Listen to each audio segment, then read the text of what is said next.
Damn it. I am just a passionate delivery guy, and as soon as I arrive at your home, I see you dressed so provocatively. Are you deliberately trying to entice me? Bang. As he spoke, Lu Fan had already hooked the door with his foot, advancing step by step toward the alluring young woman inside. The woman was clad in an almost transparent silk nightgown, accentuating her exaggerated curves. One could even faintly discern her most intimate parts, igniting a fervor within. Coupled with her extraordinarily seductive visage, Lu Fan found himself utterly captivated as he approached, dragging his soiled yellow delivery uniform. He audaciously remarked, "I see you are not merely in the mood for takeout, but perhaps seeking a gigolo. What's the matter? Are you feeling like a caged beast?" The sense of déjà vu was overwhelming. It seemed reminiscent of many scenes from certain films. However, the young woman did not react like the teachers in those movies, screaming for help.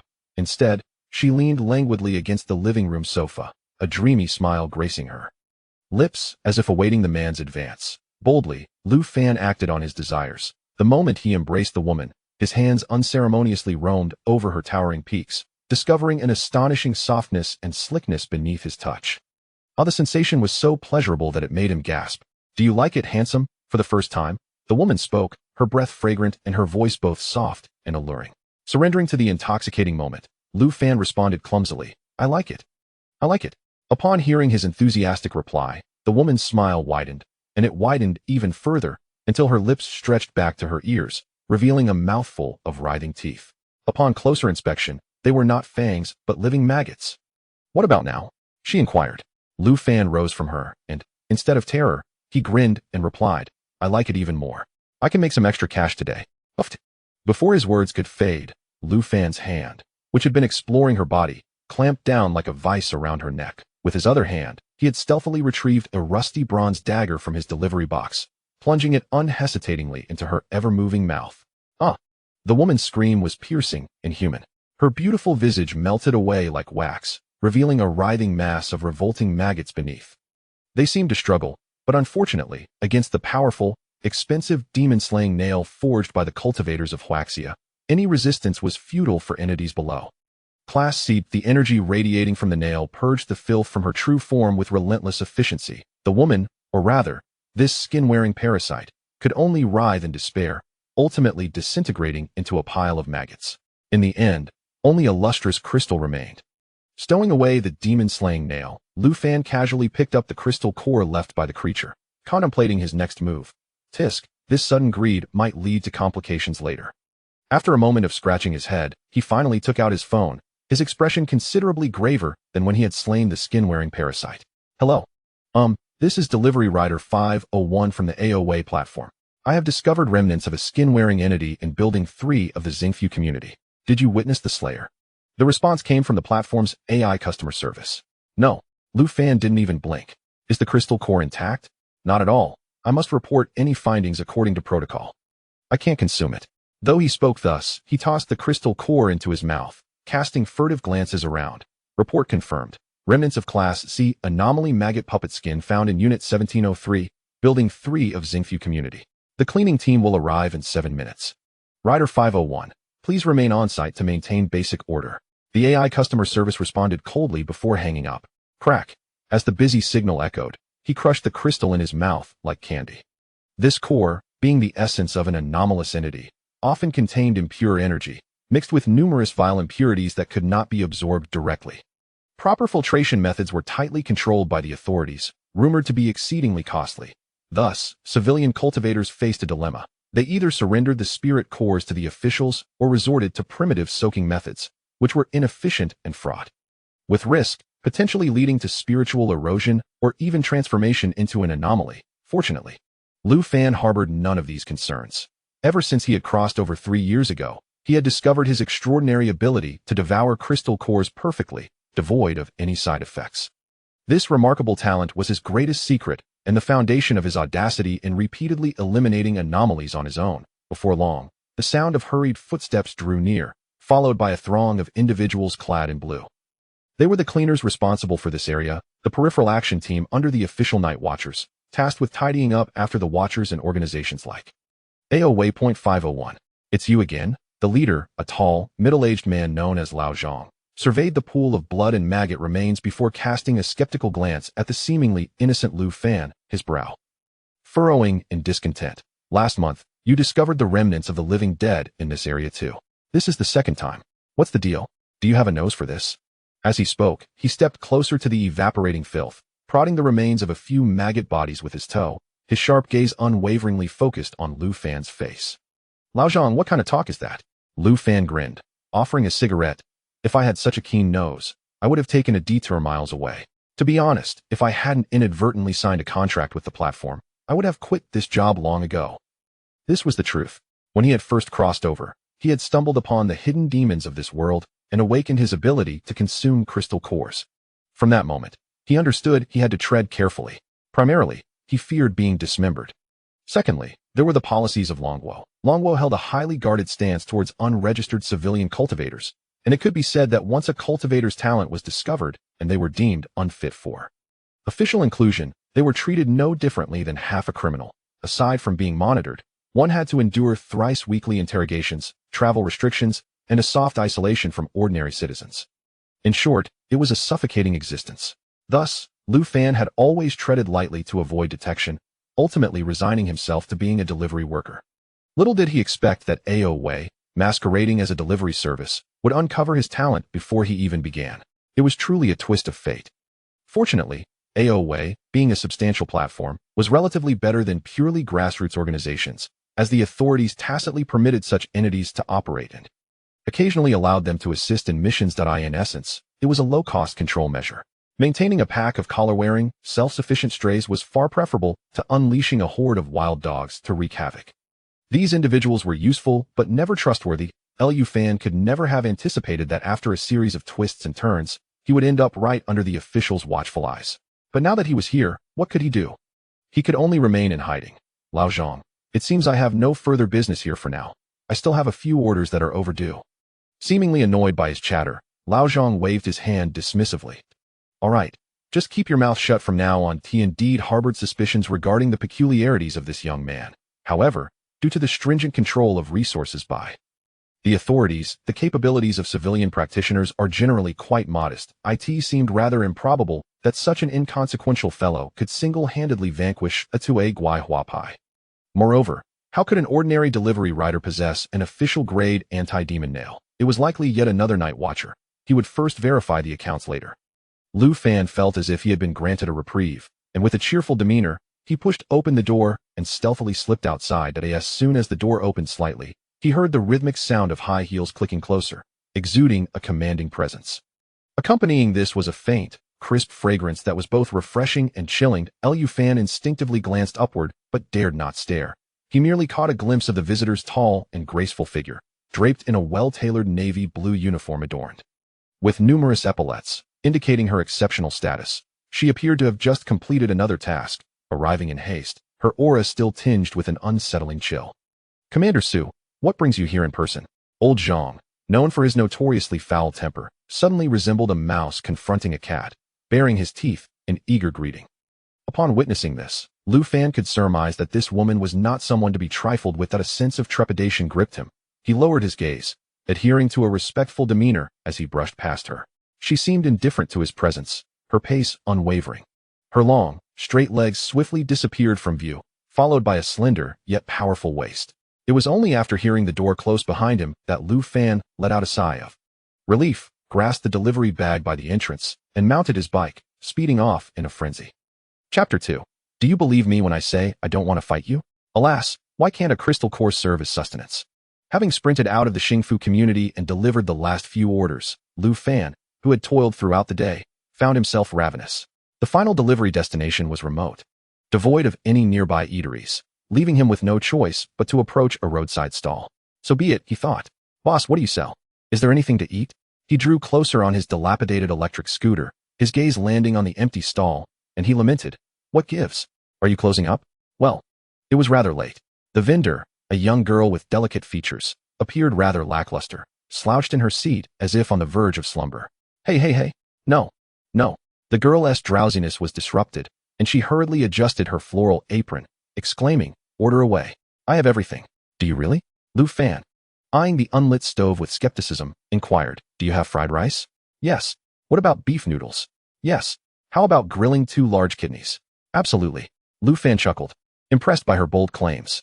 All right, I'll have one of each, plus a seaweed soup. Of course. Please wait a moment. The girl promptly agreed and turned to busy herself with something. Starving, Lu Fan decided to distract himself by checking his phone. Just then, an urgent order popped up, offering a generous delivery fee and a short distance to the destination. Since he was already waiting, he stood up, donned his helmet, and called out, "Boss, I have an urgent delivery. Please keep my order." Huh. Oh, go ahead. Lu Fan sped along on his electric scooter, arriving at the shop only to find something amiss. Fried rice, beef noodles, grilled kidneys, and a seaweed soup. All too familiar.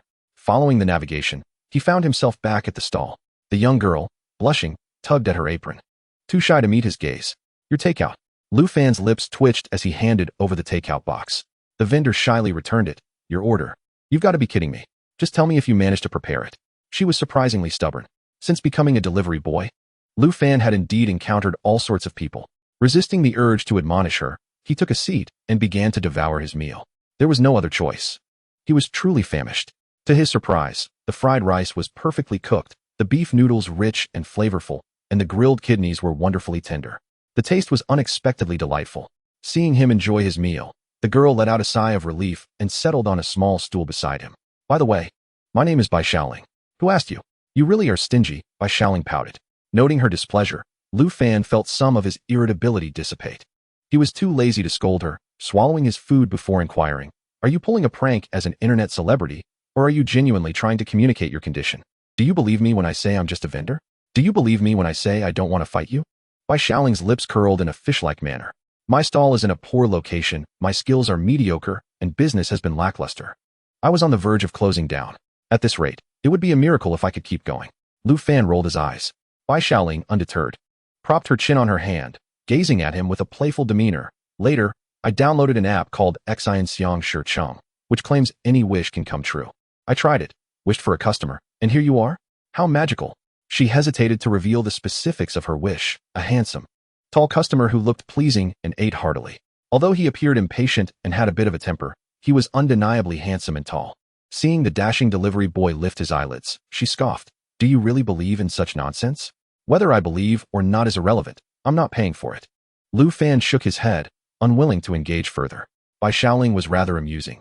She was adept at charming others, yet in some aspects, she seemed a bit clueless. Fortunately, she wasn't overly bothersome. Having nearly finished his meal, Lu Fan contemplated how to settle the bill. Just then, a sudden flickering of the nearby street lights enveloped the stall in an inexplicable, oppressive atmosphere. Lu Fan's expression hardened, but before he could react, he heard an eerie whisper. Ding. Detecting that the wish has been fulfilled, per user agreement article 777, an automatic charge will now be processed. Charge, charge, charge. The voice was electronic, not particularly strange. Even cheerful at times, almost like a mundane notification, albeit occasionally stuttering. Yet, as the words charge were uttered, the tone fluctuated erratically, filled with electrical static. Charge, charge, charge, charge. Lu Fan felt every hair on his body stand on end as he leapt to his feet, summoning the energy within him. Having consumed at least a dozen crystal cores, his perception far exceeded that of a typical sea-level practitioner, allowing him to see through most anomalous entities, even the most adept at disguise. However, this entity remained silent, as if it had materialized out of thin air, emitting no strange aura whatsoever. Something was amiss, very amiss. Either this entity was of an exceedingly high level, or it belonged to a type that thrived on the bizarre. Regardless, Lu Fan had no desire to confront it. The official night watchman would handle it. He had no reason to take such a risk. Just as he considered retreating, Bai Shaoling let out a gasp, plunging his heart into despair. Turning to her, he saw her legs floating off the ground, her body beginning to convulse. Her lovely face rapidly drained of color, lips turning purple, as if some force was forcefully siphoning her blood. She was unable to speak, her eyes wide with helplessness, filled with pain and terror as she gazed at Lu Fan. Damn it, I must have owed you something in my past life. Without a moment to hesitate, Lu Fan cursed under his breath, extending his right hand. With a resounding hum, a sphere of golden flames, resembling a miniature sun, materialized in his palm. This time, he refrained from using the demon-slaying nails, as they were ineffective against high-level monsters. Moreover, if he failed to eliminate it swiftly, he risked being caught by the night watchman. Determined to escape, he unleashed his true power for the first time since his arrival in this world. Come forth, he commanded, the golden flames surging. This was neither the orthodox energy path of the night watchman nor any amateur technique. It was the pure yang energy that had naturally developed within him after absorbing numerous crystal cores. With a roar, Lu Fan hurled the fiery sphere into the void before by Shaoling. Sizzle. Oh. Unaware of what the fireball had scorched, he witnessed wisps of white smoke rising from that empty space, accompanied by a signature, stuttering scream. Moments later, the air rippled, and out emerged an utterly bizarre entity. It lacked a fixed form, resembling a stream of data, flashing various codes and images, yet attempting to forcibly assemble itself into a vaguely humanoid shape, resulting in a grotesque appearance. Error. Permission conflict. Warning. Unauthorized interference detected. Forced execution. Force. This strange entity seemed to scream. Yet what emerged was a nauseating blend of error alerts and a stuttering female voice. Lu Fan paid no heed to the trivialities at hand, his spiritual energy providing him with a sense of assurance. Less chatter. Hand over your crystal core. A wave of ominous energy suddenly emerged, the previously writhing silhouette now stilled. Fixating its gaze on Lu Fan with what appeared to be eyes, Lu Fan felt a chill run down his spine under its intense scrutiny, yet he heard it chuckle. I will come for you. Remember to hide well. As the white mist dissipated, Bai Shaoling inhaled sharply, her body slumping forward. Instinctively, Lu Fan reached out to steady her. Realizing she was icy to the touch and trembling uncontrollably, likely terrified. Chapter 3. Can the officer finish his inquiry? Hey, are you all right? Lu Fan felt a moment of panic as he caught Bai Shaoling. However, after gently shaking her, she ceased trembling, her head lolling as bubbles of snot emerged. Such a carefree spirit. He shot her an exasperated glance before carefully placing her behind the stall and beginning to tidy up the scene. His expression soon soured considerably. No crystal core? How could this be? He had distinctly sensed a pure energy dispersing upon the annihilation of that entity, which, according to previous experience, should have coalesced into a tangible crystal core. Yet now, the ground lay barren, save for flickering currents of energy that were rapidly diminishing. Had it fled? Or was this entity not a conventional anomaly at all? Doubts swirled in his mind until he was startled by a jarring screech of brakes. A pitch-black cargo van came to a drifted halt before them. The doors slid open, and several individuals clad in uniform combat attire swiftly disembarked, efficiently surrounding them while others secured the perimeter. The leader was a tall, stern-looking young man with a buzz cut, whose piercing gaze could inflict pain upon mere contact. This was Qin Yu, the team leader of the Night Watchers in the South China Division, External Operations Group 7. The very utterance of Night Watchers carried weight, akin to 100 gene. Despite the claims of the AI UA platform to be the official channel, few could genuinely claim to have encountered a Night Watcher. Not even the platform's major stakeholders. Among practitioners, the Night Watchers were almost legendary, operating covertly and wielding the authority of life and death. Unlike the semi-public activities of the AI UA platform, ordinary practitioners might never cross paths with one, knowing only their name without ever seeing their face. Lu Fan instinctively tensed his body. Although his power derived from devouring crystal cores was formidable, facing such a well-organized force left him feeling uncertain. Qin Yu surveyed the scene, pausing momentarily on the unconscious Bai Shaoling before locking his gaze onto Lu Fan, especially lingering on his right hand, which had just employed spiritual energy for an extra second. AI UA platform, Rider 501, Lu Fan, we're just dining here. Lu Fan proactively identified himself. Qin Yu nodded, then inquired, what happened here? Lu Fan replied, Officer, you know the capabilities of us AI UA riders. Not to mention that regulations forbid it. Even if they allowed it, how many would dare engage? I merely saw a dark shadow entangle the proprietress, causing her to shudder and faint before it departed. I was about to report it when you arrived. Although Qin Yu was somewhat blunt, he was not incapable of discerning the nuances in Lu Fan's words. However, adhering to the decorum expected of a Night Watcher, he chose not to spar with a delivery rider over this matter, coldly stating, you will remain here. He then directed his teammates to investigate the scene and pressed his communicator, seemingly reporting to someone. This was peculiar. Normally, the Night Watchers were considered the highest authority in such incidents, and as a group leader, Qin Yu certainly possessed considerable power. Yet, his demeanor suggested he sought further instructions from a superior. Lu Fan's suspicions deepened. This mysterious app and the bizarre shadow that left no crystal core behind likely involved matters more significant than he had anticipated. Nevertheless, he maintained the facade of a cooperative citizen, even assisting in righting the toppled stall while keeping a vigilant eye on the unfolding events. Yes, there were two individuals of interest at the scene, one a common civilian, the other an AI UA rider, claiming no direct contact with the anomaly. Qin Yu appeared to receive a question from the other end, instinctively glancing at Lu Fan, who promptly lowered his gaze, feigning busyness. Qin Yu turned back and continued. Identification number 501. His communication seemed fraught with complications. Whatever was conveyed through the device caused his brow to furrow deeper. Commander Su. I feel I have heard that name before. Yes, Commander Su. After terminating the call, Qin Yu approached with brisk strides, his tone still terse. Lu Fan, correct? What commands do you have, officer? You will accompany us. The commander wishes to see you. Qin Yu spoke decisively, gesturing for the girl to come along as well. Lu Fan frowned, momentarily at a loss. However, he wasn't foolish enough to oppose the night watchers and obediently followed behind, his mind racing with thoughts of how to extricate himself if his abilities were exposed. Chapter 4. Why is this kid so talkative? This was Lu Fan's first direct realization of the disparity between civilian practitioners and the night watchers. The moment he was ushered into the vehicle, he discovered the interior of the black cargo van to be astonishingly spacious, exceeding 100 square meters, evidently utilizing some form of spatial folding technology.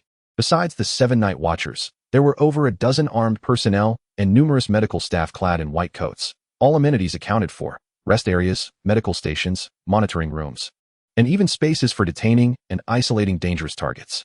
It was akin to a mobile miniature base. Lu Fan found himself isolated in a confinement area. While Bai Shaoling was whisked away to the medical room, her condition unknown. The interior was entirely devoid of windows, the only sight being the futuristic metallic walls. Bored, Lu Fan sat obediently, yet could not restrain his tongue. Officer, when will we arrive? The guard beside him shot him a glare. Less chatter. Sit still. Lu Fan merely pouted, remaining silent. It wasn't impatience. Rather, he was perplexed by the situation. Having just finished a meal, he now felt hungry again. Fortunately, it was not long before the vehicle's engine ceased its rumble. As Lu Fan stood, anticipating to be escorted out, the guard shot him another glare. Sit down. Aren't we arriving? Lu Fan muttered, yet his body complied, returning to his seat, his eyes darting around the interior. Just then, the lights within the cargo area brightened, and a door in the metallic wall silently slid open. The guard dared not lift his head, immediately saluting, Commander Su. With the sound of heels clicking against the floor, a faint, crisp fragrance wafted in. Shortly after, a tall, graceful woman entered, her long legs and poised demeanor striking. Her features were sharp and commanding, her gaze so piercing that it made one hesitant to meet her eyes.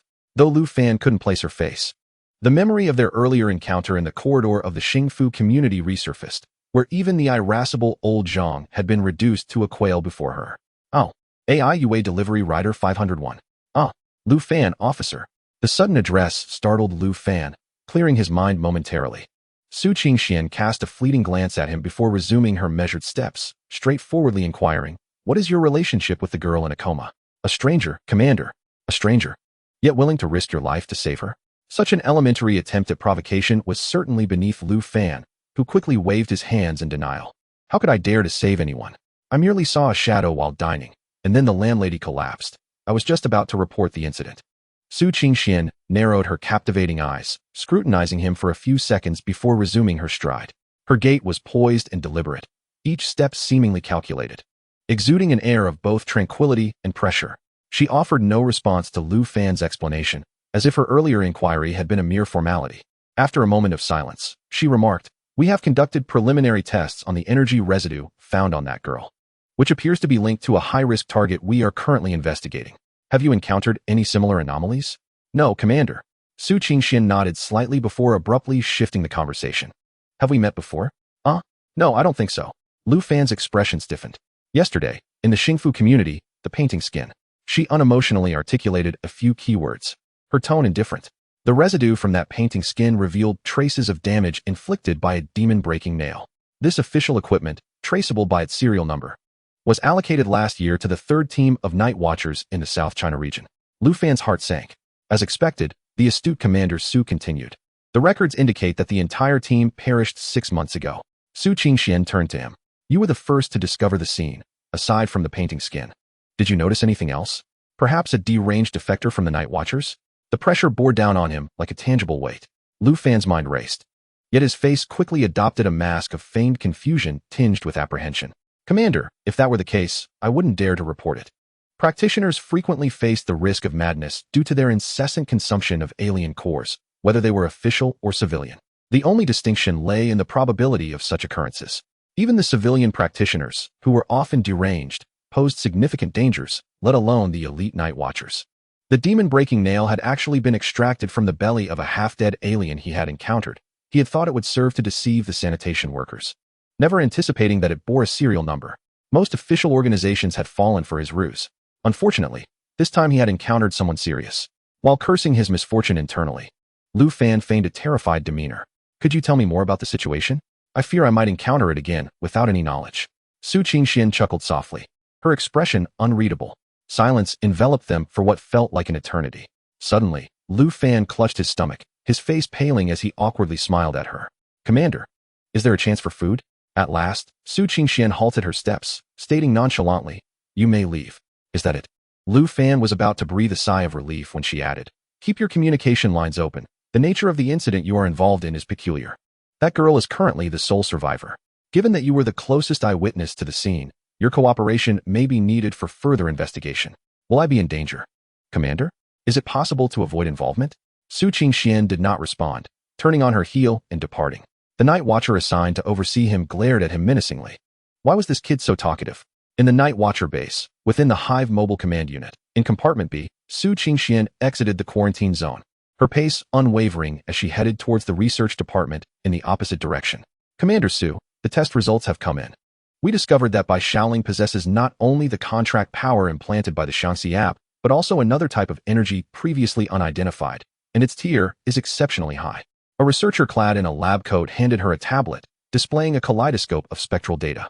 Su Qingxian studied it for a moment, frowning. Is this the new scheme devised by the cult behind the app? The researchers exchanged glances, hesitating. We do not believe so. The two energies appear to be in a restraining relationship, more like a sudden emergence of a third party. A sudden emergence. Su Qingxuan's mind flashed to the delivery rider from the Iwo platform. With her keen intuition, she recognized that the young man harbored many secrets. Under normal circumstances, Lu Fan would not have been able to exit the base so swiftly. However, given the chaos unleashed by the cultists and her lack of evidence, she had no choice but to temporarily disregard it. The analysis of this unknown force would have to be postponed, and all her focus redirected towards investigating the app. Su Qingxian issued her orders succinctly. The Shaanxi app represents the most significant malignant anomaly in the past decade, characterized by high diffusion, strong concealment, and an extremely high mortality rate. We must extinguish its origin before it incites a larger-scale societal panic or triggers uncontrollable chain reactions. The researchers solemnly nodded in agreement. Is Bai Shaoling still in a coma? Yes, Commander. Su Qingxian turned, donning her military coat. Attempt to awaken her as soon as possible. Under the condition of her safety. Try gentle stimulation. I need to know the specifics of her wish, the app's interaction process, and everything she saw before losing consciousness. And regarding that rider, Qingyu. Yes. Qingyu quickly saluted. Keep a close watch on him. You will go personally. Understood. Chapter 5. The goods for me have all been cleared. And yet you asked me who did it? Lu Fan, clutching his growling stomach, was pushed out of the carriage, stumbling a few steps before regaining his balance. The hour had already struck midnight, and the cold wind sent a shiver through him, intensifying his hunger. He glanced back, contemplating calling out a few words to ease his stomach, but that seemingly ordinary cargo truck, belonging to the Hive base, had already begun to move away. This situation is quite the debacle. His stomach growled louder. Hungry. The pangs of hunger were insistent. Despite his usual fortitude, Lu Fan now realized something was amiss. He had eaten a substantial meal earlier, yet less than 2 hours had passed, and he felt ravenous. His head was swimming. All he wanted was to eat something.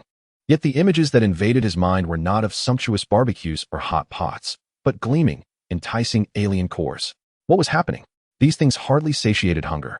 Yet he could not suppress the thoughts, and gradually, it felt as though he could smell the fruity aroma emanating from those cores. Damn it! Am I hallucinating from hunger? No, wait. It seems to be real. He truly caught a whiff of the fragrance. Almost instinctively, he followed the scent, step by step, towards the industrial zone's edge. Where the dense forest lay, the night deepened. The woods grew thick, nearly blocking the moonlight.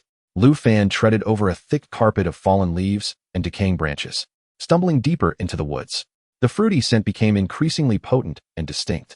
Before long, he stumbled upon a vast clearing in the forest, where dozens of aliens congregated. Their strength barely reached D rank. They resembled oversized beetle larvae or decomposed corpses, motionless for reasons unknown, as if awaiting something. These cores are delicious. Lu Fan gazed hungrily at the grotesque creatures, his eyes flickering between clarity and greed, entirely oblivious to the drool trickling down his chin. No. He shook his head vigorously, trying to maintain his composure. Logic urged him to remember that he had just been released by the Night Watchers. If he turned around and committed a crime, it would be tantamount to courting death. Yet the hunger was overwhelming. Lu Fan remained unaware that this hunger stemmed from a deep, spiritual craving. Previously, when confronting that peculiar application, it marked his first full-scale eruption, nearly instantaneously depleting the majority of the pure energy accumulated within him through the conversion of previously devoured crystal cores. This consumption transcended mere hunger. It was the exhaustion of primal energy. At this moment, he was in dire need of replenishment. Gradually, the repugnant aberrations within his perception ceased to be grotesque monsters, morphing instead into succulent fruits exuding an enticing aroma. Lu Fan could no longer restrain himself. His eyes glimmered with a terrifying dark golden hue amidst the darkness, and his pupils nearly contracted to the size of pinpricks. Without hesitation, he lunged forward. The golden essence of the sun surged and swirled, no longer the domineering spiritual force employed in daylight, but transformed into something treacherous and violent. The golden flames clung to his limbs, manifesting as phantasmal claws and fangs. Now, Lu Fan resembled a beast, on all fours, mercilessly slaughtering those aberrations that had yet to react, akin to a tiger among sheep. With each swipe of his claws, several aberrations fell, and the golden flames precisely evaded the crystal cores, tearing through flesh with a terrifying accuracy in both angle and force.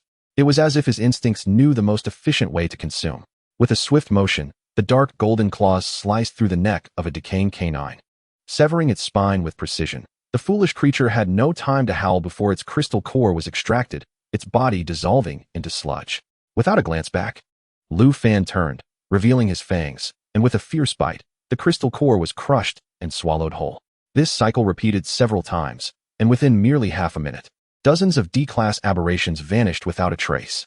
Upon regaining his senses, Lu Fan found himself smacking his lips, the sweet aroma still lingering tantalizingly on his tongue.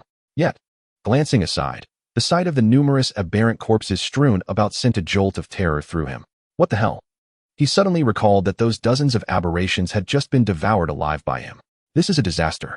His first instinct was not to analyze his recent loss of control, but rather to fear being discovered by the night watchman.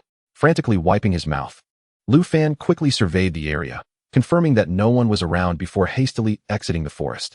He then realized that, despite exerting minimal effort, his speed had nearly doubled compared to before. I shall ponder this further upon my return. Just 2 minutes after his departure, several figures clad in black robes emerged from the woods. Hurry, this is the last batch of aberrations. We must transport them swiftly to avoid lingering troubles.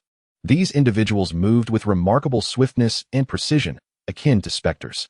If not for their voices rising and falling, their almost ethereal movements in the dead of night would have been utterly terrifying. The leader, while urging his companions, arrived at the clearing only to be taken aback by the grim scene before him, his hood trembling in shock. What the hell? Who did this? Who was responsible? Just as the leader began to curse, another cold and stern inquiry arose almost simultaneously beside him. Turning to look, he beheld Qin Yu, the leader of the 7th group of the Southern Region's night watchmen, who had appeared silently beside him. The few cultists were rendered speechless with fear. Qin Yu's expression remained unyielding as he fixed his gaze upon them and demanded, "Who did this?" He had just completed his gear check and had been ordered to track Lu Fan's aura to this location. Yet, the principal target had vanished, leaving him to stumble upon a group of cultists in a ground littered with aberrant corpses. The leading cultist swallowed hard, his face twisting beneath his black hood as he angrily retorted, "Was it not you who did this? You cleared out all my goods and now question me about it? What is this, an insult? Why would I even ask you?" Qin Yu replied with a tone of certainty. The cultist was left speechless. He had heard much about the reputation of this Qin leader. At least from the rumors, it was clear that he was not one to engage in frivolous matters. But who could it be? Observing his reaction, Qin Yu confirmed that they indeed had no knowledge of the events. He said nothing further, merely sweeping his blade-like gaze across the group, coldly stating, "Shall we return and have a cup of tea to discuss?" Upon hearing this, the leading cultist gradually relaxed his stance, scoffing, "Perhaps another time, Leader Qin. I fear we all have matters to investigate." He was, of course, referring to that despicable thief. Damn it. Not a single aberration left, nor a crystal core to be found. What kind of person is this? Qin Yu withdrew his gaze, casually slicing his hand through the air. Boom. Several cultists, along with the massive tree behind them, were severed in an instant. The cut is smooth as a mirror's surface. However, the cultists, now bisected, emitted no cries of agony. Instead, they transformed into a pool of ink, coalescing upon the ground and releasing several piercing cackles. Leader Qin, until we meet again. With that, the ink vanished as if absorbed by the earth. Qin Yu cast a dispassionate glance before retracting his gaze. He had initially discerned that these black-robed figures possessed no true bodies. They were mere avatars, rendering pursuit unnecessary. Moreover, as they themselves acknowledged, there were indeed more pressing matters to investigate. Stepping into the midst of the aberrant corpses, Qin Yu lowered his head to examine a few traces that had yet to dissipate before activating his communicator to report his findings. Simultaneously, Su Qingxian, upon receiving the report, fell into contemplation. If it were you, could you eliminate dozens of low-level aberrations and extract their crystal cores in such a short span? Qin Yu shook his head. My combat style is bold and sweeping. While killing is easy, retaining intact crystal cores is quite challenging. After a brief silence, Su Qingxian continued, is it that rider? Or merely a coincidence? It cannot be this fortuitous. Qin Yu did not conceal his skepticism. Su Qingxuan's fingers tapped rhythmically on the table, her brows furrowing slightly. Assuming it is indeed this individual, he has concealed himself on the AI UA platform for 3 years, and he is remarkably cunning. Having never slipped up before, why has he suddenly become so reckless? This defies logic. Just released by the night watchman, and he immediately gets into trouble. One would think that an adept at hiding would not act so foolishly. Even an ordinary person would not be so naive. There must be another reason. Qin Yu's response was succinct yet powerful. I will uncover the truth at the earliest opportunity. After ending the call, Qin Yu retrieved his phone and opened the AI UA platform application. The local grassroots organizations were indeed performing admirably. Such a dangerous individual had managed to evade detection right under their noses. His jaw tightened as he decisively placed an order for takeout. Chapter 6 Level Evolution. Incredible. Meanwhile, on the other side, Lu Fan, overwhelmed by guilt, hurried home and now stood beside the water cooler, gulping down water from a bucket. Ah, refreshing. After setting down the bucket, which he had drained significantly, Lu Fan absent-mindedly wiped the water from the corners of his mouth, his gaze drifting to the bag that had been carelessly tossed on the table. His tongue flicked as the sweet aroma he had forcibly suppressed surged back, overwhelming all his thoughts. Lu Fan's fingers instinctively curled, fidgeting with the hem of his clothing. During this interval of drinking water, Lu Fan had been contemplating his earlier actions. Was he truly that formidable? In a mere half-minute, he had annihilated dozens of aberrations. The lingering panic had yet to dissipate, and he unconsciously exclaimed, damn, I am indeed impressive. After this moment of self-reflection, however, Lu Fan's expression darkened as he gazed at the crystal cores within the bag. If the night watchman were to discover so many crystal cores, his life would be in jeopardy. Yet, with so many cores in his possession, he felt a gnawing sense of guilt. Lu Fan, oh Lu Fan, how can you not control yourself? Knowing full well that you are under suspicion from the night watchman, you still acted. You truly deserve this predicament. Lu Fan's left hand struck his right hand with considerable force several times, and then his fingers dove into his messy hair, which resembled a bird's nest, as he anxiously ruffled it. What to do? What to do? What to do? His chaotic thoughts stirred a hunger in his spirit, and deep within his soul, Lu Fan yearned to alleviate this anxiety through the replenishment of energy. Damn it, since there's no way to hand over these crystal nuclei, I might as well consume them all myself. Who could possibly know that those aberrations were slain by me? Driven by the insatiable desire emanating from the depths of his soul, Lu Fan seized the knot of the bag and pulled it back into his embrace. As the knot loosened, the vibrant crystal nuclei within the bag instantly captivated all of Lu Fan's senses. The unique, fresh fragrance of the crystals seduced the youthful Lu Fan like an alluring maiden, enticing him further. He swallowed hard, his Adam's apple bobbing twice, and the urge to devour surged uncontrollably within him. With a swift motion, he grabbed 3 crystal nuclei and tossed them into his mouth. As his teeth crunched down, the exceedingly hard nuclei were chewed and swallowed with ease, akin to candy. The energy, mingled with impurities, rapidly converged within Lu Fan's body, that intoxicating sensation compelling him to consume the crystals even faster. These were not merely the nuclei from the several D-grade aberrations he had just slain. They included those he had accumulated beforehand. Unbeknownst to Lu Fan, with each crystal nucleus ingested, the pupils hidden beneath his eyelids slowly transformed into a dark golden hue. The energy within his body continued to gather and compress until every last crystal from the bag was consumed. The satisfaction coursing through his soul prompted a contented groan to escape Lu Fan's lips. Wow, this feels incredible. The energy from the nuclei spread throughout Lu Fan's entire being, akin to a gentle, boneless hand providing him with a luxurious spa treatment. He staggered to his feet, swaying as if intoxicated, and made his way toward his bedroom. With a thud, Lu Fan threw himself into the chaotic, soft blankets of his bed, his eyes gradually closing. At that moment, deep within Lu Fan's body, countless vibrant energies converged, and an invisible force relentlessly compressed them until, at the energy's core, a glimmer of light emerged. This light rapidly expanded, gradually enveloping Lu Fan's entire form. A dark golden glow emanated from his body, while a gray mist began to seep from his exposed skin. It was the residual dark injuries and bruises from his previous battles with aberrations. As Lu Fan's innate level ascended to B-grade, the energy coursing through him naturally expelled the impurities from his body. However, along with this gray mist, the residual waves of B-grade energy also dissipated. This alluring scent would inevitably attract certain dangers lurking in the shadows. Tap, tap. A faint knocking sound emanated from the door.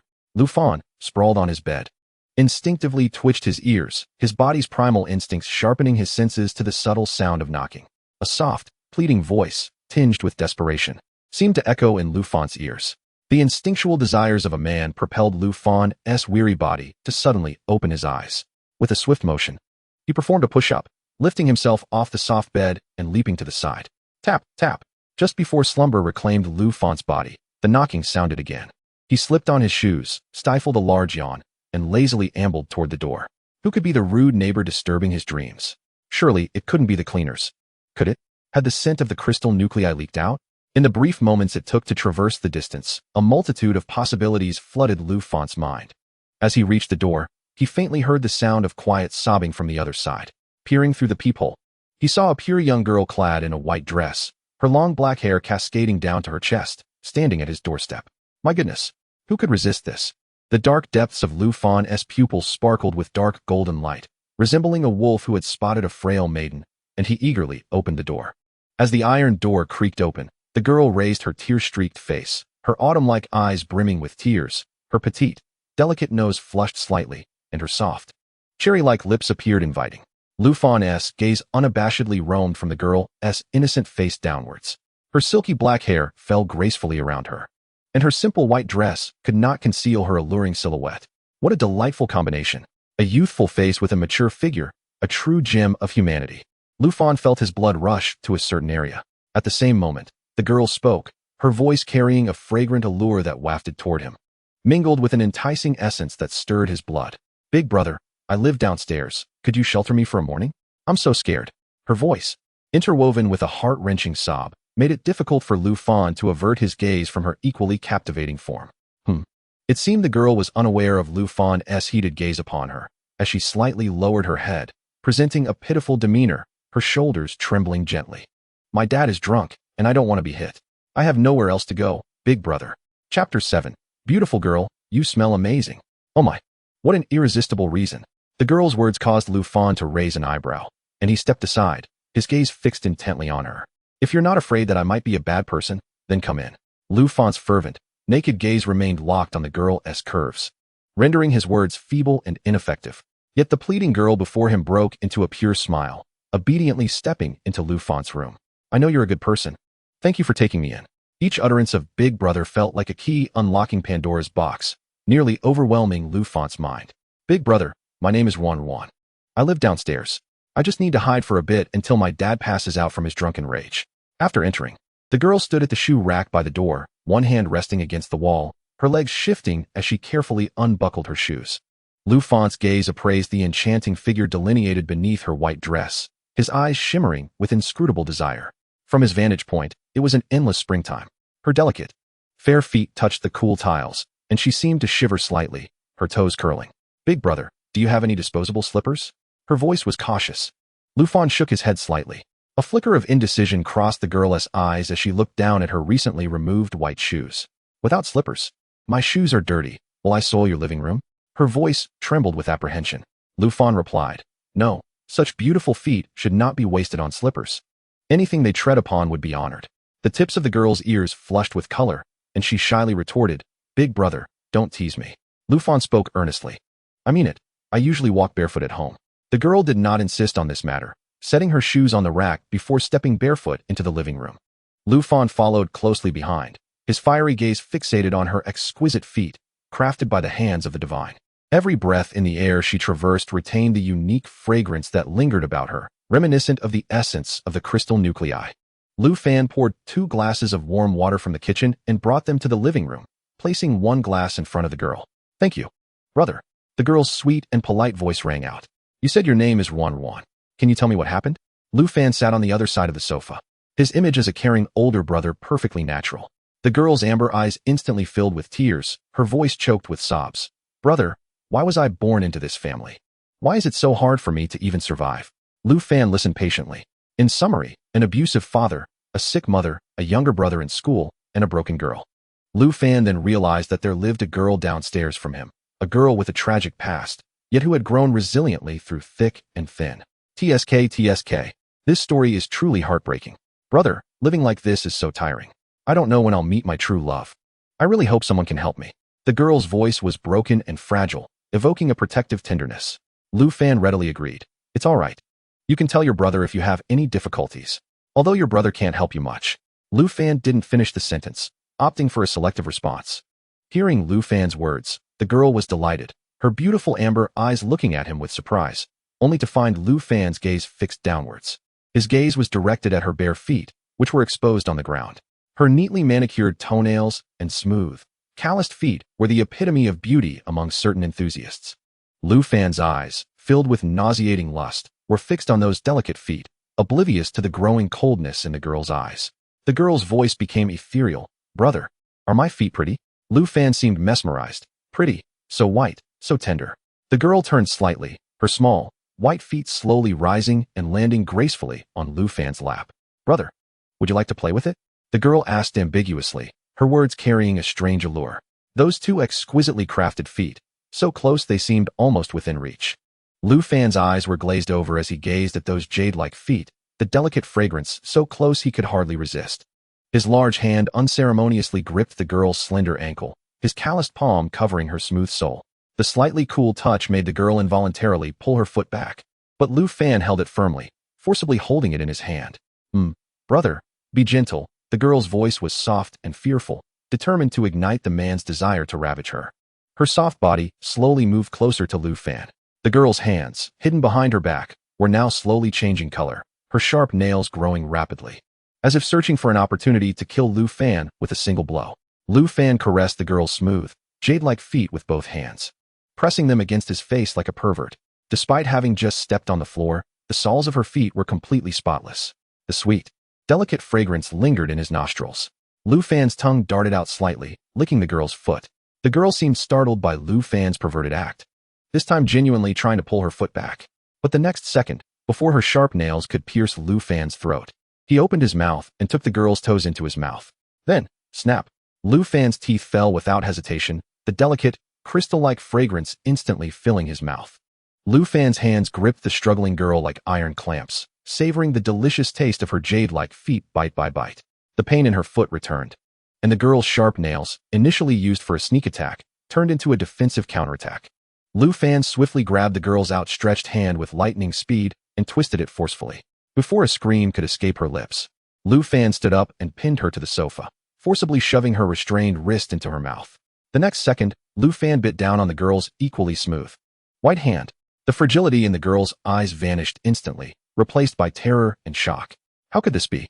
What kind of thing is this man? He actually eats people? The girl's left foot, half-eaten and pinned beneath her, was completely devoid of blood.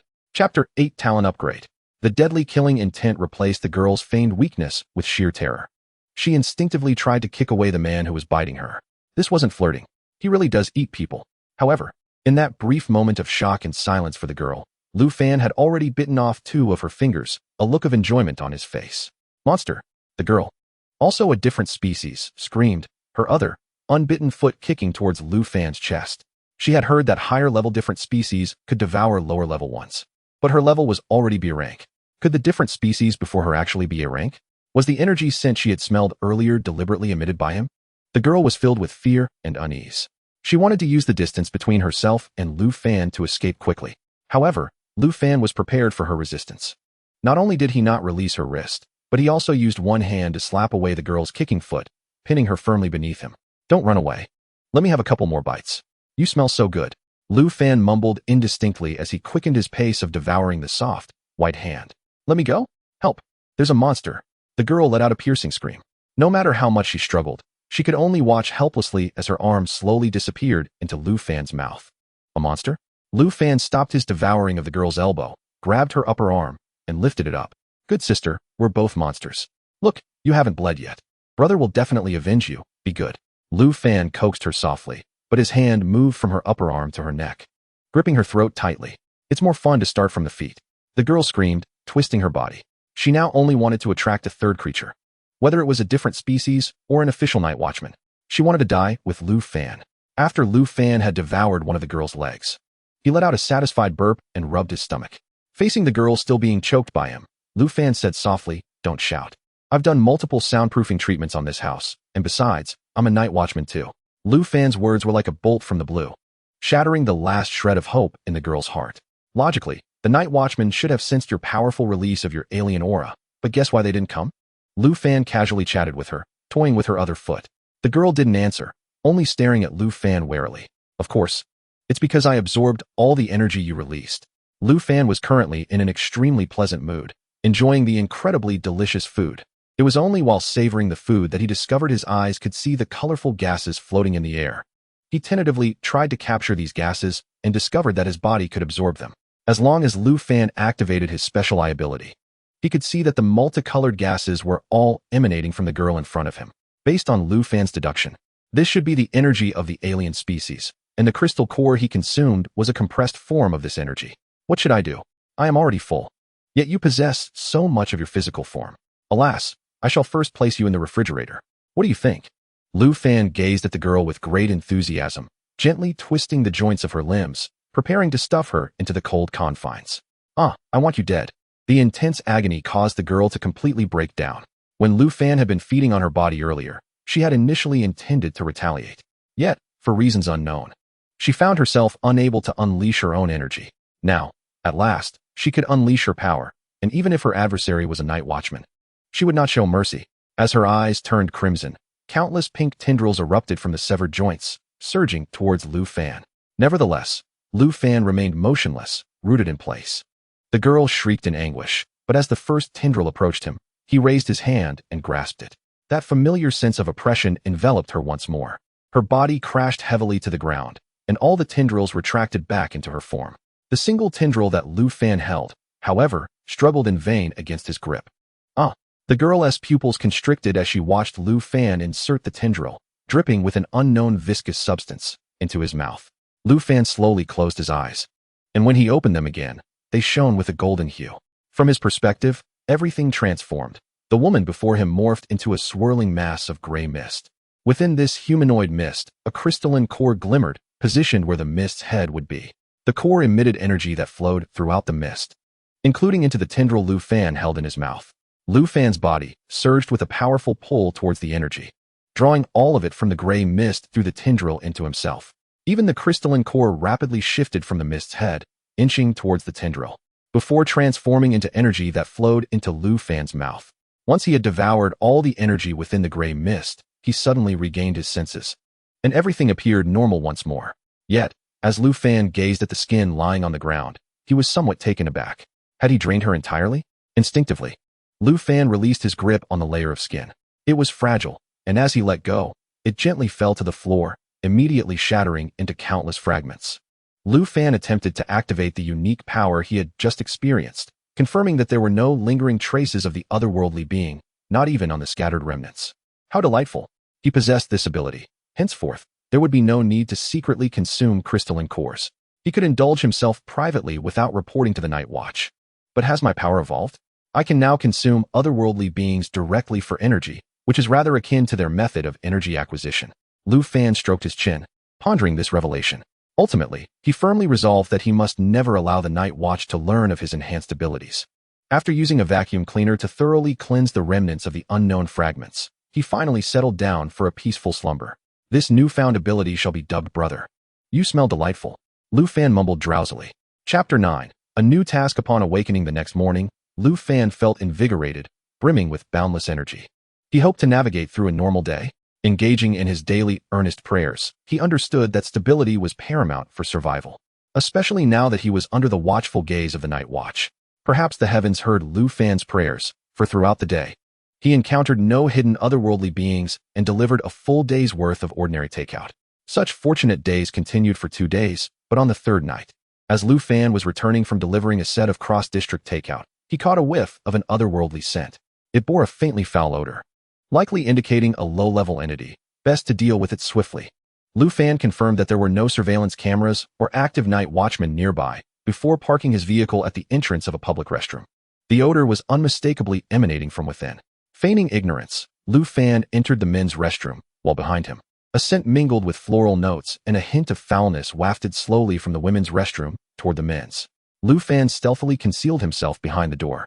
The moment the entity fully entered the men's restroom, he kicked the door open and swiftly seized the creature by the nape of its neck, slamming it down onto the floor. Indeed, the lower the level of an otherworldly being, the more grotesque its appearance. The creature before him resembled a snot monster, the kind that was black and slimy. Lu Fan plunged his hand directly into its body.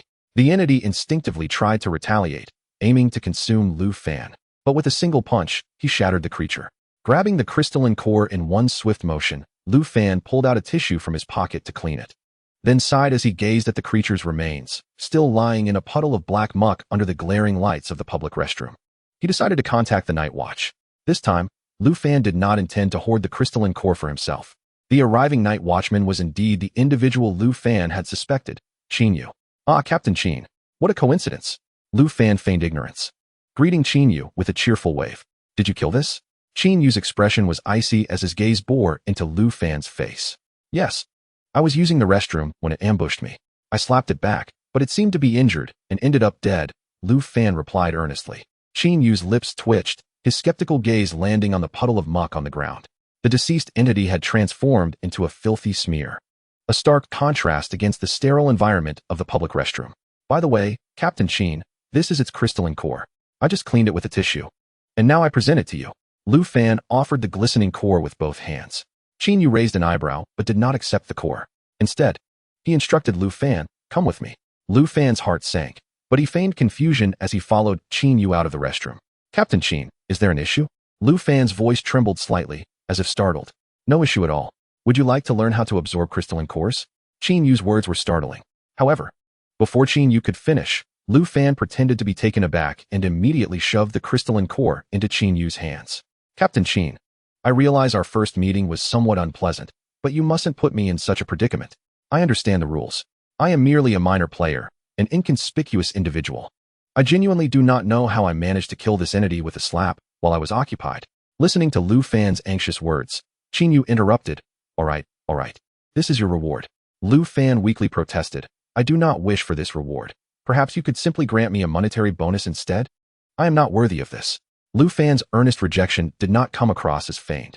Qin Yu scrutinized Lu Fan's eyes, which were filled with fear and reluctance. After a moment, Qin Yu raised an eyebrow and ceased to press Lu Fan further. Fine, I will notify the relevant parties about the reward for killing the entity, and it will be sent to you. Only then did Lu Fan breathe a sigh of relief, hurriedly bidding farewell to Qin Yu before mounting his electric scooter and heading home. This fellow is indeed meticulous. Qin Yu observed Lu Fan's departing figure, his lips subtly curling.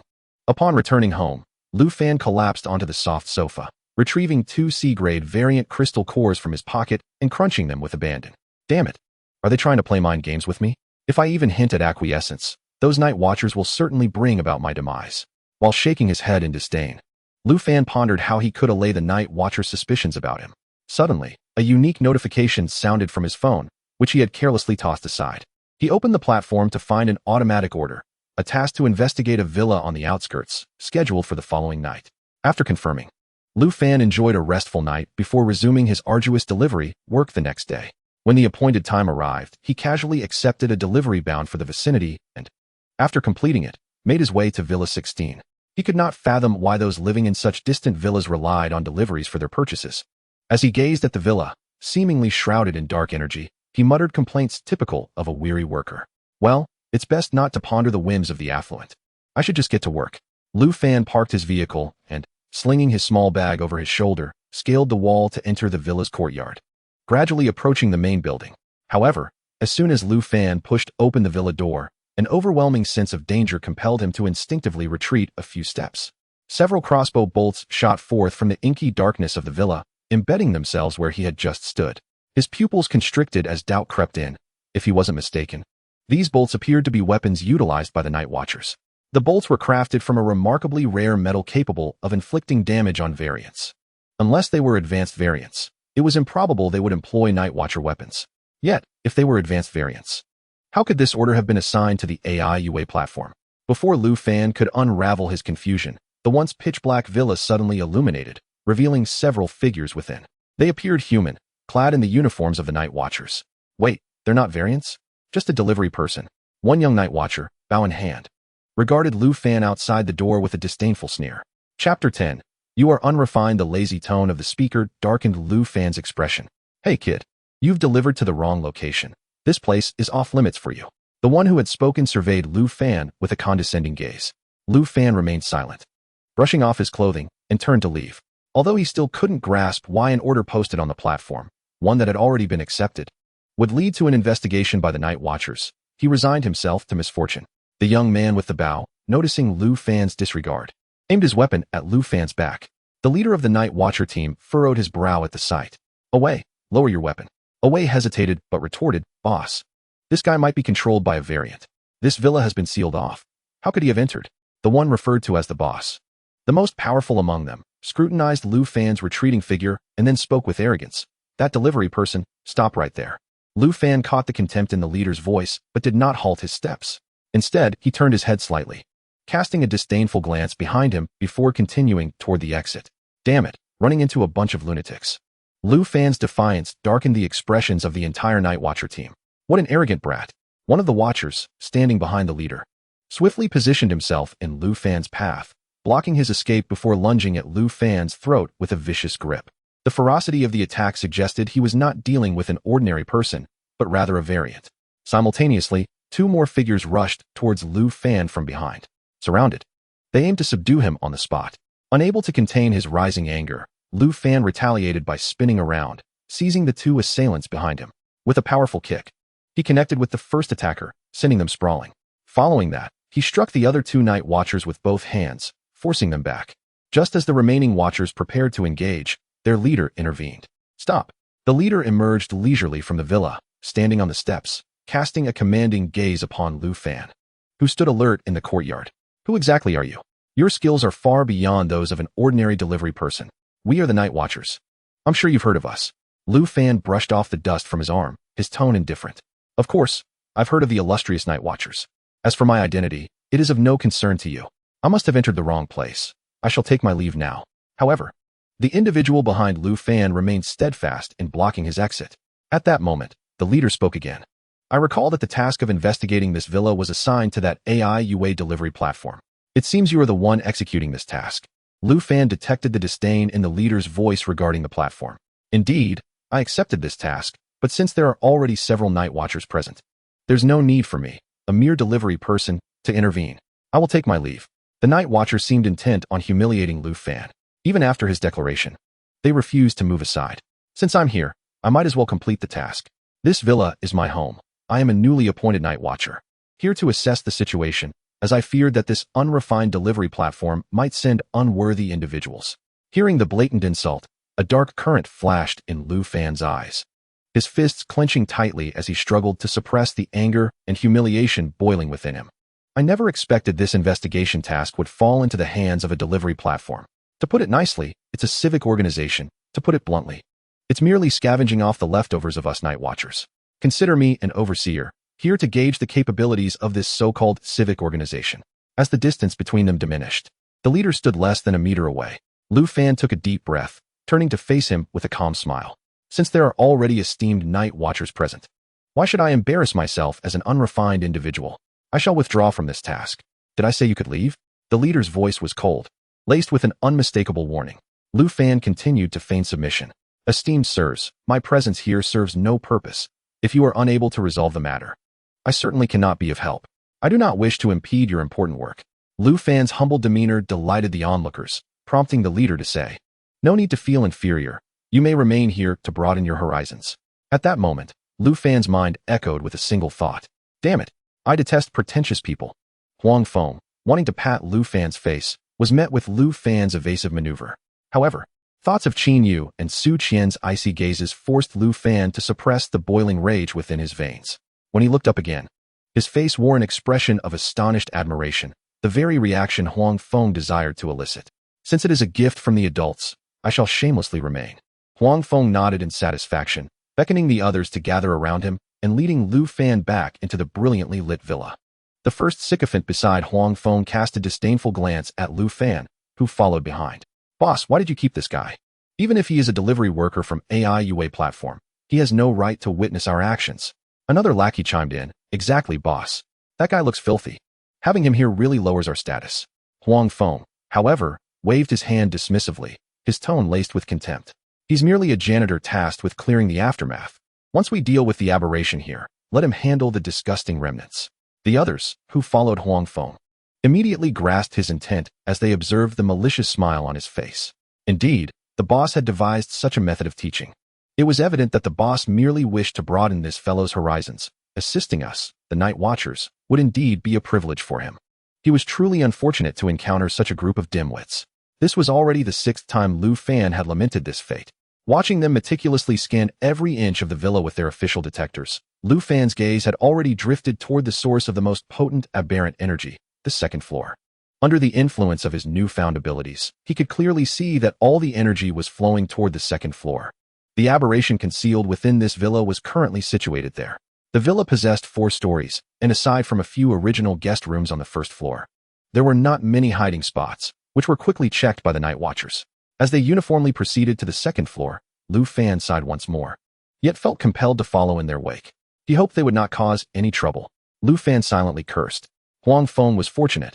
Upon detecting the 3rd room, the device in his hand emitted an alarm, confirming that the aberration they sought was hidden within the room before them. Just as a gleeful expression emerged on Huang Feng's face, he had yet to boast to those around him when the door suddenly swung open, and a black claw reached out, seizing Huang Feng by the collar and yanking him into the room. Lu Fan sensed the shift in circumstances and quickly stepped forward, grasping Huang Feng's arm. Hurry up and help. Lu Fan feigned a lack of strength, seeking assistance from the others. The sudden appearance of the aberration disrupted their formation, and upon hearing Lu Fan's cry for help, they hastily rushed to assist.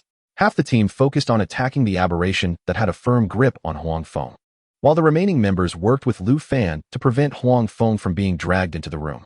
Yet, Huang Feng, a Night Watcher whose abilities had evidently reached sea level, could only scream in panic, lacking even the basic self-defense instincts. Lu Fan hissed in a low voice, "You need to attack it. Not with sound waves. Use your abilities." Only after being thoroughly frightened did Huang Feng register Lu Fan's words, trembling as he attempted to unleash his powers. But his shaking hands caused the energy orb to veer off course. Darkness enveloped Lu Fan's vision. At that moment, the Night Watcher responsible for attacking the aberration finally discerned its full form, gasping in horror, his voice shaking. "This is bad. It's a mad demon. One of the most difficult aberrations to confront, and it likely has reached sea level." The remaining Night Watchers were filled with terror, instinctively exclaiming, "We need to run. We are no match for a sea-level mad demon. Why is there such a powerful aberration in this villa? What are the patrollers doing? Don't run. The aberration has already been drawn out. Even if you flee, it will pursue you relentlessly." The last remark was uttered by Lu Fan. Had it not been for Lu Fan discreetly exerting his pressure to forcibly restrain the sea-level mad demon, it would have already opened its gaping maw to devour a portion of Huang Feng's arm. Lu Fan's words momentarily stifled the other's desire to flee, and Huang Feng, driven by the instinct to survive, finally steadied himself and unleashed an attack befitting his level. With the assistance of the other Night Watchers, they successfully rescued Huang Feng from the demon's grasp. "Let us head to the main hall. This space is too cramped for combat." Lu Fan casually released Huang Feng, uttering this command before making his escape. Huang Feng watched Lu Fan's retreating figure, a sinister glint in his eyes.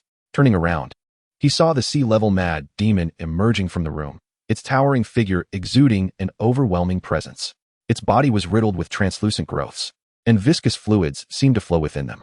At that moment, Huang Feng recalled his status as a team leader and suppressed his fear, shouting to the other team members, "Gather in the hall. It's just a sea-level mad demon.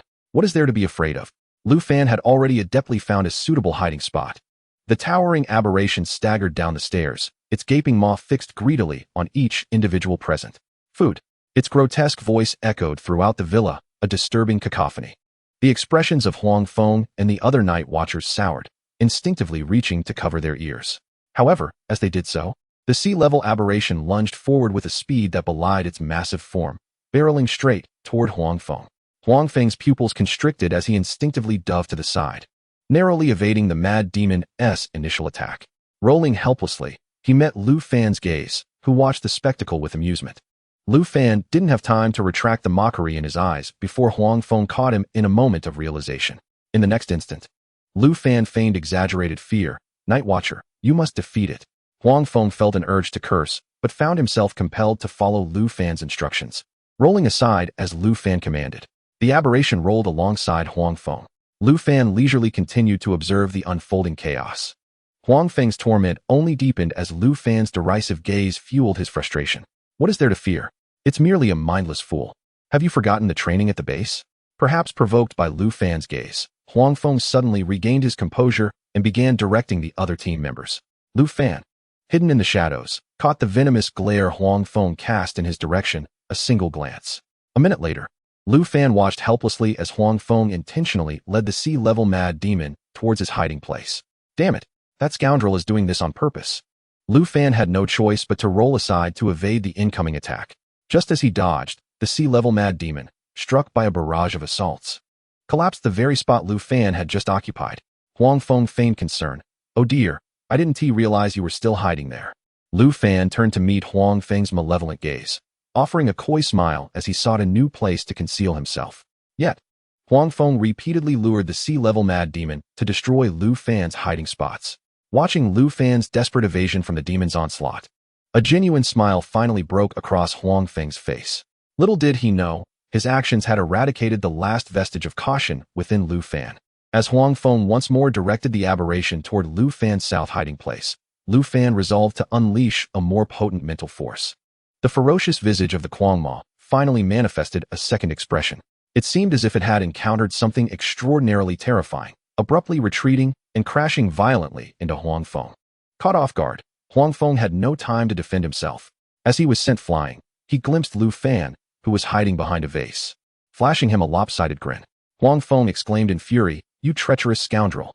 He collided forcefully with the wall of his home, spitting out a mouthful of fresh blood.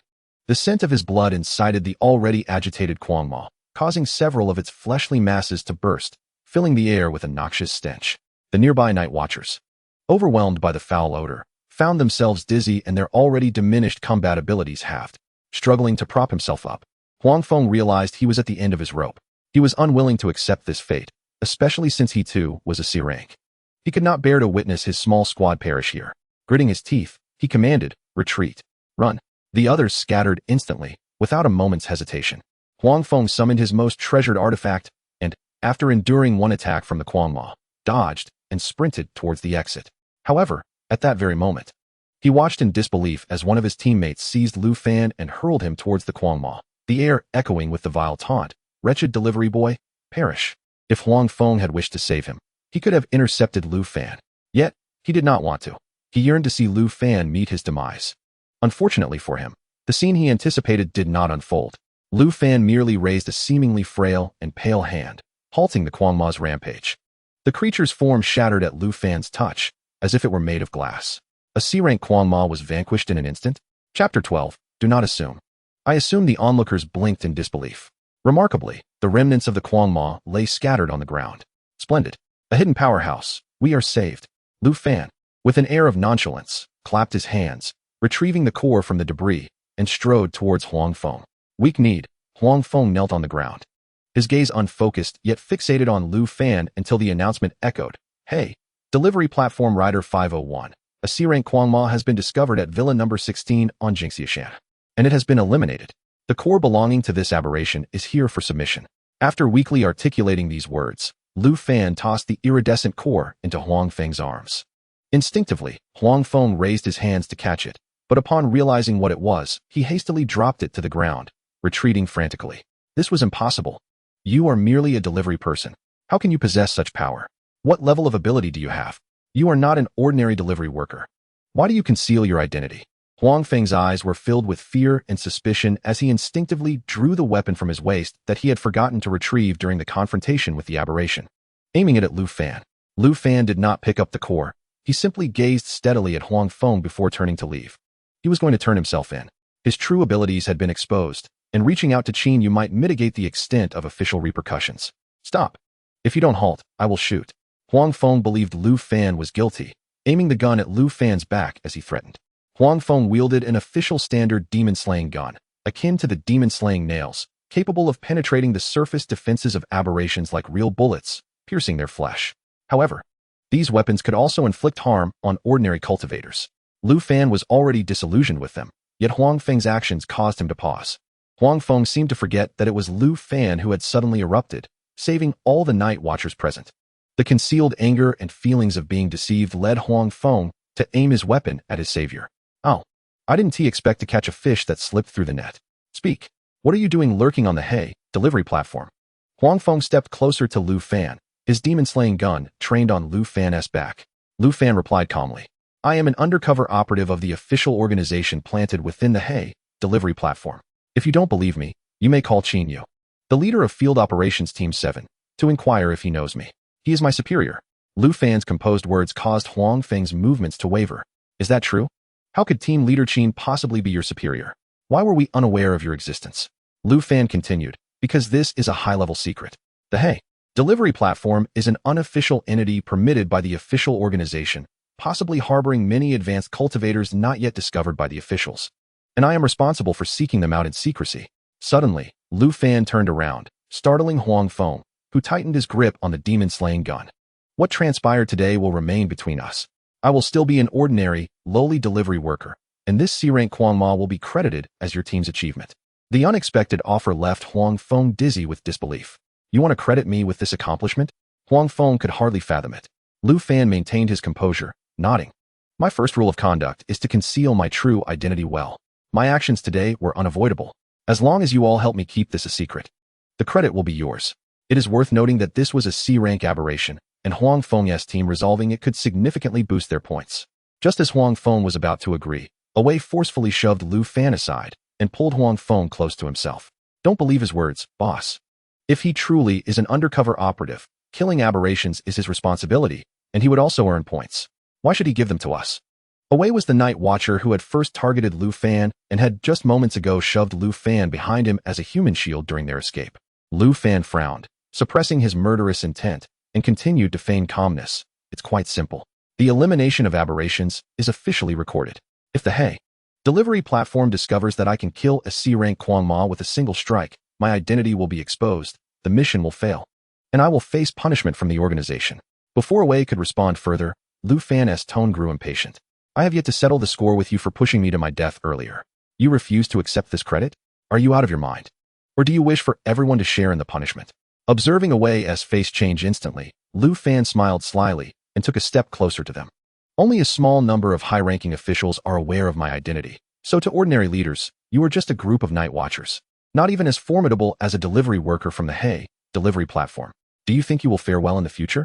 When you fled earlier, did you intentionally push me to my death, or do you push anyone who crosses your path to their demise? I don't mind being a sacrifice, but aren't the others your comrades? Are you truly that selfish?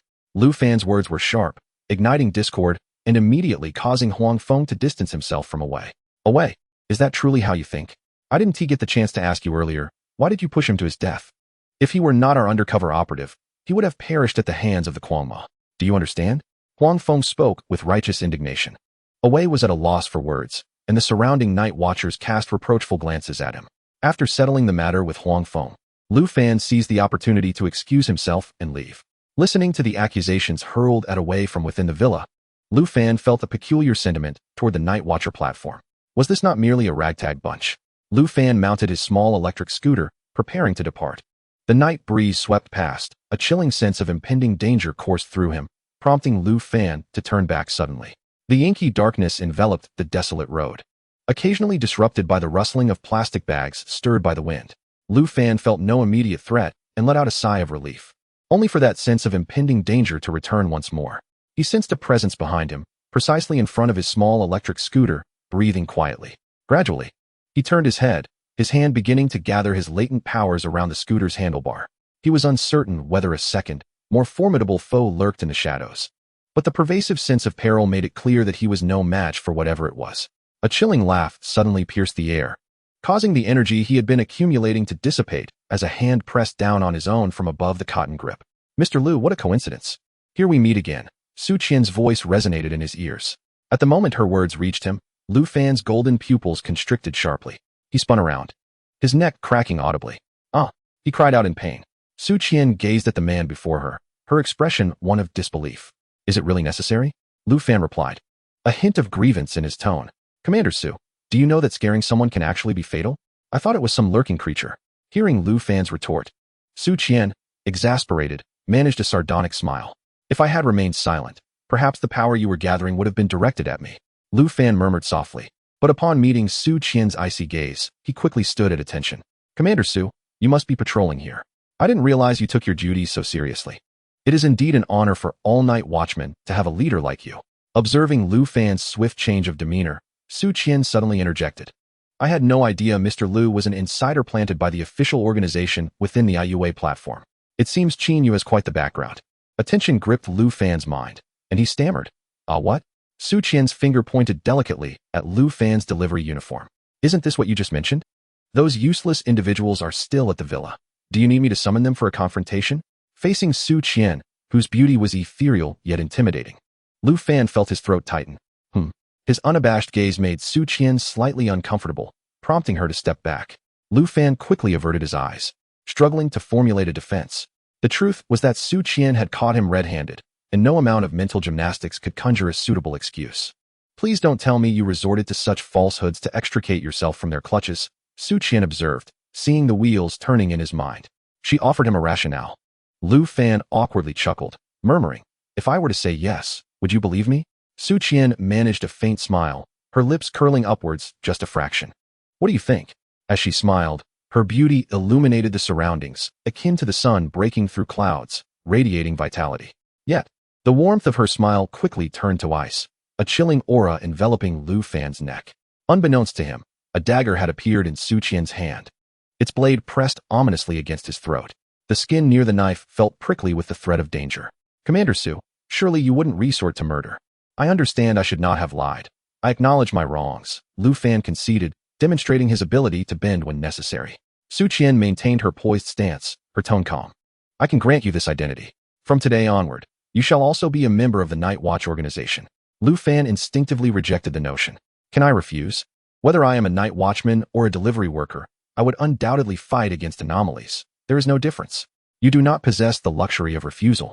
Su Qian replied, "If the lower ranks of the Night Watch are comprised of those individuals, I would rather remain within the delivery platform. After all, lacking their connections, I would prefer the freedom it offers." Su Qian countered, "I believe your intellect is sharper than that. Those fools access their positions through backdoor means. And I have already apprehended their benefactor. Today's mission was designed to test you." Lu Fan attempted to evade again, but Su Qian's blade pressed firmly against his skin, its chilling edge constricting his breath. "Commander Su, can we not discuss this calmly? If I decline to join, will you resort to killing me? Indeed, you are too dangerous." Su Qian stated bluntly, leaving Lu Fan with no option but to comply. "If I join, will you sheath the dagger?" In an instant, Su Qian's expression returned to its usual neutrality. Had it not been for the faint scar on Lu Fan's neck and the lingering chill in the air, the entire encounter would have felt like a dream. Rubbing his neck, Lu Fan speculated that Su Qian's weapon was crafted from uncommon materials. "Go report to Qin Yu. He will inform you of the subsequent tasks." As Su Qian turned to leave, Lu Fan noticed a vehicle concealed in the darkness nearby, crafted from materials that rendered it nearly invisible.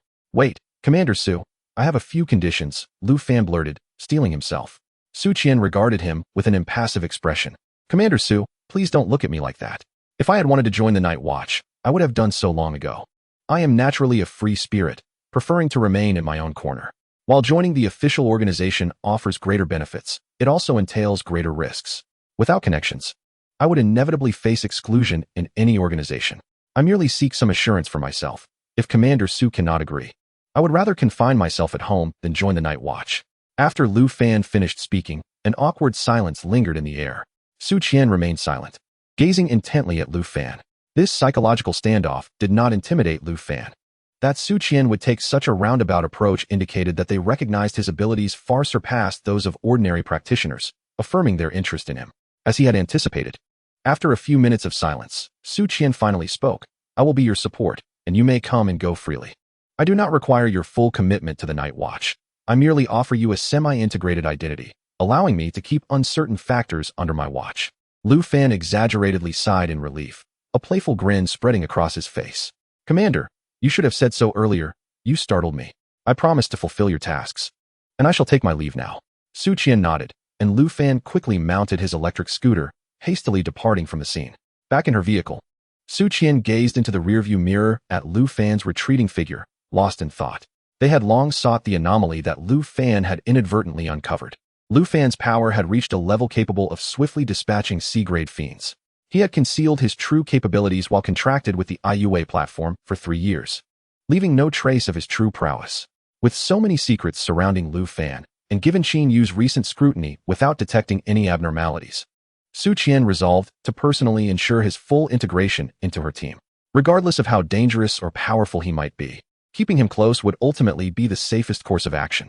If he became uncontrollable, she could eliminate him early on. As Lu Fan journeyed home, he too pondered the events of the day.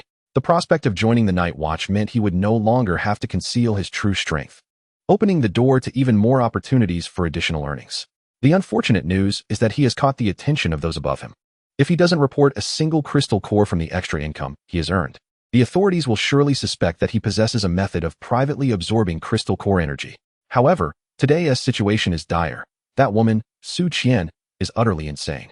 If he does not comply with her, she would genuinely kill him. She is strikingly beautiful, yet fiercely intimidating. If she were mine, I would have long since made her obedient. Nevertheless, it is a temporary arrangement, and since he has not been officially enlisted, pondering over it is futile. Lu Fan rode his little electric scooter home at a breakneck speed. Exhausted, he rummaged through the refrigerator for something to eat and prepared a bowl of fragrant instant noodles. After finishing his meal, fatigue overcame him, and he fell into a deep slumber. As Lu Fan's breathing steadied on the bed, a black tentacle suddenly emerged from the slightly ajar window. It appeared both ethereal and tangible, as if formed from a mass of slime. Quietly probing the room to confirm whether its occupant was truly asleep, after verifying that the man on the bed was unresponsive, the tentacle widened the window gap further and fully entered the room. The shadow dispersed, transforming into a black mist that gradually enveloped Lu Fan. Sensing a foul presence, Lu Fan instinctively frowned in his deep sleep, his eyelids fluttering. Observing this, the cautious shadow quickly shrank its form, morphing into a small black orb that nestled in the shadowy corner of the room. Time passed, and the black orb, finding Lu Fan still unawakened, dared not approach him again, instead releasing a wisp of black mist. The mist infiltrated Lu Fan's nostrils and ears, causing his breathing to become increasingly faint, until it was almost imperceptible. In his dream, Lu Fan found himself lying on a beach by the sea, basking in sunlight with a beautiful woman in his embrace. The soft, voluptuous body of the woman lay half on his chest, her restless fingers gliding over his abdominal muscles. Lu Fan reached for a nearby glass, taking a large sip of ice-cold watermelon juice. Refreshing, unable to resist, he leaned in to kiss the beauty in his arms. Yet, at the very moment Lu Fan closed his eyes, the woman, mere inches away, opened hers, revealing a gaze filled with murderous intent. Silently, she wrapped her arms around Lu Fan, her fingers transforming into blades, seemingly poised to pierce his neck. In an unexpected motion, Lu Fan turned his head and flung the woman, who had been nestled in his embrace, away. As she hit the ground, she transformed into a creature on all fours, her stunning visage twisting grotesquely. Her once smooth, fair skin sprouted layers of black scales, and as her crimson lips parted, rows of sharp teeth were revealed. What on earth is this? Am I not in a beautiful dream? Realizing that the transformed beauty was swiftly approaching him, Lu Fan could not afford to ponder. He immediately unleashed his abilities in retaliation. However, to his astonishment, he discovered that his strength had been diminished. Is this not my dream? Why have I become so weak? A premonition gripped Lu Fan's heart. If he perished in this dream, his real self would undoubtedly meet the same fate. His mind raced, and he deliberately feigned confusion, seizing the opportunity to escape while the creature evaded him. Yet, despite countless attempts to close and reopen his eyes, Lu Fan remained ensnared within the dream. A nightmare. This is the power of a C-class nightmare. Experienced, Lu Fan recalled a particularly troublesome creature he had heard of before, perfectly mirroring his current predicament. The nightmare is an exceptionally unique entity. It lacks a physical form and resides within a person's dreams. It delights in appearing unexpectedly during moments of blissful slumber, weaving countless scenarios that terrify the dreamer, ultimately scaring them to death within their dreams. Realizing he might also be a victim of such a nightmare, Lu Fan halted, observing the creature drawing near behind him.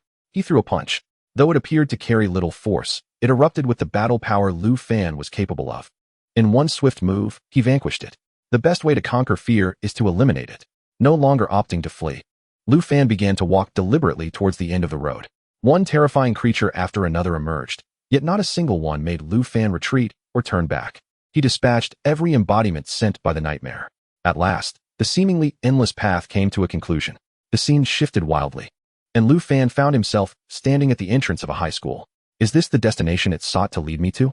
Lu Fan raised his gaze slightly, regarding the familiar school plaque, confusion swirling within him once more. This was the school he had once attended, known for its rigorous emphasis on academics and strict management. Why would it construct such a setting? Lu Fan was perplexed. In the next moment, the familiar school bell rang, and suddenly, numerous students clad in uniforms surrounded him. Lu Fan also wore his old school uniform, and a hand suddenly tugged at him, urging him to enter the school. What are you doing, Lu Fan? Didn't you hear the bell? If you're late, you'll have to face that old hag. Spoke a very familiar face, his best friend from high school. Yet, he had not seen him in many years. A Tao? Lu Fan whispered softly. The young boy, pulling Lu Fan along, turned back with a puzzled expression. What do you want? All the questions Lu Fan wished to ask remained lodged in his throat as he surveyed the throng of students rushing toward their classrooms. Suppressing his unease, Lu Fan resolved to temporarily blend into this dream, seeking to uncover what it intended to convey. He quickened his pace, following his friend Su Tao toward their classroom. The dream's end lay ahead. Perhaps here was the breakthrough he sought against the nightmare. In the classroom, Lu Fan attentively observed his classmates, but found no flaws among them. Time swiftly passed to the third period of evening self-study, with only 5 minutes remaining until class ended. Su Tao, seated beside Lu Fan and also his roommate, had begun stealthily packing his belongings. Hurry and get your things ready. We need to rush for hot water after class. Su Tao whispered almost directly into Lu Fan's ear. Lu Fan felt uneasy with such proximity, feigning a need to retrieve something to create distance. I'm a bit hungry. I plan to go to the supermarket to buy snacks. Can you help me get some water?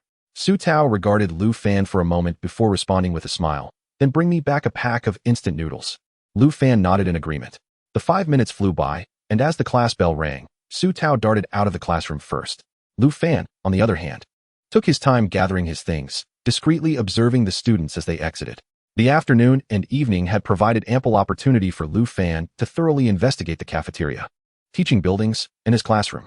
No issues were apparent. Now, heading to the supermarket, Lu Fan hoped for a fruitful discovery. 10 minutes later, Lu Fan looked down at the pile of snacks in his arms, letting out a heavy sigh. He lingered, aware that the dormitory would soon lock its doors, and hurried back. Fortunately, his dormitory was on the first floor. Unfortunately, the dorm number was 114. This number carried an ominous connotation. Chapter 15. Terrifying tales. Lu Fan stood at the door for a moment, startling Su Tao, who was about to exit the dormitory. Why are you back so late? The hot water has been prepared for you. Hurry and wash your feet, for soon the dormitory supervisor will check the rooms.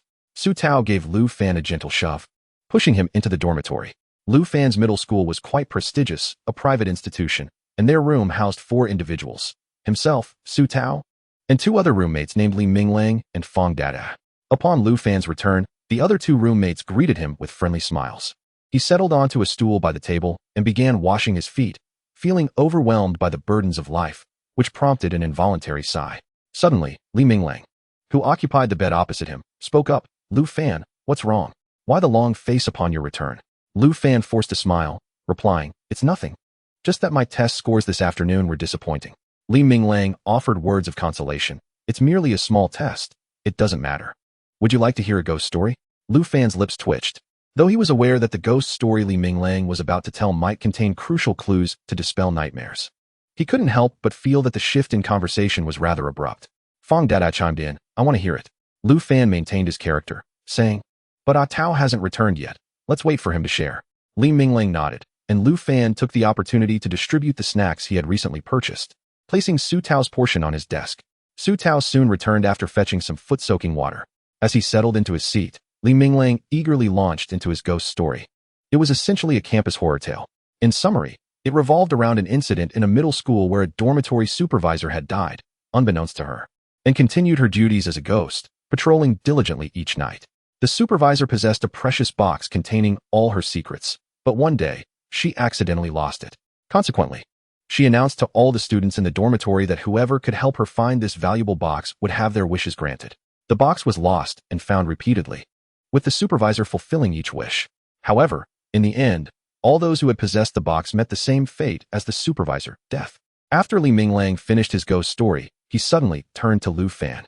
Lu Fan, if you found that box, would you discard it or give it to the supervisor? Meeting Li Minglang's dark eyes, Lu Fan feigned ignorance and replied, I think I would open it.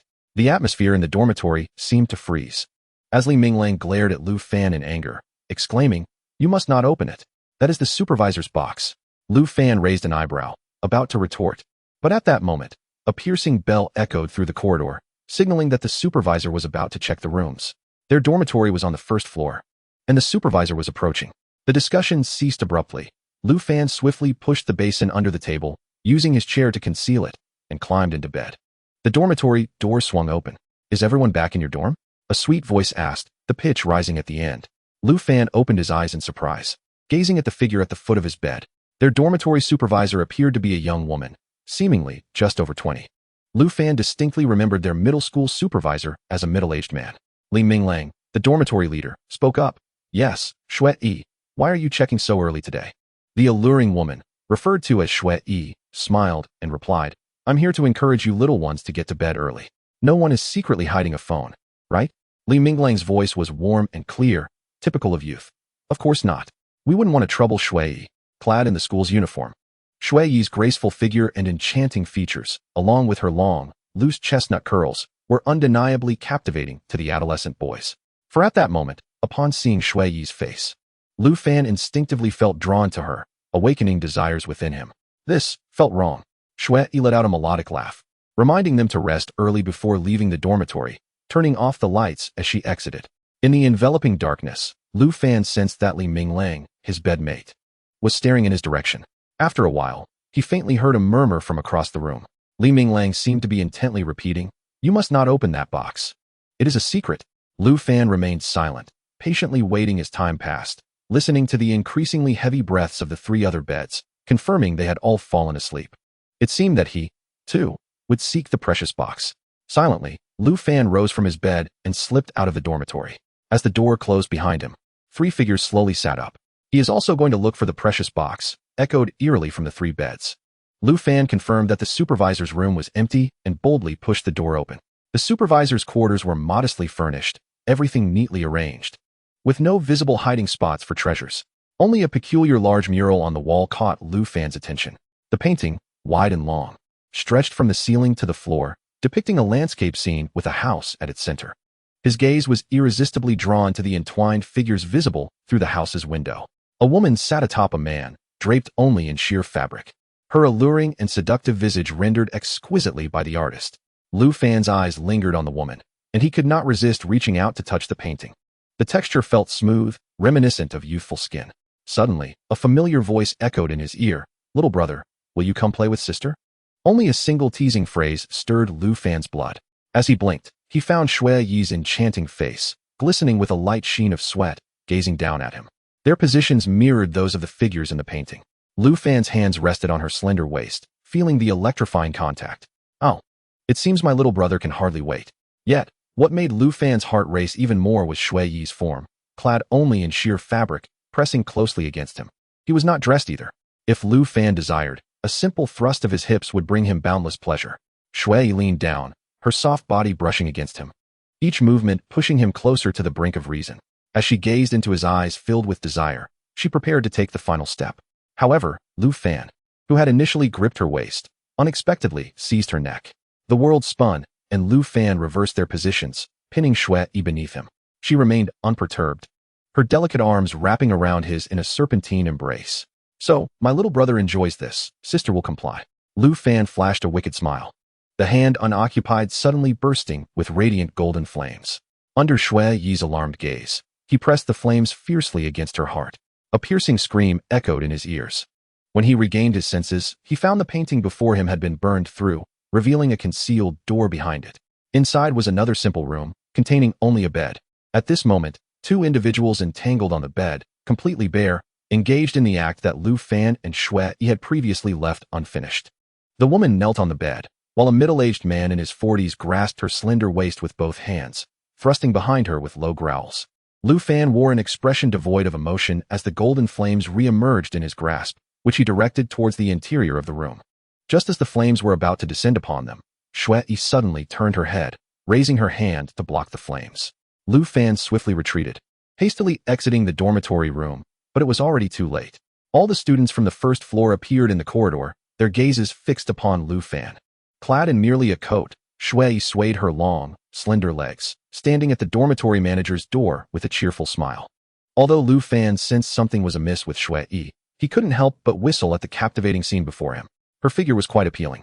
Yet it was a pity that ordinary individuals were not worthy of such allure. Shui Yi's expression briefly twisted before she resumed her beaming demeanor. After the dormitory lights go out, you must be obedient and go to sleep. You have not adhered to the rules, she declared. As soon as her words fell, all the students echoed in unison. You have not adhered to the rules. The entire building's students were mere puppets of Shui Yi. She continued. Students who do not follow the rules have all perished. The chorus responded, all perished, perished, perished. This familiar manner of speech caused Lu Fan's brow to twitch as he instinctively looked towards Shui Yi. However, in the next moment, the students who had previously stood like puppets suddenly lunged towards Lu Fan with gaping mouths. Lu Fan evaded the bites of the two closest students and kicked away another two attempting to ambush him. He was disinclined to engage with these beings. With a single powerful strike, all the puppets formed from nightmares disintegrated in an instant.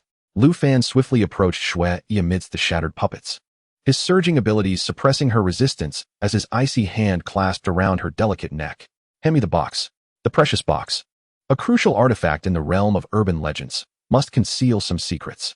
Moreover, the peculiar manner of speech exhibited by those student puppets reminded Lu Fan of the Heart's Desire app he had previously encountered with by Shaoling.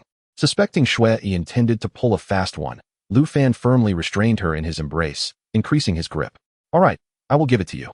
Despite the vacuum within her, she astonishingly produced a resplendent box from her bosom. At that moment, the sight of the precious box ignited a primal hunger deep within Lu Fan, nearly overpowering his rationality. By the time he regained his senses, the dazzling box was already in his possession, while Shui Yi had extricated herself from his grasp, standing beside him with an impassive expression. Observing the cold countenance of the student puppets that mirrored Shui Yi's, Lu Fan forcefully smashed the box onto the ground. With a resounding thud, countless shadows surged forth from within the box. Their familiar aura was that of the bizarre entities Lu Fan had previously fought against but failed to capture at by Shaolings. However, they did not give him the same intense feeling as those entities. Drawing upon his prior experience, Lu Fan wasted no time, channeling all his abilities to conjure a massive golden flame in the palm of his right hand. The golden flame hurled fiercely towards the shadows and the box on the ground. Subsequently, Lu Fan's vision darkened, and upon reopening his eyes, he found himself back in his bedroom. A sharp pain akin to something being extracted from his mind compelled him to press firmly against his temples. Nightmares, shadows, the Heart's Desire app. The next day, after hastily consuming a meager breakfast, Lu Fan messaged by Shaoling, initially expecting her to still be recuperating at Su Qian's. He was surprised by her prompt response. After a brief inquiry about her situation, he requested her home address and promptly mounted his electric scooter to rush over. The night watchers assigned to monitor Lu Fan swiftly followed suit. Preoccupied with his own thoughts, Lu Fan remained oblivious to his pursuers. Upon arriving at Bai Shaoling's residence, he utilized the password she had provided to unlock the door. However, what greeted him was Bai Shaoling, clad only in her pajamas. Rushing out upon hearing the noise at the door, Lu Fan did not anticipate her lack of wit, though her figure was rather appealing, ample bosom, slender waist, and a curvaceous backside. Instinctively, he let out a whistle. Bai Shaoling immediately screamed, "Lu Fan, you pervert!" and hurled a cushion from the sofa at him. Chapter 17, The Fall of the East City. Lu Fan caught the cushion, wearing an innocent expression. "I asked you for your home address. Did you not realize I would come over?" Bai Shaoling, in a state of distress, retorted, "You didn't say?" Lu Fan, feeling awkward, replied, "I need your help with something. Why don't you go change?" Bai Shaoling shot him a fierce glare before retreating to her room to change. When she re-emerged, Lu Fan got straight to the point. "Can you still access that app?" Bai Shaoling blinked. "What?" Lu Fan reiterated, "The Heart's Desire app." She pulled out her phone, opened the app page, and, somewhat resigned, said, "Although I don't know what you want it for, since that night, I haven't been able to open this app." Bai Xiaoling handed her phone to Lu Fan, who reached out to tap the app's icon, only to discover it indeed had no response. How could this be? Lu Fan was taken aback. "Handsome, what do you want to open that app for?" "That officer told me to use it less and report to him immediately if anything unusual occurs," Bai Xiaoling observed. Her curiosity piqued. Lu Fan furrowed his brow, staring at the app's icon, lost in thought. "Thank you for today. I have other matters to attend to, so I will take my leave." He set Bai Xiaoling's phone down and stood to depart. The last time Lu Fan left the Night Watcher's base, he had considered probing into the situation regarding the Heart's Desire app. However, his inquiries yielded nothing. Even in some underground forums of unofficial organizations, he could only find fragmented snippets of information. This news seemed like a secret best kept in the dark, fiercely concealed by the authorities. Lu Fan had originally wished to steer clear of such troublesome matters, yet fate had other plans. Moreover, he had a premonition that he would inevitably find himself entangled with this entity again. With so little understanding, Lu Fan felt a sense of unease creeping in. Observers covertly monitoring and protecting Bai Xiaoling noted Lu Fan's hurried demeanor as he departed, and promptly reported the situation to Su Qian.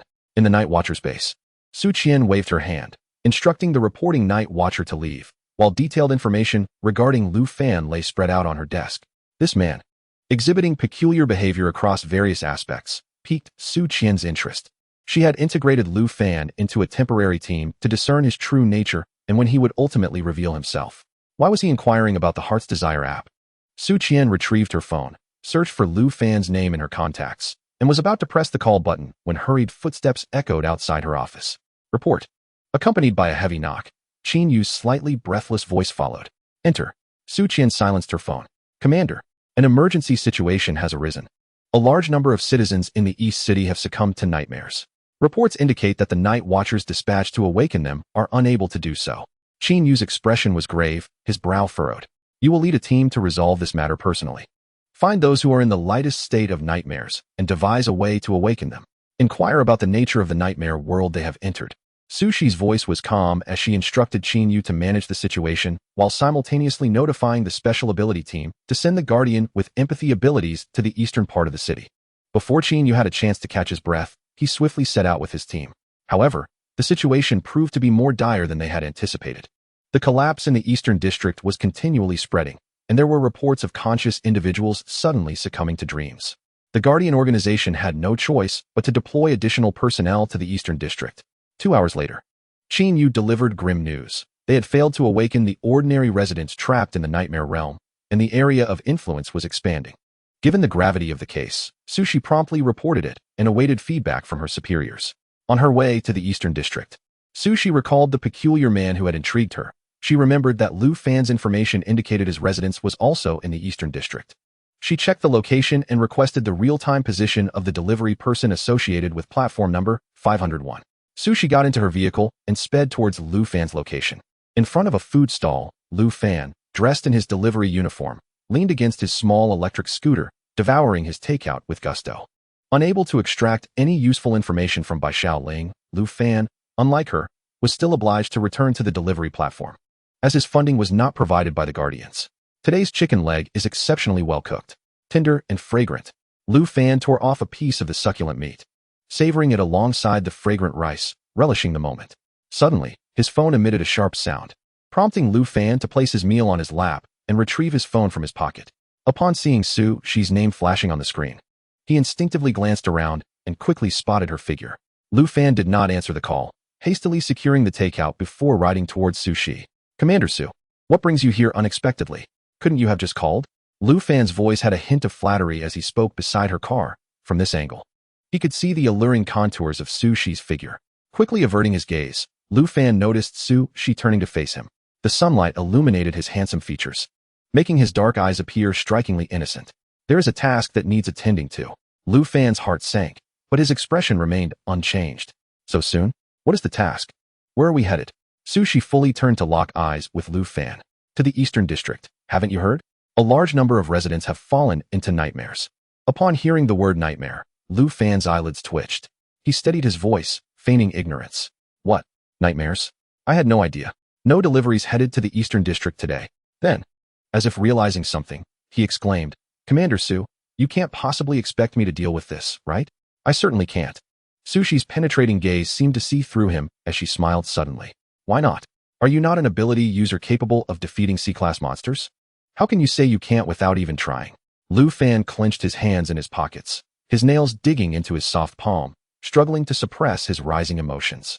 With the situation urgent, Sushi did not wish to engage in further banter and coldly instructed, "Get in the car. I won't say it twice." Although Lu Fan felt reluctant, he understood that he was no match for her, so he secretly contemplated impossible scenarios. He attempted to protest once more. "What about my wages today?" Impatient, Sushi replied, "I'll cover it. Just get in the car." Lu Fan's expression instantly brightened. "All right, I'll park the scooter." As he turned away, he maliciously thought that if Sushi ever fell into his hands, he would surely make use of every skill in his repertoire. The thought of her in tears was tantalizing. After parking, Lu Fan joined Sushi in her luxury vehicle, and they quickly headed towards the Eastern District. Chapter 18. Blood Recoil, Entry Forbidden. The car was enveloped in silence. To avoid revealing the suspicion in his eyes, Lu Fan closed them and pretended to rest. Living on the outskirts of the Eastern District, he was completely unaware of the significant incident unfolding there. Was my experience with nightmares yesterday possibly linked to this? Lu Fan pondered. According to his previous understanding of various anomalies, nightmares were entities that trapped individuals in their dream realms, leading them to perish in their slumber. Yet, his nightmare experience yesterday had introduced a second type of anomaly, one with capabilities entirely distinct from nightmares, indicating it could not be classified as such. This opportunity was crucial. I must uncover the truth behind the nightmares. Before long, Sushi's cold voice broke the silence. "We're here." The two exited the vehicle, taking in the scene before them. Law enforcement personnel were collaborating with the Guardians to seal off the entire Eastern District. The silver lining was that the reach of the nightmares had not continued to expand. However, the bad news was that some lower-ranked Guardians had begun to fall under the influence of the nightmares, resulting in even fewer Guardians available to enter the Eastern District. Upon Sushi's arrival, Qinyu immediately approached her, but frowned upon seeing Lu Fan following her. "Commander, why is he here?" Sushi replied with indifference. "Let him come. He lives in this area."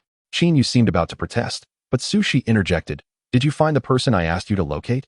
Understanding her intent, Qinyu ceased his objections and nodded. "The individual is prepared in the tent over there." Sushi led Lu Fan to the tent, which was sparsely furnished with a bed, a table, and a stool. Instruments cluttered the table, their meaning lost on Lu Fan. Sushi instructed, "Lie down on the bed." Lu Fan complied without resistance. The handsome man who had been seated rose to bind the ends of the instruments to their wrists. "Commander Su, what is this?" Lu Fan inquired. "It will help you enter the nightmare realm," Sushi replied flatly. Lu Fan felt uncertain about whether he could succeed.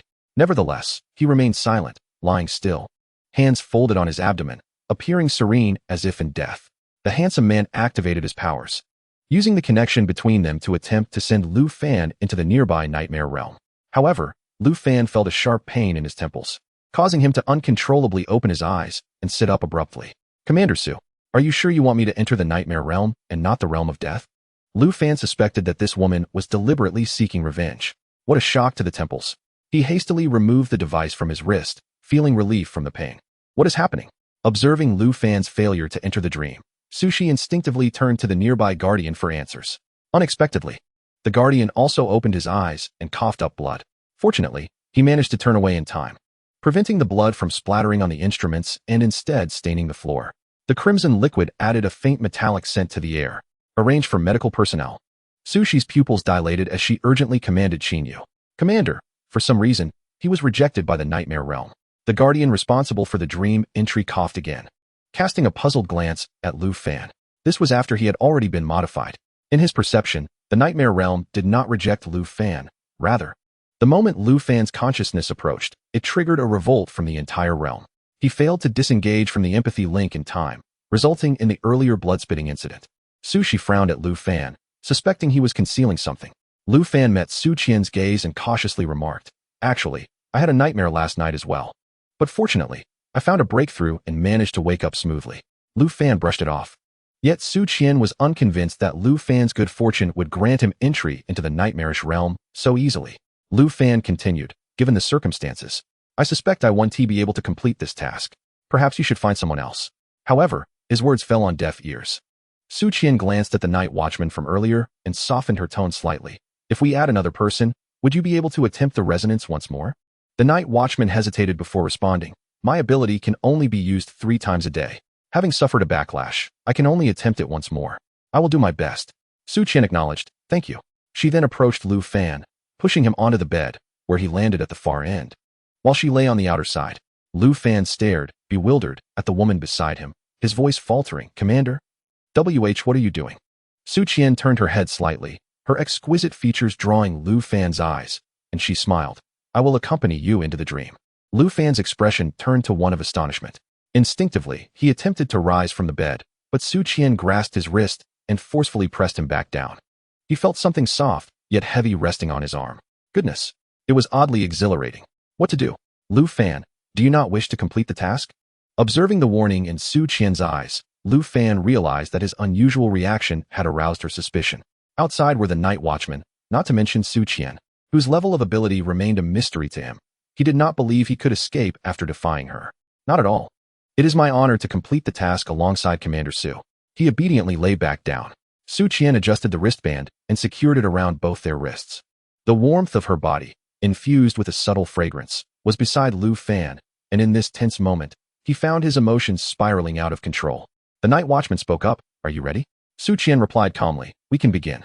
Chapter 19. The abandoned factory. Lu Fan could hardly contain his anxious heart. Would they successfully enter the nightmarish realm this time? Would it be the same world he had previously visited? Having nearly destroyed the core of the nightmare world, was returning not tantamount to seeking his own demise? Perhaps it was due to Su Qian's presence or Lu Fan's tumultuous emotions, but this time, they indeed succeeded in entering the dream. Lu Fan blinked, gazing at the desolate street, and tentatively pinched his arm. Commander, have we successfully entered the dream? Yes. Su Qian replied coldly, ignoring the stationary Lu Fan as she stepped forward into the street. Lu Fan followed closely behind, his thoughts a chaotic whirlwind as he observed the nightmare world, which closely resembled reality. Aside from the absence of people, every aspect of the nightmare world corresponded to the outside world. They were currently in the eastern part of the city. Commander, are we to search for the anomalies next? Where shall we find it? Lu Fan inquired, trailing Su Qian. Su Qian ignored him, stopping at a fork in the road as her powers surged. Noticing her activating her abilities, Lu Fan fell silent, fixated on her. His gaze traveled from her slender neck to her curvaceous form, tracing the contours accentuated by her combat attire, and finally to her long, straight legs. What a captivating beauty! After about a minute, Su Qian opened her eyes and spoke in a detached tone. I found it. Huh? Found who? Lu Fan instinctively asked. The nightmare. Su Qian darted toward a specific direction with remarkable speed. Lu Fan had no time to respond, hastening to keep up with her. Their speeds were nearly equal. Their figures zipped through the eastern city outskirts like bolts of colored lightning. After 10 minutes of rapid running, they halted, gazing at the abandoned factory 200 meters away. It's right there. Su Qian pointed toward the factory. I need to catch my breath. That was exhausting. Lu Fan's legs felt weak as he plopped down onto the ground. Su Qian shot him a disdainful glance, thinking to herself, I expected him to conceal his strength. But instead, he is merely pretending. Lu Fan gasped for air, wiping non-existent sweat from his brow. Su Qian was no ordinary woman. Her speed, physique, and stamina indicated her abilities were certainly formidable. Commander, may I ask you a question? Lu Fan panted like a dog. Ask quickly, let us move after. Su Qian replied impatiently. What is your ability? How can you locate the nightmares? Lu Fan feigned curiosity. Su Qian's gaze lowered, scrutinizing Lu Fan, who sat beside her. Sweat beads rolling down his forehead, his eyes filled with eagerness. You wish to know my ability? Lu Fan cautiously replied. Is it forbidden to know? Will I die if I find out? Perhaps it's better I remain ignorant. Su Qian disregarded his remarks. My ability is active searching. Once I fixate on something, be it a person or an anomaly, I can trace its whereabouts. As she spoke, she leaned ever so slightly closer, her gaze fixed intently on Lu Fan. His eyes instinctively drifted towards certain alluring curves, and in the next moment, he heard Su Qian's icy voice. So, if you cannot control your wandering eyes next time, I will be compelled to remove them. Lu Fan's heart sank, and he quickly averted his gaze, avoiding her penetrating stare. Su Qian resumed her focus on the factory ahead. Have you rested enough? Lu Fan scrambled to his feet, trailing behind Su Qian as they approached the abandoned factory. I recall this dilapidated factory has stood here for 5 or 6 years, with many homeless congregating inside. There were even reports of a murder here. They once planned to demolish it, but something happened, and the matter was left unresolved. Nevertheless, apart from the homeless and stray animals, no one else is likely to come here. I never expected the nightmare to be hiding in this place. Goodness, it reeks. Is there a corpse inside? As they reached the factory entrance, Su Qian prepared to push open the large door when Lu Fan voiced his complaint from behind. Su Qian turned to glare at him, prompting Lu Fan to quickly cover his mouth, mimicking a zipper motion. Su Qian suddenly felt regretful. Despite Lu Fan's frivolity, she had brought him into the nightmare world due to her suspicions. Would he truly impede her progress? Enough with the chatter. Su Qian warned him in a low voice. Lu Fan nodded obediently. Due to Lu Fan's earlier rambling, Su Qian glanced at her pristine hands and the filthy door before ultimately deciding against pushing it open manually. Instead, she conjured a short rod with her abilities and used it to pry open the factory door. As the door creaked open, the interior of the dilapidated factory gradually revealed itself to both Lu Fan and Su Qian. Inside the expansive workshop, abandoned machinery lay scattered, and the air was thick with dust that had accumulated over the years of neglect. With Su Qian pushing the door open, the sunlight from the nightmare world streamed into the factory. The disturbed dust floated in the air, obscuring their vision. Su Qian frowned, raising her hand to wave it before noticing a shadow darting in her direction. Without hesitation, she kicked the shadow away and instinctively pushed Lu Fan behind her. Lu Fan had not intended to act so quickly, but seeing Su Qian protecting him, he shamelessly hid behind her. What on earth is happening? What are those things? Lu Fan deliberately feigned a look of fright, as if he were confronting a strange entity. Su Qian was not entirely certain. The sensation from that kick felt amiss, akin to striking something soft. Lu Fan concealed his true abilities, continuing to hide behind Su Qian, tremblingly imploring, "Commander Su, you must protect me." Su Qian frowned. "Do not make a fuss, just stay hidden." The short rod formed from her powers manifested as a solid object and, in accordance with Su Qian's movements, struck another creature attempting to ambush them. The creature emitted a pained cry as it was sent flying by Su Qian's blow. Lu Fan stood behind her, applauding appreciatively. A subtle smile graced the corner of Su Qian's lips, but it vanished upon her realization of the dire situation within the factory. How could this be? In the abandoned factory, countless creatures turned their gazes towards Lu Fan and Su Qian in unison. The sunlight in the nightmare realm, though warm like that of reality, now cast a chill upon the two. Lu Fan observed the scene in the factory, his expression growing solemn. Were these creatures truly real, or merely puppets of the nightmare world he had entered the previous night? Chapter 20. Indeed, it relies on me. Quickly, you must leave. I will cover you. Su Qian's icy voice resonated alongside her actions, propelling Lu Fan out of the factory with tremendous force. As he watched Su Qian plunge into the throng of creatures alone, a flicker of struggle appeared in his eyes. If he wished to escape the nightmare realm, it would not hinder him. In fact, it would prefer his departure. But could he truly abandon Su Qian here? Observing her fierce figure amidst the creatures, Lu Fan gritted his teeth, deciding to remain still for the moment. I truly owe this woman. Damn it. If she perishes here, I will be finished. As a commander, Su Qian's combat prowess was undoubtedly formidable. Yet this was not the real world but the nightmare realm. Her power was clearly diminished, and the weapons conjured from her abilities were significantly weaker than in reality. Seeing Su Qian struggling, Lu Fan closed his eyes and charged into the fray. "Commander, I am here to rescue you." Su Qian, startled by Lu Fan's voice, turned to see the foolish boy rushing into the factory. This momentary distraction allowed one creature to seize the opportunity, leaping high and aiming to claw at Su Qian's chest. Lu Fan's eyes widened in alarm. "Get away from her. I haven't even had a chance to touch her, and you dare to?" Grabbing a stone from who knows where, Lu Fan hurled it at the shadow that had attempted to ambush Su Qian. "Commander, don't be distracted in battle," he exclaimed, reaching Su Qian's side before she could scold him. "Idiot. Who told you to come back?" Su Qian was infuriated. "I do as I please," Lu Fan retorted defiantly. Su Qian narrowed her eyes, but in this life and death moment, she could not spare the effort to reprimand this reckless fool. "If you seek death, I shall not stop you. But do not hinder me." After warning Lu Fan, she sprang forth again towards the mass of creatures. Lu Fan muttered a curse under his breath and followed her lead. This is the nightmare realm. Everything is dictated by the nightmares. Your powers are not as strong as they are outside. You are courting death. Finally catching up to the swift Su Qian, he urged her to reconsider. Meanwhile, Su Qian's weapons had transformed into two short swords, swiftly severing the heads of numerous creatures. "If you utter one more word, don't blame me for sewing your mouth shut." Lu Fan was exasperated, no longer willing to engage with this obstinate woman. Perhaps due to the nightmares having suffered at Lu Fan's hands before, he encountered far fewer creatures compared to Su Qian. Observing her growing ferocity, Lu Fan stayed close to her, defending against shadowy ambushes. Suddenly, A piercing and shrill cry of a baby echoed through the factory, previously filled only with the growls and clashes of creatures. Su Qian withdrew the short knife embedded in a creature's neck, kicking away another creature that had attempted to ambush her, and turned her gaze towards the source of the child's cries. How can there be a cry here? Lu Fan frowned. It may be a trap, do not be fooled. Yet, an unsettling feeling washed over Su Qian, her instincts signaling that this was a genuine child's cry. No, I must go and check. Lu Fan attempted to raise a hand to stop her, but Su Qian had already dashed toward the sound, cursing under his breath. He followed after her. They swiftly navigated through the layers of the factory, soon arriving at what appeared to be an office. The old items inside had accumulated a thick layer of dust, except for an infant lying in a dusty cradle, wailing loudly. Lu Fan suspected a trick. But before he could intervene, Su Qian, seemingly entranced, approached the child and lifted the swaddled infant from the bed. This isn't right. Suddenly, an otherworldly energy surged from the infant, and Lu Fan, disregarding the concealment of his powers, unleashed his golden flames towards the cradle. Yet, he was too late. The swaddle transformed into tendrils that pierced into Su Qian's unguarded abdomen, instantly infusing her with the taint of the bizarre entity. In that moment, Lu Fan's flames engulfed the tendril, but Su Qian's body weakly collapsed backward. Lu Fan rushed forward, catching her waist and cradling her in his arms.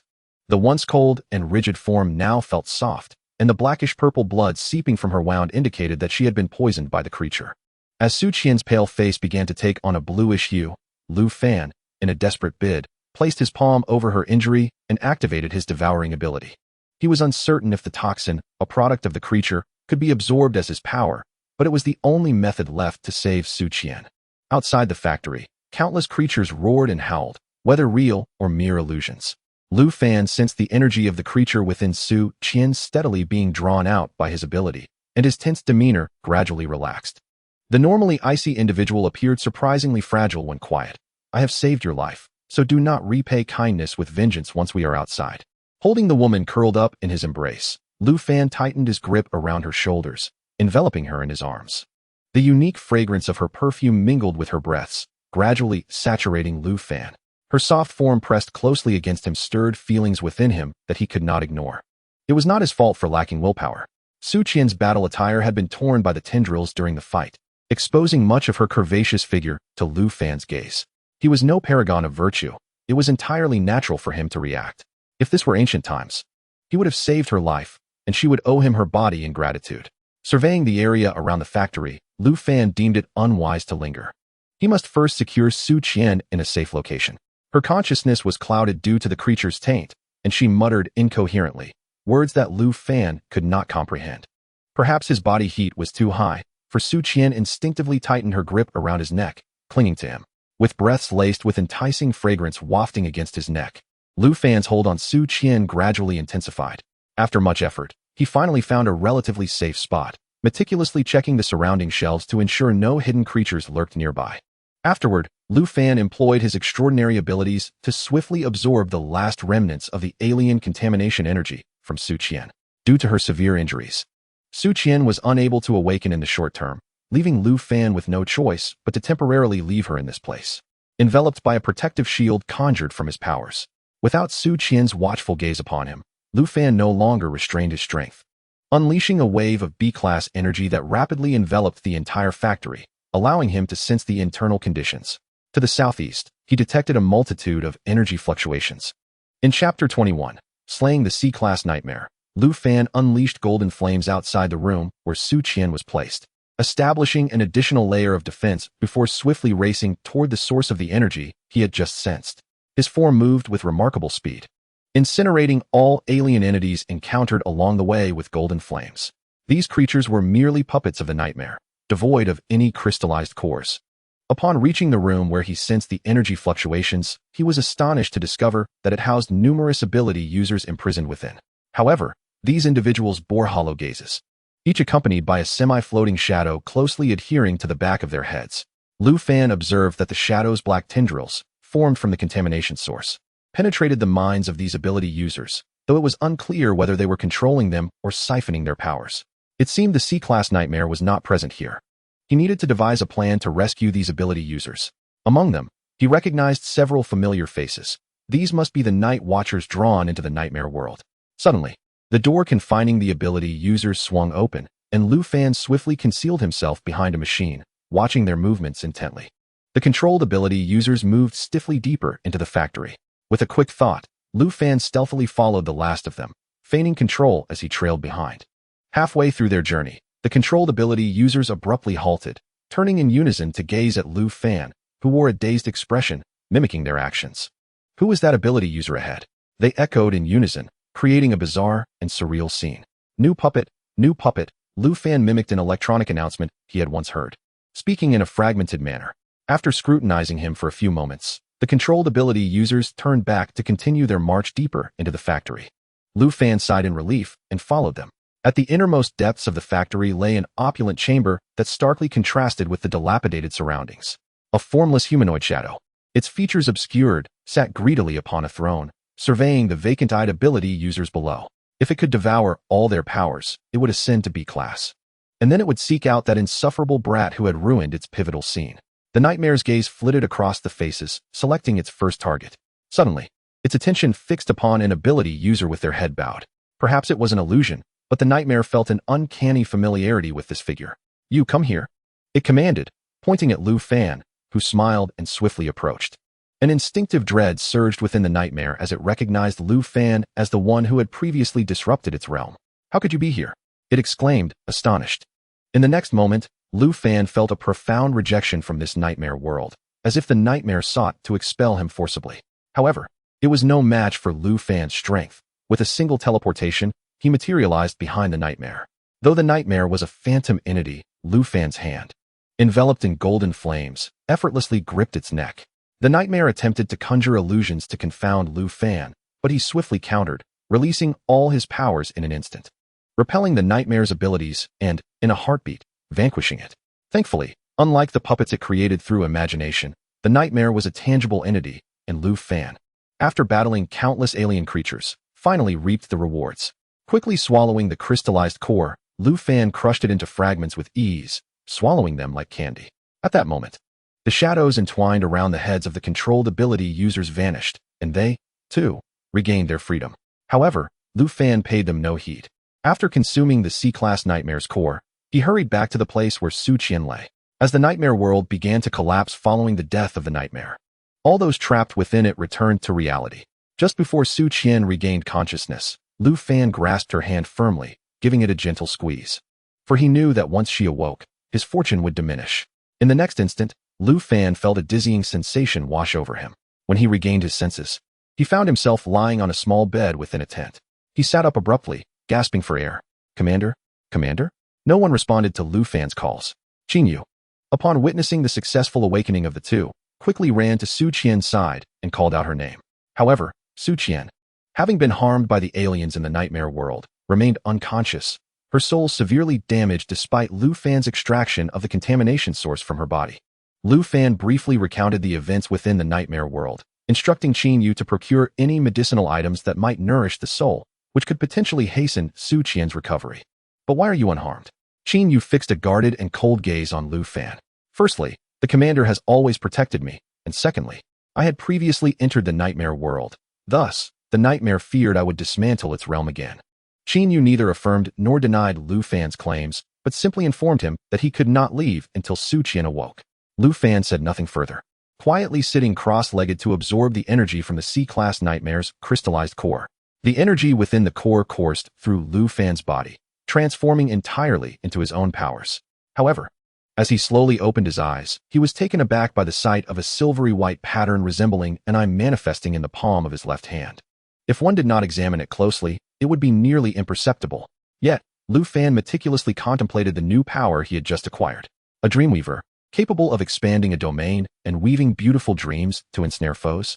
Lu Fan had never heard of such a possibility, that absorbing an alien's core could grant him a new ability.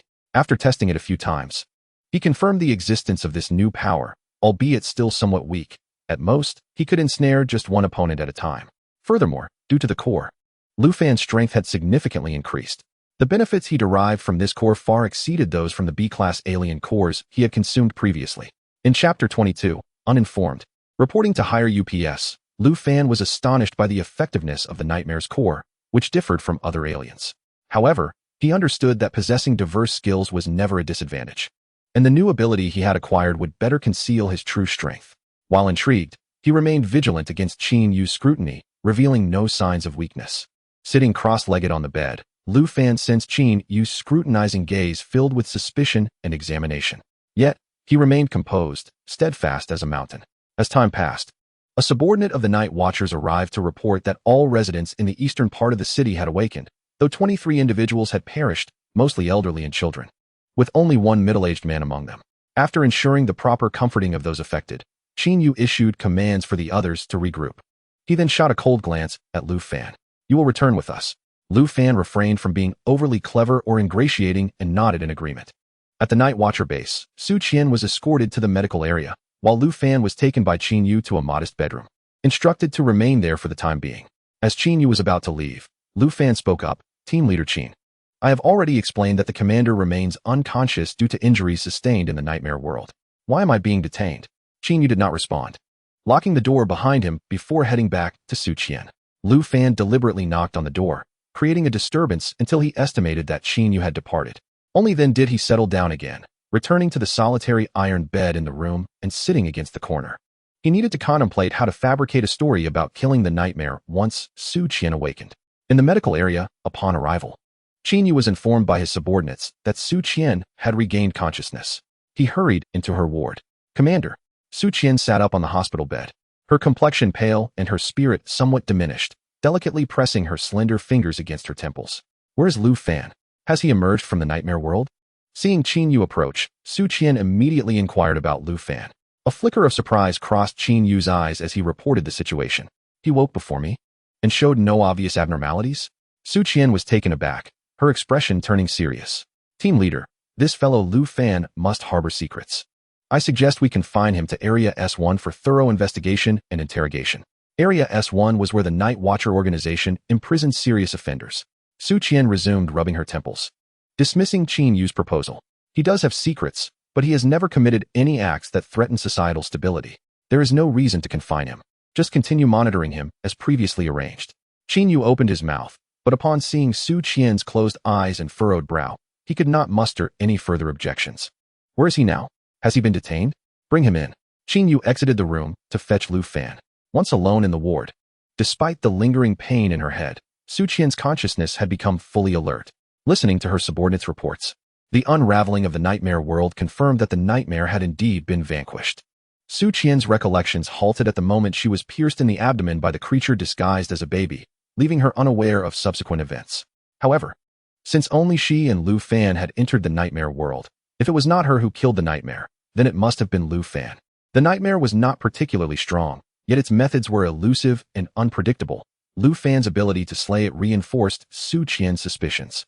Lu Fan's prowess undoubtedly surpassed what he outwardly displayed.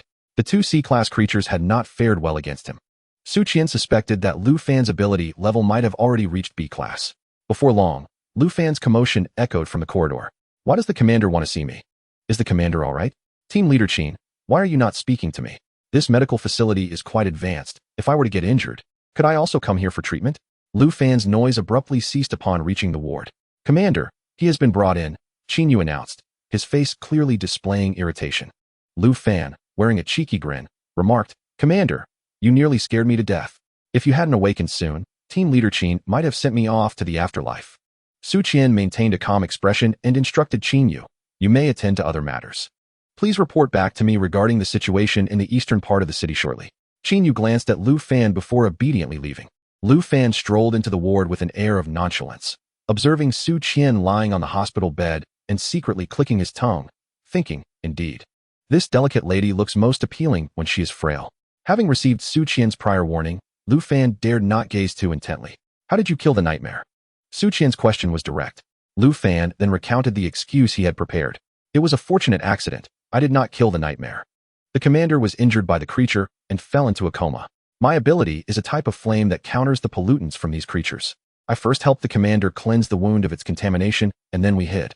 Just as we reached a concealed spot, I suddenly heard an explosion from the southeast of the factory. After securing the commander in a safe room, I went to investigate the southeast and discovered two creatures fighting, which caused the commotion. One of them was a grayish creature, resembling a fog, which matched the essence of the nightmare world and was likely the C-class nightmare.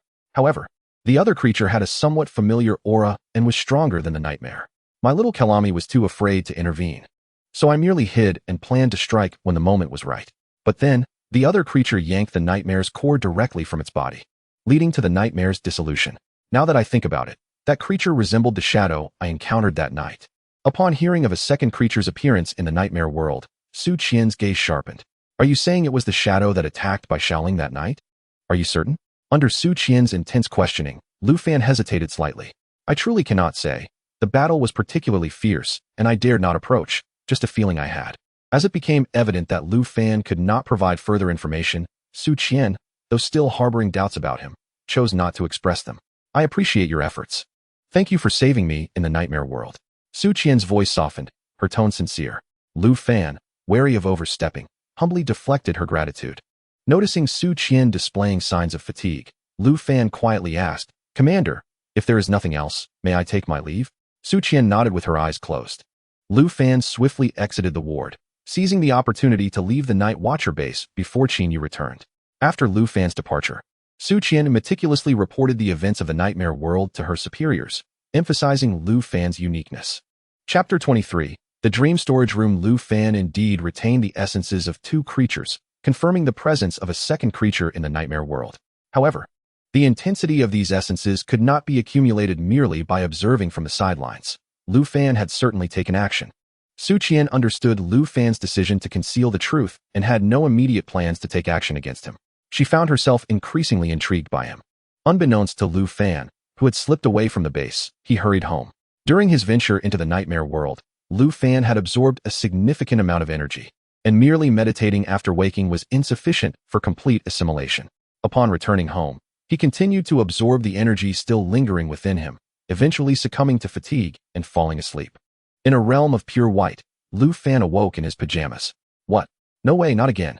I already killed the nightmare. I even consumed the core. Sensing the familiar waves, Lu Fan momentarily believed he had entered a second nightmare world, although this feeling seemed somewhat off. In this realm, Lu Fan was the master. Could it be that my new ability is unstable and has pulled me in?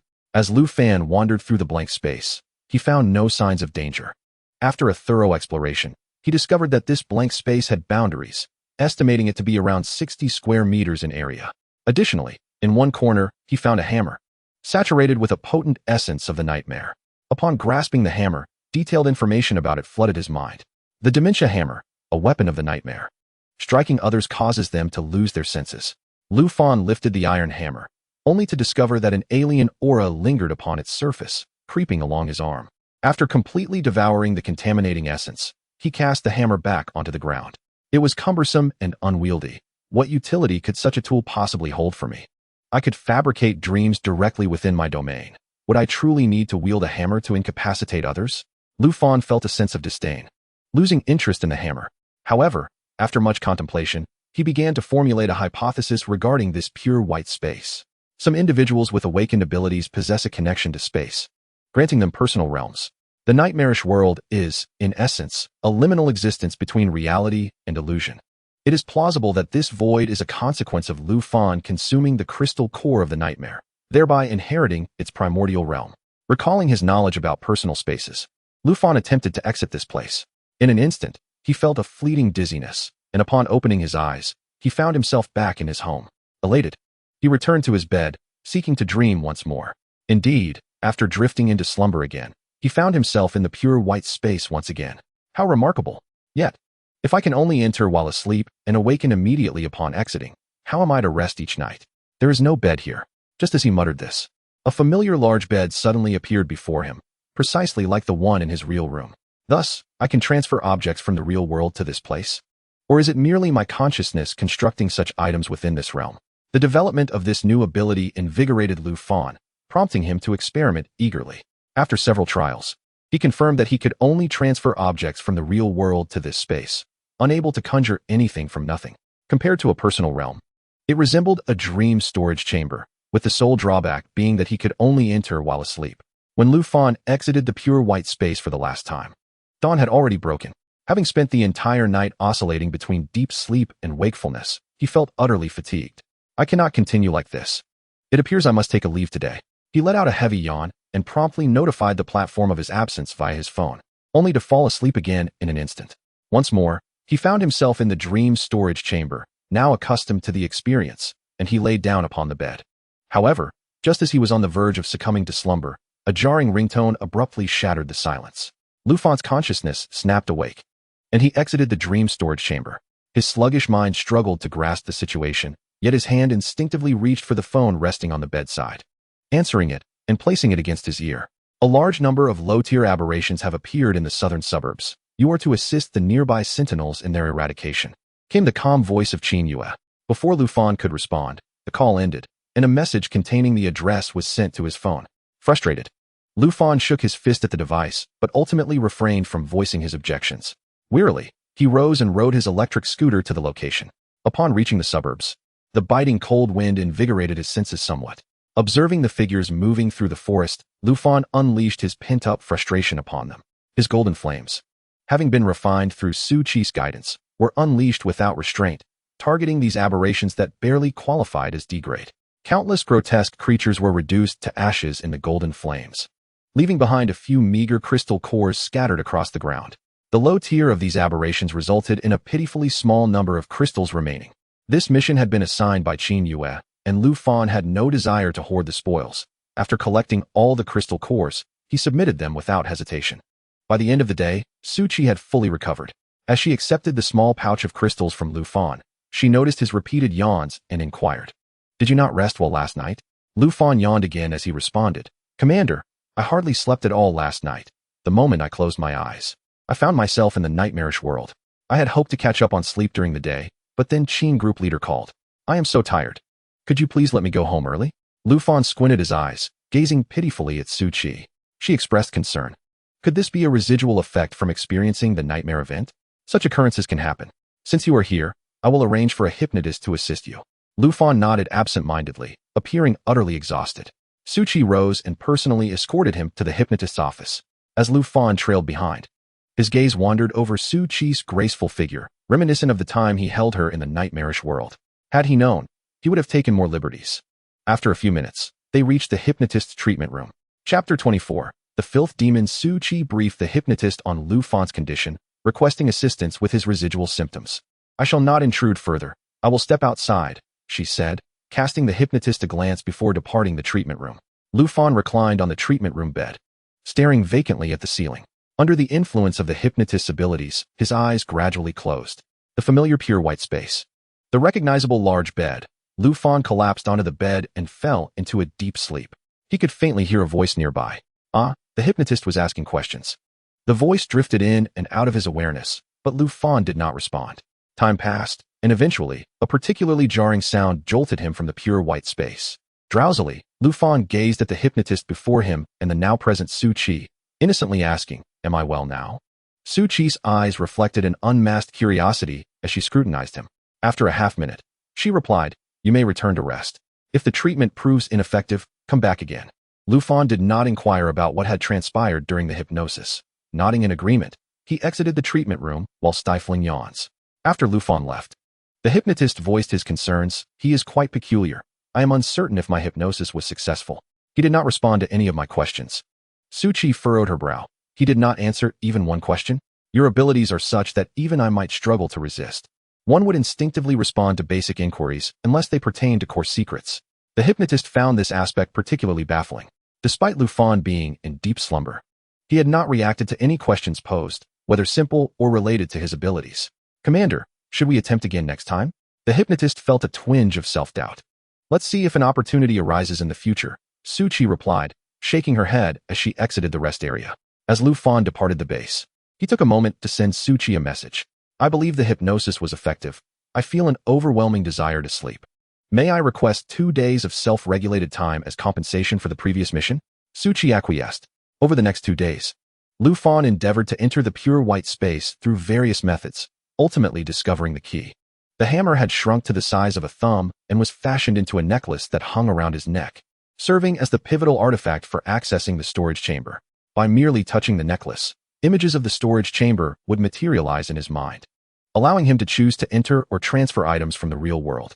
After several attempts, Lufan became proficient in utilizing the storage chamber.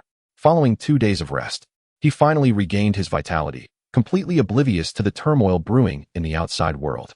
Last time, Lu Fan informed Su Qian that he had encountered shadow-like aberrations related to the Xianxiang Shi app in the nightmarish world. In response, Su Qian directed her subordinates, the Night Watchers, to conduct an exhaustive search for these shadows, yet they found nothing. The aberration concealed itself too deeply, and despite their relentless efforts, they could not unearth any trace of it. The following day, while Lu Fan was resting, reports emerged of unidentified aberrations attacking humans across various parts of the city. Although no lives were lost, the incidents incited widespread panic. The entire Night Watcher organization mobilized to investigate the lurking aberrations, but they struggled to uncover any significant leads. Most of the attacks occurred in areas characterized by dirt and disorder, leaving the Night Watchers without any useful clues. In the commander's office, Su Qian slammed the documents she held onto the table and chastised the squad leaders of the 10 teams dispatched. You mean to tell me that you still do not know what aberration has attacked the residents? Were your prior trainings fed to dogs? The 10 individuals lowered their heads, too intimidated to respond, fully aware of their shortcomings. Qin Yu knocked on the door and entered the office. Commander, this is what the reconnaissance team discovered at several attack sites. He placed the photographs he held on Su Qian's desk. Sewage, garbage bags, what are these? Su Qian frowned as she examined the images. The sites of the attacks were predominantly littered with refuse, and the victims bore residual sewage, suggesting a connection between the aberration and the garbage, though the specifics remained uncertain. Understanding Qin Yu's capabilities, Su Qian, upon hearing his analysis, waved her hand to dismiss the squad leaders from the room. What is your perspective? She inquired once they were alone. Qin Yu hesitated, refraining from expressing his opinion, and instead proposed that they consult Lu Fan. He has been granted 2 days of leave due to the aftereffects of his last venture into the nightmarish world. Su Qian did not confirm or deny this, merely stating Lu Fan's current predicament. Given the unusual circumstances, even a single day could lead to more innocent lives being endangered. He should comprehend that. As Qin Yu spoke, he drew out his phone to contact Lu Fan. However, Lu Fan had preemptively shut off his phone to avoid a recurrence of the previous incident. Just as Su Qian considered giving up on reaching him, news arrived from the Night Watchers regarding another 10 incidents involving innocent victims. Changing her mind, Su Qian, accompanied by Qin Yu, proceeded to the community where Lu Fan resided. They parked their car at the roadside upon reaching the entrance of the community. After presenting her credentials at the security office, Su Qian led Qin Yu into the premises. The sanitation management here is rather inadequate. The garbage bins are overflowing, and no one has come to clear them? Qin Yu remarked as they made their way to Lu Fan's building, following the directions provided by the security personnel. At that moment, Su Qian raised her hand, and her abilities coalesced into a protective shield enveloping both her and Qin Yu. A mass of sticky black sludge suddenly appeared before them, launching an attack. Su Qian's shield successfully deflected the assault. Yet both stared in astonishment at the aberration that had manifested before them. This entity, lacking any discernible human form, appeared to be a mass of black sludge amalgamated with various types of refuse, leaving a trail of sewage in its wake with each movement. Upon witnessing the residual sewage, Su Qian's pupils constricted, realizing that this was the culprit behind the mysterious attacks plaguing the city. Is this the filth demon? Su Qian queried uncertainly. Qin Yu expressed disbelief, stating, such aberrations typically dwell in sewers, subsisting on garbage, and are inherently fearful of light and humans. How could it possibly initiate an attack? The filth demon is a relatively common aberration with variable levels of power, but it has never posed a significant challenge to the Night Watchers. These creatures are usually found in areas where refuse accumulates, such as sewers or waste disposal sites. They derive strength from garbage, growing more powerful in the presence of filth. However, due to their natural aversion to light, fire, and water, they tend to emerge only at night and are entirely incapable of causing harm to humans. At least, during the extensive history of the Night Watchers, Su Qian and her team had never received reports of filth demons harming anyone. Thus, when Su Qian and Qin Yu realized that the entity attacking them was indeed a filth demon, they were left in disbelief. Commander, be careful. The duo's astonishment provided the filth demon with an opportunity, as it unleashed a jet of black liquid from what appeared to be a mouth-like opening, aimed directly at them. Qin Yu swiftly stepped forward to shield Su Qian from the demon's ambush. Regaining her focus, Su Qian momentarily set aside her thoughts about the aberration's erratic behavior and drew her demon-breaking gun. Her aim was precise. The enchanted bullets struck the filth demon, creating several significant holes. Yet, the issue with the filth demon was that it lacked a true physical form.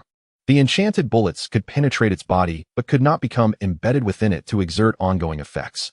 Fortunately, the force of the enchanted bullets inflicted substantial damage on the demon's form. The filth demon emitted a roar, swirling with black water and filth, before retreating back into the sewers. Simultaneously, reports of filth demon attacks were emerging across various locations in the city. The Night Watcher bases were rapidly consolidating information to relay to the headquarters of the South China Division. During his 2 days of rest at home, Lu Fan felt his bones growing lazy, lamenting that he would soon return to work. If only I could lie flat and money would fall from the sky. Alas, Lu Fan's blissful wish was destined to remain unfulfilled.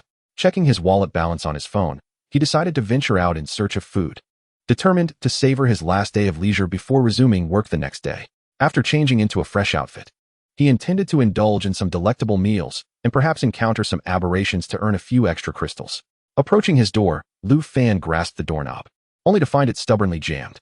Despite his best efforts, he could not turn it. He distinctly remembered that his front door had functioned just fine a couple of days prior. Pressing the door's built-in camera, he saw nothing unusual outside. Shaking the doorknob vigorously, it felt as if something sticky had ensnared his hand. What on earth? He murmured, delivering a kick to the door. The anti-theft door produced a resounding noise, allowing the doorknob to turn freely. Lu Fan pressed down on the knob and attempted to push the door open, but it seemed to be obstructed from within.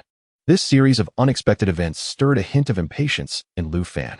Without further hesitation, he raised his foot and kicked the door again. Just as he prepared to force the door open, he heard a sudden splashing sound emanating from the bathroom near his bedroom. Turning towards the source, an unpleasant odor wafted towards him. With his left hand concealed behind his back, he began to gather golden flames in his palm. He advanced cautiously toward the bathroom, where steam enveloped the air and a thin layer of condensation coated the door, obscuring the view inside. Just as Lu Fan stood before the bathroom door, ready to push it open, a delicate and timid voice emerged from within. The sound seemed to possess an enchanting quality, and the moment it reached Lu Fan's ears, a vivid image of a beauty emerging from the bath unfolded before him. The golden flames he had gathered nearly extinguished as his heart swayed with the allure of the moment. Lu Fan shook his head, dispelling the intrusive thoughts that filled his mind, and reached out to open the bathroom door. A wave of steam rushed towards him, carrying an indescribable stench of decay that assaulted his senses.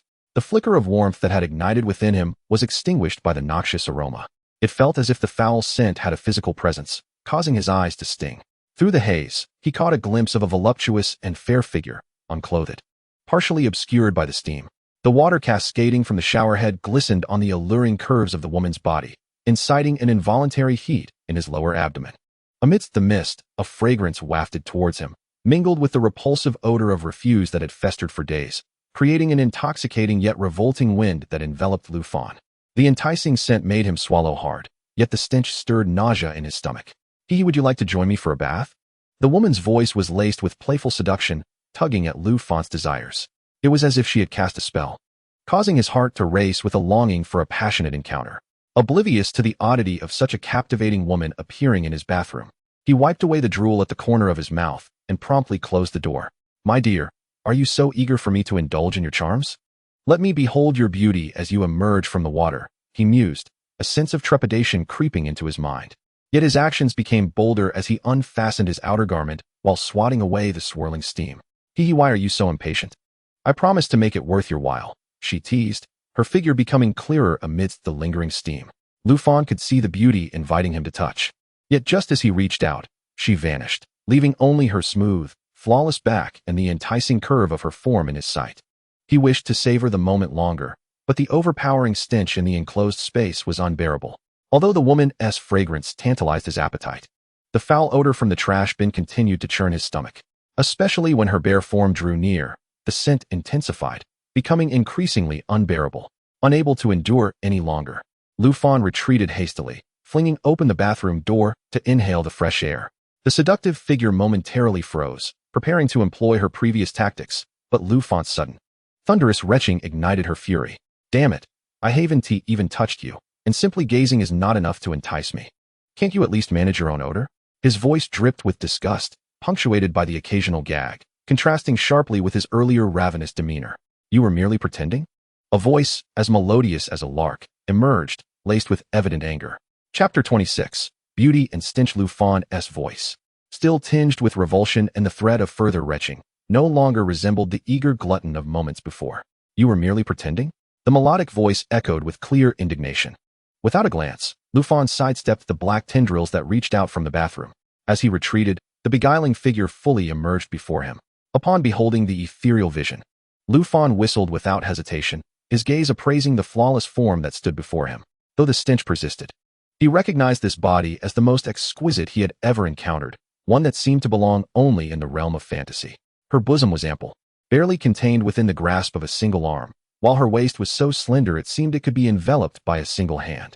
Below, the secret garden lay exposed, its delicate pink and white hues captivating his gaze. Coupled with her long, elegant legs, the form was perfection personified. Any excess would be excessive. Any deficiency would be unappealing. Lu Fan could hardly fathom being ensnared by such legs. The thought sent a thrill through him. Despite his discerning eye, he found no fault in the figure before him, save for the overwhelming odor that accompanied her presence. If not for the rancid smell that obliterated any pleasant aroma, he might have indulged in a fleeting dalliance. Your eyes gleam with desire. How can you resist my allure?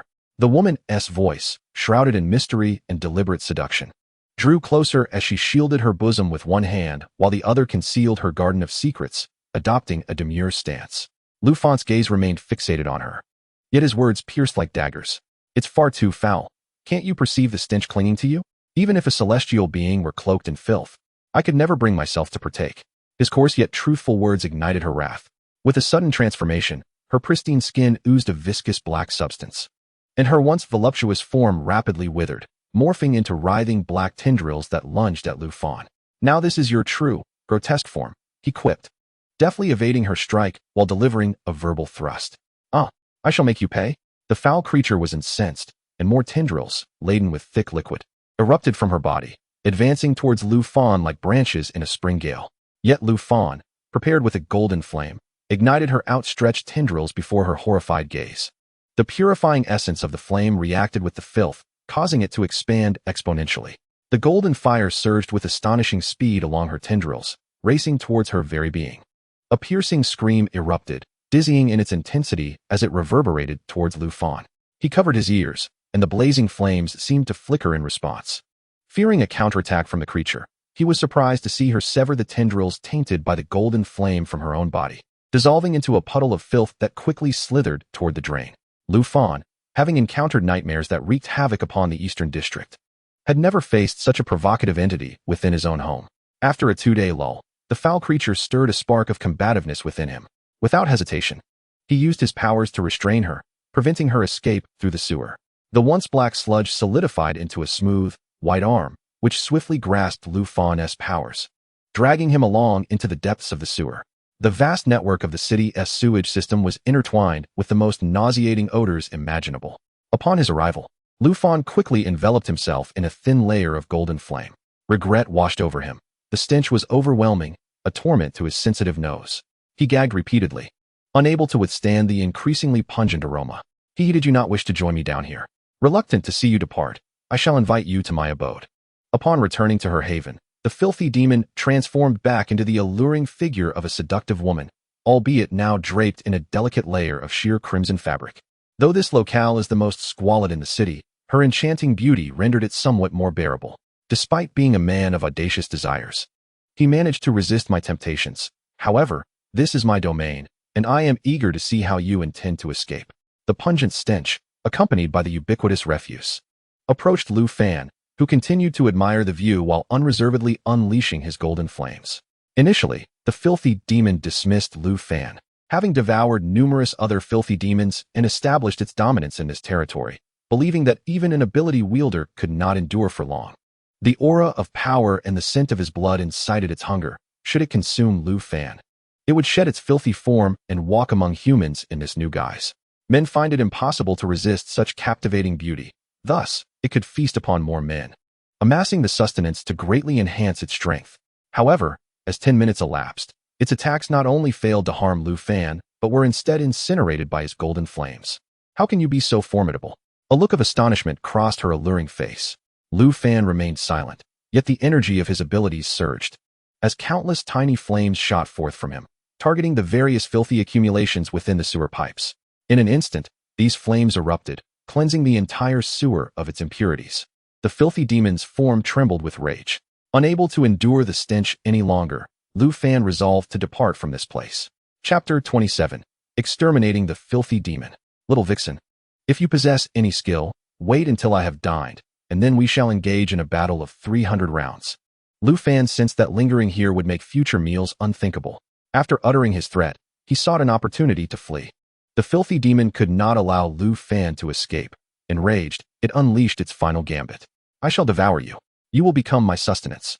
With the demon's furious roar as it reverted to its true form, countless shadows emerged from the depths of the sewer. The darkness of the sewer obscured any light, and these shadows had previously hidden in the gloom, unnoticed even by Lu Fan. Now, summoned by their master, they surged forward, recklessly approaching Lu Fan. Sensing the impending danger, he quickly summoned his golden flames, intending to incinerate the shadows. Layer upon layer, the shadows consumed the energy emitted by the flames at an astonishing rate. Lu Fan decided to channel all his abilities into a massive surge of golden flames. Perhaps realizing that this method could not vanquish Lu Fan, the filthy demon recalled its minions back to its form. Lu Fan watched as the demon's body expanded, ultimately transforming into an indescribable mass of black, viscous substance before him. As all the filth coalesced, the unbearable stench intensified. Just as Lu Fan prepared to unleash his golden flames upon the viscous mass, it surged toward him in a roiling wave. A wise man does not invite calamity upon himself. Lu Fan could scarcely fathom the disgust he would feel if engulfed by that mass. He fled down the pipe, casting golden flames behind him. However, since the substance was merely refuse, the golden flames, which targeted a different type of pollution, posed little threat to this ordinary garbage. Realizing the futility of his flames, Lu Fan pondered alternative methods to eradicate the filthy demon. The reason filthy demons are dismissed by the night watchman is twofold. Their nature prevents them from attacking humans. And as long as the city produces waste, filthy demons will persist, an inexhaustible breed. Hence, while various countermeasures exist for other aberrations, filthy demons can regroup shortly after being dispersed, presenting a formidable challenge. Apart from his golden flames, which were ineffective against the viscous filth, Lu Fan was reluctant to make contact with such a substance, rendering his abilities temporarily useless. The icy sensation around his neck reminded him of the weapon he had acquired from the nightmare some time ago. I recall that this weapon could induce a loss of consciousness. I wonder if the filthy demon possesses any intelligence. Regardless, it is worth a try.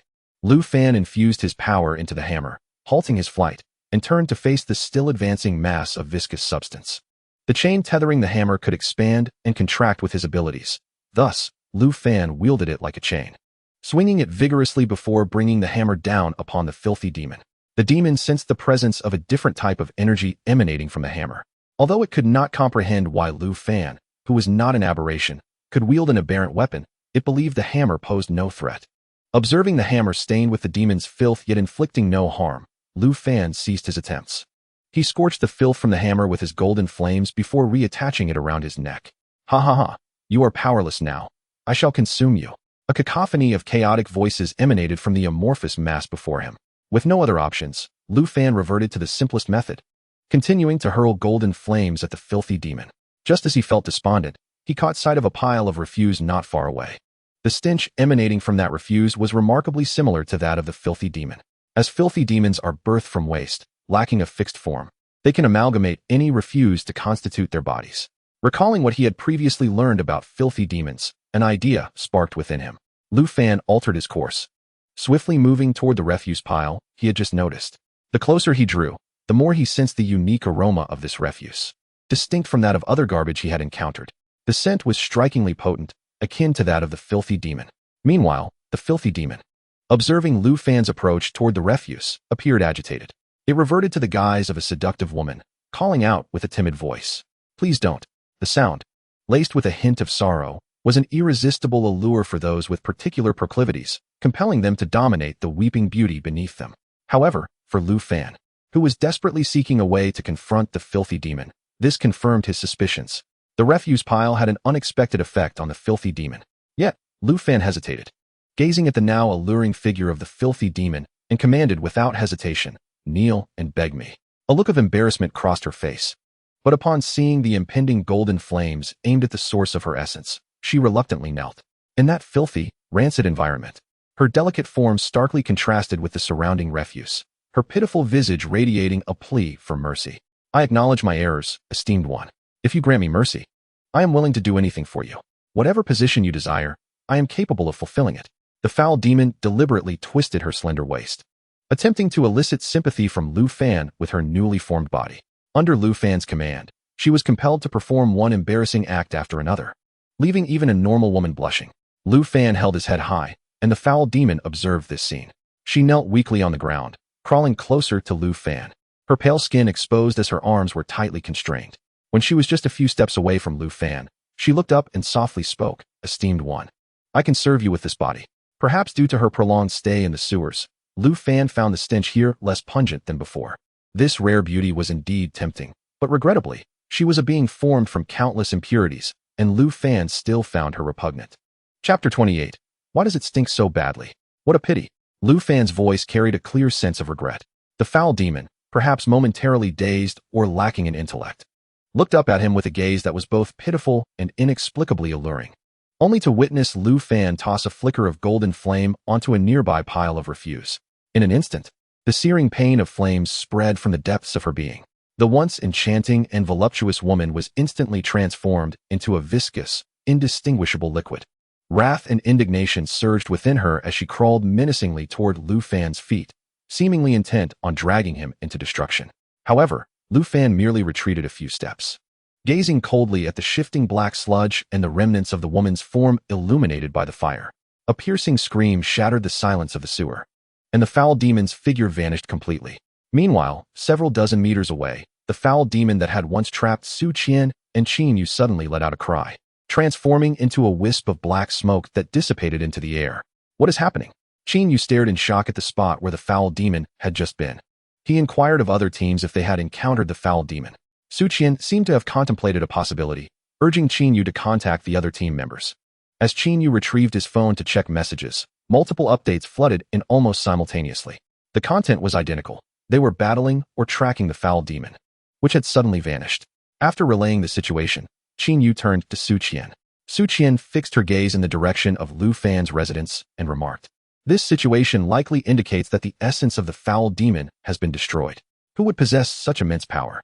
Her first instinct pointed to Lu Fan.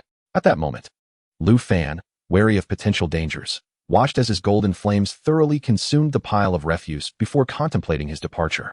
However, he had been led into the sewer by the foul demon and was now utterly oblivious to his location within the city's drainage system.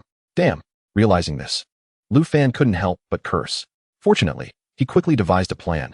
The sewer had airflow, and he adeptly followed the trail of smoke from the burning refuse to locate the nearest exit. Yet, as Lu Fan approached the exit, nearly 2 meters above him, he realized that even with his impressive jump, it would be impossible to reach such a height directly. "Master, that fellow is calling again."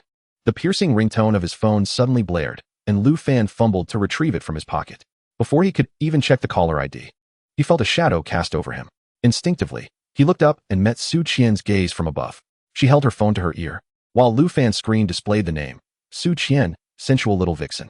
2 minutes later, Su Qian, observing Lu Fan drenched in sewage and remnants of garbage, abandoned her inquiry about his phone call. "Why are you here?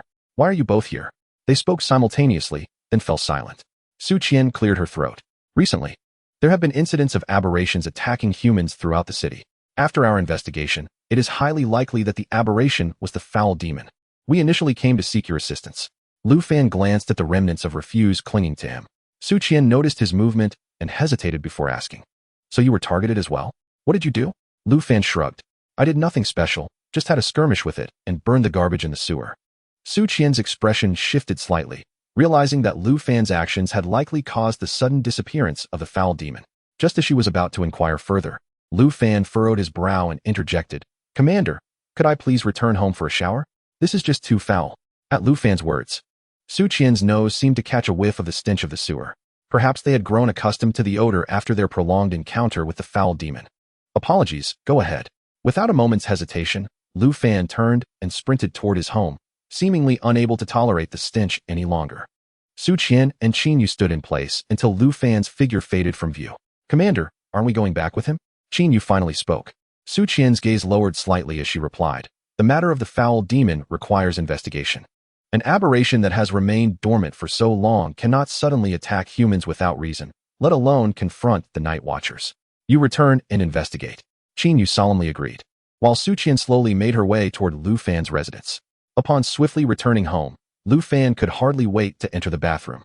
He stripped off the clothes tainted with sewage and refuse, tossing them into a nearby trash bin. In the bathroom, aside from the lingering stench from the foul demon's presence, there was no further filth. Oh, I wonder where the drain cover went. Lu Fan pulled out his phone, quickly ordered a replacement drain cover, then set it aside as he turned on the shower. The warm water cascaded over him, washing away the foul odors and alleviating his fatigue. Lu Fan was aware that Su Qian and her team had come to find him, but with the incident involving the foul demon resolved, he presumed they had returned. He contemplated whether to resume his routine of delivering takeout for income or to seek out Su Qian and officially accept the responsibilities of a night watcher. The sound of running water masked the noise of the bathroom door being unlocked, and the soft thud of flat shoes hitting the floor caught Lu Fan's attention. The jacket was hung on a nearby coat rack, and a tall figure clad in a fitted white shirt and high-waisted jeans settled onto the sofa. Her gaze directed toward the concealed bathroom. The sewer in their neighborhood had a particularly severe backflow issue, and without the drain cover's protection, Lu Fan soon detected the familiar odor of the sewer. The remnants of garbage and sewage had been mostly washed away, and Lu Fan grabbed a nearby towel, hastily drying his hair before stepping out of the bathroom. The temperature difference made Lu Fan's skin prickle with goosebumps. A voice from the sofa startled him. "Don't you like to wear clothes after showering at home?" Lu Fan looked up in shock, finding Su Qian seated on the sofa, two buttons of her white shirt undone, revealing a hint of alluring curves. Chapter 29. Damn. You're a pervert. Damn. Lu Fan instinctively shielded his thigh with the towel in his hands. The woman seated on the sofa remained utterly still, exhibiting no sign of embarrassment, and instead, she playfully teased. Her figure was quite impressive, with such assets. There was no need for modesty. Lu Fan had always been the one to flirt with others. Yet this was the first time he found himself the subject of a woman's teasing. At that moment, however, Lu Fan desperately wished to find a crevice to hide himself in. "I have something to discuss with you. Please head to the bedroom and change your clothes. After you're done, we can have a proper conversation. Or, if you don't mind, we could chat while you're still wrapped in that towel." Just as Lu Fan prepared to return to the bedroom, he seemed to have recalled something. He halted, pivoted, and boldly approached Su Qian, the towel barely concealing his impressive physique.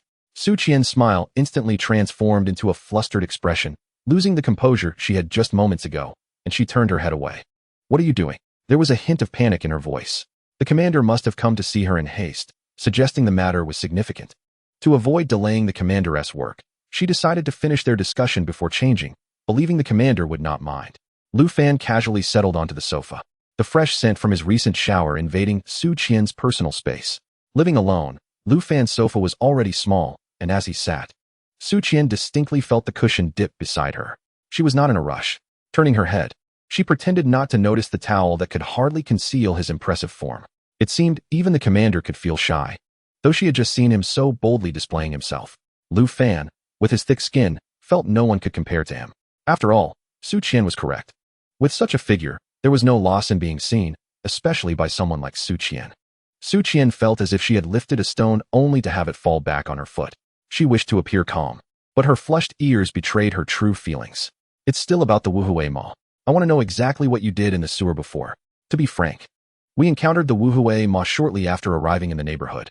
Due to the unique nature of the Wuhui Ma, the weapons we brought proved ineffective against it. However, just minutes before we found you, it suddenly vanished into a wisp of black smoke. Simultaneously, we received reports from other night watch groups stating that the Wuhui Ma they were fighting or tracking also disappeared. I believe this might be related to what you did in the sewer, so could you please elaborate on your actions?" Su Qian endeavored to focus her gaze on Lu Fan's face, hoping to catch any subtle changes in his expression. However, Lu Fan wore an air of nonchalance and disdain, lazily replying, "Didn't I already mention it? I fought the Wuhui Ma and burned all the trash in the sewer. If I remember correctly, the Wuhui Ma is said to emerge from refuse, so perhaps by incinerating the trash, I deprived it of its sustenance, thus leading to its disappearance." Lu Fan's reasoning seemed sound, yet Su Qian felt something was amiss. He yawned and continued, "Commander, I've said all I can. As for the specific details of the battle, I don't recall them clearly. I was just burning everything in sight. You can't imagine how foul the sewer was. Filled with garbage. I have a bit of a cleanliness obsession, and the sight of that filth made me sick, so I burned everything I encountered. Besides, whatever I did, The Wuhui Ma is now thoroughly dead. Isn't that a good thing? Seeing that Lu Fan was unwilling to elaborate further and not wishing to press him, Su Qian noted how peculiar it was to discuss such matters while seated beside a nearly nude man, with only a modest cover. She suppressed the strange stirrings within her and maintained her composure. Since you dealt with the Wuhui Ma, as per the Night Watch's requirements, you need to submit a detailed report. Given that you have never done such a report before, please visit the base tomorrow when work resumes. I will provide you with a report template, and you can document the details of the battle accordingly. Su Qian stood to leave, and Lu Fan rose to see her off, but the towel around his waist proved to be quite unruly. Perhaps due to Lu Fan's sudden movement, it slipped, revealing his impressive body once more before Su Qian's eyes. In a flustered attempt to recover the towel, he lost his footing and inadvertently collided with Su Qian, pushing her down onto the sofa. Su Qian, who was typically vigilant against danger, should have instinctively pushed Lu Fan away the moment he bore down on her. Yet, when her hand brushed against his warm body, she momentarily lost her focus, and that fleeting distraction allowed Lu Fan to completely pin her down. Their bodies pressed together, soft against hard. For a brief moment, Su Qian's mind went blank.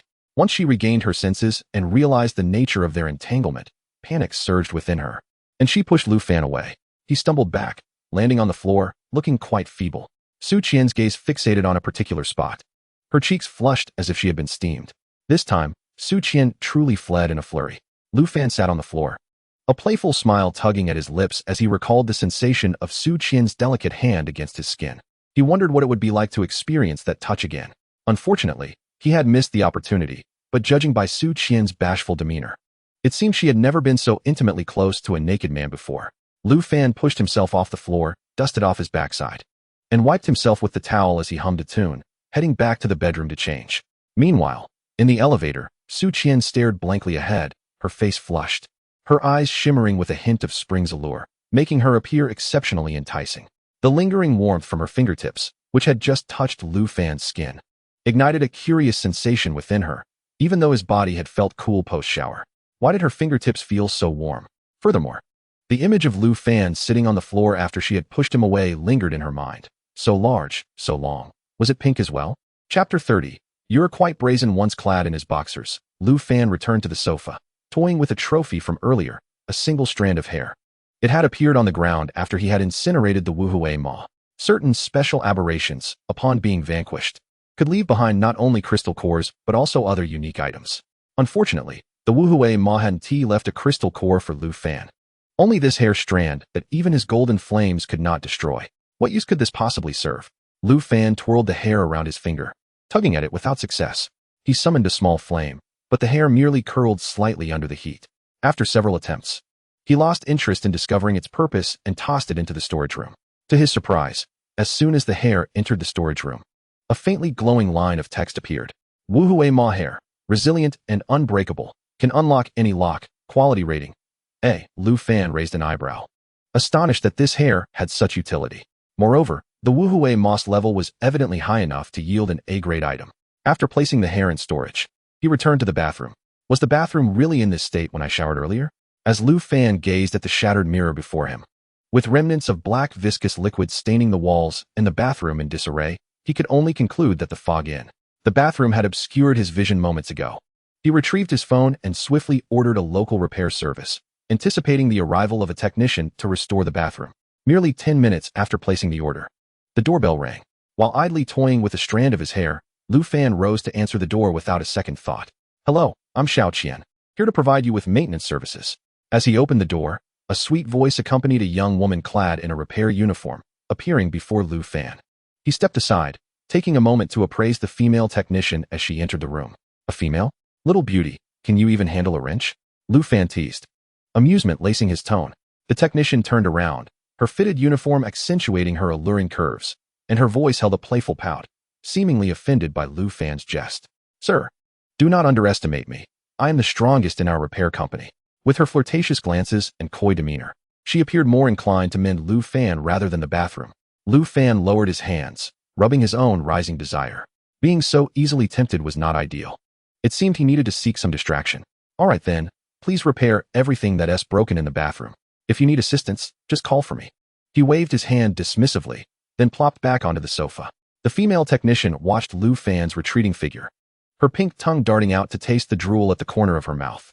Once she entered the bathroom, Lu Fan glanced at his phone, which indicated a 20-minute arrival time, and decided to address the issue within that time frame. He clasped his hands in prayer, sincerely hoping she would not squander his time and would get to work promptly. No sooner had he finished his thought than a gasp resonated from the bathroom, stirring his blood. "Oh dear, sir, your showerhead 1T turn off." With decisive ease, Lu Fan rose, his bare torso exposed as he strode into the bathroom. Water from the shower splashed onto the female technician, soaking her clothing. The damp fabric clung to her figure, accentuating her captivating curves.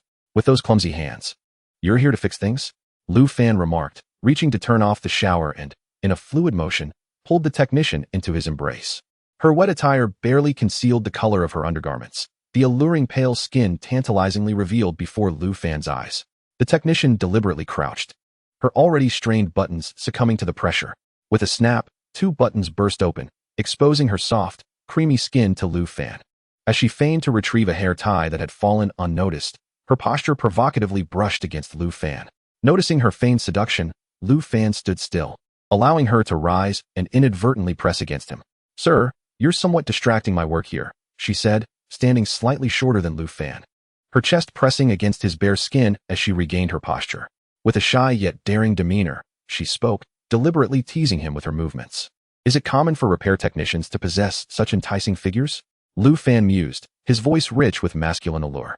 He placed his hand on her shoulder, gently caressing her. "Sir, if you keep this up, I might just refuse to repair your place," she scolded playfully. His hand slid down, squeezing her chest with a mischievous grin before he stepped back. "Then you must repair well. If not, I might just report you." The technician bit her lip, her eyes glistening with unshed tears, evoking a desire in Lu Fan to possess her completely. Not 2 minutes after Lu Fan exited the bathroom, the technician leaned against the doorframe, timidly asking, "Sir, do you have a wrench?" Turning back, Lu Fan noticed she had shed her outer garment, leaving only a delicate camisole. The wet fabric rendered her pink lace underwear all too visible. Raising an eyebrow, he rose to fetch a wrench from a nearby dresser. As she twisted her slender waist, preparing to step forward, Lu Fan interjected, "Let me bring it to you. You've got water on your feet, and I wouldn't want my floor to get dirty." She shot him a flirtatious glare, yet obediently remained in place. Lu Fan casually approached the bathroom door, inserting the wrench into her bodice. The sudden chill made her gasp, and she lightly punched his chest with her fist, though she made no effort to withdraw her hand, intentionally teasing him. "Sir, this is actually my first time on a repair job. Could you assist me?" Her delicate fingers brushed against his abdomen as she looked at him with a pitiful expression. "Sure," Lu Fan replied, captivated by her charm. He seized her wrist and led her into the bathroom. Her enchanting form was pressed against the wall, leaving her with no escape. "Sir, what are you doing?" she protested, her voice laced with feigned resistance. The wrench had been carelessly discarded on the floor. Lu Fan firmly grasped both of her wrists, lifting her arms above her head while his other hand tilted her chin, his gaze exploring her shy, timid eyes as it traveled downward. His hand boldly caressed her softness. I'm a legitimate repairman. If you continue like this, I might have to call the authorities. Please, don't do that. Don't touch there." Without hesitation, Lu Fan tore away her delicate camisole, burying his face within her softness, inhaling deeply. "So fragrant. Why bother with repairs when you can fulfill my desires first?" The technician's face twisted with a mix of shame and indignation, her body writhing in a way that seemed to beckon Lu Fan closer. "Lower your voice. You wouldn't want anyone to see you like this, would you, beautiful repairwoman?" She bit her lip, but her voice betrayed her with soft whimpers. Lu Fan gazed at her exquisite form, marveling at her beauty. Curious how these unusual beings transform into such ethereal beauties? The previous grotesque entity had appeared similarly alluring, and now the technician embodied that same enchanting essence. Lu Fan, a connoisseur of legs, found himself captivated by her long, slender limbs. If she were not an unusual being, he might wish to perish in her embrace. "Sir, this grip you have on me is quite uncomfortable. A little extra tip would allow me to repair anything you desire," she suggested softly, casting a flirtatious glance. Lu Fan raised his gaze to meet hers, feigning ignorance to her manipulation of the bathroom into an intimate space, smirking as he released her wrists. She rubbed her wrists gently, her voice a delicate whisper, "Sir, I promise to satisfy you." With a playful smile, Lu Fan crossed his arms, eager to see what this unusual woman would concoct next. In a moment of boldness, she casually uncoupled her top, pushing Lu Fan down and straddling him. A thrill coursed through him as he felt her weight. The female mechanic let out a soft call, feigning instability as she leaned directly onto Lu Fan's chest. In a smooth motion, she opened her small mouth and gently bit Lu Fan's finger with her pearly teeth, teasingly licking it.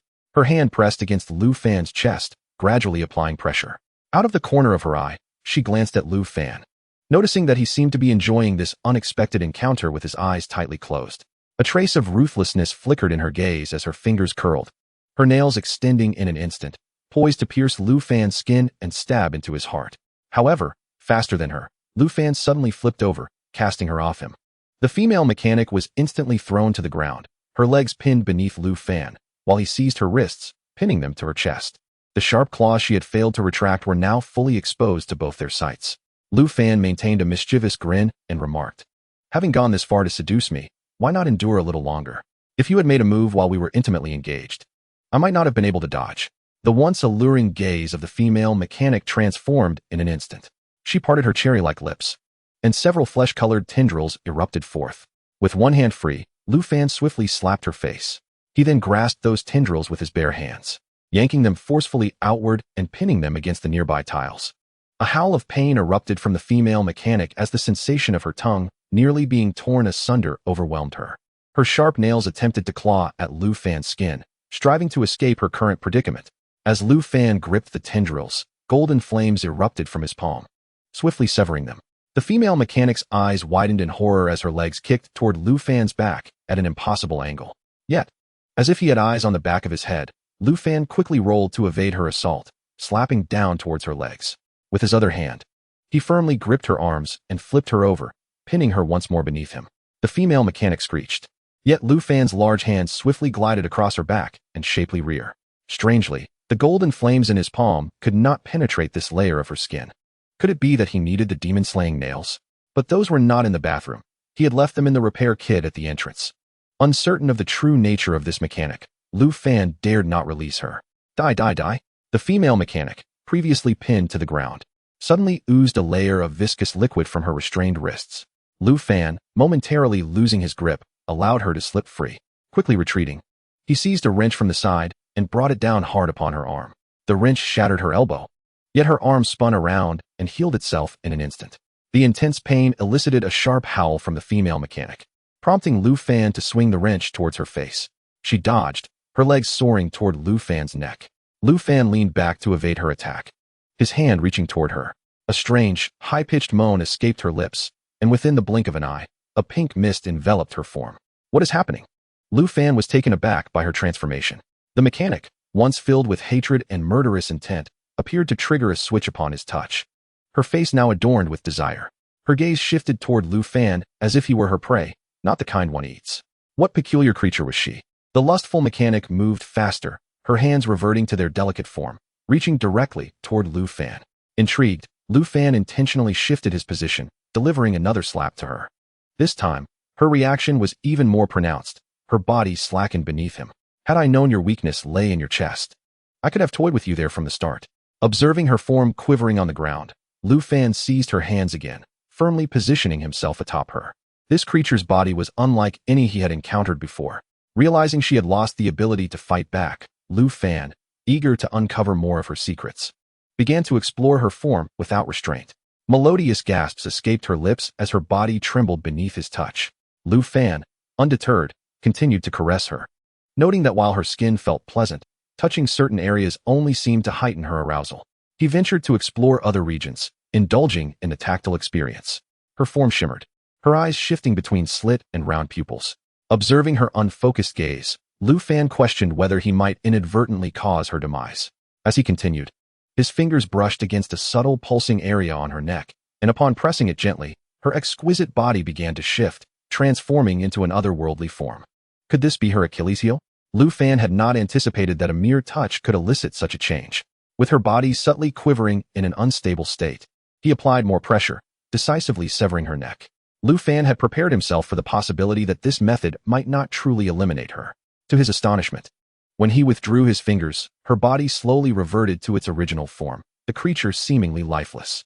Had she truly perished? Watching as the creature dissolved into a pool of transparent water, flowing down the drain, Lu Fan remained unable to identify the nature of this aberration. Upon rising, He witnessed the last remnants of the creature transform into a crystalline core, which appeared on the tiles.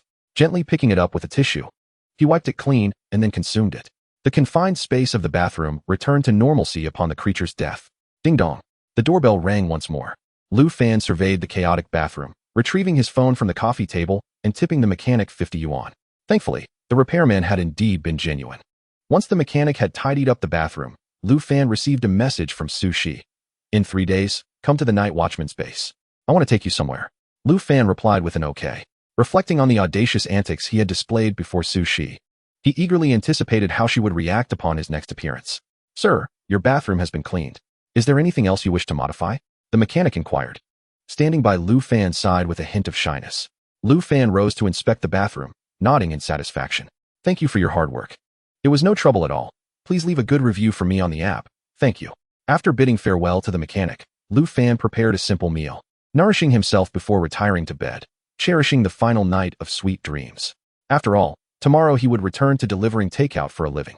In the following 3 days, Lu Fan encountered no other aberrations, and Su Shi did not assign him any tasks.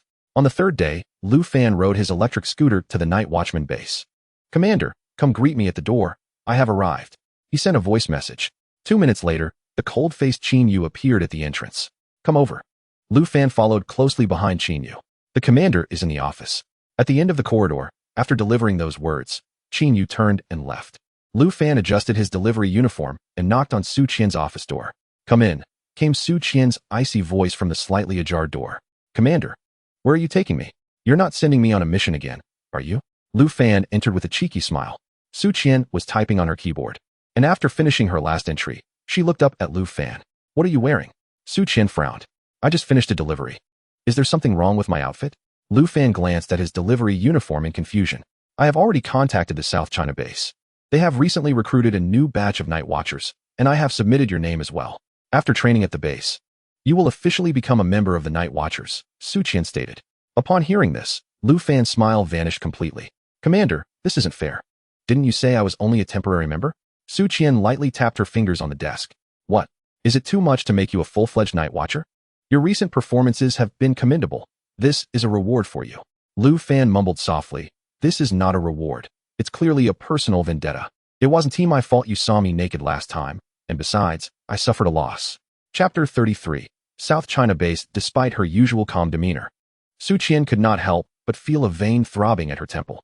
Inevitably, the scene she had witnessed that day resurfaced in her mind, stirring an unusual emotion within her, which colored her subsequent words with displeasure. Ever since I invited you to join the Night Watchers, you have hesitated at every turn. Do you think that, given your abilities, a regular member's position is beneath you? Sensing the hostility in Su Qian's words, Lu Fan immediately straightened up. How could that be, Commander? You, who are so busy with your affairs, taking the time to meet with a mere subordinate like me, isn't that enough of an honor? I was just joking. I am more than willing. Regardless of whether Lu Fan was genuinely eager or merely feigning enthusiasm, he was at least willing to offer Su Qian the response she desired, which was enough to satisfy her. 2 days from now, at the South China base. I hope you, the candidate I specifically recommended, will not disappoint me. Upon hearing the word assessment, Lu Fan's eyes widened slightly. There's an assessment to enter the base? I thought I could just begin training directly. Noticing Lu Fan's casual demeanor and his frivolous attitude resurfacing, Su Qian reluctantly added. The trainees from the South China training base comprise over 80% of the night watchers in the South China division. Clearly, it is not a place where just anyone can enter. Even with a recommendation, there must be a preliminary assessment to ensure that the individuals being recommended possess genuine capabilities. Lu Fan observed Su Qian's expression and, noticing her usual demeanor, couldn't help but inquire further about the South China training base. Commander, are there many night watchers who are recommended to enter?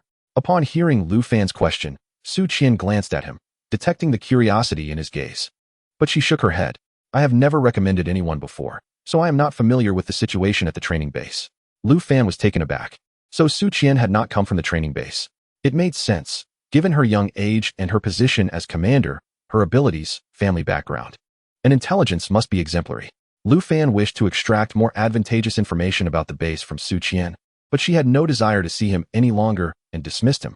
By the way, once you become a full-fledged night watcher, your job at the delivery platform will cease. Unless there is a task requirement, it is unusual for organization members to deliver food. Lu Fan rubbed his hands together. appearing cautiously greedy. Commander, if I lose my delivery job, I won't have any money. How much can a night watcher earn in a month? Unlike delivering food, being a night watcher is a matter of life and death.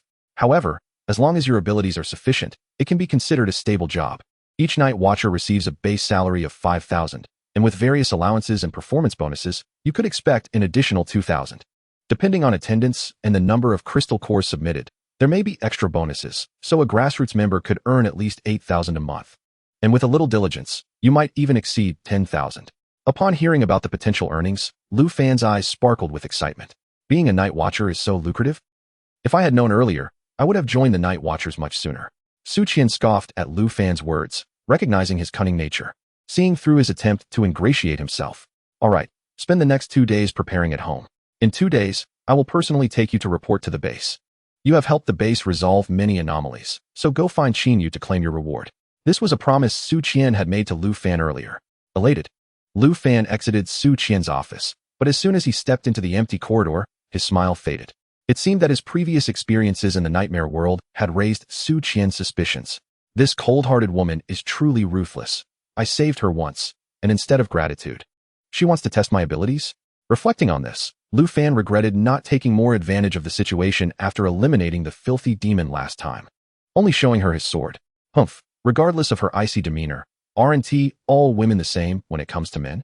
But judging by her appearance, she probably hasn't had much experience with men. Perhaps she is still a virgin. Lu Fan's handsome face twisted into a lewd grin as he contemplated this. However, upon hearing footsteps in the corridor, his expression quickly reverted to one of meekness and caution. After asking 2 night watchers, Lu Fan discovered where Qin Yu's office was and went directly to request his reward. Qin Yu sat in his office chair. Glancing at the message Su Qian had just sent him, he was puzzled. The initial reason for bringing Lu Fan under surveillance was that he was likely connected to the city's largest anomaly, which had been their focus for some time. Why was Su Qian now not only paying attention to Lu Fan, but also granting him an excessive bonus and sending him to the official training base? As Qin Yu pondered this matter, he suddenly heard a knock on his office door. Team leader Qin? Lu Fan peeked in. The sight of Lu Fan irritated Qin Yu, but recalling Su Qian's message, he could not treat Lu Fan the same way as before. Suppressing his displeasure, Qin Yu tapped his fingers on his phone a couple of times and addressed Lu Fan, who was about to enter the office. The bonus has been sent. You can leave now. Lu Fan could naturally sense that the more he interacted with Su Qian, the more displeased Qin Yu became. He was unsure if this was a matter of male rivalry, but as long as he received his money, he was content. With the reward in hand, Lu Fan couldn't even be bothered to greet Qin Yu and slipped away. With Su Qian's order, Lu Fan spent the past 2 days lounging at home. He subtly hinted to his supervisor at the delivery platform, who promptly granted him an additional half-month off. Lu Fan thought to himself, if they tell me to resign, I will, but I haven't even entered the night watchers yet. What if that woman suddenly changes her mind? It's always good to have a backup plan. Lu Fan gazed at the life-sized, custom-made sensual doll lying beside him and embraced it as he drifted into slumber. In a daze, he murmured to himself that he needed to find a girlfriend, as the tactile experience of a real woman far surpassed that of a doll. He enjoyed a night filled with sweet dreams. Chapter 34. Entering the base upon waking the next day. Lu Fan donned a neutral expression as he changed his clothes and ordered takeout. He harbored a hope that when he eventually won over Su Qian, the icy beauty, she would treat him with the same fervent affection as in his dreams. Recalling their previous physical encounters, he couldn't help but rub his thumb and forefinger together, relishing the pleasant sensation. Over the course of 2 days, Lu Fan found himself nearly idle at home. All his aimless musings and impure thoughts came to a sudden halt the day Su Qian took him to the Huanan training base for reporting. As he sat quietly in the car, Su Qian discreetly observed him from the corner of her eye. The vehicle smoothly arrived at the designated parking area of the Huanan base. You're unusually quiet today, Su Qian ventured, attempting to break the silence. I wouldn't want to embarrass Commander Su, Lu Fan replied, his expression unchanged. Su Qian, perplexed by his cryptic demeanor, decided to ignore him. I will have someone escort you to the accommodations for the new batch of trainees. Do not wander about. Stay quietly in your room, she instructed. Lu Fan nodded in acknowledgement, his silence prompting Su Qian to steal glances at him for a moment longer. Eventually, he turned to her and asked, is there anything else, Commander? A flicker of frustration crossed Su Qian's face as she replied coldly, nothing further. They parted ways thereafter. Lu Fan was led to the capsule room assigned by the base. Although termed a capsule room, it was surprisingly spacious. Each room was equipped with a private bathroom, a single bed, a simple desk, and a coat rack. On the rack hung 2 training uniforms issued by the base, which Lu Fan assessed against his own stature and found to be a perfect fit. On the desk lay a set of guidelines for the training base. Lu Fan read through them rapidly. Nothing particularly stood out, as they largely consisted of the usual admonitions to follow orders and avoid being a lone wolf. However, a small note indicated that the 2 training uniforms were for use during assessments and training, and any damage needed to be reported to the logistics department. New trainees could change into the uniforms and await their evaluations. Lu Fan complied without hesitation. Inside the capsule room, time was irrelevant. Due to the confidentiality of the training, all communication devices had been surrendered upon entry. Thinking ahead, Lu Fan had brought a simple phone watch, as all his frequent contacts were stored within it. Since Su Qian had escorted him, the staff responsible for checking his belongings did not scrutinize the small hammer hanging around his neck after confirming he had no other electronic communication devices. With his phone stored in the supply room, Lu Fan locked the capsule room door and conducted a thorough inspection to ensure there were no hidden cameras. He then proceeded to transform the supply room into a replica of his own living space to pass the time. Conversing in parallel, Su Qian met with the instructors for the upcoming assessment of the reserve night watchers. Commander Su, several instructors greeted her respectfully as she entered. Greetings, everyone. Su Qian replied with a subtle smile. The instructors were puzzled, as the typically aloof beauty never visited the training base. This year, not only had she personally recommended a candidate, but she had also come to speak with the instructors. Did she wish for them to go easy on Lu Fan, the candidate she had endorsed? Understanding their unspoken thoughts, Su Qian, recalling Lu Fan's cold demeanor on their way there, decided against any pretense. In recent years, many night watchers have been derelict in their duties. I hope this training can inject fresh vigor into our ranks. I urge each of you to conduct a stringent evaluation without bias, she declared before taking her leave, departing like a gust of wind. The instructors scratched their heads in confusion. Was Commander Su asking them to be lenient or to uphold stricter standards? Given recent firings within the Night Watchers, it was likely she had come to address this issue. What then should be done about Lu Fan, her personally recommended candidate? It seemed he might possess genuine ability, possibly even serving as her eyes and ears. Su Qian had initially intended to see Lu Fan, but reconsidered, feeling it would be too indulgent, and turned away from the Huanan training base. Meanwhile, in the supply room, Lu Fan reclined on the familiar bed, playfully squeezing the life-sized pillow resembling Su Qian. Thoughts of the previous night's surreal dreams ignited a desire within him to pursue the unattainable. As a mere delivery man, he felt invisible to women, yet the aftermath of absorbing the crystal core had heightened his desires. Though he could occasionally find relief, the allure of pursuing a high-status woman was a temptation every man faced, and he was no exception. He wondered how Su Qian would react when he dominated her, stripping away her usual coldness. Yet, he knew patience was essential. Should she uncover his intentions prematurely, it would spell disaster for him. Lu Fan had meticulously adapted the supply room to mirror his home, making it feel familiar. Though he could not cook, wash, or use the restroom without caution, this space felt significantly safer than his actual home. Aside from the 2 meal times, when staff would deliver food to the temporary platform outside his capsule room, he would not be disturbed. The following morning at 8 o'clock, an announcement echoed through the base's corridors, summoning all pending night watchers to gather in the square. Lu Fan emerged from the supply room, tidied himself, and hurried to the training base's rear square. Upon arrival, he noted that a substantial number of candidates had gathered, with approximately 60% donning training uniforms. The remainder, perhaps unaware of the dress code or uncomfortable in the uniforms, wore their own clothes, clustering together and exchanging whispers. Lu Fan blended into the crowd, minimizing his presence. Chapter 35. First in everything. With his exceptional hearing, Lu Fan caught snippets of conversation throughout the square, primarily discussions about the backgrounds of the candidates. It was rather tedious. He remained inconspicuous, as most inquiries targeted those with notable reputations or illustrious family ties. By 8:30, nearly all candidates had arrived, and the instructors finally made their entrance. Everyone stood in formation according to their training uniform numbers, which corresponded to their capsule room assignments. However, those in casual attire stood out conspicuously among the crowd. With grim expressions, the instructors ordered the improperly dressed candidates to return and change. Some wore evident expressions of anger, yet refrained from protesting. Upon entering the training base, you all stand as potential candidates for becoming official night watchmen. Here, we assess solely on capability, disregarding lineage. I do not wish to witness any more displays of individuality. The chief instructor delivered this admonition. The remaining candidates for the night watchmen stood quietly. Lu Fan keenly observed that several night watchmen's gazes, after surveying the faces of all present, precisely locked onto him. Lu Fan mused internally. Could it be that Su Qian, that little schemer, had intentionally divulged his circumstances to them, prompting the instructors to keep an eye on him? Fortunately, the instructors did not single him out. To gain entry into the Huanan base, one must first undergo an assessment. You have half an hour to warm up. Today, we will commence with a physical fitness evaluation. After the instructor's declaration, the entire square was entrusted to these candidates. Lu Fan pretended to stretch and limber up. The scrutinizing eyes, akin to parasites clinging to his being, made him feel rather uncomfortable. Soon, the physical fitness assessment began, proceeding in sequence. Lu Fan, position 36th, found himself relatively near the front. The assessment was conducted in groups of 10. When the first group concluded, Lu Fan's brow furrowed in confusion. An instructor, who had been discreetly observing Lu Fan's expressions, felt a tightening in his chest upon witnessing this. Until that moment, Lu Fan's performance had been indistinguishable from that of the other candidates. Why, after only one round of the physical assessment, was he frowning? Could there have been an error in their previous procedures? The instructor remained oblivious to the fact that Lu Fan's frown was merely a reflection of his perplexity.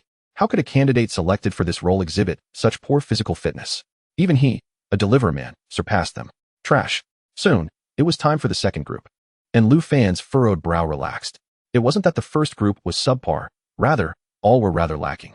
The instructor, observing Lu Fan's shifting expressions, ultimately decided to analyze Lu Fan's mindset after the first round of assessments concluded. The third group's assessment commenced. The first evaluation was a 3,000-meter race.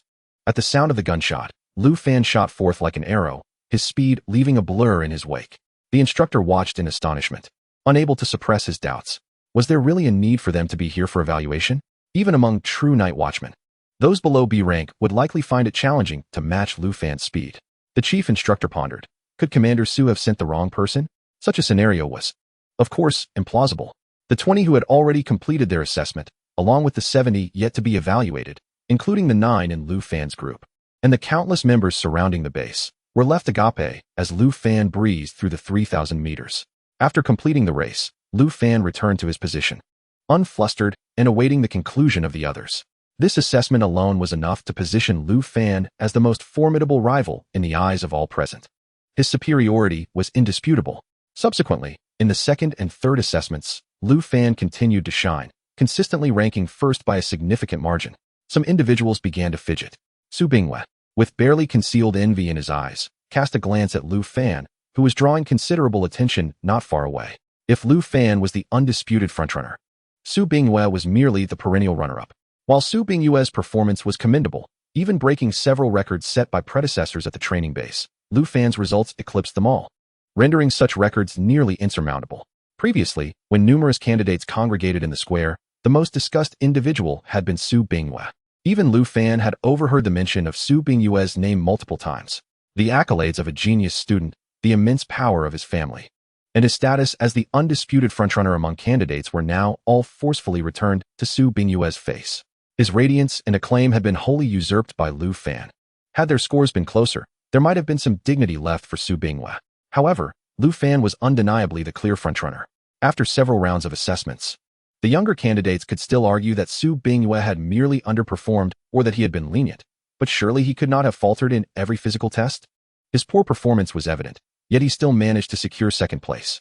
What did the others think? Naturally, within the aristocracy, there were those who held disdain for Su Bingwe. Nonetheless, it must be acknowledged that prior to Lu Fan's emergence, Su Bingwe's excellence was indisputable. Thus, while they may have disdained him, they would not seek to undermine Su Bingwe. However, now, countless jeers and malicious laughter echoed in Su Bingwe's ears. Before the assessments began, his subordinates had incessantly praised him, claiming him to be the undisputed frontrunner, only for him to find that title claimed by another. He could only be the perennial runner-up. Were it not for the inability to communicate with the outside world from within the base, he would have immediately informed his family that the genius he had boasted about was not as impressive as he claimed. By the way, does anyone know the background of that 36th candidate? Why had he never been seen among the aristocracy before? Could he possibly be a commoner? Would this not lead to Su Bingwe's utter humiliation? If Lu Fan were a hidden gem from an aristocratic family, now revealing his prowess to take the lead, that would be one thing. But if he were indeed a commoner, how could Su Bingwe face anyone? After all, he was still second place. How could he lose face? Although he could not compete with a commoner, he was still the undisputed frontrunner among the aristocracy. Ha ha ha, give me a break. He does not represent the aristocracy. Had he simply kept his mouth shut before the assessment, he wouldn't be in such a disgraceful position now. Each word struck at Su Bingyue's heart, simultaneously drawing attention to Lu Fan.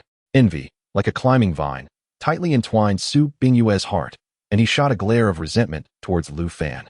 He observed as those who had previously sought his favor among the lesser aristocrats gravitated towards Lu Fan, eager to curry favor with him. What was Lu Fan? Even if he had gained entry through the connections of his cousin Su Qian, he was not worthy of contending for first place with himself. The physical assessment concluded. The instructors departed silently with the results, and the crowd surged towards Lu Fan. Chapter 36. The Temptation of Beauty? As a deliverman. Encountering those who steal deliveries is a common plight. If one's pace falters, they can only watch helplessly as the thief makes off with the order.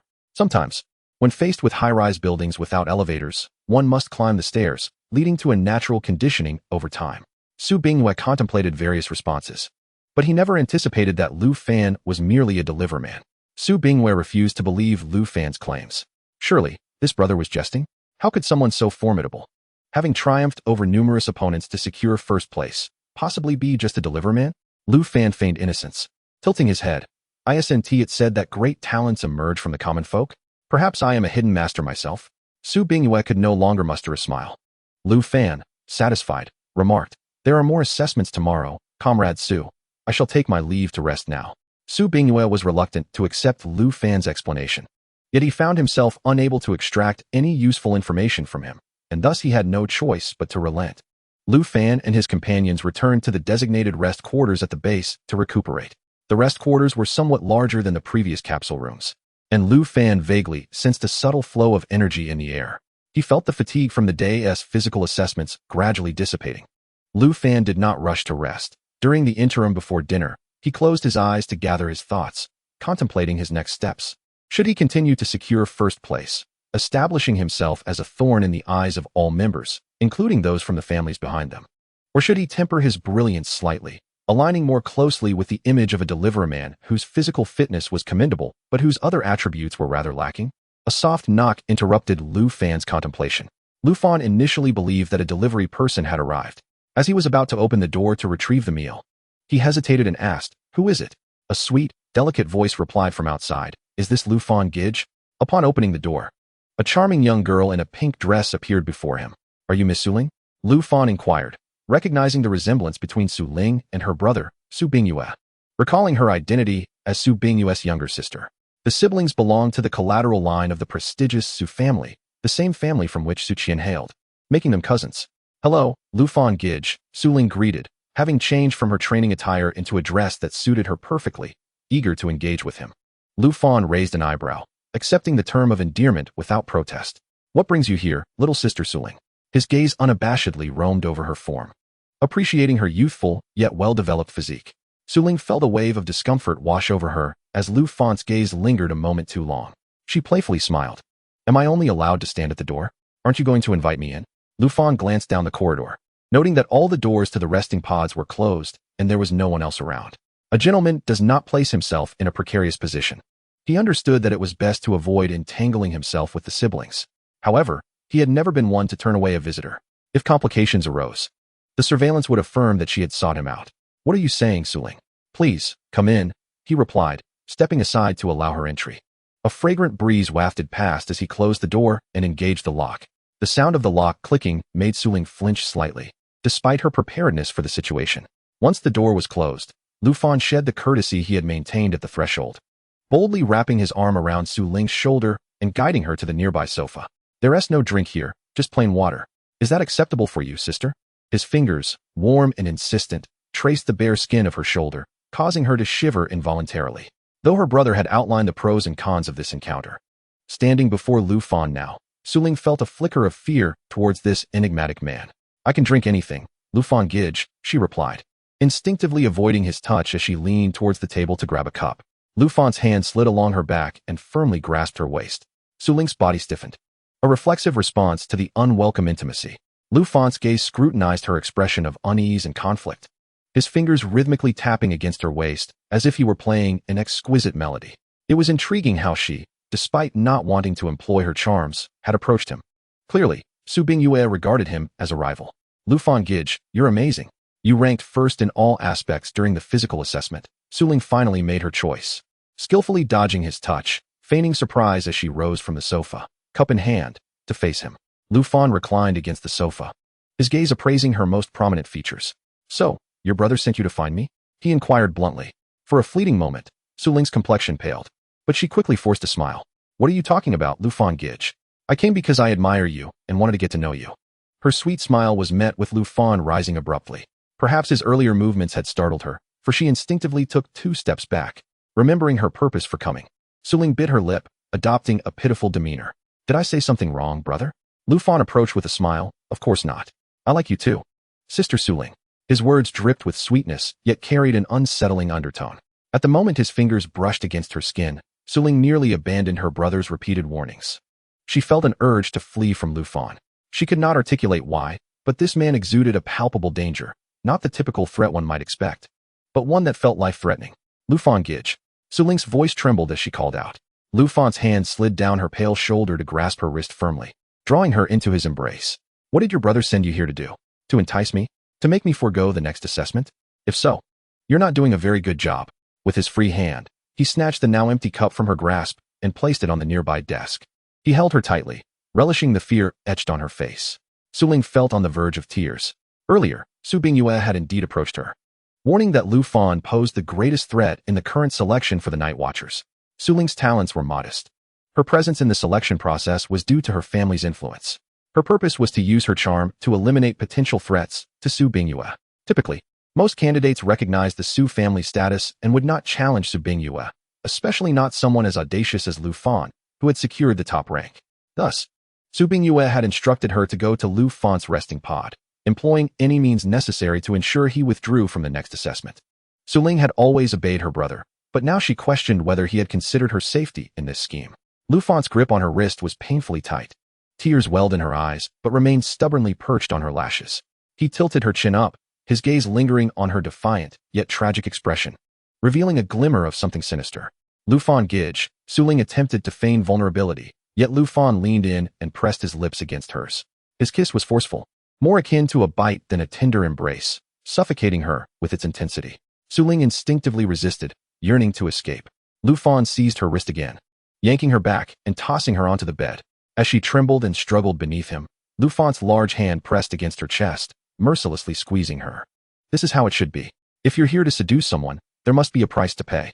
His icy, brutal gaze only heightened Su Ling's fear, prompting her to fight against him in earnest. After feasting her eyes on her terror-stricken and frail form, Lu Fan released her. Go back. This level of underhanded tactics is unbecoming of your family. You are truly embarrassing the commander. In that moment, Su Ling's face turned ashen once more. She bit her lip in frustration, preparing to threaten Lu Fan. You should think before you speak. Your brother sent you to my bed for a reason.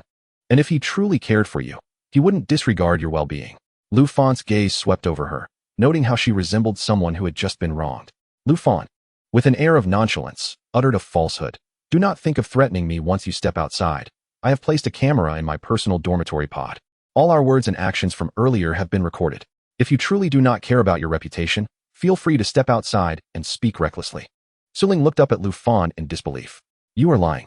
Before entering the base, all electronic devices were confiscated. How could you possibly have a camera? Lu Fan shrugged. I modified it myself. Is that not permissible?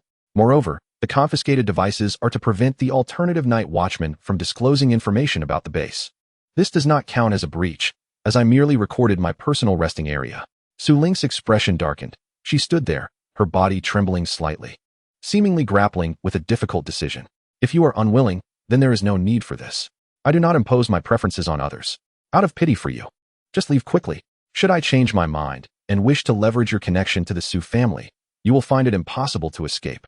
Feeling the predatory desire emanating from Lu Fan, Su Ling shuddered and promptly turned to flee.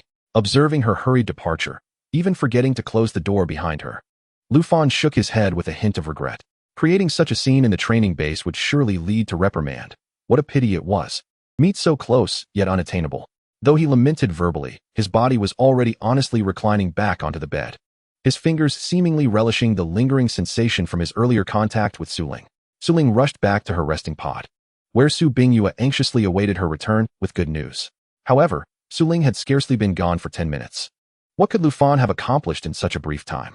Su Bingyue observed Su Ling's pale face and slightly disheveled attire, feeling a mix of disappointment and frustration. You returned just like that? Did he agree? Su Ling trembled as the last words from Lu Fan echoed chaotically in her mind. She feigned fear and slowly shook her head. He was completely unfazed. He knew what I was there for the moment he saw me. A clear expression of disappointment and anger crossed Su Bingyue's face. Incompetent. You cannot even handle such a trivial matter? The Su family has raised you for years to pave the way for me.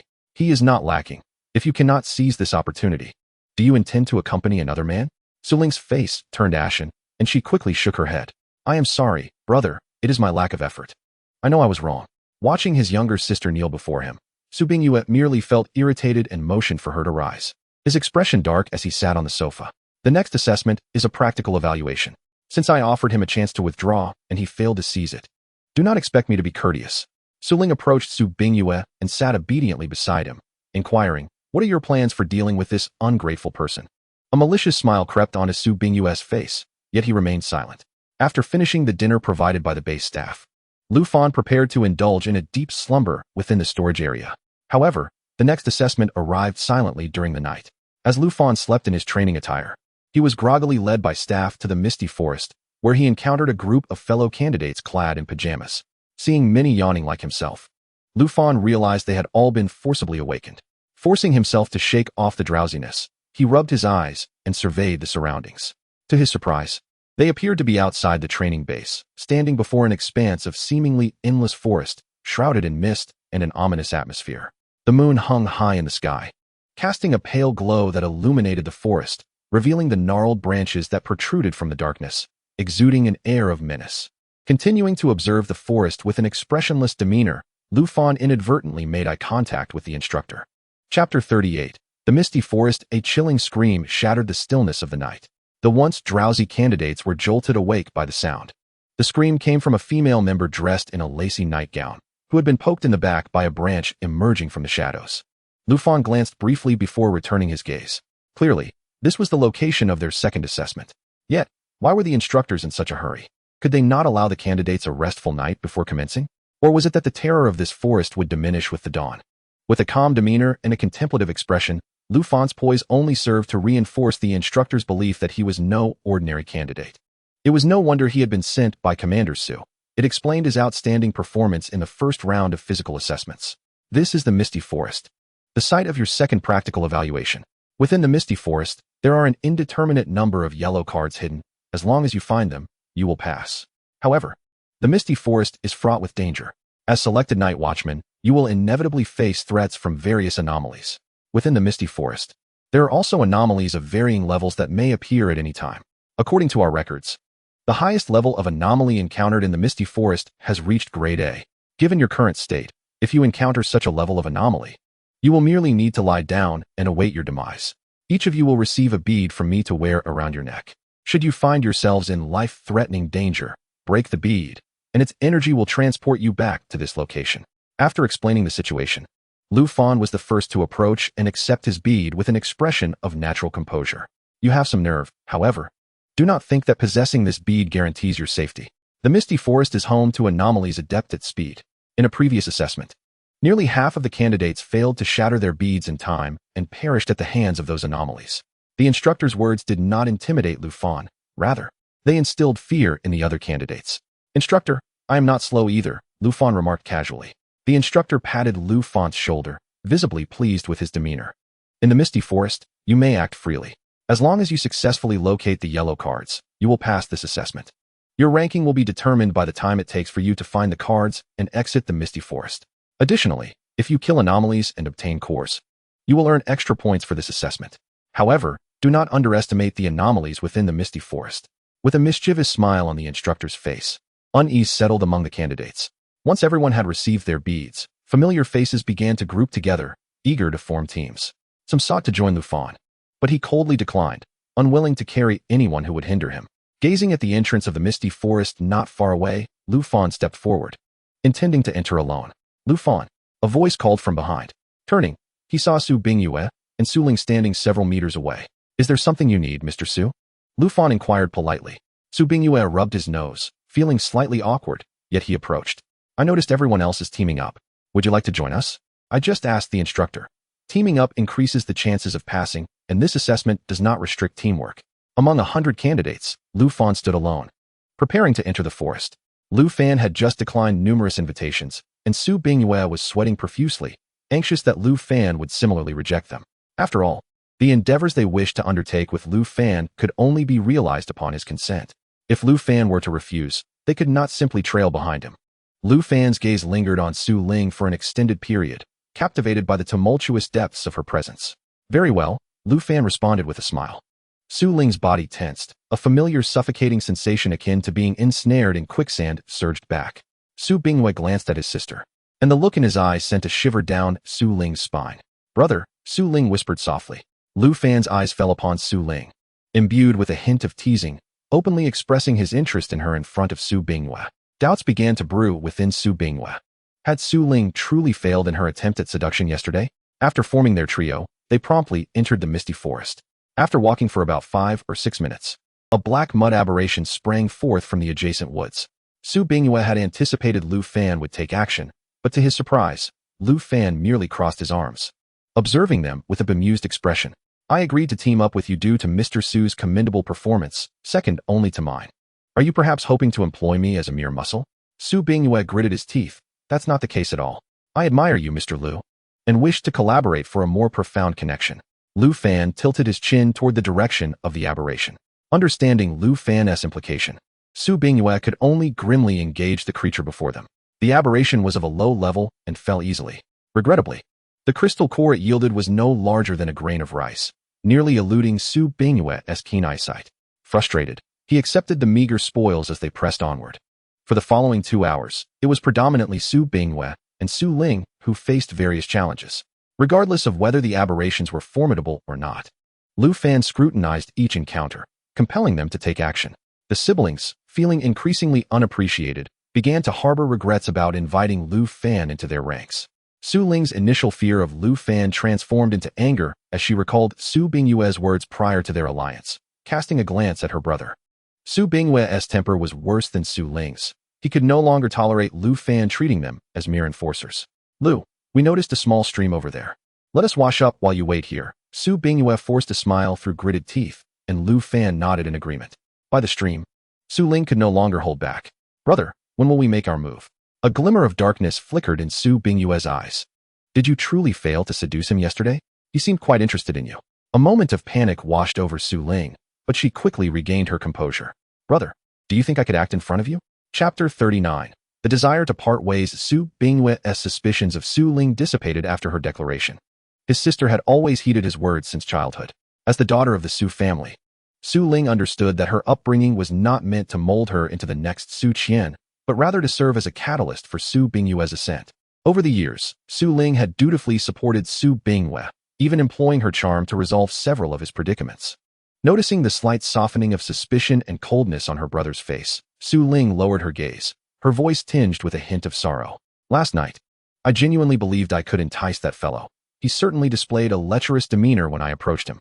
However, upon entering his room, he subjected me to severe humiliation. I have shared everything with you. Brother, I am not deceiving you. Perhaps he was merely feigning interest in front of us, yet if he changes his mind, I remain willing to aid you in establishing a partnership. At this juncture, Su Ling cautiously raised her head, gazing up at her brother with a pitiful expression that softened Su Bingyue's heart, prompting him to ruffle her hair affectionately. Silly girl, you are my beloved sister. If it weren't for the overwhelming threat posed by that fellow yesterday, I would not have allowed you to take such risks. Since he chooses to disregard our goodwill, we shall proceed with our plan.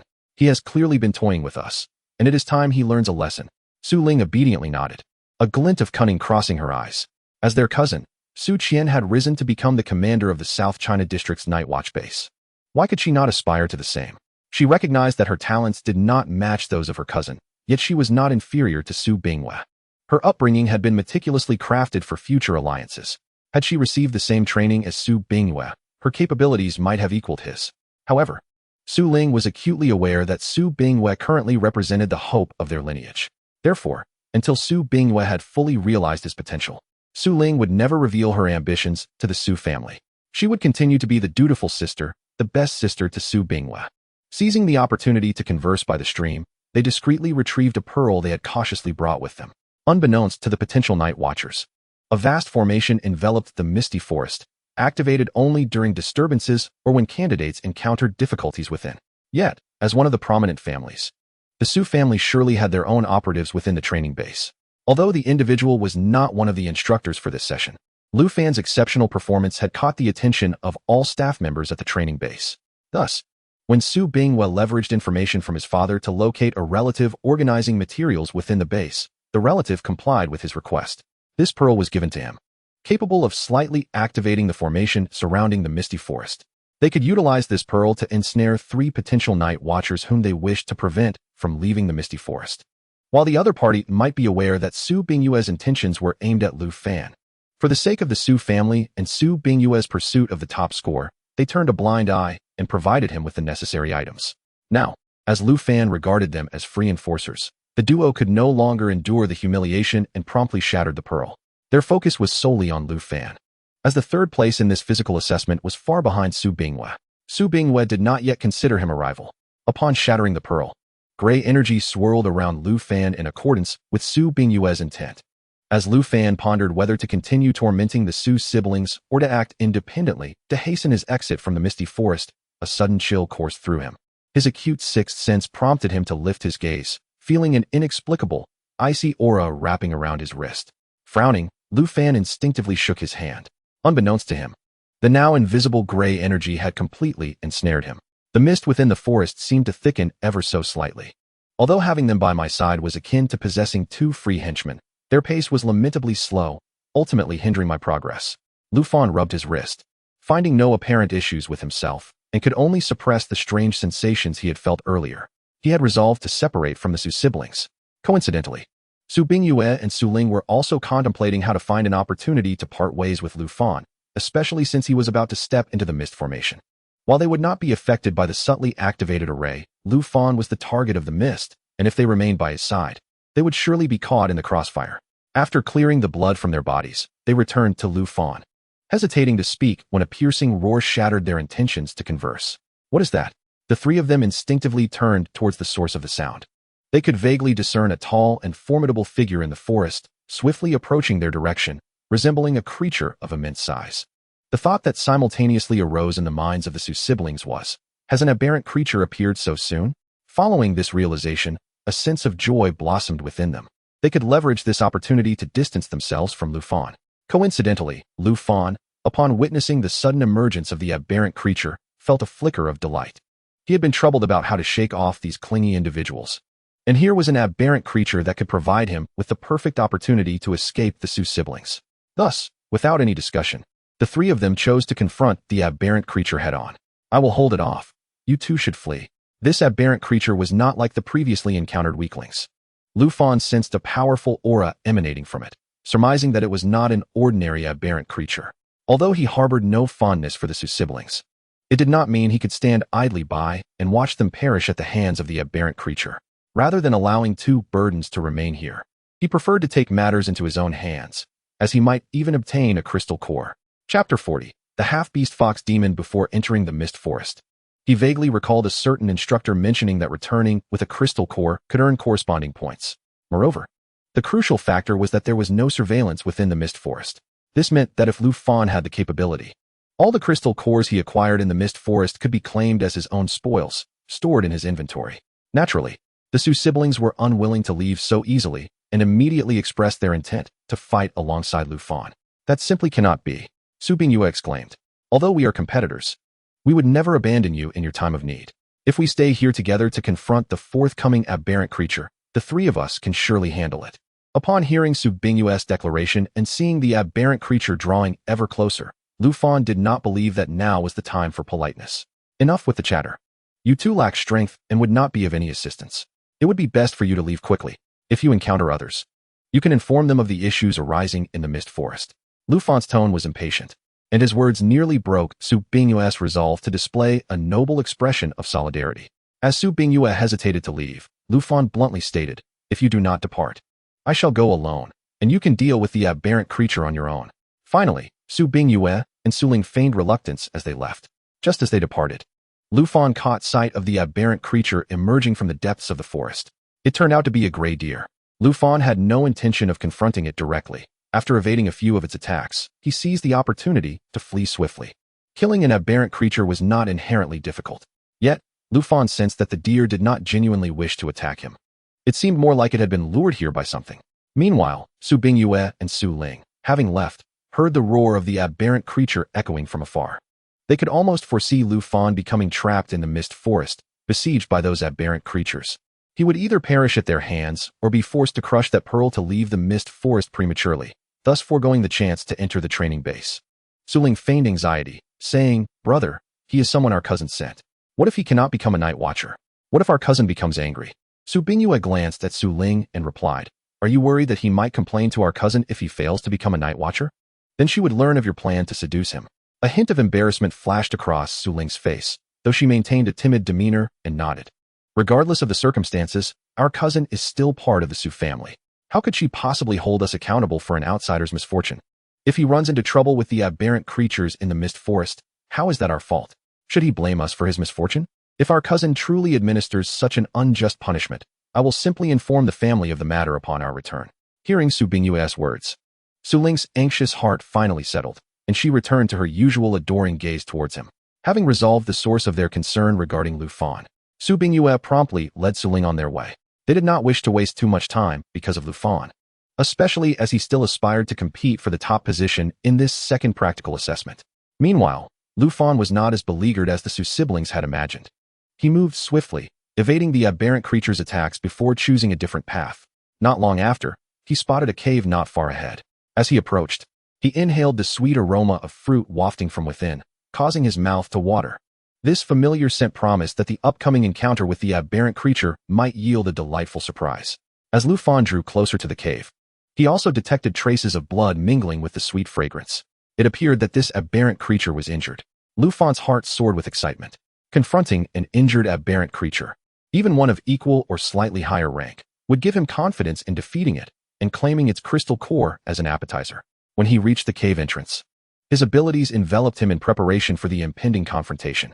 However, to his surprise, the gruesome scene he had envisioned within the cave did not materialize. Instead, he found a fox demon, or more accurately, a half-beast bearing the vestiges of a fox. Unlike aberrant creatures, the energy within these demon beings coalesced into inner cores rather than crystal cores, regardless of their bloodline purity. The young girl was clad only in an oversized t-shirt, stained with blood, and leaned against the cave's stone wall. A ghastly wound marred her long, fair legs, rendering her weak and pale. Yet, her fox ears, hidden amidst her hair and trembling with agitation, along with the 3 fox tails protruding from beneath her shirt, signified her non-human nature. It seemed she sensed the unfamiliar footsteps approaching the cave, as her 3 tails bristled slightly. One tail, perhaps out of fear, coiled around her waist, while the other 2 quivered protectively in Lu Fan's direction. The young girl possessed a slender figure, gazing at Lu Fan with a look imbued with innocent naivety and crystalline clarity, as if she were an untouched sheet of white paper, untainted by the world's darkness. Is she truly a fox demon? Lu Fan's words unmistakably conveyed a hint of surprise. Who are you? The girl retracted her legs, yet her t-shirt was far too short, exposing more of her delicate skin as she bent her knees. Regrettably, Lu Fan withdrew his gaze, for beneath that t-shirt lay another garment, concealing the exquisite beauty beneath. However, Lu Fan's attention was irresistibly drawn to the generously open neckline of the fox demon's upper garment, subtly revealing a hint of rounded curves, suggesting that she might be devoid of anything beneath. Lu Fan had not anticipated encountering such a captivating encounter in the misty forest. He boldly stepped into the territory of the fox tribe girl, advancing step by step until he stood before her. The girl trembled increasingly, her involuntary whimpers igniting a fervent desire within him, almost compelling him to overpower her. I have come to participate in the assessment as a candidate night watchman. You are injured. Lu Fan gently traced his fingers over the girl's knee. The warmth of his touch sent shivers coursing through her, prompting her instinctively to withdraw her legs, only to realize that there was nowhere left to retreat. Her eyes brimmed with glistening tears, casting a pitiful glance at the man before her, silently pleading for him not to touch her. I am not a wicked demon. I am injured. Please do not harm me. The girl's crystalline tears hung delicately on her lashes, poised to fall, a sight that could easily incite the lustful desires of those with sinister intentions. I am human, not a different species. How could I possibly consume you? However, your injuries are severe, and if not treated promptly, they may worsen. Lu Fan spoke earnestly, lightly touching the injured area on her pristine leg. The girl gasped slightly, her body trembling even more. I ran away. I encountered a formidable individual who injured me, and I barely managed to escape. You are not afraid of me, nor have you harmed me. You must be a good person. Could you please help me? The girl looked up, her innocent face radiating a blend of naivety and trust. She seemed to genuinely believe that this night watchman, who should be her adversary, would be swayed by her charm. In Lu Fan's gaze, a hint of infatuation flickered, as he found her enchanting. She appeared like a transcendent beauty, weeping softly before him, the subtle allure of her partially revealed form enough to awaken desire in anyone. Cloaked beneath the oversized t-shirt, her slender waist and alluring curves were still discernible, along with the precious essence hidden within her. What Lu Fan perceived were not wounds, but rather a deceptive facade created by the potent energy enveloping her. The more grotesque the injury, the thicker the energy that masked it. Crouching beside the girl, Lu Fan inhaled deeply. How fragrant. His gaze lingered on the girl before him, brimming with an insatiable desire to devour her. Yet, the girl, fully trusting of the man before her, felt a blush creeping upon her cheeks upon hearing his words. This is inappropriate. The elders of my clan warned that such remarks are teasing. The girl sent him shy glances while maintaining an innocent facade. Lu Fan's hand could no longer resist the urge and gradually brushed against her wrist. The girl hesitated briefly before yielding to his strength, allowing herself to fall into his embrace. A soft gasp escaped her lips, resembling not a rejection but a siren's call, beckoning him to become her devoted subject. The Fox tribe was indeed skilled in the art of seduction. Dear brother, could you help me examine the injury on my back? The girl initiated a subtle shift in her position, moving against Lu Fan's half-embracing form. The faint contact between their bodies heightened Lu Fan's temperature, causing him to grip her wrist with increasing intensity.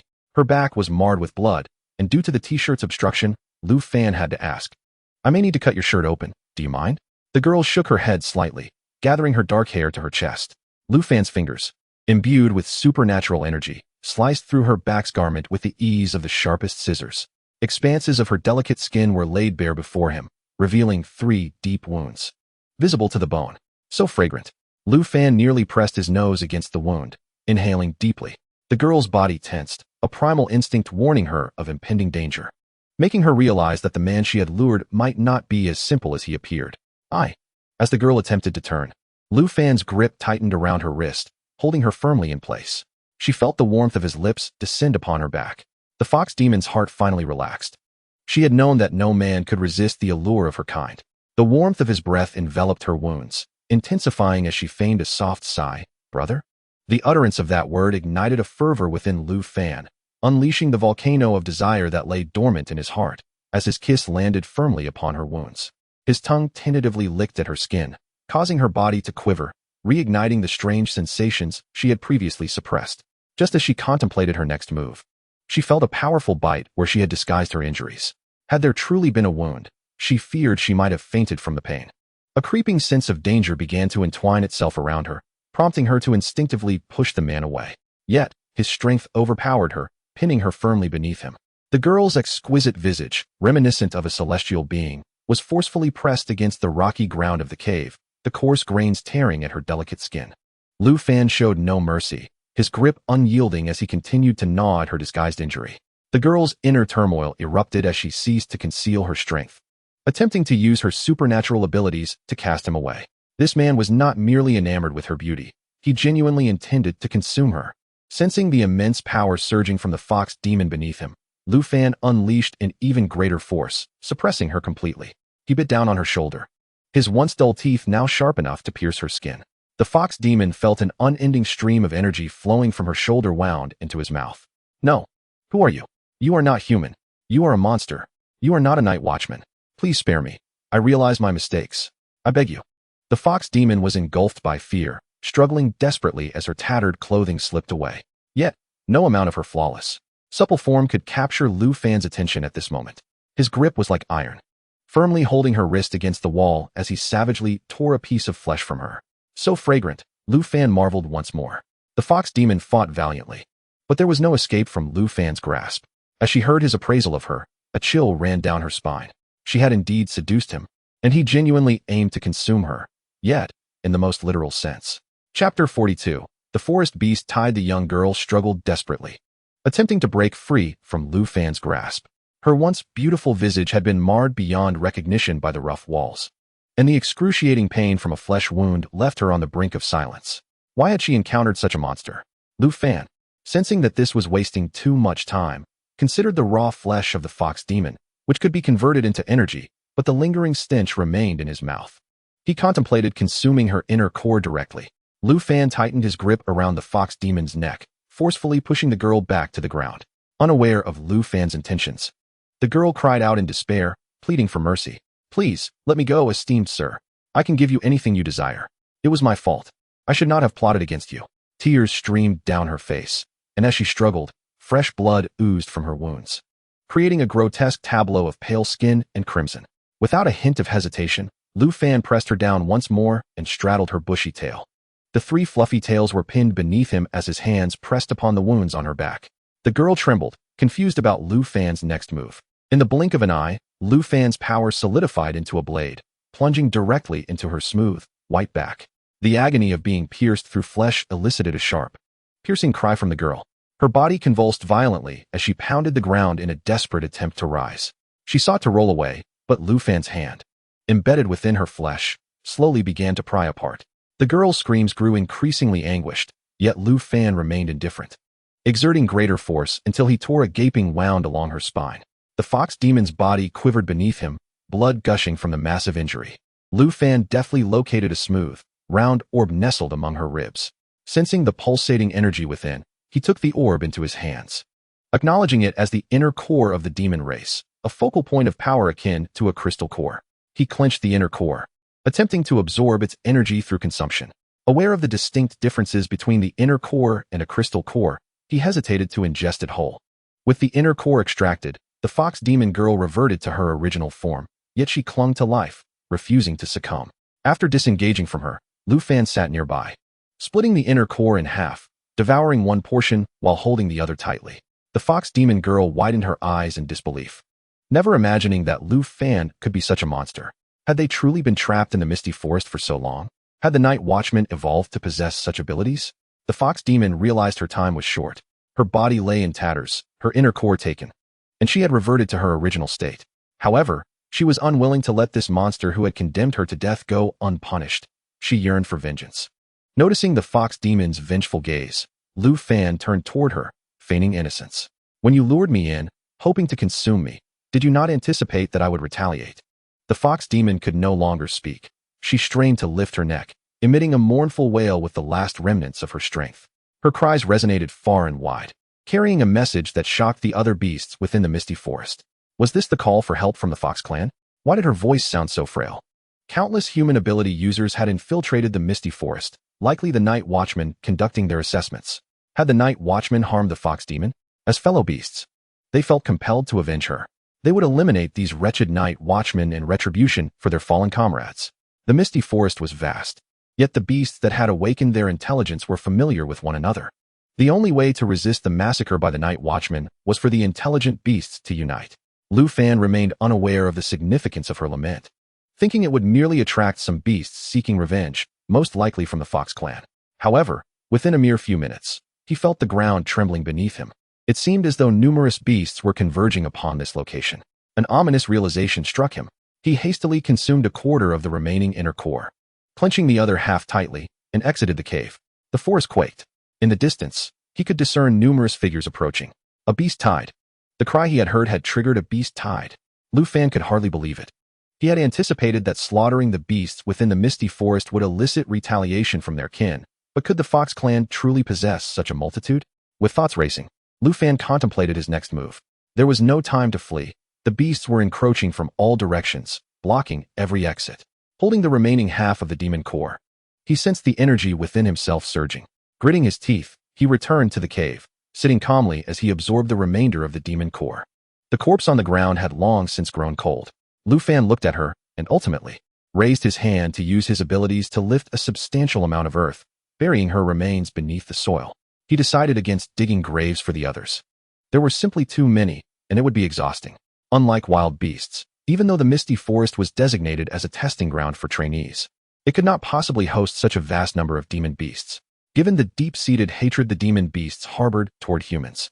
The sheer number required to incite an entire beast tide would have leveled the training base long ago. Thus, Lu Fan surmised that the approaching beasts included a significant number of wild animals. Wild beasts posed no threat to Lu Fan. Only the demon beasts were dangerous. After mentally organizing his response strategy, he exited the cave. Outside, a number of wild beasts were eyeing him warily. He scanned the area, identifying a dozen hidden demon beasts among them. It was she who lured me, which led to her demise. If you wish to avoid meeting the same fate, step aside immediately. Lu Fan aimed to conserve time amidst the beast tide. This was his final opportunity for the wild beasts.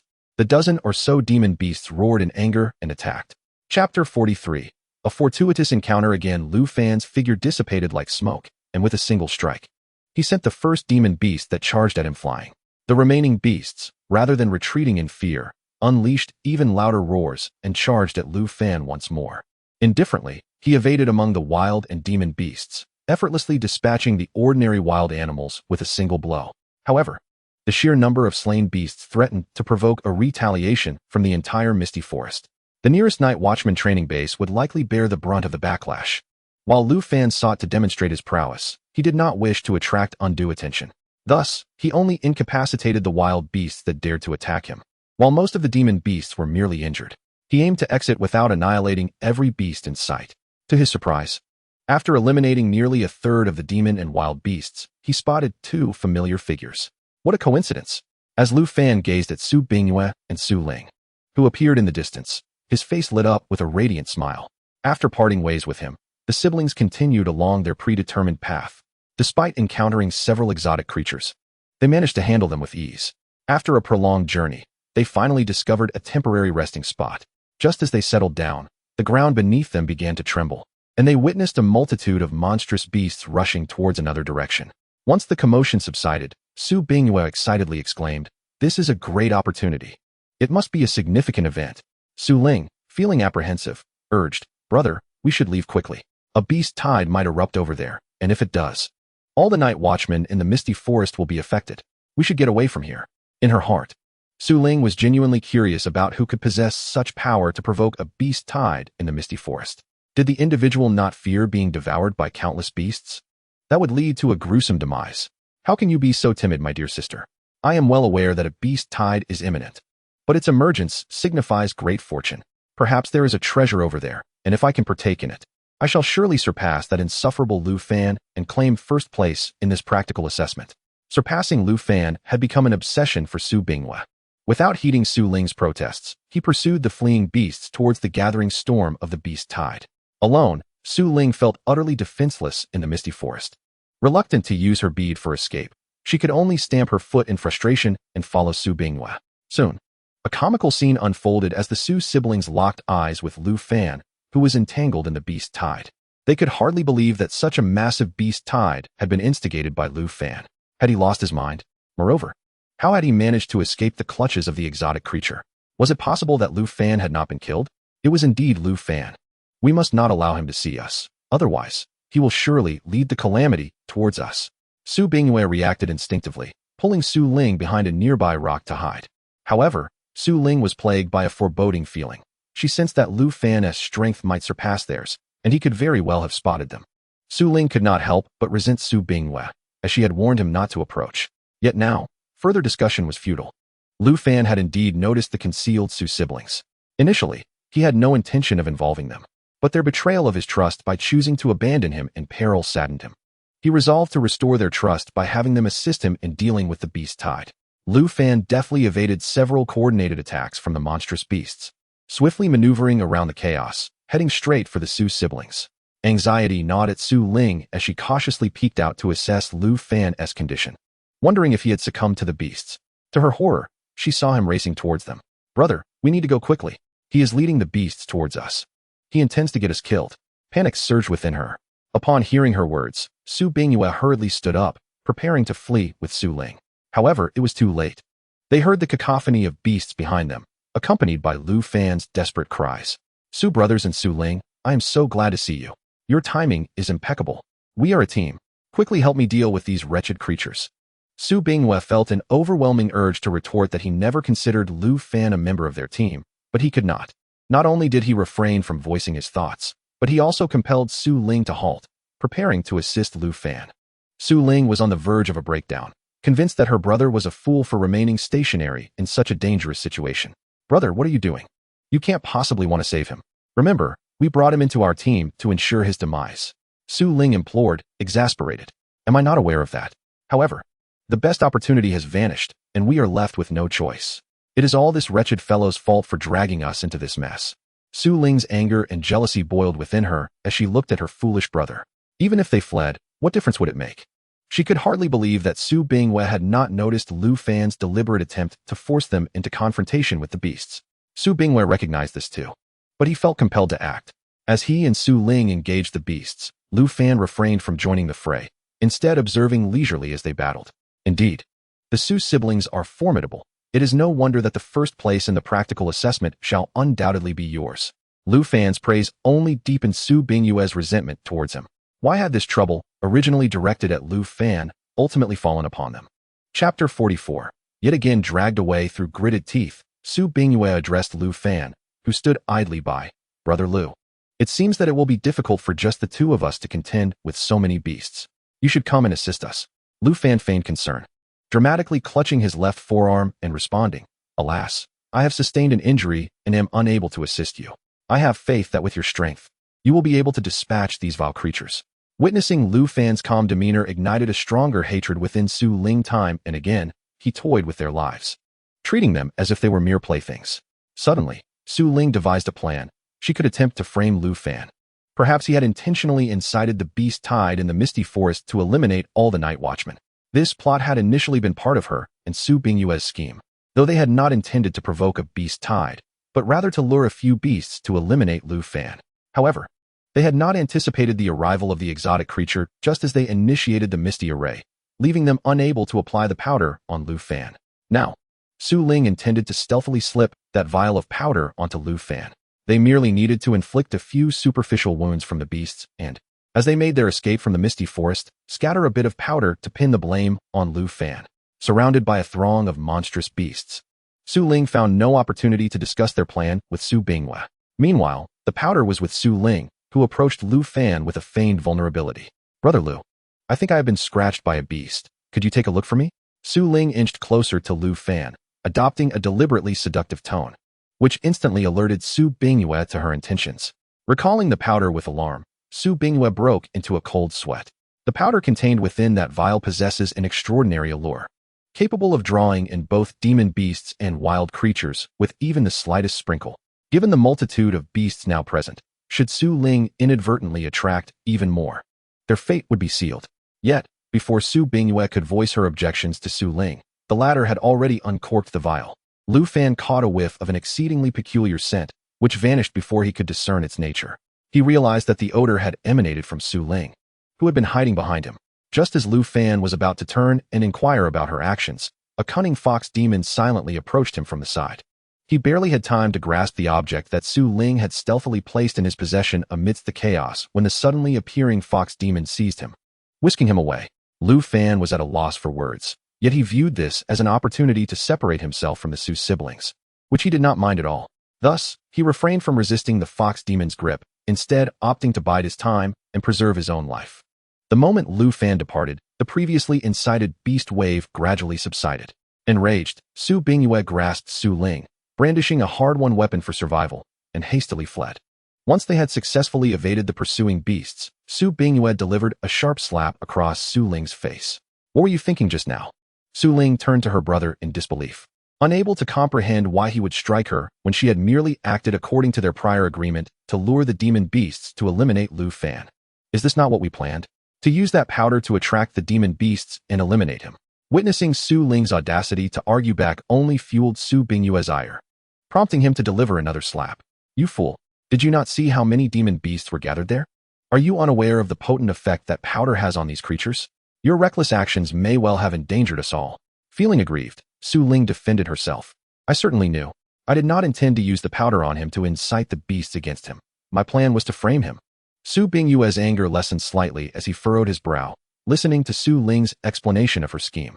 "If that substance is placed on him, it will not only emit an enticing aroma for the demon beasts, but should he successfully pass the trials in the misty forest, We could leave a trace of the powder on him, claiming he sought to endanger us. Upon hearing Su Ling's rationale, Su Bingwei realized he had misjudged her intentions. However, as an older brother, he could not bring himself to apologize to his sister. You should have discussed this with me beforehand, instead of taking matters into your own hands. Though his anger had subsided significantly, he still maintained a stern expression directed at Su Ling deep down. Su Ling harbored resentment towards Su Bingwei, yet she dared not reveal any signs of it. Lowering her head, she obediently admitted her fault. I'm sorry, brother. I realize I was too impulsive and nearly put you in danger. Su Bingwei, softening slightly, ruffled Su Ling's hair and replied gently. Did I hurt you when I struck you? It was my fault for acting rashly. Su Ling shook her head, and the two shared a seemingly perfect sibling bond. Rest assured, brother.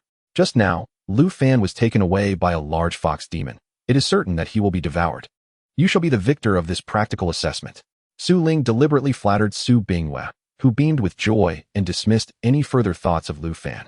Meanwhile, Lu Fan found himself forcibly drawn into another cave by the fox demon.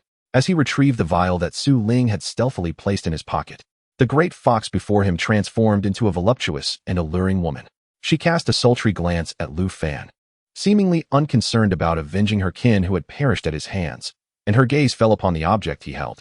The item you possess, which can entice demon beasts and wild creatures, suggests those two were plotting to eliminate you. Her voice, imbued with seduction, tugged at Lu Fan's reason with an irresistible allure. Compared to the earlier fox demon, this one was clearly far more enticing. Her red and white fur had metamorphosed into a delicate silken garment draping her form. The deep cleft of her bosom was laid bare before Lu Fan's gaze. The fox demoness leaned slightly, regarding Lu Fan with a beguiling smile. Care to play? Lu Fan swallowed hard, exerting every ounce of willpower to avert his gaze. However, in the next moment, a smooth, fair hand turned his face back, burying him into the softness of her bosom. Chapter 45. Shall we collaborate? Lu Fan attempted to push her away, yet found only silky skin beneath his touch, feeling exceedingly embarrassed for the first time. Fortunately, the fox demoness seemed to have no intention of tormenting him. Sensing his fluster, she giggled and retreated a few steps. As he regained his composure, Lu Fan felt a twinge of disappointment. The darkness earlier had been rather pleasant, and he wouldn't mind experiencing it once more. He sensed that the fox demoness bore him no malice. What do you want? Lu Fan directly inquired. The fox demoness reclined against him once more, unabashedly laying her head on his lap. Her alluring fox eyes locked onto his, and her attire had transformed into a sheer pink veil. Through the thin fabric, her enticing form was fully revealed to Lu Fan. This time, he did not shy away but instead placed his hand on her waist. Are you attempting to initiate an embrace? The previous little fox demon sought to entice me before turning on me. Now, you employ the same tactic. Does your kind possess no other methods? With one hand suddenly gripping the fox demoness' neck, Lu Fan paused, mindful not to exert too much force. Giggle, little brother. You know you cannot bring yourself to harm me. I am not like that little girl. She approached you first and fell victim to her own inadequacies. I seek you for a different purpose. Lu Fan's eyes narrowed with suspicion, yet he did not resist as she gently pried his hand away from her neck. The fox demoness remained sprawled across his lap, rubbing her cheek against his thigh as she sweetly spoke. My name is Hu Xiaomei, and I wish to collaborate with you. Upon hearing the change in her address, Lu Fan abruptly lifted her from his lap and set her aside. What do you truly desire? Speak plainly. His expression was frigid, revealing no hint of arousal at Hu Xiaomei's advances.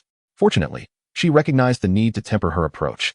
After observing the candidates for the night watch who had entered the misty forest, she concluded that only this young man met her criteria. Although she was uncertain if he could resolve the troubles within the misty forest, Hu Xiaomei knew that they possessed items capable of instant escape from it. She intended to strike a deal with this young man. Should he resolve the issues, she would owe him a favor. If he could not, but was willing to disseminate news from within the misty forest, she would still grant him a single request. Skilled in the art of seduction, Hu Xiaomei had achieved notable prowess. While she sensed that Lu Fan was not inferior to her, she believed that requests he would deem trivial would not be refused. Did I not mention this before? Desiring to collaborate with the esteemed one, I implore your assistance in resolving a matter concerning the Aoju of the Miwu Senlin. My fellow fairies and I owe you a debt of gratitude. Hu Xiaomei, delicate and demure, nestled beside Lu Fan, the allure of her bosom tantalizingly evident. With great effort, Lu Fan averted his gaze, inhaling deeply. How many fairies dwell within the Miwu Senlin? I have just witnessed. If you cannot resolve this predicament, what makes you believe I can? Lu Fan questioned. Hu Xiaomei perched herself atop Lu Fan, coaxing him to lean against her. Esteemed one, as the future Night Watcher, your capabilities far surpass those of us, ordinary Yaojing.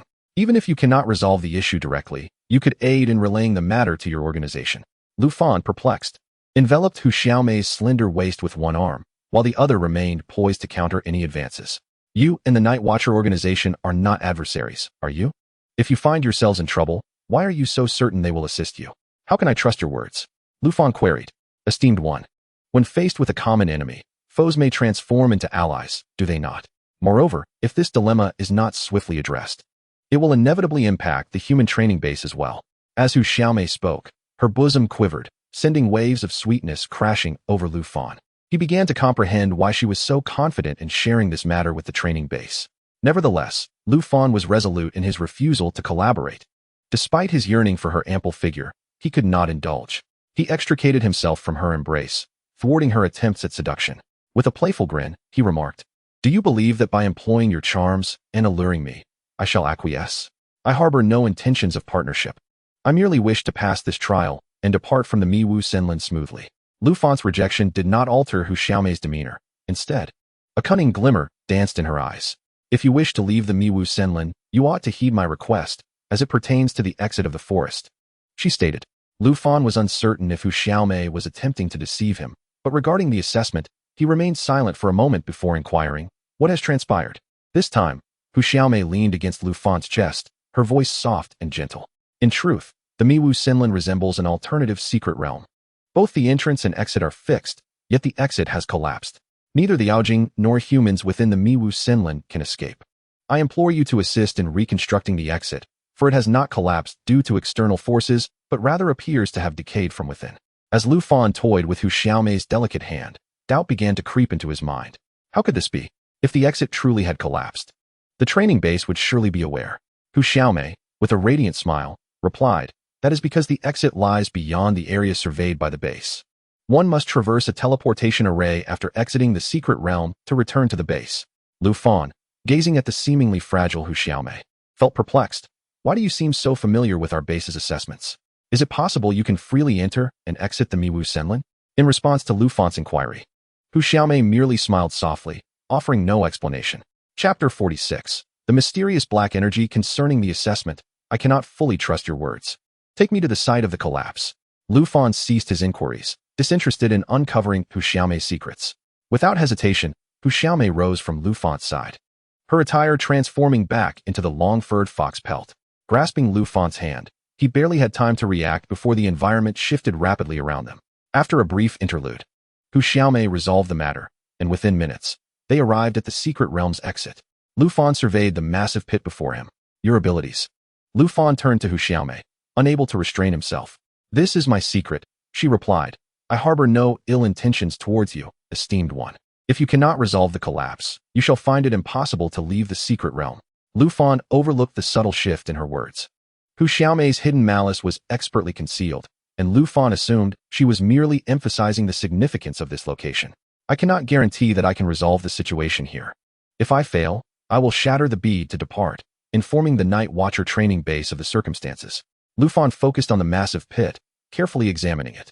Behind him, Hu Xiaomei squinted slightly, observing Lu Fan's silhouette. Moments ago, a fellow Yaojing had relayed information to her. Several Night Watchers had shattered their beads, but had not exited the Miwu Senlin. This location was not only the secret realm's exit, but also the sole connection to the outside world. If it cannot be repaired, all Yaojing within the Miwu Senlin will be trapped.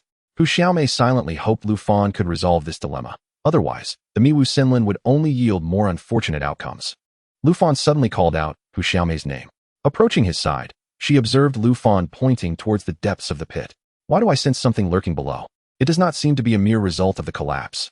Lu Fan had scrutinized the pit for some time, feeling as though a dark tide churned beneath, indicating it was not solely due to the collapse. Hu Xiaomei's gaze softened. With a wave of her hand, a gentle white light illuminated the pit. The appearance of the white light allowed Lu Fan to see more clearly. Numerous tendrils of black energy writhed below, entwined tightly. As the white light descended, he discerned that the billowing black energy seemed intent on engulfing it. Perceiving the emergence of something above, the black energy coalesced and surged upward like a geyser towards the opening. Hu Xiaomei seized Lu Fan's collar, yanking him back, while her other hand swiftly unleashed more white light to shield the opening. suppressing the black energy's ascent. Unprepared, Lu Fan found himself sitting abruptly on the ground. Su Bingyue and Su Ling believed they had successfully eliminated Lu Fan, rejoicing as they sought Yizhong to slay and acquire crystal cores, all while navigating newly discovered routes towards the secret realm's exit. It was during their hunt for Yizhong that they realized the secret realm contained multiple exits. As long as they chose one of the three, they would successfully pass the assessment. The duo had teamed up to vanquish Yizhong, and to be cautious. Su Bingyue took 7 crystal cores, leaving Su Ling with only 1. Su Ling feigned gratitude, her heart brimming with jealousy towards Su Bingyue, wishing for her to remain trapped in the Miwu Senlin. Following the ground's guidance, they swiftly reached another exit, where they beheld a red array inscribed upon the ground. According to the examiners, as long as one stands on the formation, they can be transported back to the starting point within 3 seconds. Brother, we must be the first to leave the misty forest. Su Ling praised as she followed beside Su Bingyue. That Lu Fan is likely dead in the misty forest. Even if he isn't, escaping the clutches of a great demon would exact a toll on him. He might have already been eliminated. Su Bingyue, filled with self-satisfaction, stood on the red patterns with Su Ling's flattery. However, after 3 seconds had passed, the formation remained inactive, believing there to be an issue. Su Bingyue stomped her foot on the ground, but still, there was no response from the formation. As frustration began to brew, Su Ling quickly suggested, "Could it be that we need to input our abilities to activate it?" Su Bingyue shot her an annoyed glare. "Why didn't you say so earlier?" Su Ling felt wronged, her resentment towards Su Bingyue intensifying. Confidently, Su Bingyue channeled her ability into the formation beneath them, yet still, there was no reaction. How could this be? Could the formation be broken, incapable of sending the participants out of the misty forest? Both Su Bingyue and Su Ling exhausted various methods. Yet the formation remained unresponsive. Gradually panicking, they began to curse, but regardless of their invectives, the formation remained silent, leaving them no choice but to seek another exit. Coincidentally, as they moved parallel in search of another way out, they unexpectedly spotted a familiar figure. Although the figure vanished in an instant, Su Bingyue, who had long harbored deep-seated hatred for Lu Fan, could not mistake it. How could it be Lu Fan? Hasn't he been captured by that fox demon? Concealed behind a tree, Su Bingyue's eyes reddened as she gazed at the spot where Lu Fan had appeared. Su Ling, having also caught sight of the two figures, detected Su Bingyue's fear and loathing towards Lu Fan, and internally derided her while feigning concern. "Brother, I wonder if I was mistaken just now.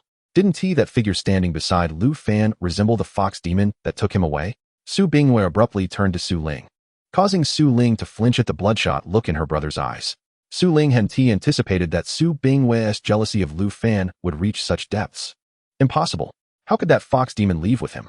Su Bingyue refused to believe it. "Brother, this is not the time to dwell on such matters. We have clearly completed the assessment, yet cannot leave. Could it be Lu Fan's doing?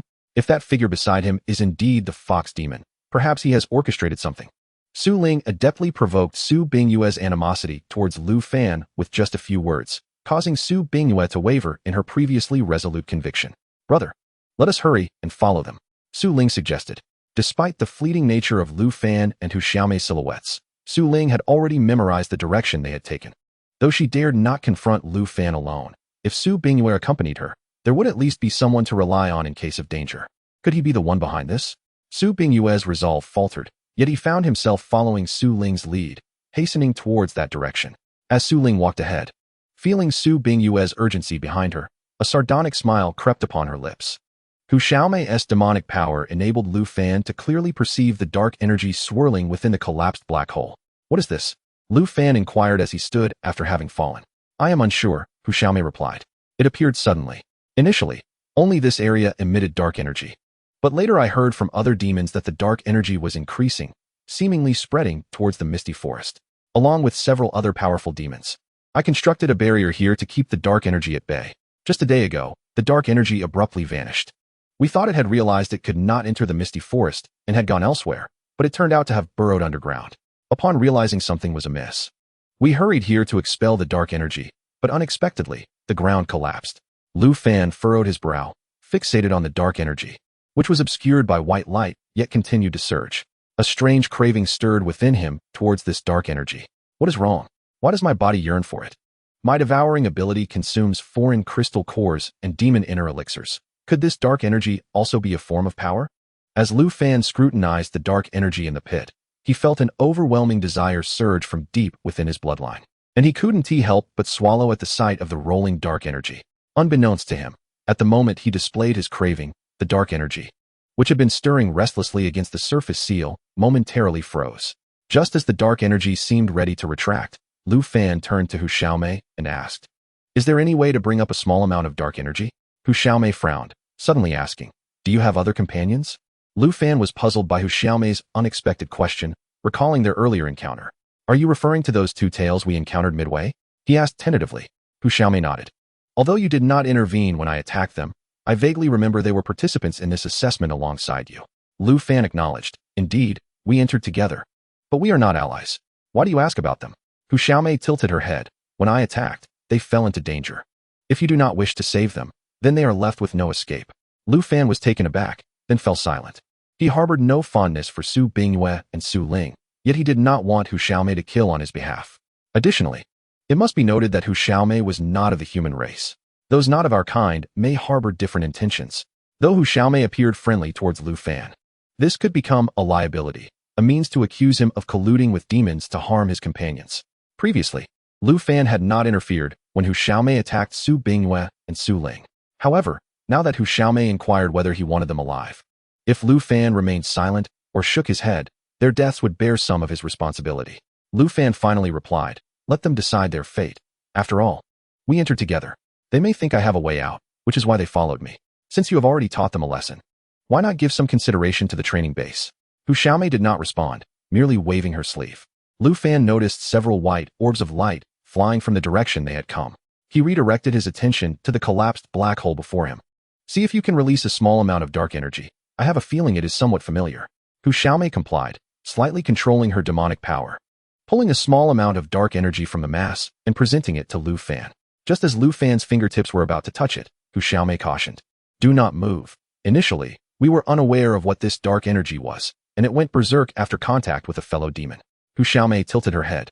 "Considering a more illustrative example, it is akin to those creatures you refer to as foreign species. However, that small amount of dark energy was already coiling around Lu Fan's fingertips, and he discerned its composition. The emergence of foreign species typically involved humans or animals being infiltrated by what the Night Watchman termed as pollution sources. The dark energy entwining Lu Fan's fingertips bore the essence of a 100-fold concentrated pollution source, characteristic of foreign abilities. Lu Fan harnessed the power of devouring, causing the dark mist to vanish into the palm of his hand. A familiar energy coursed through his entire being, prompting a contented sigh from Lu Fan. Hu Xiaomei watched in astonishment as the dark mist dissipated within Lu Fan's grasp, immediately becoming vigilant, her white light aimed directly at him. "What are you doing?" Lu Fan turned to Hu Xiaomei, his gaze still clear, and she sensed that his spirit seemed even more vibrant than before the dark mist had appeared. "Do you not feel unwell?" Hu Xiaomei asked cautiously, maintaining her guard. Lu Fan lowered his gaze, refraining from disclosing the nature of his powers, and simply stated, "For some reason, my body craves these things. But rest assured, I am still fully conscious." As he spoke, Lu Fan reached through Hu Xiaomei to the white light barrier formed at the surface of the pit. In an instant, the entire cavern was inundated with dark mist. Surging towards Lu Fan's palm, he felt an overwhelming energy fill his body in an instant. Countless waves of energy surged within him, sweeping through his meridians and dantian.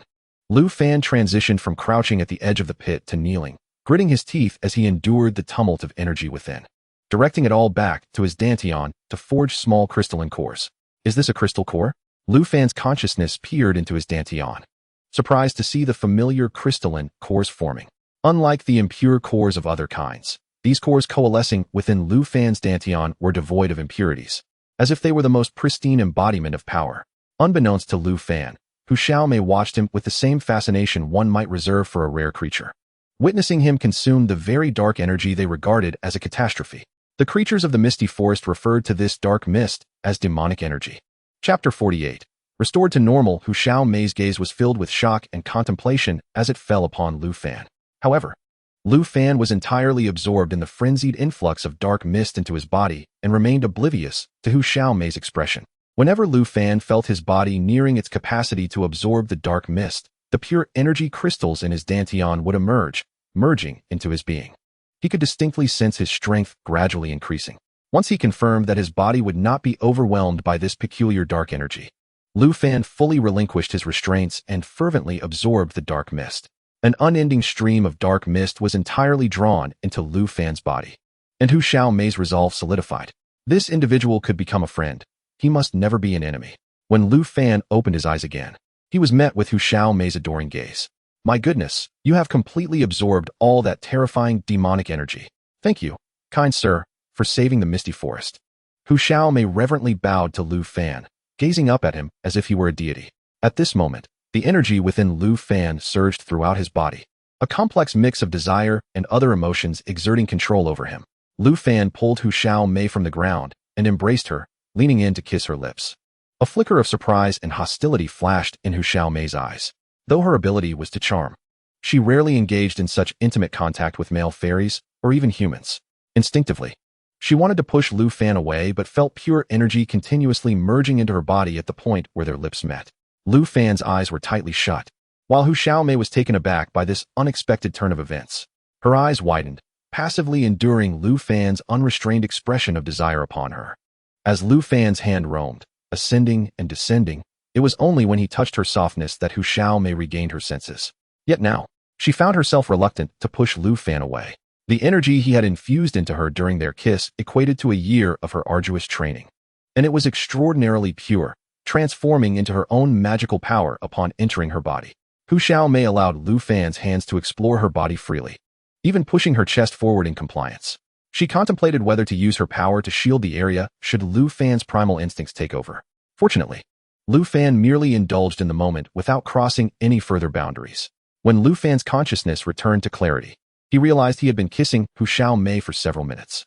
Her desires had been stirred, and as Lu Fan's lips parted from hers, Hu Xiaomei gazed at him with a dreamy look in her eyes.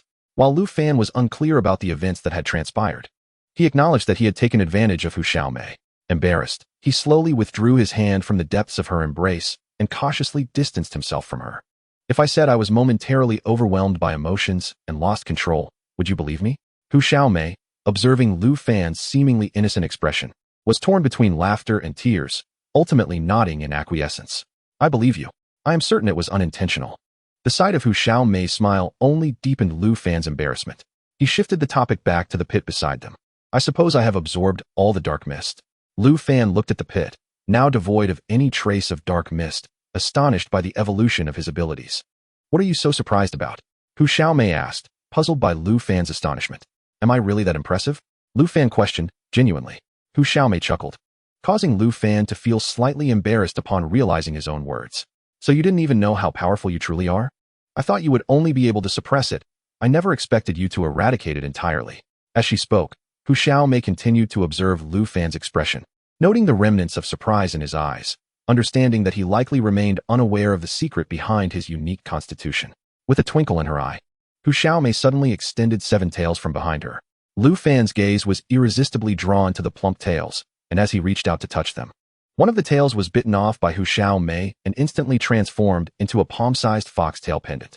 Hu Xiaomei's face paled momentarily, prompting Lu Fan to step forward and support her.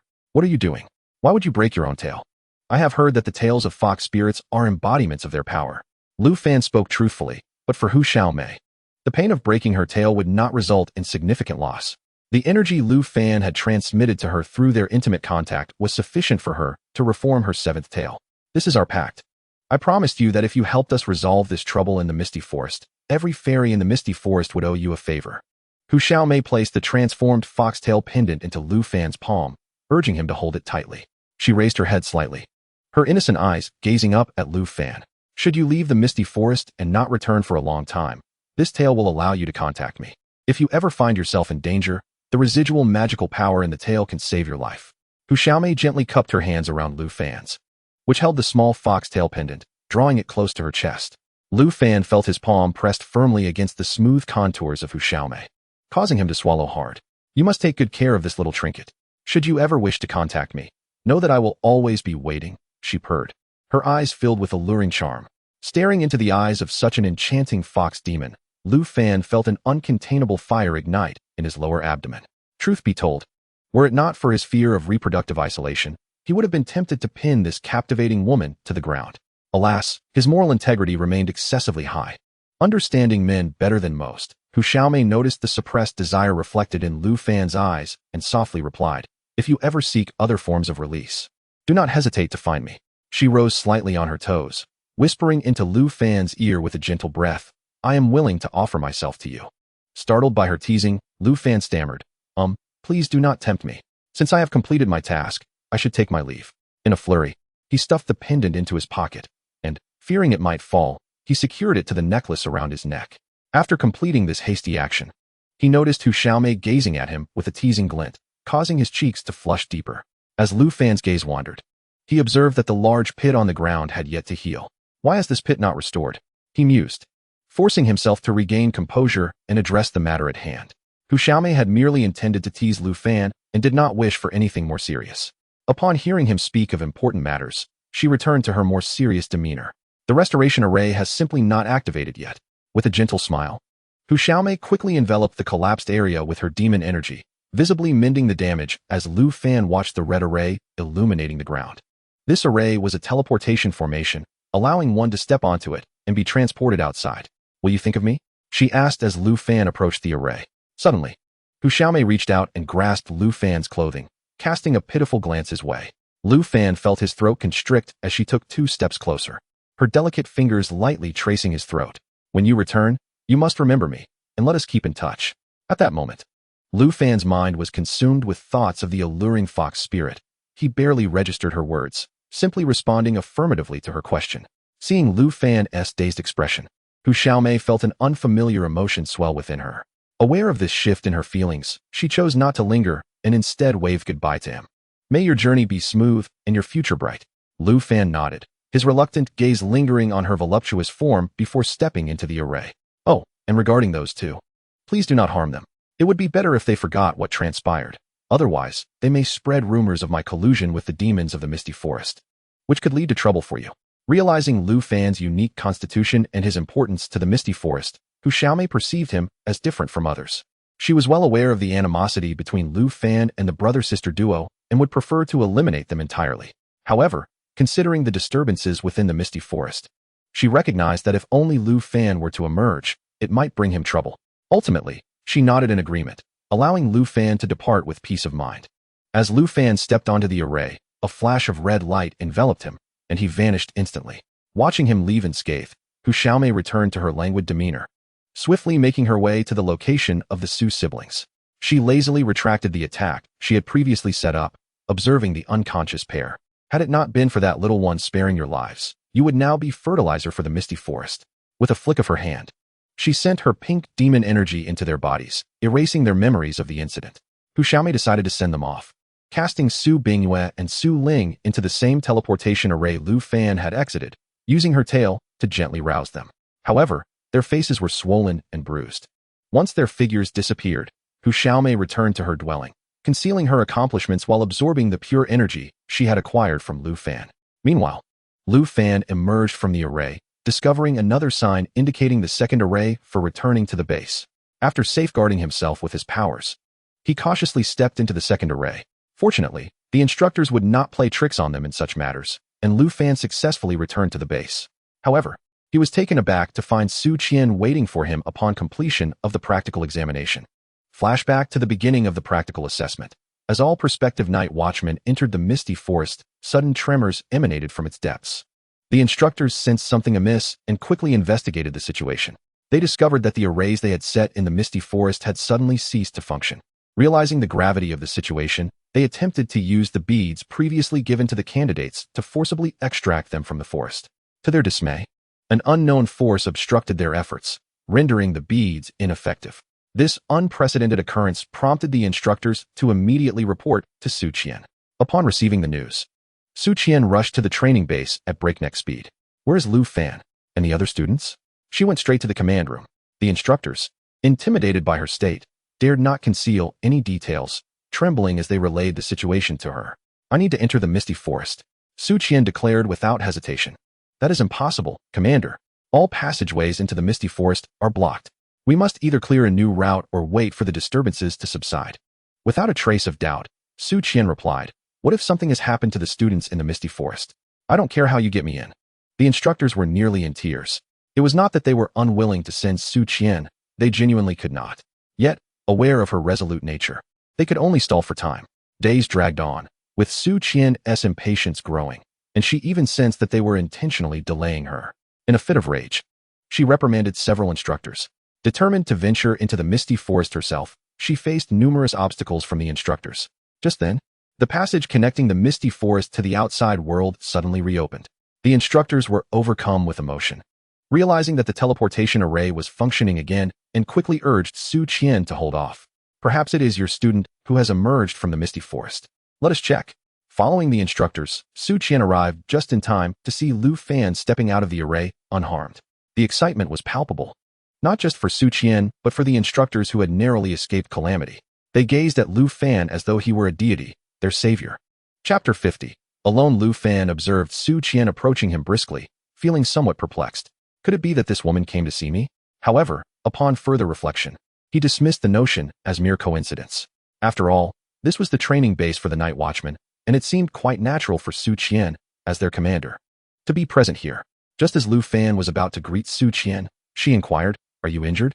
Lu Fan's eyes widened momentarily. His appearance led Su Qian to believe that he was unaware of the events transpiring in the misty forest. Has something happened? He asked. Has there been an incident in the misty forest? Su Qian countered without answering his question. Lu Fan shook his head. He was not deliberately concealing anything from her. After all, he had already resolved the singular incident that had occurred, had he not?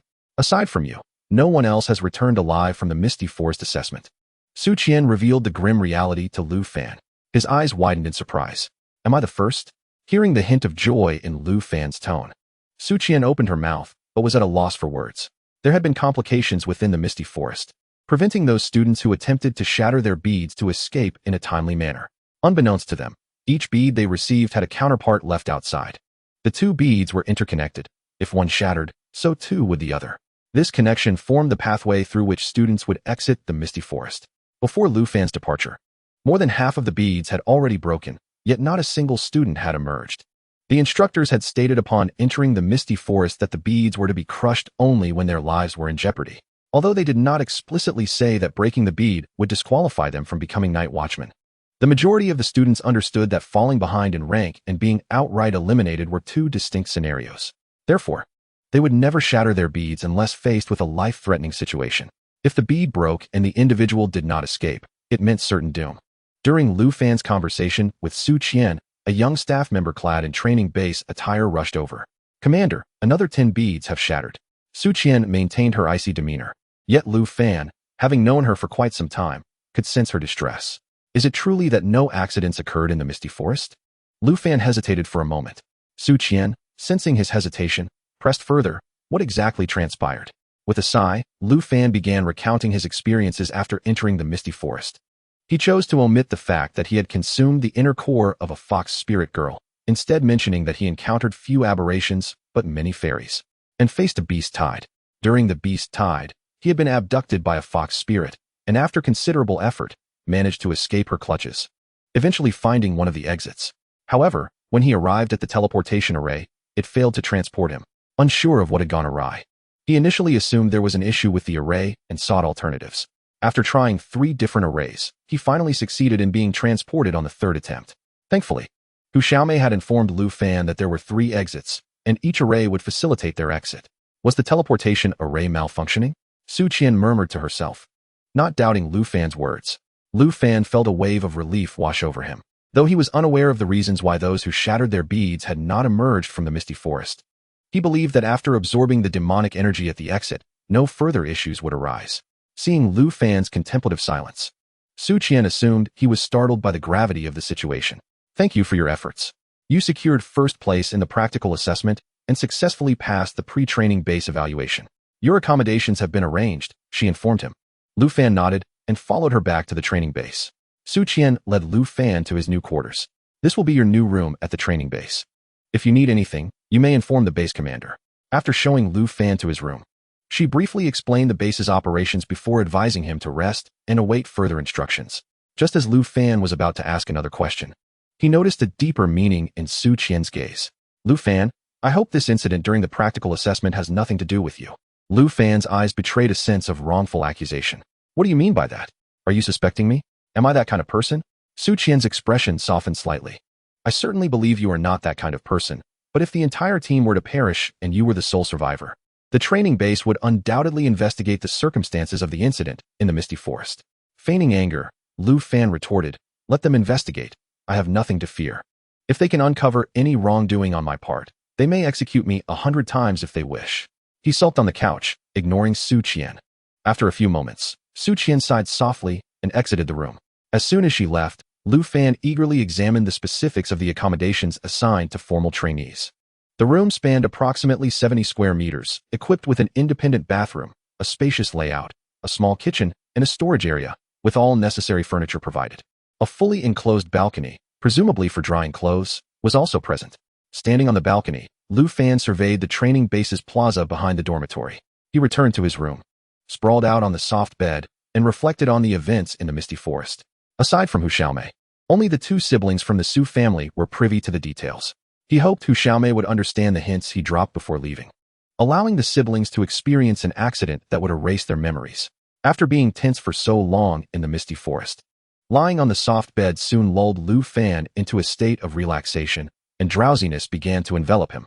Just as he closed his eyes, preparing to drift into slumber, the foxtail pendant hanging around his neck suddenly began to radiate heat. Instinctively, Lu Fan removed the pendant, which faintly glowed red. Unsure of what was happening, he tossed the pendant aside. Chapter 51, The Return of Three-Weight. The red glow intensified, and fearing that someone might notice the peculiarities in his room, Lu Fan quickly drew the heavy curtains on the balcony. In the darkness, the flickering red light on the bed became more pronounced, prompting Lu Fan to turn on the room's lights. To his astonishment, a small red fox with 7 tails appeared on the bed. Lu Fan had never seen Hu Xiaomei's true form. But since this pendant was a transformation of one of her tails, the small fox before him must be Hu Xiaomei. His eyes widened in disbelief as he gazed at the little fox. The fox, seemingly just as surprised, glanced at its 7 tails, then at its own body, and finally looked up into Lu Fan's eyes, brimming with incredulity. Its big, round eyes seemed to ask Lu Fan why it had transformed into a fox. Lu Fan reached for a nearby soft stool and sat at the foot of the bed, gazing at the adorable little fox atop it. Tentatively, he inquired, "Are you Hu Xiaomei?" The little fox, swaying its 7 tails, nodded in affirmation. Lu Fan appeared somewhat dazed and asked again, "What brings you here?" The fox tilted its head, emitting only a sound akin to a fox's call, leaving Lu Fan utterly perplexed by its meaning. He continued, "I ask you questions, and you need only nod or shake your head in response." The fox complied with a nod. "Can you come to my side through the foxtail you gifted me?" The fox nodded once more. "Did you deliberately scheme against me?" The fox shook its head. "Has there been another incident in the misty forest?" The fox initially shook its head, hesitated, then nodded. "Is there demonic energy appearing at the exit again?" The fox shook its head. "You didn't expect to lose your human form after arriving here, did you?" The fox nodded. After posing several questions, Lu Fan learned that following his departure from the misty forest, a beast tide had erupted once more, larger than the previous one. This time, many aberrations and beasts tainted by demonic energy had also emerged. Hu Xiaomei had come to seek Lu Fan's assistance, but due to limitations imposed by the base, she could not maintain her human form and had to revert to her original shape. After exhausting his inquiries, Lu Fan felt somewhat fatigued, as did the fox from nodding and shaking its head. "Can you return?" The fox remained silent. Lu Fan decided not to press further, reassuring himself that his newly assigned room was quite spacious, and the fox residing there should remain unnoticed by the base personnel for the time being. He retrieved a large cat bed he had previously bought to pass the time while contemplating adopting a cat. Upon seeing Lu Fan emerge from the restroom, the fox's eyes sparkled as it spotted the enormous, soft cat bed in his arms. Before Lu Fan could place it on the floor beside the bed, the fox leaped with enthusiasm, diving right into the cat bed. Lu Fan felt the bed sink in his embrace. After a moment's hesitation, he decided to place the bed in the semi-open kitchen area. A wry smile crossed Lu Fan's face as he remarked, "I know you understand my words. This is the Night Watcher's training base. If you venture outside, I cannot guarantee your safety. So please, stay in your bed and refrain from wandering, understood?" The little fox nodded obediently. Although Lu Fan did not fully trust Hu Xiaomei's words, he chose not to question her further given her current docility. Not long after, a knock echoed through the room. Glancing at the corner of the kitchen where the cat bed peeked out, Lu Fan moved to the door. "Commander?" The person at the threshold was none other than Su Qian. With an air of ease, Lu Fan opened the door to allow Su Qian entry. As she prepared to step inside, recalling the incident from her previous visit to Lu Fan's home, a blush crept to her cheeks, and she hesitated. I am here merely to inform you that the only successful candidates in this practical assessment are you, Su Bingyue, and Su Ling. Lu Fan cautiously inquired. Did the other candidates remain trapped in the misty forest? Su Qian shook her head. Over a dozen managed to escape by shattering their beads. When they emerged, they were covered in wounds and have since been sent to the base's medical center for urgent care. You mentioned that you encountered a beast tide in the misty forest. How extensive was that tide? Lu Fan recalled Hu Xiaomei's earlier information about another beast tide after his departure. Those injured candidates might have faced this recent onslaught. It was not particularly large, perhaps just over 100 beasts. I cannot recall precisely. Su Qian nodded, her expression turning somber as she continued. One of the less severely injured candidates reported encountering a beast tide involving hundreds of demon beasts.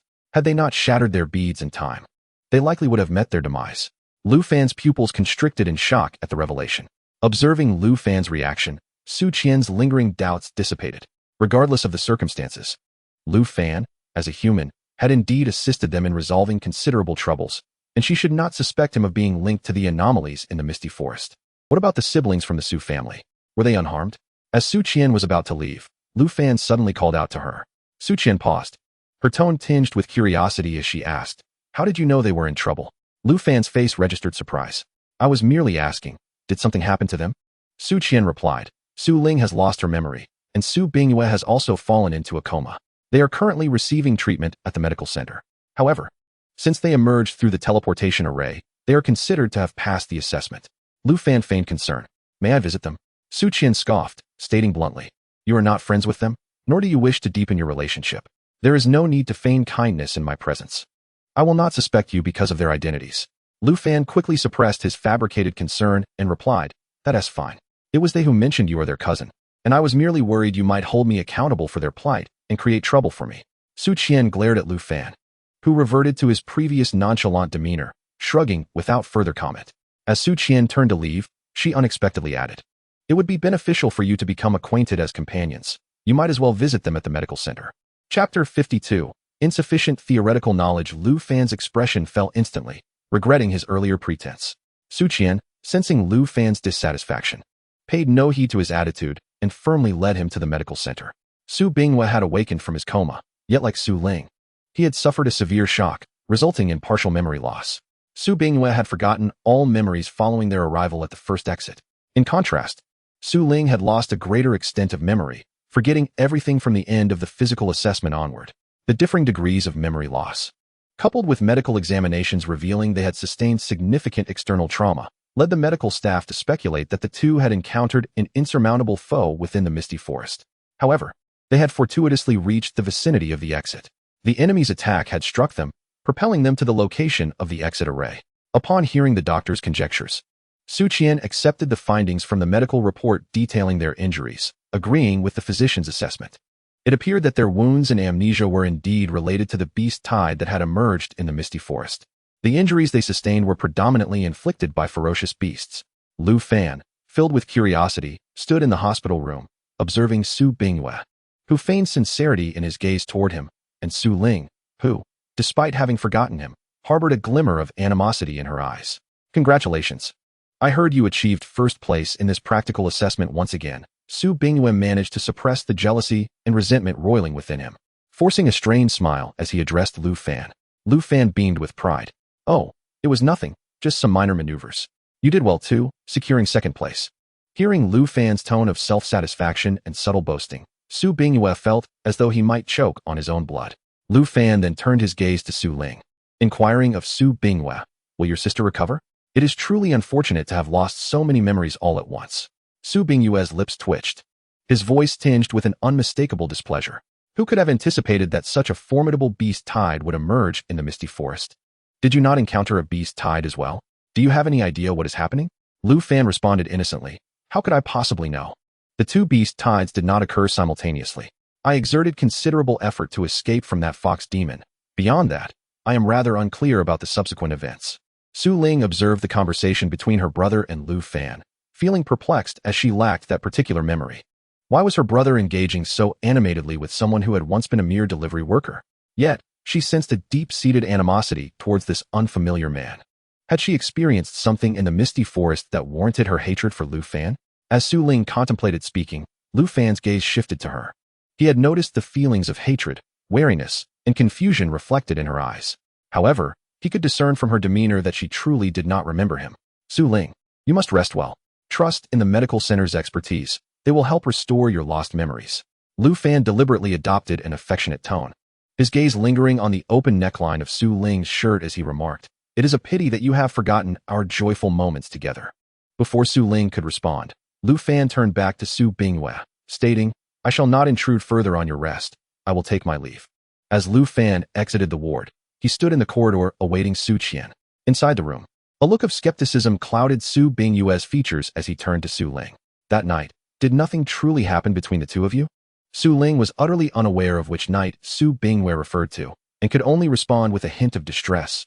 "Brother, I genuinely cannot recall those events. But I can feel that I harbor a strong dislike for him, a deep-seated hatred." Su Bingyue did not fully believe Su Ling's words. He suspected that she was concealing something from him. They had spent 3 days in the medical center, their physical wounds nearly healed, yet their memories remained elusive. Meanwhile, Lu Fan had already been assigned courses by the base the following day for intensive training.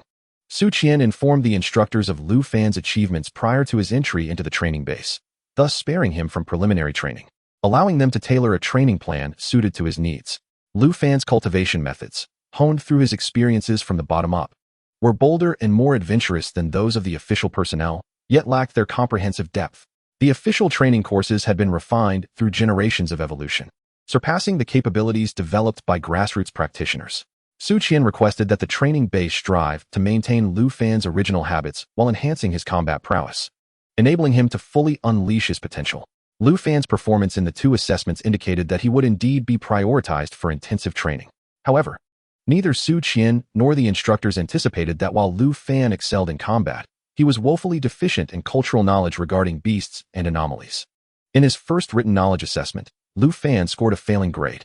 When the results reached Su Qian and several instructors, they were taken aback. "Commander, had he not undergone systematic training and understanding before?" An instructor inquired cautiously. Su Qian pressed her forehead in exasperation, replying, "He is someone I unearthed from the grassroots. I had no idea he was so lacking in this area of knowledge. Please enhance his education in this regard and ensure he does not remain blind to it." The instructors nodded in agreement. This failure ignited Lu Fan's competitive spirit. Without needing the cultural course instructors to prompt him, he began fervently studying various subjects. 2 weeks later, another round of written assessments approached. The training during these 2 weeks had transformed Lu Fan significantly. He consistently ranked first in combat training and attentively engaged in cultural lessons. During one written examination, Lu Fan approached with composure, his pen seemingly guided by divine inspiration. The written assessments involved all trainees, and the Huanan Night Watch training base spanned vast areas, divided into several training zones, each with distinct practical assessments.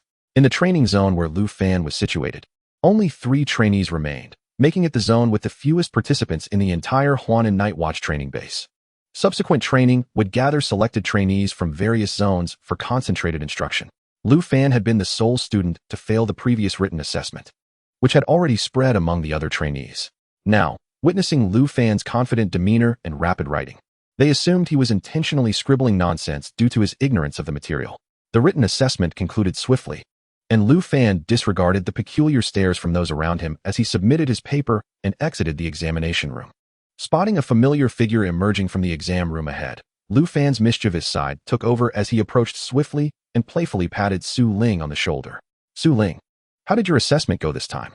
Over the past 2 weeks, having heard from Su Bingyue about the physical assessment and their encounters with Lu Fan, Su Ling harbored strong disdain for him. Yet, Lu Fan's impressive performance and training instilled a sense of dread within her. Startled by Lu Fan's sudden touch, Su Ling flinched. "Lu Fan," she said, her voice slightly hesitant. Lu Fan wrapped his arm around Su Ling's shoulder, firmly pulling her into an embrace. "We are both in the same training zone, part of the same cohort. Why do you seem so apprehensive around me?" Su Ling attempted to extricate herself from Lu Fan's grasp, but felt his strong hold keeping her tethered. "Let us find your brother. I wonder which examination room he is in. If you ask me, we should have all been assigned to the same examination room." Lu Fan's fingers gently caressed the fabric of Su Ling's shoulder, and he could distinctly sense her body trembling slightly. "Lu Fan, I am not feeling well. I must return to the base," Su Ling asserted, gathering her courage to push against Lu Fan after a prolonged moment. Leaning slightly closer, Lu Fan whispered in her ear, "Su Ling, you appear quite frightened of me. Have you not yet recalled our intimate moments? Su Ling's body jolted, and she finally mustered the strength to shove Lu Fan away. Her anger fizzled out upon meeting Lu Fan's teasing gaze. I truly am unwell. I must take my leave, she said, nearly fleeing from him. Lu Fan stood rooted, a playful smirk gracing his lips as he watched her retreat. He sensed an intense gaze directed at him from behind. If he were not mistaken, the owner of that gaze was none other than Su Bingyue, who had witnessed his close interaction with Su Ling and observed her embarrassment as she fled. Lu Fan casually turned to glance back, feigning surprise upon seeing Su Bingyue. During this period, Su Bingyue had been overshadowed by Lu Fan, and the sight of his smile made him wish to tear it from his face, yet he restrained himself.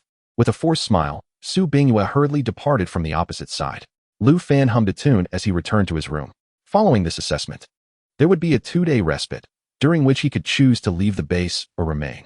The little fox had started training at the base but had returned to the misty forest on the 3rd day and had yet to come back. On the 2nd day of rest, with results still pending, Su Qian visited the training base to find Lu Fan. You wish to assign me a mission? Lu Fan asked, somewhat taken aback by Su Qian's words. If my memory serves me correctly, the results of this assessment have yet to be announced. Lu Fan was unwilling to squander his precious leisure time. Based on my understanding of you, it would be improbable for you to fail unless you did not take the assessment seriously. Su Qian offered no opportunity for Lu Fan to make excuses.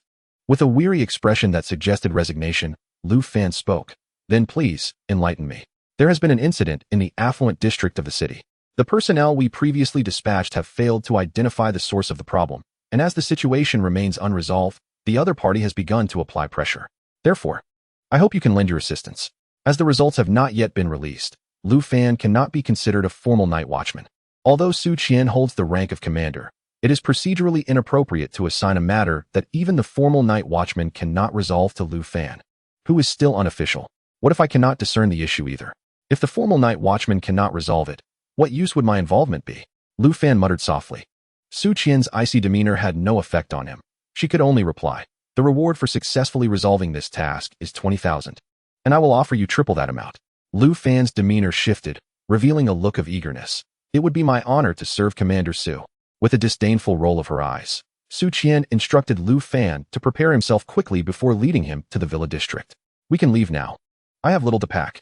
In light of the urgency of the situation, Su Qian directly contacted the base's commander and escorted Lu Fan away from the training facility. On their way to the villa district, Lu Fan inquired about the specifics of the mission. Have you heard of the Zhongshe Group? Lu Fan shook his head.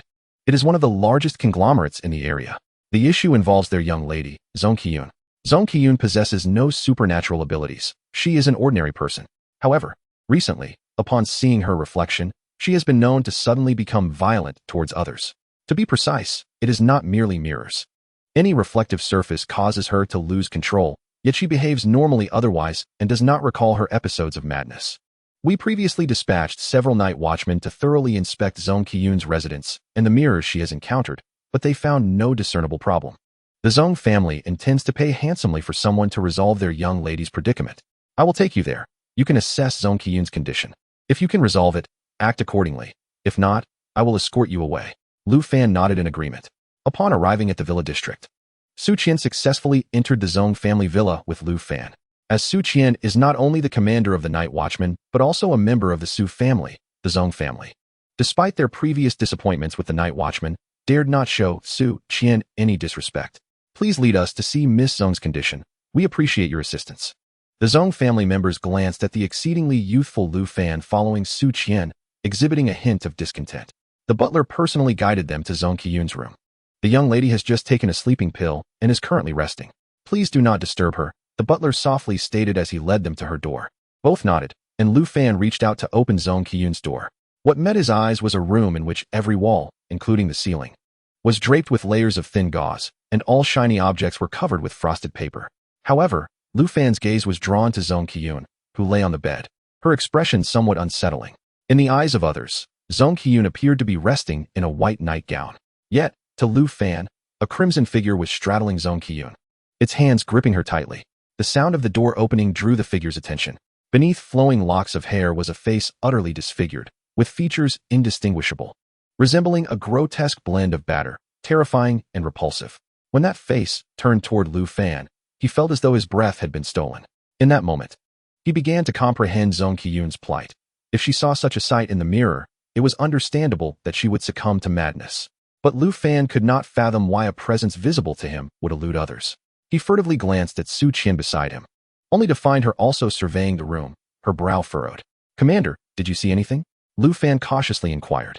Su Qian instinctively shook her head, her voice tinged with peculiarity. "Everything here appears normal. I see nothing amiss." Upon hearing Su Qian's words, Lu Fan lowered his head, concealing the horror that flickered in his eyes.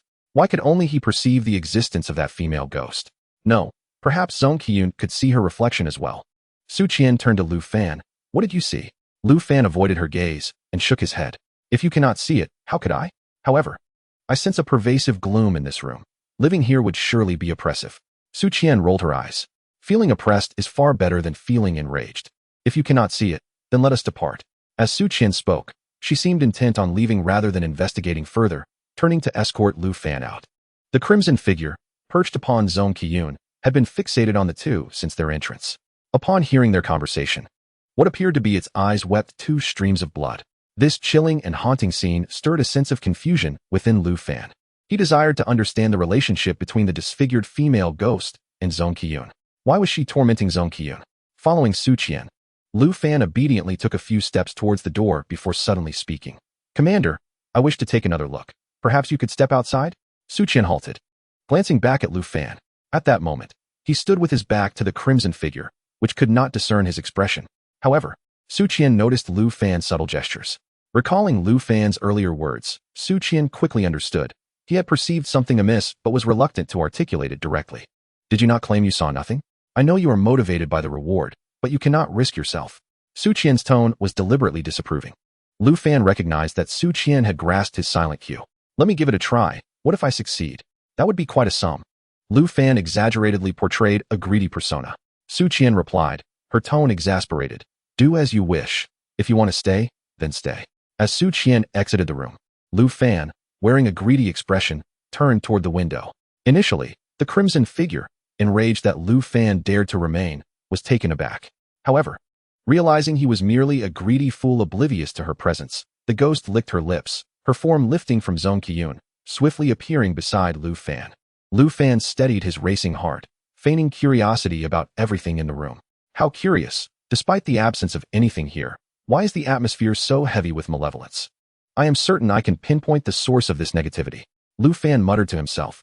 The ghost's deformed eyes revealed a hint of surprise. Lu Fan's left hand, which had been tightly clenched at his side, was secretly gathering supernatural energy. Should the female ghost dare to attack him, he would be able to deliver a powerful blow that could send her flying. Lu Fan was uncertain if this ghost possessed the ability to directly harm Zhong Qian, which was why he deliberately attempted to draw the ghost's focus away from her.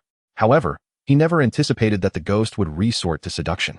The moment a melodious voice beckoned him to turn around, Lu Fan was filled with reluctance.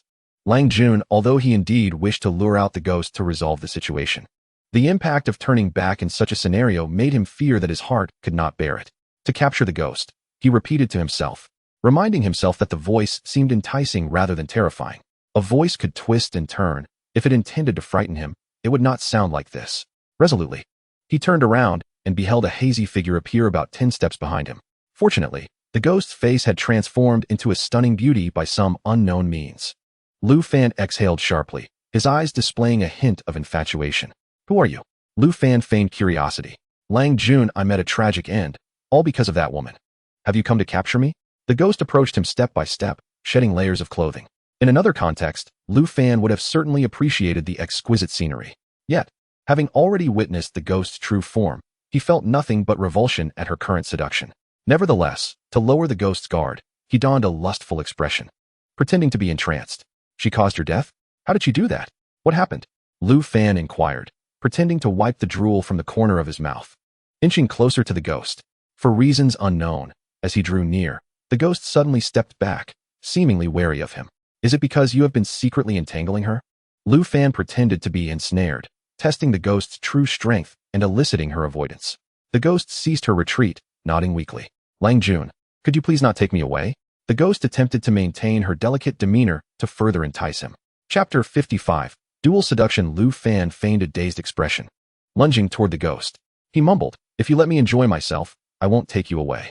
However, the ghost once again evaded his grasp. her eyes flickering as if she had made a decision.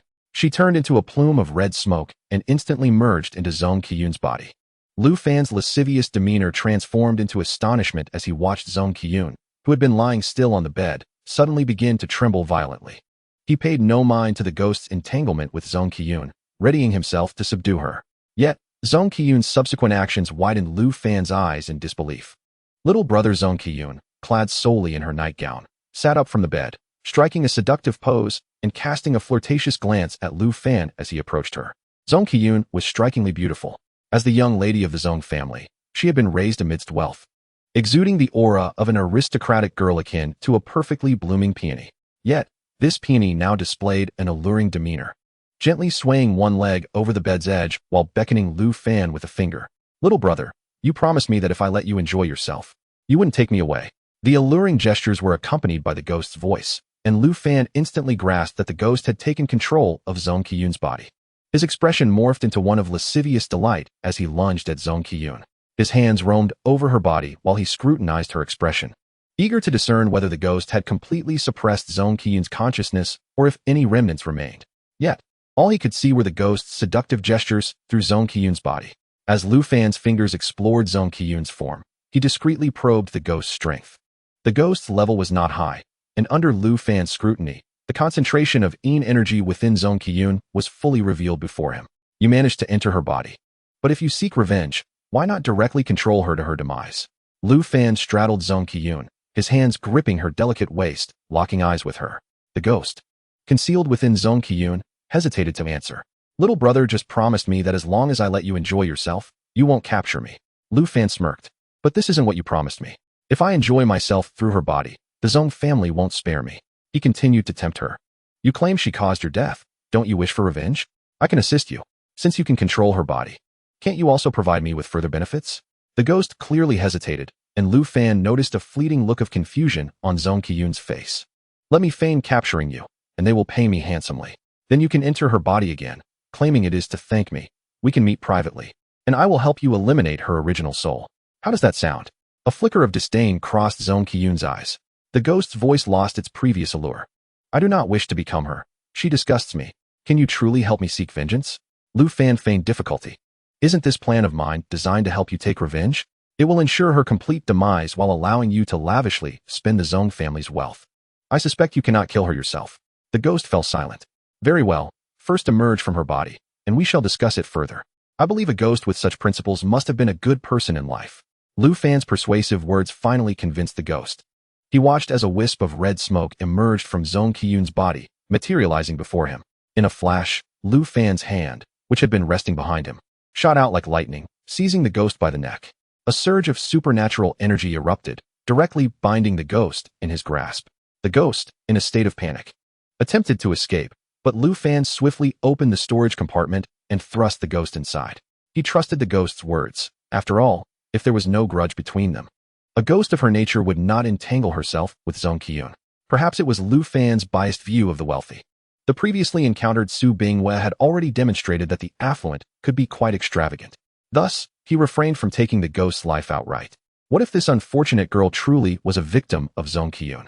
By doing so, he could spare the ghost's life, uncover her hidden truths, and determine whether to assist her in seeking revenge while securing a financial reward from the Zhong family. It was a threefold advantage. Lu Fan felt exceedingly pleased with his actions. However, the next moment, he suddenly heard the sultry voice of the young maiden beneath him. Who are you? Why are you on me? At that moment, one of Lu Fan's hands still rested upon Zhong Qiyun's slender waist. Furthermore, the female ghost had previously manipulated Zhong Qiyun's body to entice Lu Fan, leaving her nightgown unbuttoned, thus exposing the exquisite beauty of Zhong Qiyun's form to Lu Fan. Upon hearing the sounds from the woman beneath him, Lu Fan instinctively lowered his head, his fingers unconsciously giving a gentle squeeze. Upon awakening, Zhong Qiyun glanced at her unfastened nightgown, then looked at the man seated atop her, whose face bore remnants of a smile mixed with a hint of lewdness, and let out a piercing scream. Startled, Lu Fan instinctively reached to cover Zhong Qiyun's mouth, but she struggled violently, causing him to tumble off the bed. I am here to assist you. I have already captured that female ghost. The commotion in the room could potentially attract the attention of those outside, prompting Lu Fan to quickly speak to soothe Zhong Qiyun's agitation. The first thing Zhong Qiyun did was sit up hastily and button her clothing securely. Lu Fan's shout, coupled with Zhong Qiyun's scream, drew the Zhong family members rushing in, their gazes immediately landing on Lu Fan. They observed him awkwardly rubbing his joints, casting a resentful look at Zhong Qiyun, who was seated on the bed. Naturally, the Zhong family understood their young lady's temperament and presumed she had mistakenly perceived Lu Fan's identity upon regaining consciousness, resulting in her reaction. Su Qian's eyes reflected concern, seemingly inquiring about what had transpired. Lu Fan feigned significant injury, limping as he rose from the floor. Chapter 56. A perfect resolution. I sincerely apologize, he began. But in my effort to capture that female ghost, I inadvertently had a moment of intimate contact with Miss Zhong. After the ghost was subdued, Miss Zhong regained her senses and mistakenly assumed I was a lecher, which led to her inadvertently pushing me. Lu Fan's words served not only to explain to the Zhong family members, but also to clarify matters for Zhong Qiyun. Upon recalling the scene she had witnessed upon awakening, Zhong Qiyun felt a surge of indignation. This was far more than mere intimate contact. Lu Fan had undeniably engaged in some unspeakable acts concerning her body. Though he had not gone all the way, he had certainly seen and touched her in ways that left her feeling violated. Qiyun, do you feel any discomfort in your body? Zhong Qiyun's mother approached her, inquiring gently.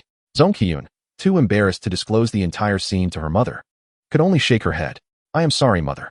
The moment I opened my eyes, I saw that gentleman in front of me. I was genuinely frightened, which caused me to accidentally push him.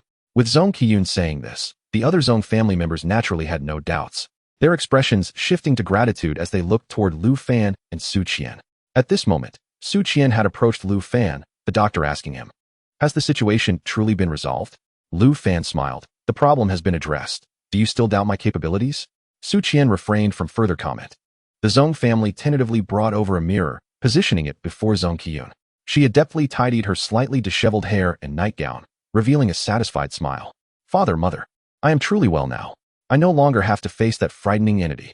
Zhong Qiyun leapt into her mother's embrace, her resentment toward Lu Fan diminishing somewhat. Zhong Qiyun's father, the current head of the Zhong family, approached Lu Fan and Su Qian, expressing profound gratitude. Sir, I cannot thank you enough. Had it not been for your intervention, my daughter might have succumbed to that malevolent spirit. Lu Fan responded with a perfect smile, speaking courteously. There is no need for formality, Mr. Zhong. It is our duty as night watchmen. Your daughter has been plagued by the malicious spirit, leaving her somewhat weakened. He continued, Mr. Zhong, please ensure that your daughter receives proper nourishment and care, but for the next month, it would be wise to avoid places with excessive malevolence or impure energies. Mr. Zhong nodded repeatedly, promptly instructing the housekeeper to present the generous reward they had prepared for Lu Fan. Turning to Su Qian, Lu Fan feigned reluctance to accept the payment. Su Qian, perceiving Lu Fan's hidden desire for the money, played along with the charade. Mr. Zhong, this is merely our duty as night watchmen. It is inappropriate to accept a reward. However, Mr. Zhong dismissed her words, stating, Commander Su, that is not the case. This is but a small token of appreciation. Had it not been for this officer, my daughter would have endured much longer in torment. We merely wish to invite the officer for a cup of tea. After a brief back and forth, Su Qian urged Lu Fan to accept the reward, expressing a desire to foster goodwill with the Zhong family. The Zhong family initially intended to invite Lu Fan and Su Qian to share a meal, but Zhong Qiyun tactfully declined. As they departed, Lu Fan reminded Zhong Qiyun's father that the malevolent spirit would not have targeted her without reason. It was possible she had inadvertently disturbed something, and they should conduct a ritual to appease the lingering anger. Mr. Zhong readily agreed, personally seeing off Lu Fan and Su Qian. On their way back, Su Qian's gaze lingered on Lu Fan several times before she could no longer restrain her curiosity. What exactly was that entity? It was a female ghost, claiming she was wronged by Zhong Qiyun. Lu Fan replied candidly. Did you eliminate her? Su Qian frowned. No. I merely contained her for the time being. Once we return, I intend to inquire further, as I sensed a familiar aura about her. Su Qian's confusion deepened at Lu Fan's words. A familiar aura? Do you recall the Xian Xiangshi app? Suddenly, Su Qian slammed on the brakes. Her eyes wide in shock as she turned to Lu Fan. Lu Fan was jolted by the seatbelt, nearly losing his previous meal. For heaven's sake, could you not warn me before slamming the brakes? While Lu Fan complained, Su Qian moved to the passenger seat beside him, gripping his collar. You just said you sensed the aura of the Xian Xiangshi app from that female ghost? Lu Fan brushed her hand away, adjusting his clothing before nodding. I've mentioned it was merely a feeling. Once I gather more information, I will certainly inform you. Lu Fan's tone conveyed no intention of handing the female ghost over to the night watchman base for interrogation. Su Qian contemplated suggesting that Lu Fan allow them to question her, but recognizing his determination, she refrained from voicing her thoughts. Su Qian escorted Lu Fan back to the training base, urging him to inform her immediately should he uncover any information after the interrogation. Lu Fan unsteadily returned to his room, locking the door behind him before entering the storage room to interrogate the female ghost. Upon entering, he was met with the furious visage of the ghost.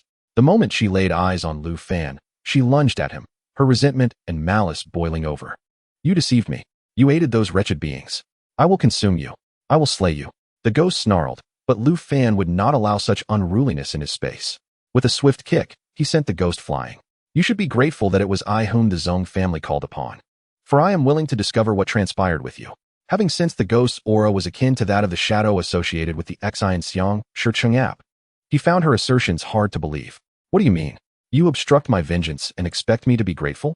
The female ghost, acutely aware of her inferiority compared to Lu Fan, feigned weakness after being propelled by his force, her tear-filled, beautiful eyes gazing silently at him. "There is no need for such a seductive display.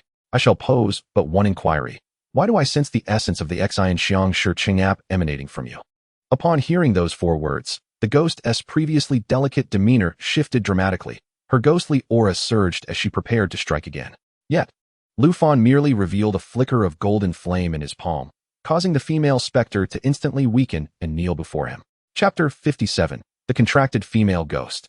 "Please spare me, my lord." The ghost gracefully sank to the ground, her crimson robe transforming into diaphanous silk, revealing captivating allure beneath. With a playful glint in his eye, Lu Fan remarked, "I have already stated that your beauty trap is ineffective against me. Why persist in this charade? Do you believe I would take your life?" The ghost crawled to his side, gazing up at Lu Fan with a pitiful expression. "My lord, it was truly that wretched Zhong Qiyun who wronged me. I know not what you mean by Xian Xiang Shirqing. Surely, you must have misunderstood?" A sinister smile danced upon Lu Fan's lips as he abruptly seized her neck. The ghost was forced onto her back, her expression shifting to one of alarm as she instinctively raised her hands to resist. However, Lu Fan effortlessly dispersed the ghostly energy that had begun to coalesce around her. It is essential to note that Lu Fan's space was acquired through the vanquishing of nightmares. And in a sense, this realm was a unique existence formed by the aggregation of negative energy. Thus, even though the ghost was ensnared within this space, she would not lose her source of power. She could still amass ghostly and vengeful energy, provided Lu Fan refrained from intervening. "Speak. What is your connection to the Xian Xiang Shirqing app? Who was the mastermind behind it?" The ghost clenched her teeth, refusing to answer, displaying an unexpected fortitude. Yet, instead of succumbing to anger and eliminating her, Lu Fan released his grip. Just as she attempted to flee, he seized her wrist again, forcefully tossing her onto the bed. His powers coiled around her limbs like iron chains, and her face reflected shock and rage as she struggled. Her attempts to curse him silenced by his supernatural grip over her mouth. "It is often said that a woman, once subdued, will reveal all. Today, my lord, I shall sacrifice myself to see if I can successfully seduce this ghost." The ghost's eyes widened in horror, her struggles intensifying. Nevertheless, the golden flame in Lu Fan's hand effortlessly incinerated the delicate silk enveloping her. "Given your familiarity with seducing men, you must be well versed in how to please them. Rest assured, I shall ensure your experience is most pleasurable." His words elicited a look of humiliation from the ghost. Yet this could not impede the tide of resignation and resentment that surged within her as Lu Fan toyed with her form. Exerting control over his powers, he explored every sensitive area of her being. This was his domain, and he granted her sensations akin to those of the living, compelling her to experience the consequences of her seductive pursuits. Lu Fan, however, had no desire for a romantic entanglement with the ghost. As he wielded his powers with increasing finesse, he found he could manipulate the ghost with ease. After subjecting the ghost to a brutal and demeaning display of power, she finally ceased her defiance. "It is the Guangming Jiao, and that shadow originates from them." Trembling, the ghost gazed at Lu Fan in terror, no longer daring to conceal the truth. "What else? We, the lesser spirits, are under the command of one known as Shengshou, fulfilling the tasks he assigns us." This ghost was merely one among many lesser spirits, and her ease of capture indicated her meager knowledge. "Shengshou, do you possess any further information?" The ghost shook her head vigorously, genuinely lacking additional insights. "Then all that you previously claimed about Zhong Qiyun being responsible for your demise was false." Carefully, she glanced at Lu Fan and whispered, "She did not kill me. But those affluent individuals are not virtuous. She indeed harbors other grievances."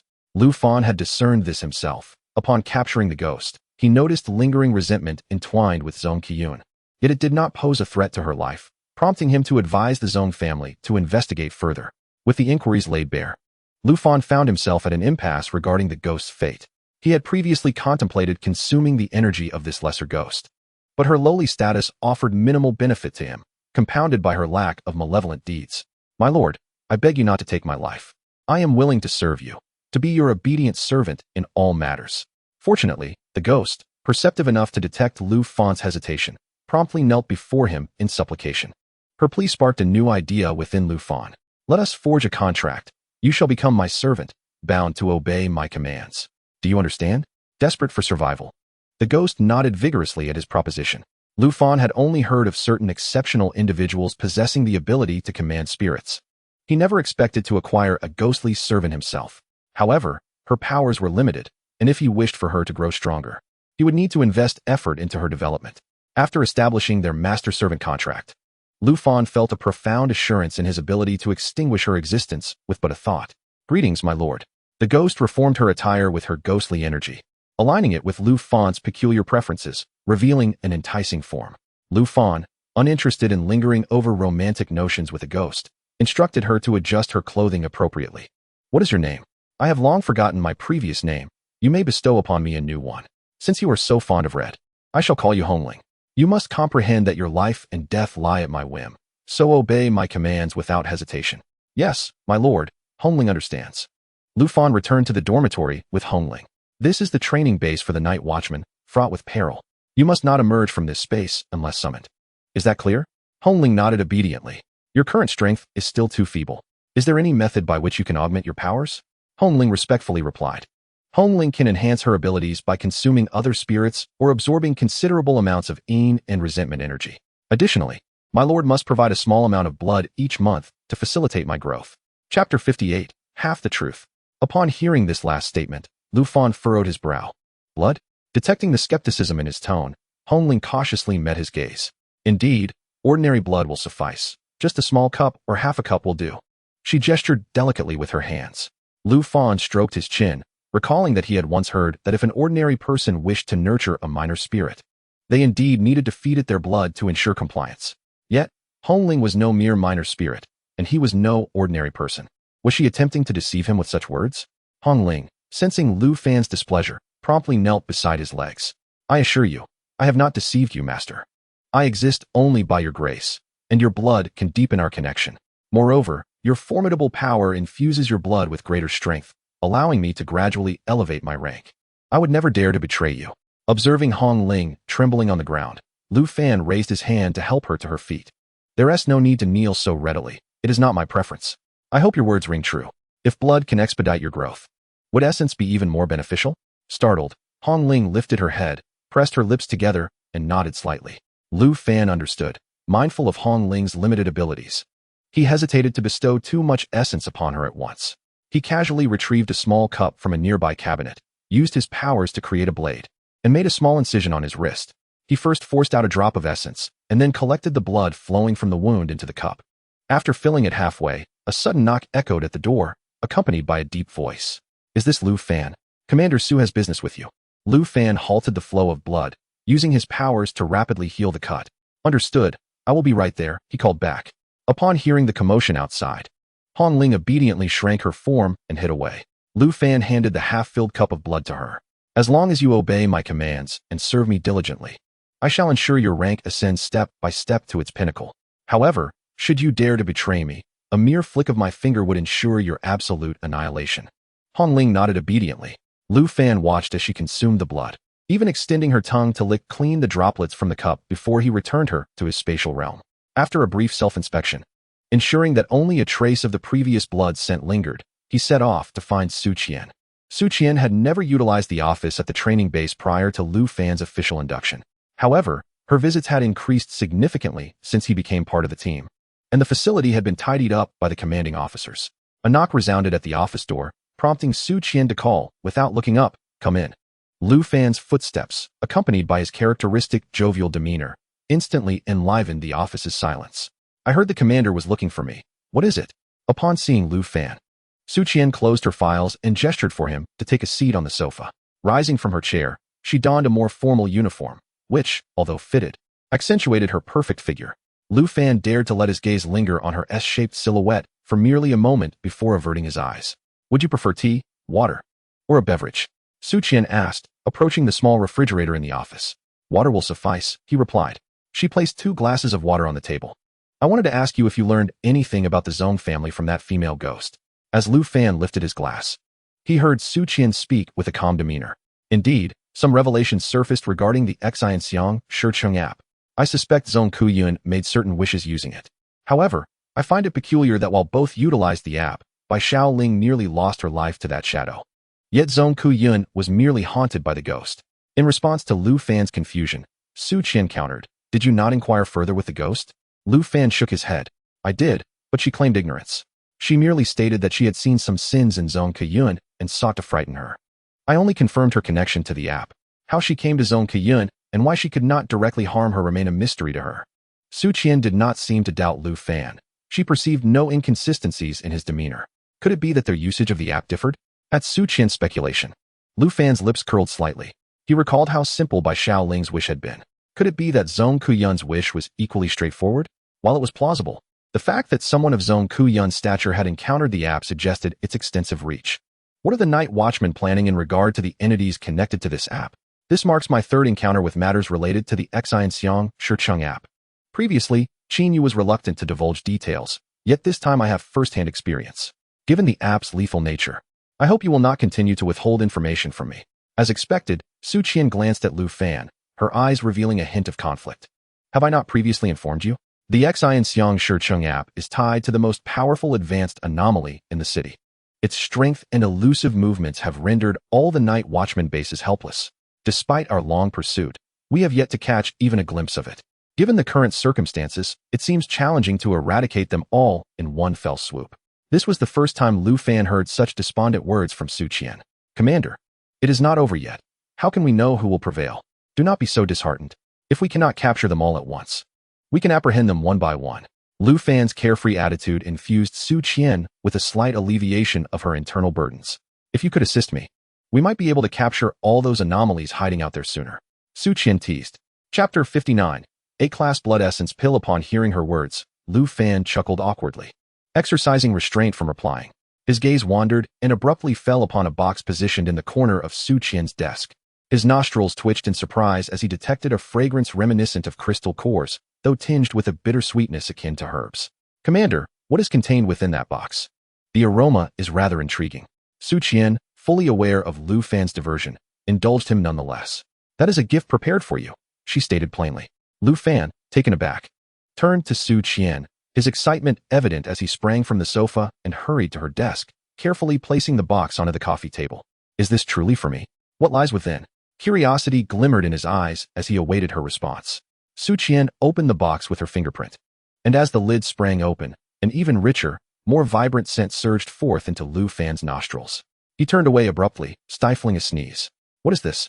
The scent is overwhelmingly strong. Even the sweetest fragrance can become cloying at such intensity. Lu Fan could not help but express his discontent. Su Qian shot him an exasperated glance, waving her hand dismissively over the pill inside.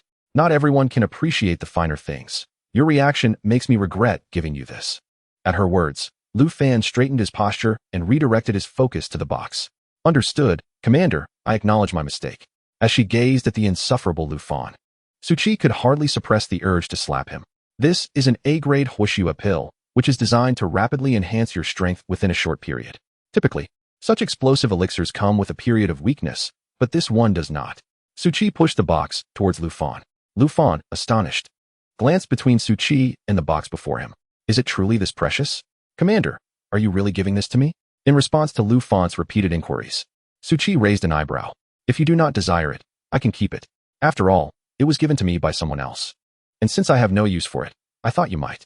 Although there was a hint of disdain in Su Qi's tone, the fact that this elixir was classified as A-grade attested to its rarity. Even if Lu Fan believed he would not benefit from the Huoshua pill, it did not impede his eagerness to accept such a valuable gift. How could he refuse? He had already resolved countless troubles for Su Qi. She was merely offering him a token of appreciation, and he was more than willing to accept it wholeheartedly. Let us call it a day. I have some official matters to attend to, Suchi remarked, observing Lu Fan's elated demeanor, which caused a slight smile to escape her otherwise frosty demeanor. However, she quickly reverted to her previous icy disposition, signaling Lu Fan to leave. He did not linger, and, after expressing his sincere gratitude for her gift, exited the office with the elixir in hand. However, fate would have it that Su Bingyue and Su Ling, having learned of Su Qi's presence at the training base, came specifically to pay her a visit. They also intended to voice their grievances against Lu Fan.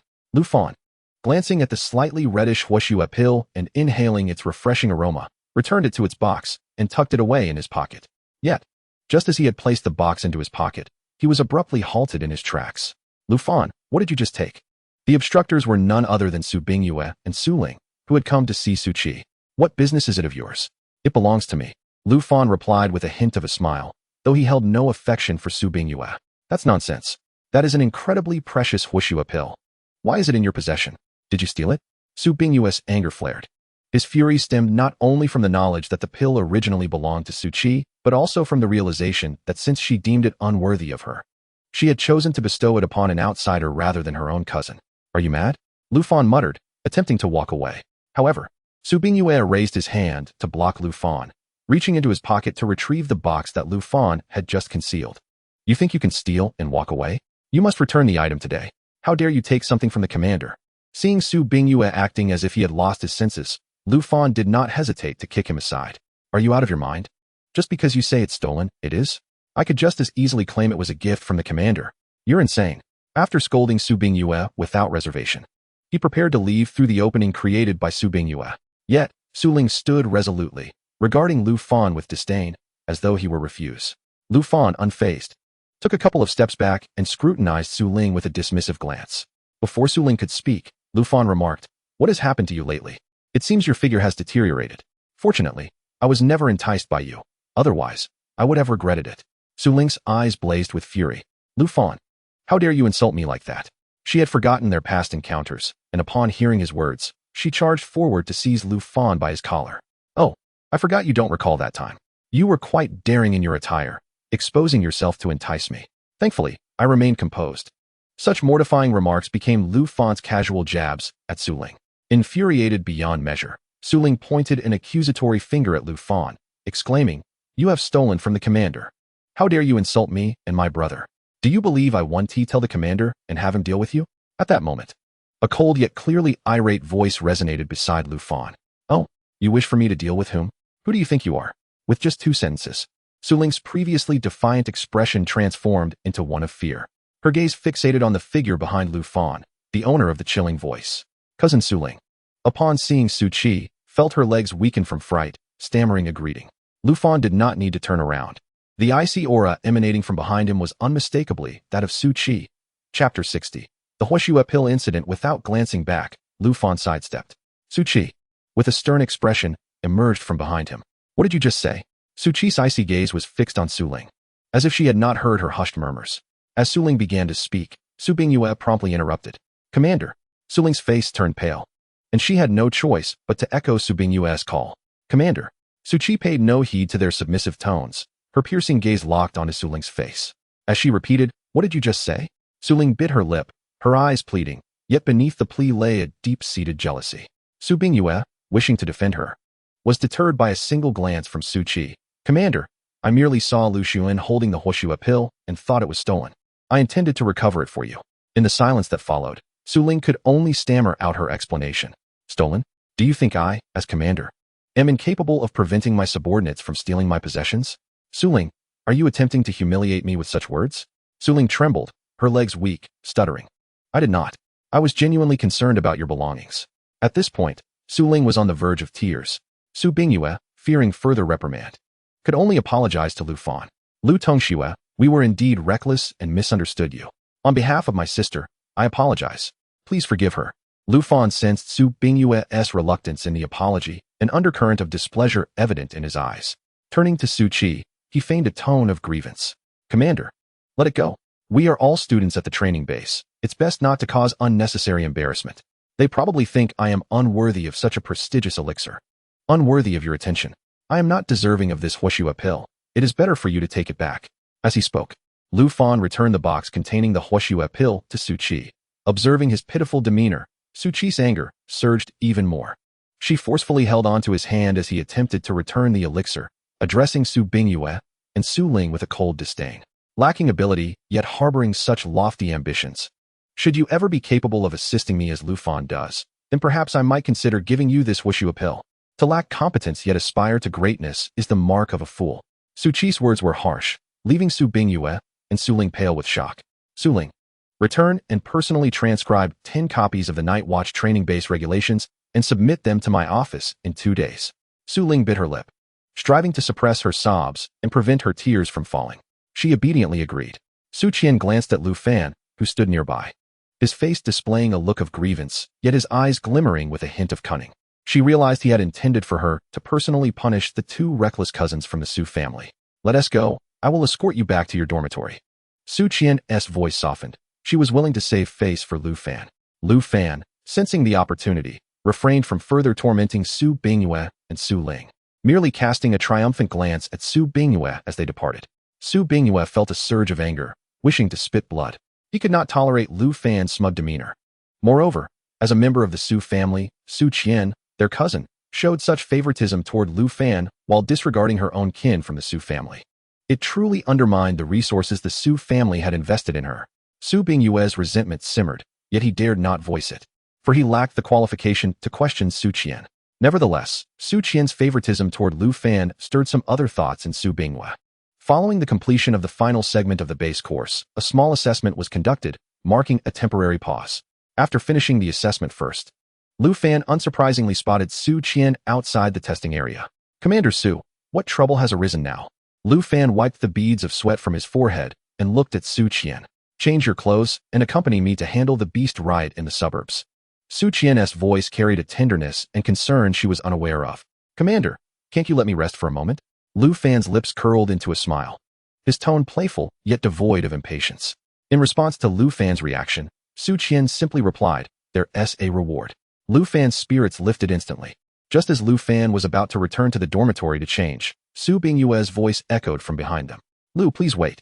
In front of numerous onlookers, Lu Fan had no choice but to acknowledge Su Bingyue, halting his steps. Su Qian's eyes showed signs of impatience. It seemed her warnings from a few days prior had fallen on deaf ears, as Su Bingyue and Su Ling dared to trouble Lu Fan publicly. Oh, it's Su Bingyue. May I ask what the matter is? Lu Fan forced a smile, addressing the obstacle before him.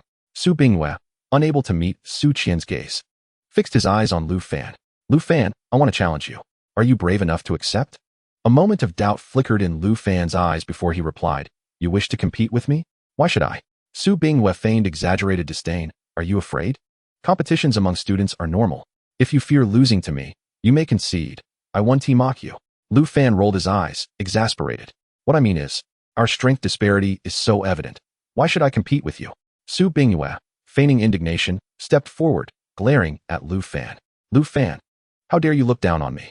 You are afraid of losing to me, but I must have this match. Lu Fan straightforwardly asked, What are the stakes? Su Bingyue smirked with confidence. If you lose to me, you will give me the rejuvenation pills you received a few days ago. Upon hearing Su Bingyue mention the rejuvenation pills again, Su Qian's previously indifferent expression turned cold, her eyes betraying her irritation. However, emboldened by some unknown courage, Su Bingyue audaciously declared, Commander, student challenges are permitted by the base. I request the most just and fair commander to act as a referee.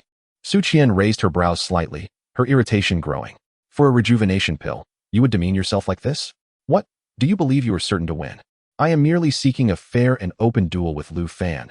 Such fine items as rejuvenation pills should not be in the hands of the inept. Su Qian retorted sharply, Then it is not in your possession. Su Bingyue looked up in disbelief at Su Qian's words, then gritted his teeth, lowering his head once more to challenge Lu Fan. So, Lu, do you dare accept my challenge? If you lose, you will give me the rejuvenation pills. Lu Fan glanced around at the other students from the base, who pretended not to listen but were clearly eavesdropping. He found Su Bingyue's actions utterly foolish. If all went as planned, the students from their training base would join the Huanan District Night Watch Division. They hadn't even entered yet. And Su Bingyue had already offended the highest commander. Did he think being a member of the Su family granted him immunity? Lu Fan could not fathom Su Bingyue's reasoning. And if you lose, what will you offer me? Lu Fan countered. Su Bingyue looked up at Lu Fan. Lu Fan continued, you initiate the challenge. If I lose, I give you the rejuvenation pills. Then if you lose, you should offer me something of greater value as your wager. Otherwise, why should I waste my time accepting your challenge? Su Bingyue clenched his teeth and produced his most valuable item. He pressed a button on the silver ring on his wrist, and a magnificent sword materialized in his hand. Lu Fan noticed Su Qian's gaze flicker upon seeing the sword, as if she could hardly believe Su Bingyue would produce such a weapon. Su Bingyue, do you realize what you are doing? Su Qian inquired solemnly. Su Bingyue gritted his teeth. Of course I do. I request the commander to witness. If I lose, this S-rank Tianren weapon gifted by the Su family will be offered to Lu Fan. Lu Fan's eyes lit up. No wonder he felt such an imposing aura from the sword. Its rank was indeed S. Su Bingyue, have you thought this through? In the recent assessments, your performance has not matched mine. If you wish to give me this weapon, you could just hand it over directly. Why go through this charade? Lu Fan's words dripped with contempt, further igniting Su Bingyue's anger. This time, we shall not compare abilities, only brute strength. If I lose, I willingly give it to you. If you lose, you must also give me the rejuvenation pills. Observing the fiery determination in Su Bingyue's eyes, combined with his own interest in the S-rank Tianren weapon, Lu Fan decisively nodded in agreement. Su Qian furrowed her brow deeply, attempting once more to dissuade Su Bingyue. You should understand the significance of this Tianren to the Su family. It is inappropriate to wager it. This weapon was indeed prepared for Su Bingyue by the Su family, but he currently lacked the capability to wield its full potential. Thus, the weapon was merely loaned to him and not fully granted.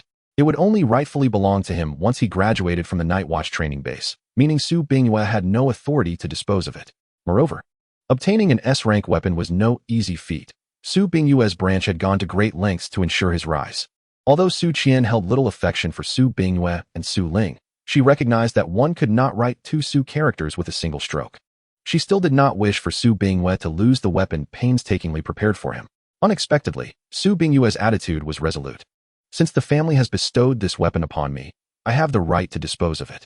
I ask the commander to be just and impartial. Su Qian's final warning was swallowed back down.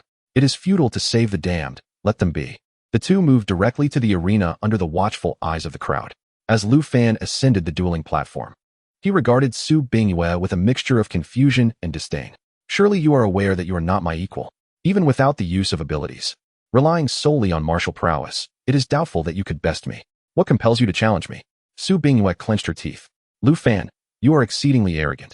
I acknowledge your physical capabilities surpass ours, yet it does not necessarily follow that your martial skills are superior to mine. I, Su Bingyue, have undergone rigorous training since childhood, dedicating 13 years to my craft. How could I possibly be outmatched by someone of your background as a delivery worker? Lu Fan felt momentarily taken aback, a flicker of anger igniting within him. He had gleaned from Su Qian's words the immense significance of the S-class weapon, Tianren. He had intended to afford Su Bingyue another chance, partly out of respect for Su Qian. However, Su Bingyue's blatant disregard for his leniency compelled him to retract that offer. Very well, when I defeat you, do not weep and refuse to acknowledge your loss. Su Bingyue raised an eyebrow. You merely benefit from the commander's favoritism, and yet you dare to insult my sister. My sister has been weeping daily, as her brother. How can I refrain from avenging her?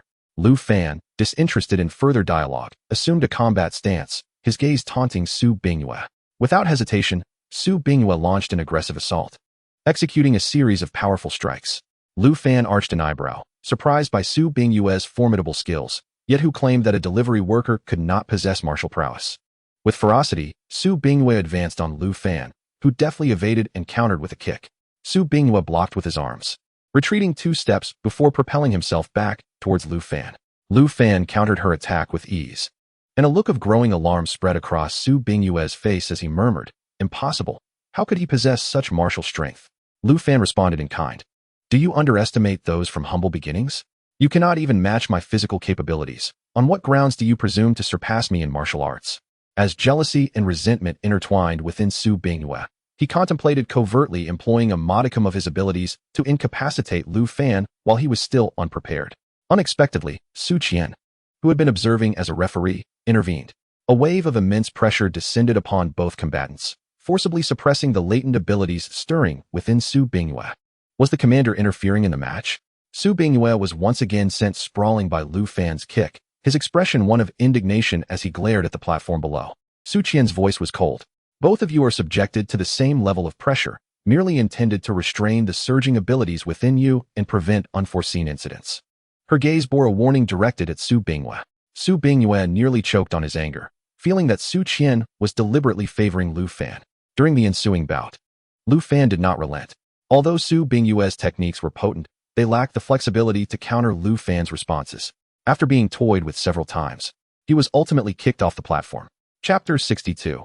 Destroying what cannot be attained. Su Ling, who had been eagerly watching from below, hoping her brother would avenge her, was inadvertently struck by the falling Su Bingyue. "Ah!" she cried out, nearly losing consciousness from the impact. "I have won." Lu Fan stood triumphantly atop the dueling platform, coldly surveying the defeated Su Bingyue.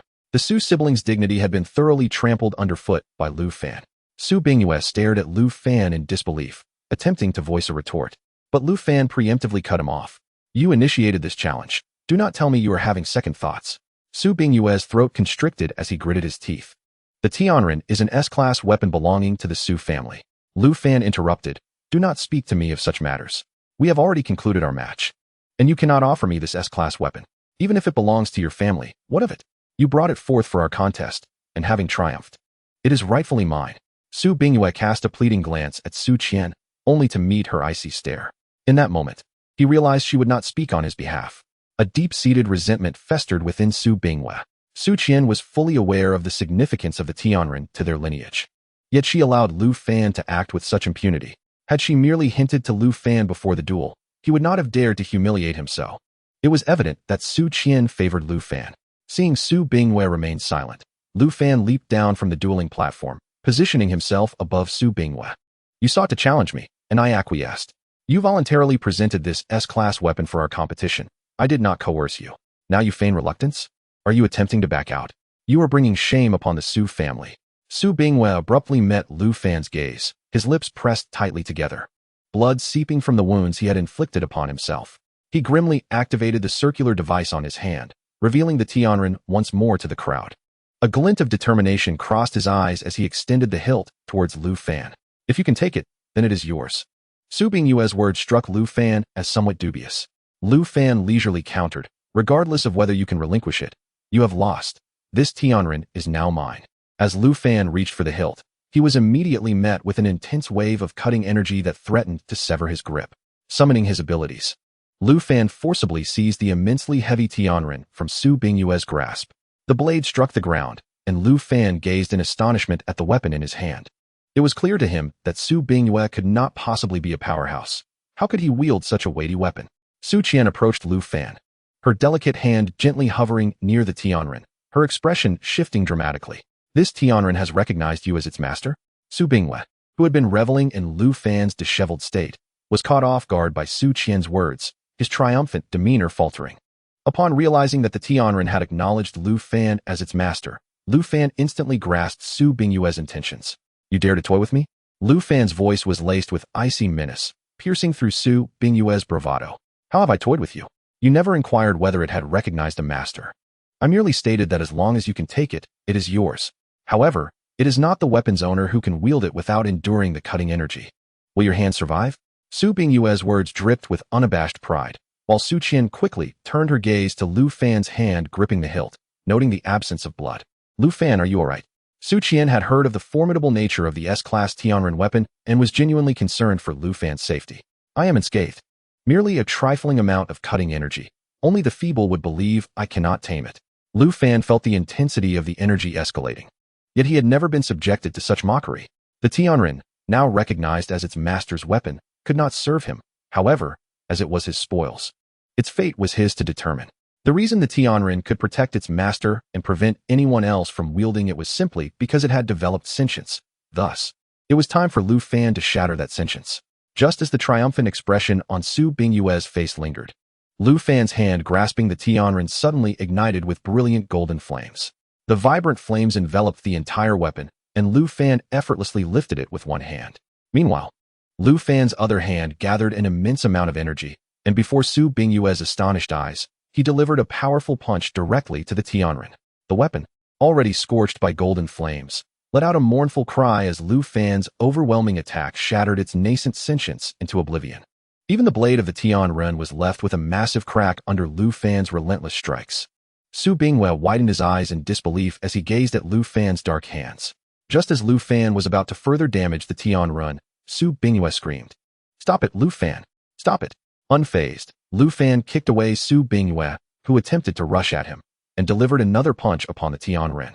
The weapon was deformed by Lu Fan's sheer force, and its once unyielding aura dissipated in an instant. "Ah, Lu Fan, what have you done? How dare you treat our Su family's heirloom this way? I will kill you," Su Bingyue cried, witnessing the Tianren's complete loss of spirit and resonance. He attempted to summon it back, but the weapon's spirit had perished, its form destroyed. It could not respond to Su Bingyue's call. Seeing this, Su Bingyue was nearly driven to madness, his eyes glinting with ferocity as he glared at Lu Fan, as if he wished to devour him whole. In the face of Su Bingyue's fury, Lu Fan remained composed, stating, "From the moment you lost it to me, it became my spoils of war. I shall dispose of it as I please." With that, he deliberately stepped forward and placed his foot upon the Tianren. Seeing Su Bingyue's anguished expression brought Lu Fan a sense of satisfaction. "A weapon that could never submit to me has no right to remain in my possession. Destroying it is merely its own consequence." An S-rank weapon, effortlessly obliterated by Lu Fan, drew sympathy from several onlookers among the other students. Fuming with rage, Su Bingyue stammered, "How dare you humiliate my Su family?" Lu Fan scoffed, "Humiliate the Su family? I have only humiliated you, so do not portray yourself as innocent. Did you think I couldn't handle the Tianren and would simply have to endure the disgust of returning it to you? What a foolish dream. I will destroy it, and you shall not revel in your triumph." Lu Fan glanced disdainfully at the Tianren beneath his feet, continuing to stab at Su Bingyue's heart. "Yet it is an S-rank weapon. How could it be so fragile? I have only struck it twice, and it is rendered useless, much like you. Both of you are worthless." Chapter 63. Everyone step on it, standing opposite Lu Fan. Su Bingyue felt as though his heart was being sliced apart as he gazed at the Tianren beneath Lu Fan's foot. From the moment he took the Tianren out to wager against Lu Fan, he never truly considered losing it. He believed that even though Lu Fan was a prodigy, the Tianren had already acknowledged him as its master and did not belong to Lu Fan. He assumed that with so many students watching, once Lu Fan realized he could not wield the Tianren, he would not insist any further. At that moment, he could revel in Lu Fan's humiliation. However, now, seeing the Tianren brutally trampled beneath Lu Fan's foot, devoid of any spirit, Su Bingyue nearly spat out a mouthful of blood. "Lu Fan, how dare you disregard my Su family? How dare you insult me? I tell you, the Su family will not let you off." Lu Fan squinted slightly, a smirk tugging at his lips. He then infused his ability into his right foot and stomped down hard on the Tianren once more. With a resounding crack, the weapon broke entirely in two before the astonished eyes of the crowd. Could Lu Fan truly have shattered an S-rank weapon with his own power? "You will not let me off? Is this how your Su family bullies others?" After speaking, Lu Fan seemed to realize something, quickly turning to Su Qian, who stood nearby. His eyes now innocent and pitiful as he spoke. "I wasn't talking about you, Commander. You saw it. They were the ones who bullied me first. The Tianren was clearly beyond my use, yet they flaunted it before me. I was merely too impulsive. You wouldn't hold that against me, would you?" Su Qian had remained silent throughout Lu Fan's destruction of the Tianren, but as she watched it break into two pieces, a glimmer of unusual emotion flickered in her eyes. She looked up at Lu Fan, curious about his display of vulnerability before her. The Su family was divided into many factions. You only need to criticize their faction, don't condemn the entire Su family. Su Qian spoke lazily. Just as Su Bingyue was about to call out to Su Qian, her voice preemptively silenced him. "Here, there are no relatives. Since you brought it forth as a wager, you must be prepared for its destruction. I warned you multiple times before you took it out. I thought you were simply overconfident in your abilities. But I see now that you harbored such despicable intentions. I wonder how your branch of the family taught you." Su Qian's words were heavy. Meanwhile, the surrounding students began to discern the underlying tensions. They knew that Commander Su Qian hailed from the Su family, just as Su Bingyue and Su Ling did. However, if they belonged to the same faction, how could Su Qian show them no mercy? This suggested that these two had been parading their identities as Su family heirs within the training base, but in truth, they were merely collateral branches of the family. Su Bingyue understood that Su Qian's previous remarks were a warning, yet he could not help but retort, "Cousin, he has destroyed the treasure of our faction." Su Qian's voice turned icy. "It seems you cannot comprehend what I am saying. In matters of duty, one must adhere to their responsibilities." As she finished speaking, a whip crackling with purple lightning materialized in her hand, striking Su Bingyue across the back. He felt as though his body might be torn apart by a tremendous force, stumbling forward and dropping to one knee. "Ah!" Su Bingyue could not contain a cry of pain. For disrespecting an officer, you are to receive a punishment. Lu Fan watched as Su Qian methodically retracted the lightning whip, his eyes sparkling with admiration. I never expected your weapon to be a whip. Commander, how impressive. Su Qian struggled to suppress a smile. You have gone too far this time. The Tianren holds great significance for their faction of the Su family. Lu Fan replied nonchalantly. Since he knew this, yet still dared to wager it, he clearly does not value their treasured heirloom. Why should I care? He shifted his tone, feigning innocence. I believe that even if I were to create a great calamity, the commander would certainly back me up, wouldn't you? Su Qian scoffed, nodding at Lu Fan. Among the observing students, some who sought to curry favor with the Su family had intended to step in to speak on behalf of Su Bingyue and Su Ling. However, witnessing the close interaction between Su Qian and Lu Fan, they suddenly understood. This formidable individual, who had stirred trouble during the selection for the night watchman examination, was the one truly valued by the Su family. For ordinary students, the choice between pleasing the collateral branches or the esteemed Lu Fan was not a difficult one. Moreover, Lu Fan's strength was immeasurable. As a commoner who had once worked as a delivery man, he had bested the Su family offspring, who had undergone elite training since childhood. And now, without using his abilities, Lu Fan had managed to incapacitate a weapon that had reached S rank with a mere flick of his power, proving his formidable might. Not a single person came to Su Bingyue's defense. Instead, they began to praise Lu Fan. Brother Lu is truly remarkable. Betting is what you intend to engage in. And the outcomes are also yours to bear, Su de Xiaoya. One cannot be so shameless. Su de Xiaoya boasts daily of his extraordinary talents and exceptional prowess. Yet it appears he is merely average. Brother Lu, may I seek your counsel regarding abilities in the future? From now on, Lu Tongxue shall be our leader. Observing the surrounding individuals showering praises upon Lu Fan, even those who once trailed behind him, yearning to associate with the Su family, are now attempting to befriend Lu Fan. Su Bingyue is on the verge of being driven mad by this spectacle. What are you trying to accomplish? Do you all wish to offend the Su family? Even if our family is not the main lineage of the Su clan, it is still the Su family, a family you cannot afford to offend. Su Bingyue had hoped to intimidate the surrounding students with the Su family's reputation, only to find Su Qian once again slapping his face with her words. When did the reputation of the Su family become your excuse to bully your classmates? The reputation of the Su family is earned through the protection of kin and the safeguarding of peace. Are you truly so vile as to tarnish the Su family's name? The whip in Su Qian's hand fell again, striking Su Bingyue's arm with force. In Chapter 64, as they head towards the suburbs, Su Qian initially aimed to teach Su Bingyue a lesson for incessantly referring to her as cousin. However, as she witnessed Su Bingyue attempting to tarnish the Su family's reputation and using it as a means to threaten other students, her anger became palpable. With 3 resounding strikes, Su Bingyue curled up on the ground, trembling, his eyes wide with disbelief as he stared at Su Qian. The Su family has never been a tool for you to flaunt your power, to sully the family name so, if adhering to family law. I could easily strip you of your abilities and cast you out of the clan. Within the Night Watcher's base, there are no distinctions of family. From the moment you entered the base, you became independent warriors, and your family should take pride in your ability to enter the Night Watcher's base. Yet any one of you who dares to act with the entitlement of a young master or young lady should swiftly return to your families. Su Bingyue, this is my final warning. Should I discover you boasting of your status as a side branch of the Su family among your peers again, I will expel you from the Night Watcher's base and inform your family of your conduct. Su Bingyue's body lay limp on the ground. Perhaps overwhelmed by a series of blows, his eyes rolled back as he fainted. Su Ling wished she could faint as well. The students who had previously sought to curry favor with the siblings now pointed and whispered about them. Their expressions, their words, were like daggers piercing Su Ling's fragile and sensitive heart. Yet with Su Bingyue unconscious, if Su Ling were to also faint, what if no one tended to them and they were left here? They could not bring shame to their family. With this thought, Su Ling, disregarding everything else, looked pleadingly at the surrounding students, hoping they would assist in taking her brother to the infirmary. However, those around them were reluctant to oppose Lu Fan. Even knowing the conflict between Lu Fan and Su Bingyue, they were unwilling to extend a helping hand to Su Bingyue. There are patrols in the base. Let us wait for them to arrive and help. The student targeted by Su Ling, after stiffly refusing, was the first to flee the crowd. Others followed suit. Su Qian turned to Lu Fan. Would you like to return to your dormitory to change into more casual attire? I will send someone to find you shortly to take you to the suburbs. I must go ahead. Lu Fan nodded, not sparing another glance at the unconscious Su Bingyue. But he picked up the broken Tianren and took it with him. Lu Fan was unsure if the Su family had the means to repair the Tianren.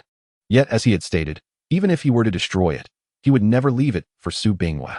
Dressed in more casual attire, Lu Fan arrived at the dormitory entrance, where a man in formal night watcher's uniform stood waiting. "Hello, are you the person sent by Commander Su?" Lu Fan approached the man to greet him.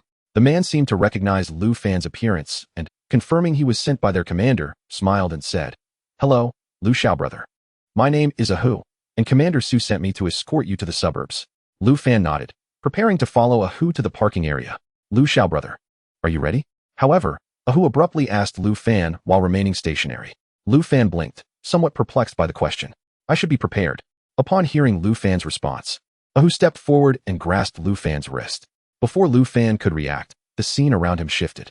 "Lu Xiao brother, please close your eyes."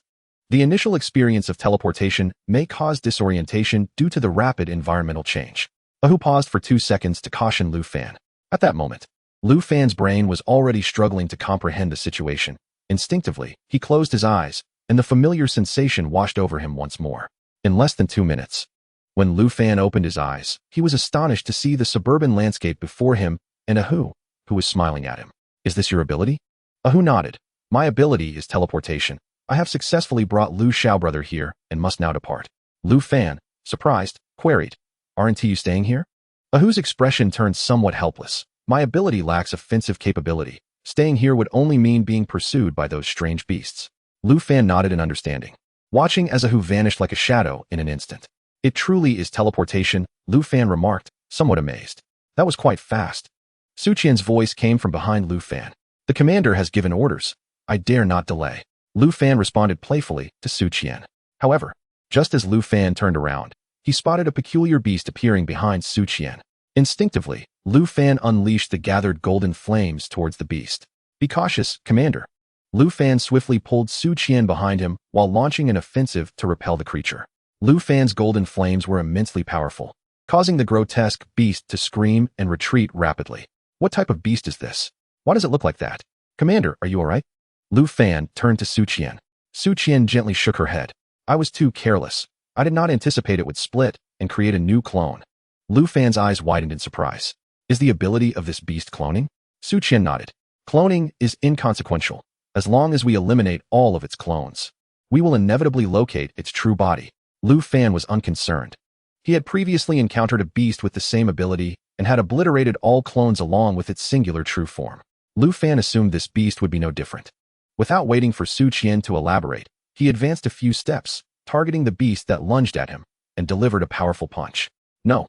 Su Qian's voice called out in protest, but Lu Fan could not retract his strength in time. The tremendous energy struck the beast, shattering its body into countless pieces. "This is bad. Retreat quickly." Su Qian's expression changed dramatically as she grasped Lu Fan's hand, urging him to withdraw. It was already dead. Why the rush to flee? Lu Fan questioned in confusion. Chapter 65. The overly powerful exotic beast. The atmosphere grew tense as Su Qian signaled Lu Fan to turn back, her expression grave, confused. Lu Fan glanced over his shoulder, only to quickly avert his gaze. "Is what I saw real?" he managed to utter, grappling with disbelief. The creature before them was unlike any exotic species they had encountered. Its ability to create clones was exceedingly formidable and bizarre. They had attempted to discern which was its true form among its myriad manifestations, but the life force readings from the exotic energy detection device were identical. Lu Fan inhaled sharply, continuing, "So, after it's shattered, every fragment becomes a miniature version of itself?" At that moment, they were being pursued by a multitude of smaller exotic beasts that had emerged from the larger one Lu Fan had just defeated. I refused to believe this. Though he had never faced such an extraordinary adversary, Lu Fan's indomitable spirit would not allow him to retreat. He halted, eyeing the swarm of small beasts charging toward him, and summoned all his abilities to crush one of them. "I will not believe that I cannot reduce you to mere pulp." Su Qian also paused, eager to see if this unconventional man would devise a solution to this uniquely powered creature. After Lu Fan unleashed his abilities, the targeted beast indeed disintegrated into a puddle of flesh. However, to their astonishment, the goo began to writhe and transform back into multiple diminutive beasts. Lu Fan felt a wave of revulsion wash over him. Su Qian swiftly lashed her lightning whip, sending arcs of electricity toward the beasts, momentarily incapacitating them. Seizing the opportunity, she pulled Lu Fan toward a safe zone. "Now you understand why I called you to the outskirts to strategize against this exotic beast. It is far more troublesome than any we've encountered before. Its characteristics dictated that they must annihilate all of its clones and the original. For even a single remnant could absorb power and grow once more, splitting into countless reborn forms. This was the first time Lu Fan had seen such a serious expression on Su Qian's face since they met. However, recalling the beast's powers sent a chill down his spine. Is this place secure? We are not far from the outskirts, and those creatures were hot on our trail. They might find us here. He glanced upward, where a flicker of light caught his eye, suggesting something was undulating in the sky. Those beasts can indeed track us here. But the defensive abilities of the power user outside are holding up. We must quickly devise a countermeasure. Lu Fan ceased his inquiries, nodding in agreement, and followed Su Qian into the tent. Inside, several other power users had gathered. Some of them were familiar faces from his time at the Night Watch base.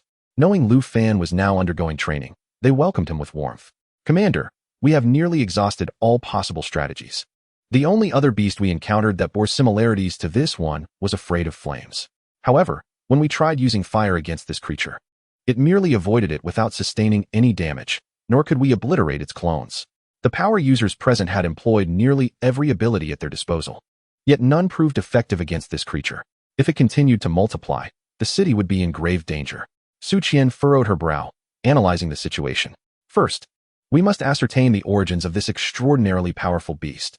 Its sudden appearance in the outskirts cannot be mere coincidence. Secondly, I suspect that what we face are not the true forms of these beasts. If we can locate its core of energy, we may be able to destroy it. Everyone, I am aware that we face a formidable challenge, but as guardians of the night, we are destined to fight for the peace and safety of the populace. No matter how dire the circumstances may become, I expect no one to falter. The assembled crowd nodded in agreement. Just as Su Qian was about to outline the battle plan, Lu Fan's gaze sharpened, and he swiftly moved toward the tent's entrance. What is it? Su Qian inquired, concerned. Lu Fan pointed to the shimmering defensive shield overhead, visible only to him. Where is the defensive power user? Su Qian hesitated for a moment before indicating a small room behind the tent. He needs to maintain the energy for the entire shield, and he is in there. Lu Fan rushed toward the room, pushing the door open to reveal a scene of Jin Yu, bloodied and unconscious. Su Qian's expression shifted dramatically as she hurried to support Jin Yu's head, checking his pulse. Lu Fan pressed down on Jin Yu's pulse points. He is suffering from backlash. This beast is even stronger than we anticipated. Its attack must have exceeded Jin Yu's limits, resulting in the backlash. I underestimated the strength of this beast and only sent one defensive power user, Su Qian lamented. Is there a physician here? Lu Fan asked. Yes, but he is unconscious. The shield may not hold much longer. It appears we are in for a fierce battle. Lu Fan lifted Jin Yu and hurried back to the main tent. While Su Qian mobilized all available defensive weapons, they needed to ensure that when the shield failed, they could withstand the onslaught of the beasts. This won't suffice. Given the characteristics of this beast, unless we find a way to eradicate it completely, our current methods will only lead to an exponential increase in their numbers. Lu Fan surveyed the defensive weapons outside, noting they were primarily heavy artillery, which might not be effective against such a creature. However, time was not on their side. As the horde of beasts surged toward them, the largest of the beasts stood just over 2 meters tall, while the smallest resembled cockroaches in size. The smaller the creature, the faster it moved, and once they breached the safe zone, they ravenously devoured everything in sight, including the power users. Chapter 66. The sacrifice of the power users. When Lu Fan and his comrades realized the smaller beasts were invading, he instinctively prepared to unleash his golden flames. However, he recalled that when he had first entered and attacked with the flames, they had not ignited as they did against other exotic species. The flames had barely burned on the creature's hide for a few seconds before it had effortlessly extinguished them. Rather than waste a significant amount of energy on flames that would not harm the beasts, Lu Fan preferred to conserve his strength and seek a new method to confront this powerful foe. He contemplated all the skills at his disposal. His usual weapon was the golden flame, known for its lethality. It could consume the corruptive aura of the exotic species without requiring him to maintain the fire. A mere spark could ignite an inferno. Next, he considered the energy explosion technique that most power users could perform, except for those newly awakened to their powers, who struggled to control their abilities. Seasoned offensive users could compress their energy into a concentrated burst within a short time frame. As the impending explosion approached, it was swiftly hurled towards the enemy, delivering a devastating blow. The energy, compressed to such an extent, would inflict significant damage upon detonation. However, this method had previously been employed by the Night Watchman, and it was evident that it held no efficacy against such a uniquely formidable creature. Instead, It would merely attract more adversaries to Lu Fan and his companions. Would these creatures fall into a dream state? Lu Fan recalled the new ability he had acquired after vanquishing a nightmare, which allowed him to create a realm of dreams and weave beautiful dreams to ensnare his foes. As the seemingly endless tide of split creatures surged towards the Night Watchman, Lu Fan did not falter. Seizing the moment when he was unobserved by other ability users, he discreetly unleashed a fragment of his dream-weaving domain. He enveloped a portion of the smaller, split creatures within the realm, albeit with little expertise, attempting to craft beautiful dreams for them. Rarely did Lu Fan employ this ability, as most of the anomalies he encountered could be dealt with through his usual violent methods without expending his mental energy or ability reserves. Thus, this was the first time he utilized this power in combat since becoming acquainted with it. Fortunately, the number of creatures ensnared was minimal, remaining within his capacity to manage.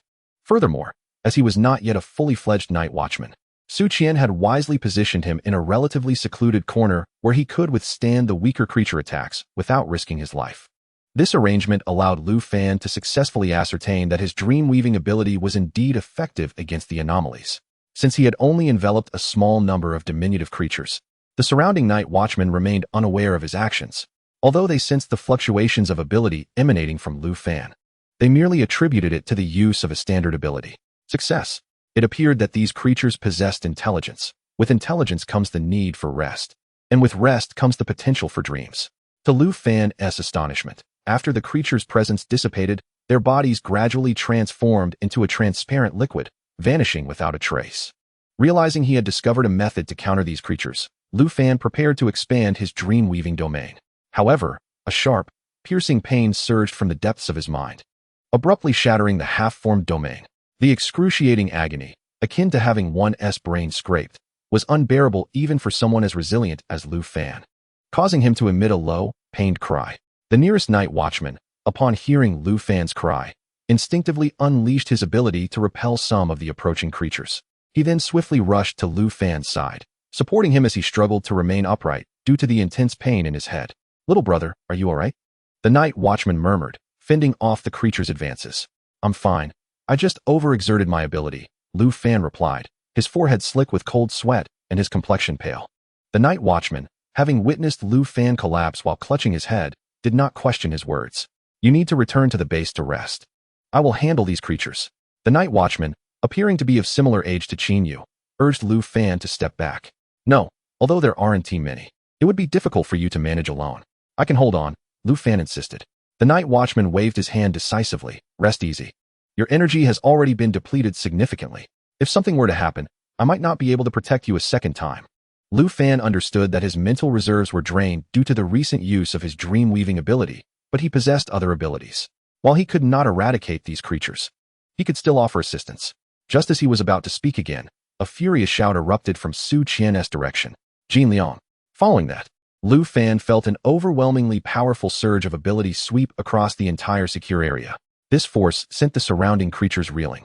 Some of the weaker creatures were obliterated, reduced to mere mush. However, as the mush writhed, it would only give rise to an unending number of new creatures. Yet, there was no time to dwell on this. The Night Watchmen had grossly underestimated the power of the anomalies they had engaged, resulting in severe losses, including the sacrifice of a core team member. In the depths of her sorrow, Su Qian nearly fainted, but she was acutely aware of her position. As the highest commander on the battlefield, she could not afford to succumb to unconsciousness. Even before grief could fully envelop her, she relied on her extensive combat experience to make a swift decision to retreat. Su Qian led the remaining Night Watchmen away from the hastily constructed secure area and back to the main city. The main city was protected by a barrier. Thus far, no anomaly or creature had been able to breach the barrier and enter the city. However, each activation of the barrier consumed an immense amount of energy. In the absence of a dire crisis, Su Qian, as the commander, would not easily initiate the city's protective barrier. The disheveled Night Watchmen returned to the city, with core team members slumping against the surrounding walls in despair. "Jin Liang, oh Jin Liang." The somber mood quickly spread, and everyone could not help but sob. They had sustained injuries to dozens of Night Watchmen and lost one core member, returning to the main city in disarray. Chapter 67. Urgency before the battle. Let us return to the base. Su Qian, too, bore the heavy weight of grief, softly spoke as she rose to her feet, leading all the Night Watchmen back to the base with weary steps. You stay here and hold your ground. Do not attack the creatures unless they pursue. If they cannot breach the barrier here, they will eventually retreat. Before departing, Su Qian reminded the remaining night watchmen, then took the others back to the base. It was Jin Liang who detonated his ability, granting us the chance to retreat. We shall surely find a way to counter these creatures. Upon their return to the base, everyone was dejected when suddenly, Su Qian halted at the forefront of the group. She turned to face her companions, shrouded in shadows, and spoke. One by one, the team members lifted their heads. Commander, the failure of this operation is my responsibility. I failed to assign a more meticulous reconnaissance team to detect the emergence of such a unique creature, and I owe an apology to all my comrades present. As they watched their commander bow her head, the two night watchmen closest to Su Qian swiftly moved to prevent her from bowing further. Her combat armor had been shattered in several places by the creatures, blood nearly covering most of her body, as she had been at the forefront. Moreover, this oversight could not be blamed on Su Qian, as the reconnaissance team had initially assessed the creature's ability level to be around mid-B grade. No one could have anticipated that this seemingly low-level creature would possess such extraordinary and difficult-to-defeat abilities. Commander, this is not your fault. We cannot waste Jin Liang's sacrifice. We will find a way to defeat the enemy. Indeed, Commander, you have done enough. It is you who has led us through battle to this point. We must honor Jin Liang's sacrifice. Commander, lead us in battle once more. We will not allow this wretched creature to destroy our home. This extraordinary creature is undoubtedly the most formidable opponent encountered by Su Qian's first core team to date. Aside from the otherworldly beings associated with the Xian Xiang Shicheng app. All right, everyone, follow my orders, return to the base. The injured shall seek medical attention. While the remaining team members assemble in the conference room, the members of the Night Watch promptly complied, leaving Lu Fan alone in the blink of an eye. I will arrange for someone to escort you back to the training base. This matter no longer requires your involvement. Su Qian approached Lu Fan, who stood still, first glancing at his various injuries before speaking slowly. Why? Since I have already joined this battle, it would be illogical to withdraw midway. Lu Fan instinctively replied, his gaze drifting to the wounds inflicted upon Su Qian by the creature, a complex pang of empathy flashing in his eyes. The stark contrast of crimson and pale white ignited a surge of possessive masculinity within him. He yearned to embrace this woman before him, who did not require his consolation. Lu Fan could perceive the sorrow concealed beneath Su Qian's facade. As the commander, she could not weep in front of her subordinates. You have seen how formidable this creature is. Although you harbor secrets, your Jin Yin is ineffective against it.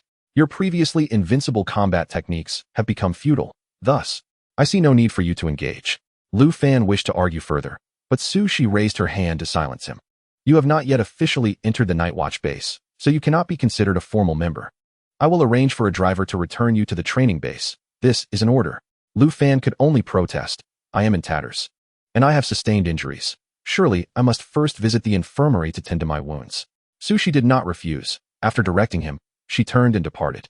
Lu Fan's injuries were not severe, yet for some reason, gazing at Su Qian's forced calmness, the underlying desolation and pain stirred a deep desire within him to hold her close. After briefly addressing his injuries in the infirmary, Lu Fan made his way to Su Qian's office. Fortunately, due to her repeated invitations to the Night Watch base, he was quite familiar with the surroundings. However, this was the first time he arrived at her office to find her absent. Exiting the office, Lu Fan found a fellow member of the Night Watch he recognized and, after a few inquiries, learned that Su Qian had gone to the conference room for an emergency meeting. Lu Fan waited for the meeting to conclude, but Su Qian became engrossed in new tasks. Ultimately, unable to wait any longer, he borrowed paper and pen, scribbled a few words of comfort, and slipped them through the crack of Su Qian's office door before departing. Back at the training base, Lu Fan sprawled on his bed, exhaling a long sigh. Though he was reluctant to always be a laborer, he understood that if the creature continued to multiply unchecked, it would eventually form an immensely powerful horde, posing a dire threat to the residents of the city. I must devise a plan. The dream domain may be inaccessible because my current ability level is too low. I recall that such domains typically manifest when one's powers approach S rank. With this thought, he realized, wow, I am quite remarkable. No, I must not expose the ability of the domain. It is no wonder that after only one use, albeit on a small scale, it nearly drained my mental energy. Only then did Lu Fan recognize how reckless he had been in employing the dream domain. The nature of those creatures is that they cannot be killed. It may appear that Lu Fan merely utilized the domain to eliminate them, but exterminating such creatures requires 5 times the effort compared to ordinary ones. It is as if Lu Fan unleashed the dream domain upon dozens of creatures at B rank. It is no wonder his mental energy was nearly depleted. Regardless of his strength, he could not withstand such exertion. If I were to use the devouring ability, would I have to embrace that creature? No. It appears filthy and is covered in fur. Perhaps next time, I could attempt to engage with the creatures that have split off from it, to see if I could absorb their energy in that manner. The reason Lu Fan had not initially attempted to use this unique ability was the fear of revealing it before Sushi.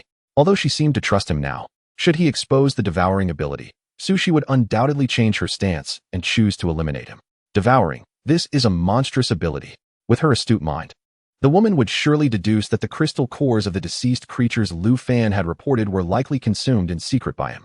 Once the method of consuming these cores is no longer under the control of the Night Watch, even if Sushi wished to protect Lu Fan due to their developing relationship, higher-ranking officials would undoubtedly eliminate him to prevent him from endlessly growing in power beyond their control. They might even study Lu Fan's abilities, seeking to diminish and replicate them for their own use. Thus, unless his life was in jeopardy, Lu Fan would never use the devouring ability in the presence of any other conscious being. The devouring ability is useful, but it must only be utilized when I am alone. Although Lu Fan had never attempted the devouring ability, he harbored a vague notion that it was of a very high level, and he had not yet fully grasped it. It seemed there were no other options. The dream domain could not be forcibly activated, and the devouring ability could only be employed in solitude.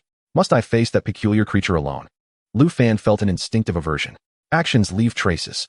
Once something is done, it inevitably leaves marks, which is why Lu Fan was so adamant about concealing his devouring ability. Just as Lu Fan was lost in thought, the small hammer hanging around his neck suddenly began to glow brightly. In the dimly lit room, the hammer's radiance quickly captured Lu Fan's attention. As his fingers brushed against the hammer, he heard the voice of Hong Ling pleading to be released. Master, may I go out? Lu Fan opened the space of the hammer, releasing Hong Ling from within. What is it? Lu Fan noticed that after absorbing the blood he had previously provided, Hong Ling's aura had indeed become significantly stronger. Simultaneously, he felt an increased sense of control over her. As soon as Hong Ling appeared before Lu Fan, she obediently knelt at his side. Master, I have a solution to the creature you encountered. Hong Ling lifted her gaze, her light red eyes fixed on Lu Fan. You? How would you know? Wait, you were able to see the situation outside while in the space? Lu Fan's voice turned icy. Kneeling on the ground, Hong Ling trembled slightly, then hurriedly spoke in fear. Master, I share a mental connection with you. Although I can observe the outside world through the space, I cannot leave this space without your consent. I inadvertently spied and angered you. Please grant me another chance. I shall not do so again. Lu Fan reined in the unwarranted pressure he had been exerting. Hong Ling, do not act without my permission in the future. Now, rise and tell me how you intend to resolve the issue with those creatures. Since you can see the outside world, you should be aware of how devastating our previous battle was. If your solution proves effective, it will be your merit, and I shall reward you. However, if you merely seek to attract attention through fabricated tales, I shall unflinchingly shatter your very soul. Do you understand? The trembling figure of Hong Ling on her knees respectfully replied, I understand, Master. Lu Fan nodded and personally extended his hand to assist Hong Ling to her feet. He reclined back onto the grand bed, inviting Hong Ling to sit beside him and massage his arms. Speak, what method shall we employ? Lu Fan held reservations about Hong Ling's claimed ignorance regarding the solution to this uniquely formidable beast. He suspected that her knowledge might hinge upon their previous experiences. This method requires you to venture to the location where the beast currently resides. Only then can I assist you. Hong Ling could manifest her form, as Lu Fan was her master, granting her the choice to touch his body. Her soft hands kneaded Lu Fan's arms, alleviating the tension from earlier battles. Are you suggesting I go alone? Indeed, previously in the spatial realm, I was unable to perceive the outside circumstances. If I can return to the scene once more, I will be able to aid you, Master. You are aware of how perilous that beast is. Do you wish for me to walk into my own demise? No, Master. I assure you, Hong Ling would not be a match for you. Please trust me. That beast can bestow immense benefits upon you, enhancing your strength. Hong Ling's conviction was unshakable, yet when Lu Fan pressed her for the specific method, she faltered. Lu Fan did not believe Hong Ling would intentionally lead him to his doom, for if he perished, she, bound by their contract, would also meet her end. Very well. I shall place my trust in you this once. If, in the end, you cannot assist me or allow me to suffer even the slightest injury, I shall repay you tenfold. Lu Fan's voice was icy. Should you indeed aid me and grant me the substantial benefits you speak of, I shall reward you, making you even stronger. Hong Ling gazed at Lu Fan with excitement, declaring, I will not betray your trust. after Lu Fan entered the spatial realm to change his attire. He emerged, playfully tugging at the tail left by Hu Xiaomei. A faint spatial fluctuation momentarily manifested in Lu Fan's room before swiftly dissipating. Cloaked in a black hoodie and pants, along with a baseball cap and mask, Lu Fan's figure was thoroughly concealed as he appeared in the desolate outskirts of the city. A minuscule spatial fluctuation vanished almost immediately. Upon releasing Hong Ling from the spatial realm, her form radiated a soft red glow in the night. She stood still, seemingly attuned to something, before directing Lu Fan. "Master, the lair of the beast is over there." Lu Fan remained silent, swiftly moving in the direction indicated by Hong Ling. He pondered, "Hong Ling has completely submitted to me, yet I remain unaware of how she can locate a lair of a beast unrelated to her. How many secrets does she still harbor?" Lu Fan's energy signature was faint. Logically, after a fierce battle earlier that day, the outskirts should be under strict surveillance by the night watchman. Yet, Lu Fan's energy fluctuations failed to alert any detection devices in the vicinity, seemingly masked by the red glow emanating from Hong Ling. As Lu Fan and Hong Ling approached the beast's lair, the creature, having retracted its avatars to rest, suddenly sensed an anomaly. The beast raised its head, unleashing a silent wave of power. The rippling detection energy swiftly located Lu Fan and Hong Ling. A furious roar echoed from afar, prompting Lu Fan to heighten his vigilance. "Hong Ling, has the beast detected my presence?" "Do not worry, master. The beast currently possesses no excess avatars. You need not engage in direct combat with it." Hong Ling's voice was imbued with unwavering confidence, as if the rampaging beast posed no threat to Lu Fan. Even Lu Fan did not share such confidence. "No excess avatars?" Lu Fan contemplated her words, understanding that confrontation with the beast was inevitable. However, he could devise a plan to ensure it had no additional avatars. "Hong Ling, do you recognize this beast? Can it create avatars by itself?" "No, master, it can only generate additional bodies when injured. It can retract those avatars, but unless wounded again, it cannot split willingly." Lu Fan concentrated, compressing the energy in his palm to form an energy bomb, opting to employ golden flames against the beast. While he knew the golden flames could not incinerate the beast, they would guarantee that only one beast faced him, preventing multiple avatars from surrounding him. As Lu Fan approached the beast's lair with unwavering speed, the creature, initially merely warning him, finally grew enraged by Lu Fan's presence. It leaped forth, furiously blocking Lu Fan's path. Lu Fan noted it had emerged from a large pit. "Master, be cautious. Do not linger in combat with it. Let us head to its lair," Hong Ling urged. "Yes, lend me your strength," Lu Fan commanded. Hong Ling's ghostly energy surged as she joined him in charging towards the beast. The creature regarded Lu Fan, the audacious insect disturbing its rest, with intense fury. Standing nearly 10 meters tall, the beast had no avatars to rely upon, leaving Lu Fan with no option but to evade its attacks. The beast's massive paw came crashing down towards Lu Fan, who deftly leaped between its fingers to avoid the strike. The golden flames in his palm shot forth like a volley of rockets, landing on various parts of the beast's body. As expected, the once invincible golden flames failed to harm the beast in the slightest. They merely singed its fur, perhaps incensed by Lu Fan's flames. The beast let out a furious roar, its aura swelling with increasing power. "Master, find a way to its rear and enter its lair. In the deepest part of its lair lies a pool, at the center of which is its crystal core." Hong Ling's assured tone heightened Lu Fan's skepticism. "How do you know this so clearly?" he inquired, suppressing his doubts. "I only vaguely sensed the location of the beast's weakness until arriving here, when it became vividly apparent in my mind." Lu Fan believed only half of Hong Ling's explanation, yet he resolved to test her method to see if it could indeed eliminate the beast. "I cannot allow it to accompany me back to the lair. Can you distract it?" Lu Fan needed Hong Ling to draw its attention. With a thought, the originally vibrant red dress on Hong Ling transformed into a flowing golden veil. "Master, I will distract it," Hong Ling assured. Lu Fan was puzzled by her desire to change attire once more. Yet the golden garment appeared to shimmer more brilliantly in the night. A triumphant roar from the beast indicated its excitement. It abandoned Lu Fan, the one who had torched it, and lunged towards Hong Ling.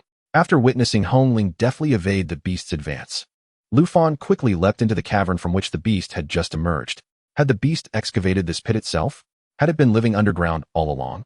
In Lu Fan's hand, a golden flame ignited, illuminating the cavern's entirety as it hovered around him. The tunnel was remarkably broad, leading deep underground. Not sensing any fluctuations of supernatural abilities within the passage, Lu Fan quickened his pace towards the depths as mentioned by Hong Ling. Was this the underground pool? Lu Fan gazed in astonishment at the enormous icy water pool before him, resembling a small lake. Vapor rose from the surface, yet his gaze fixated on the center of the pool. He quickly spread several clusters of golden flames that floated beside him over the water's surface, then took a deep breath and leaped in. At the moment Lu Fan plunged into the pool, the beast above ground, attracted by Hong Ling, sensed its domain was being invaded.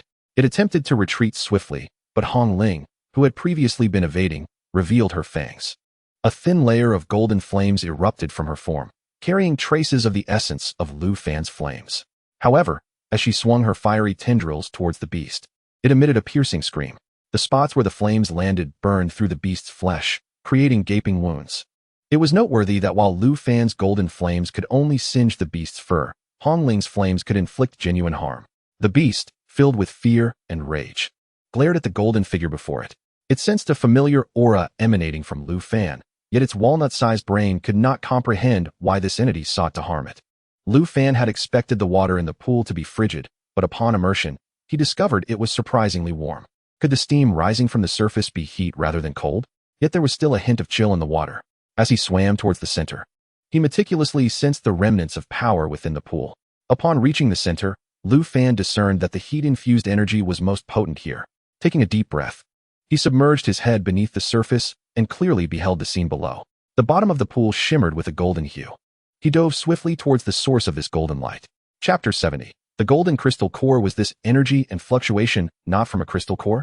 Lu Fan stared in astonishment at the radiant golden crystal core at the bottom of the pool. He had previously hunted numerous exotic creatures, all yielding crystal cores that were iridescent white. This was his first encounter with a dazzling golden core. Lu Fan sensed an overwhelming energy emanating from the core, distinct from that of the beast. The energy from the core appeared purer and more potent. Grasping the fist-sized core, he swiftly ascended. The moment it landed in his hand, his body instinctively initiated an absorption mode. A torrent of pure, intense energy surged from the golden crystal core into Lu Fan's body. When he resurfaced, he realized he had absorbed about 1/10 of the core's energy. Gazing at the golden crystal in his hand, he forcibly severed his connection to its energy. He could tell that this core was far more precious than all the others he had consumed combined. Its immense value compelled him to refrain from squandering it. Could this crystal core be the reason the beast could not perish and could split itself? Lu Fan attempted to store the core in his storage area, only to be met with resistance. Overwhelmed by his body's craving for the core's power, he reluctantly relinquished his absorption, cradling the core as he hurried towards the cave exit. Perhaps due to his earlier severance of absorption, his body's hunger for the core surged more intensely than before. By the halfway point, the golden radiance of the core had dimmed by half, and it was rapidly shrinking to the size of a normal crystal core. Clutching it in one hand, he sped out of the cave. "Master, have you succeeded?" Hong Ling sensed Lu Fan's aura and extinguished the flames on the beast before kicking it away. Excitedly flying to the cave entrance, Lu Fan felt an unprecedented surge of energy within him. Although many questions lingered about Hong Ling, he felt content with her assistance. "I succeeded. The core harbors tremendous power. Perhaps I can leverage this opportunity to break through my supernatural abilities." Hong Ling's face brightened with joy, genuinely thrilled for her master's strength. "Thanks to you, Hong Ling. Once we return, I shall reward you appropriately." Upon hearing this, a hint of shyness crossed Hong Ling's beautiful face. "This is what I should do." In high spirits, Lu Fan raised his hand to gently touch Hong Ling's ethereal form. She nuzzled her delicate face against his palm. However, when Lu Fan redirected his attention to the beast, he noticed that its originally 10-meter-high body had shrunk to 3 or 4 meters and continued to diminish. What was happening with this beast? "I didn't expect you to be quite formidable," Lu Fan remarked, teasing Hong Ling beside him. Yet she shook her head, stating, "Master, the crystal core you acquired is its lifeline. The weaker the core's energy, the more its power diminishes. If you completely absorb the energy from the core, it will vanish into nothingness." "Why was its core externalized in the pool? Isn't it safer within its body?" Lu Fan inquired casually. "Perhaps the core is too powerful. It can only draw upon the energy emanating from it, binding its fate to the core, which does not belong to it." Hong Ling clearly possessed knowledge, but Lu Fan refrained from pressing for further details when her explanations remained vague. During their exchange, the last remnants of energy from the crystal core were fully absorbed by Lu Fan. He released his grip, as if some invisible powder gently fell from his palm. The beast, which had plagued all the night watchmen, crumbled like a decayed statue, transforming into countless tiny fragments swept away by the wind, vanishing entirely. "Is this truly miraculous?" Lu Fan's eyes widened in disbelief. It relied on the core for its existence. Once the core disappears, it must also cease to exist. Master is so powerful. It surely cannot compete with you. Hong Ling's voice brimmed with joy and admiration. Lu Fan waved his hand, suppressing the urge to question Hong Ling on her extensive knowledge of the beast, and prepared to return to the base with her. Suddenly, the ground beneath him trembled violently. The area around the cave, where the beast had sought refuge, began to collapse. Cracks resembling spider webs appeared on the surrounding ground, continuously drawing inward towards the center. Lu Fan swiftly darted away, escaping the perilous zone. The ground continued to sink for about a minute until all land within a 10-meter radius of the cave collapsed, forming an immense pit. Standing beside the newly formed chasm, Lu Fan gazed curiously into its depths. Master, the night watchmen are approaching. Would you like to meet with them? Hong Ling suddenly inquired with a hint of obedience. Lu Fan felt the immense energy he had just absorbed from the crystal core surging within him, as if he were on the verge of a breakthrough in strength. No, let's avoid unnecessary trouble. Do you know of a route that can bypass their detection? Lu Fan replied without hesitation. Follow me, Master. He swiftly led Hong Ling away from the site, leaving behind a colossal pit for Su Shi and her team. Has your squad's detection confirmed the findings? Su Shi, who had hurried over upon receiving the urgent message, inquired of the captain of the night watchman station nearby. The captain reported, Yes, Commander. Our detection instruments clearly indicated that two forces engaged in combat at the location where we previously discovered the lurking beast. Shortly thereafter, we heard the sound of ground collapse, and the energy fluctuations belonging to the beast completely vanished from our instruments. Su Shi furrowed her brow, her mind entangled with countless questions. Are you certain that no one has exited the city today? Especially at night. Truthfully, the first figure to spring to Su Shi's mind was Lu Fan. However, to leave the city, one must pass through the city gates. The night watchman guarding the gates confirmed that no ability users had left that evening. Then it cannot be Lu Fan. With a heart full of doubt, Su Shi, accompanied by her fellow night watchmen, hastily arrived at the edge of the deep pit. Gazing at the massive chasm, the watchmen were filled with astonishment. Su Huai, come over and sense the residual energy in this area, Su Shi commanded without turning back. Su Huai, also her cousin, quickly stepped forward, cautiously sliding down the gentler slope of the pit and placing his hand on the ground. Commander, aside from the residual energy from the split beast, there is also a trace of flame present. Flame? Can you analyze the attributes of this flame? Su Shi's initial suspicion of Lu Fan had diminished to a mere 10%, but upon hearing that it was the very flame Lu Fan was most proficient in, it surged back to 70%. It seems to possess corrosive attributes. The ground here has collapsed, erasing many residual traces. But the energy fluctuations still present reveal that beneath the heat of the flame lies a certain chill, reminiscent of the corrosive energy we encountered before. Upon hearing Su Huai's words, Su Shi dismissed her suspicions of Lu Fan once more. She had witnessed Lu Fan's golden flame, brilliant and radiant, relying solely on its burning ability to confront foes, lacking any corrosive power. Furthermore, Lu Fan's golden flame had not inflicted significant harm upon the beast during their previous encounter. First, let us thoroughly inspect for any other traces of battle. Divide into groups of 3 and cautiously approach the center of this immense pit, Su Shi ordered. Her subordinates promptly complied and began their investigation. Meanwhile, Su Shi activated her own abilities, remaining still, closing her eyes as her powers surged, precisely capturing an unfamiliar energy signature, swiftly moving away from the city. Due to the considerable distance and the speed of the entity being equal to her own, Su Shi ultimately decided against pursuing this formidable individual who could even deal with the split beast. Given their evident strength, it was likely they were aware of the night watchman's presence and had chosen not to engage, while Su Shi was using her abilities to actively search. Other reconnaissance teams had already conducted a thorough examination of the pit. Commander, our instruments indicate that this deep pit formed from a rapid collapse originating at a point 20 meters beneath the surface. The passage is entirely collapsed. Clearing a tunnel to the collapse's center will likely require several hours. Do you wish to proceed with the cleanup? Su Shi soon found herself at the deepest part of the pit, gazing at the completely obstructed passage, a flicker of hesitation crossing her eyes. Leave a small team here to clear the area while ensuring their safety to avoid secondary collapses. The rest should search for any remnants of the beast nearby. The night watchmen resumed their tasks. Commander, I just detected a particularly active energy point nearby, where remnants of flame are still present. Su Huai rushed over to report his recent discovery. Su Shi immediately followed him to the location he had just identified. Coincidentally, the ground there had formed a triangular gap, preserving a small patch of earth with a hint of ember. Golden flame?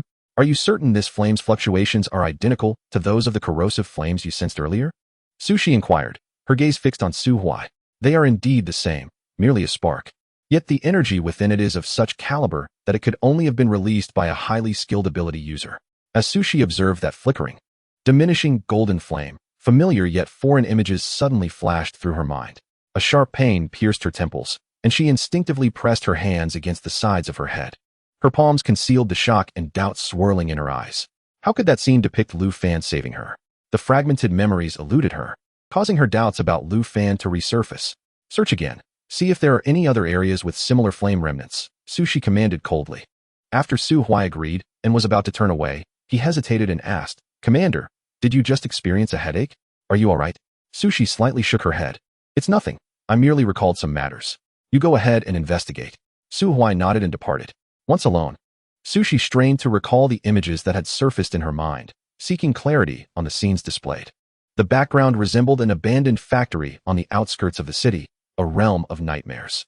After being attacked in the realm of nightmares, all her memories had vanished.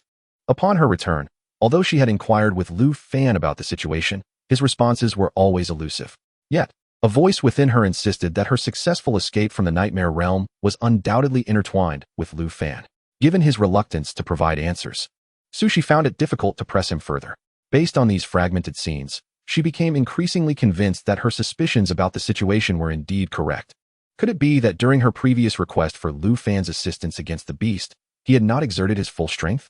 If he could unleash golden flames, it indicated his mastery of fire abilities. Perhaps he even possessed another form of golden flame. Once doubt arises in her heart, the scattered fragments of the past transform into evidence against him. Lu Fan harbored too many mysteries. Although he was on the verge of becoming an official night watchman, Sushi could not entirely trust his seemingly carefree and unreliable demeanor. Surely, he was concealing something. If he were indeed the mastermind behind it all, what was his true intention? As the night breeze whispered, no one could answer the questions plaguing Sushi's mind. Having distanced himself from the battle area at the fastest pace, Lu Fan utilized the spatial teleportation ability of the little foxtail to transport himself back to the training base. This ability was indeed useful, though it could only be employed every few days, and the destination had to be a place he had visited recently. Lu Fan tenderly caressed the small foxtail before hanging it back around his neck. Due to the swift resolution of the beast, the night still enveloped the surroundings. Lu Fan quickly changed his attire and returned to bed, summoning Hongling once more. Hongling, how did you know where that beast's lair was? Chapter 72. Hongling's secret. Having just endured a fierce battle, Hongling obediently knelt beside Lu Fan, massaging his legs while softly responding to his inquiry. Master, that beast is likely a scheme of the Church of Light. Hongling's gentle voice caused Lu Fan's eyes to widen in surprise, prompting him to sit upright and gaze at the beast in astonishment. Lu Fan's exaggerated reaction startled Hongling. Continue speaking, he urged in a grave tone. Hongling's voice trembled as she explained, Master, Hongling did not intend to deceive you. Since forming a contract with you, I have severed my ties with the Church of Light. However, I had heard of this beast during my time there. Noticing Hongling's fright, Lu Fan gently patted the back of her hand and reclined back onto the bed. You've done a great service this time. I am merely curious as to why you possess such detailed knowledge of that beast. There is no need to be overly anxious. Hongling, reassured, regained her composure.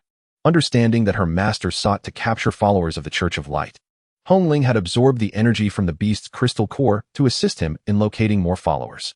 Lu Fan felt increasingly perplexed by Hongling's words. What did she mean by helping him find more followers? The crystal core was solely supposed to enhance his powers. How could it also aid in locating other followers? He grasped Hongling's wrist and gently tugged her closer, where she obediently knelt beside his chest. You must have not yet seen the current state of your spiritual sea since returning, Master. If you take a look, you will comprehend the situation. Hongling, aware of Lu Fan's confusion, patiently clarified. Lu Fan diverted part of his consciousness into his mind, and a wondrous scene unfolded. Countless intersecting black lines suddenly emerged within his consciousness. Upon narrowing these black lines, he discovered they were formed from numerous black dots. Although there existed connections between the black that he occupied and others, they had turned transparent. What are these black dots and lines? Lu Fan inquired. They are the marks implanted on every ghost or controlled aberration that joins the Church of Light.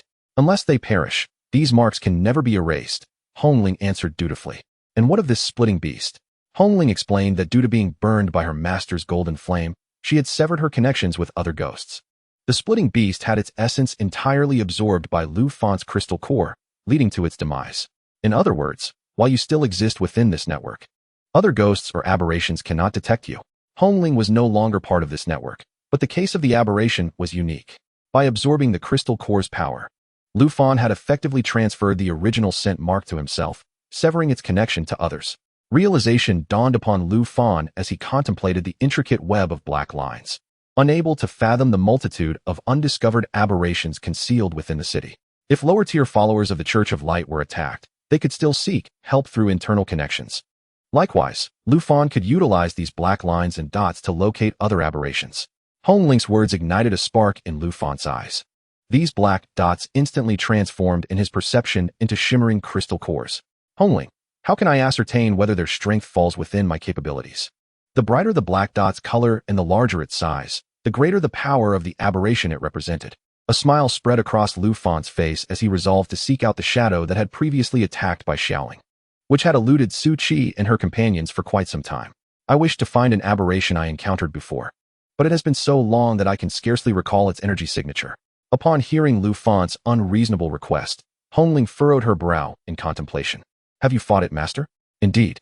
Master can attempt to use your spiritual power to connect with the nearby black lines. If you have battled this shadow before, the black line will exhibit fluctuations. However, this will also alert the other party to your probing.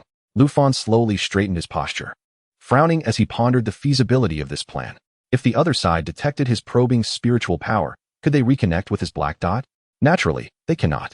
Your mark has effectively vanished from this network. The other party can at most sense your presence without discerning how you found them. Reassured, Lu Fan cautiously extended his spiritual power, delicately attuning to the black lines. Indeed, his spiritual power resonated with one of the black lines. Following the connection, he sought to explore the black dot at the other end. As soon as he pinpointed the current location of the black dot, the other party identified his probing. Who are you? Lu Fan sensed their skepticism and inquiry. Remaining silent, he swiftly noted the position of the other party. However, after 2 seconds, the other side retaliated, their response coinciding with Hongling's warning. Master, if they perceive your spiritual power as unfamiliar, they are likely to retaliate directly. Their counterattack against your spiritual power will taint it. Before Hongling could finish her warning, Lu Fan suddenly frowned and lay back on the bed, clutching his head as if enduring immense pain. Ah, Master.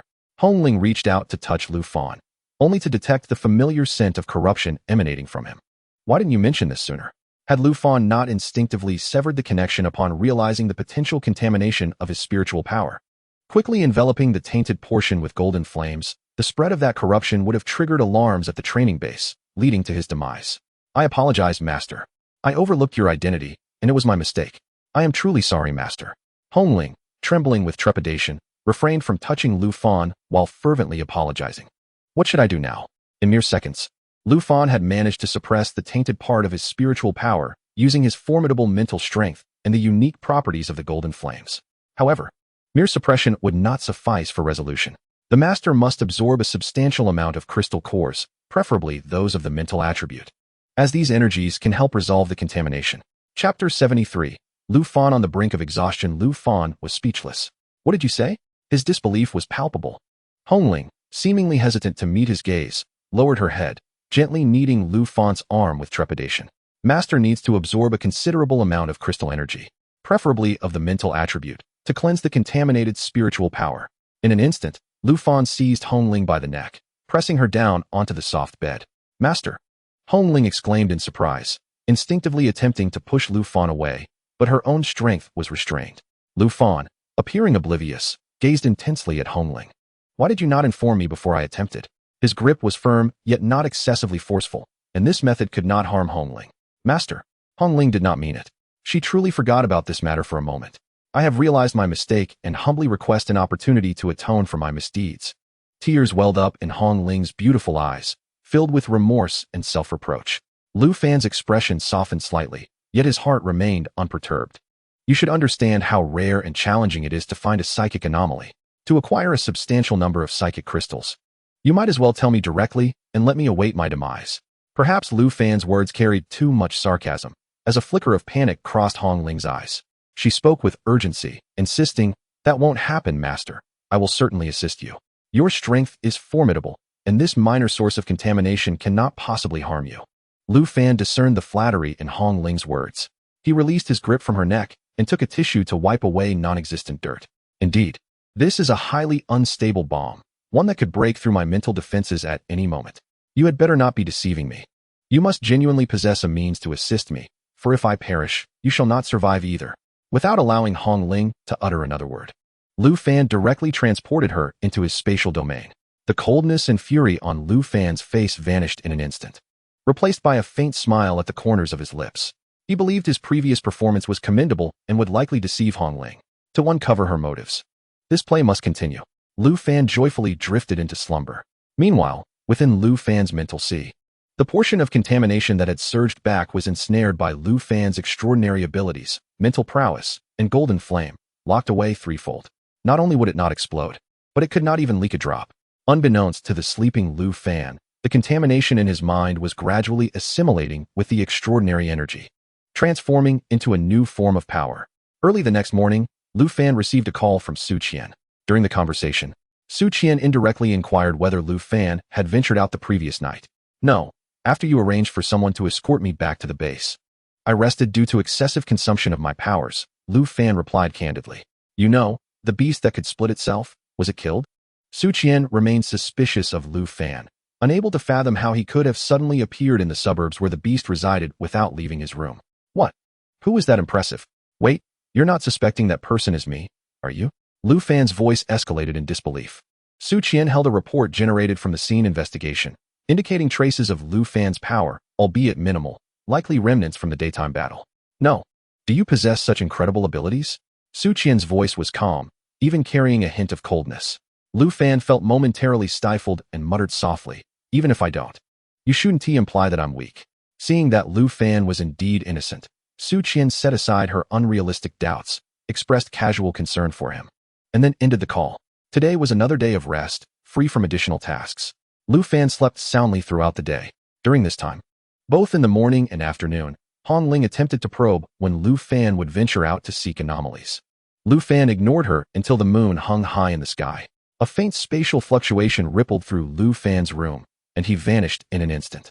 Cloaked in darkness, Lu Fan traversed the deserted night, using the network of shadows in his mental sea to eliminate several lower-level anomalies unnoticed by the watchman.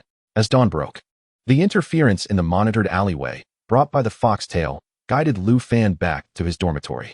Needing a substantial number of crystals to mitigate the dangers to his mental power, Lu Fan contacted Hu Xiaomei without hesitation. Upon learning of Lu Fan's request, Hu Xiaomei, with a hint of exasperation, shared methods to enhance the spatial displacement energy of the little foxtail with him. However, for safety reasons, it was best not to use the little foxtail more than twice a day. Lu Fan was discontent. The rest day had ended, and training at the base was resuming. In the previous assessment, Lu Fan unsurprisingly ranked first among his peers. Graciously declining the instructor's praises, he returned to his seat. Today's class was a lecture on the classification of anomalies and beasts, their attributes, and countermeasures. Lu Fan sensed two piercing gazes fixed upon him from behind, unwaveringly scrutinizing him. He recognized them as Su Bingyue and Su Ling. Su Bingyue performed admirably in the recent assessment, breaking free from his perennial second-place position, ranking 7th among all students.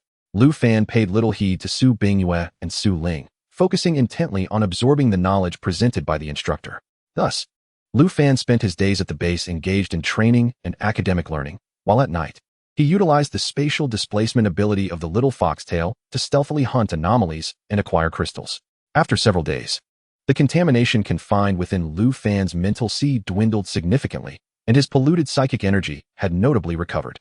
However, Lu Fan noticed that the remaining sources of contamination became increasingly difficult to dissolve. As misfortune would have it, with only 3 to 4 hours of rest each night, Lu Fan found his focus in class waning, occasionally dozing off. Lu Fan. An electronic pen from the instructor flew toward Lu Fan's head. After days of training, Lu Fan's body had developed muscle memory. Even before fully waking, his hand instinctively reached out to catch the pen with precision. Stand up. The instructor's furious shout jolted Lu Fan awake. He groggily stood up. What is wrong with you lately? Just because you performed well in a few assessments, you think you can become complacent? Let me tell you, do not assume your excellence negates the importance of classroom knowledge. Although other students may not currently match your scores, their attitudes toward learning surpass yours. In this base, you are merely a student.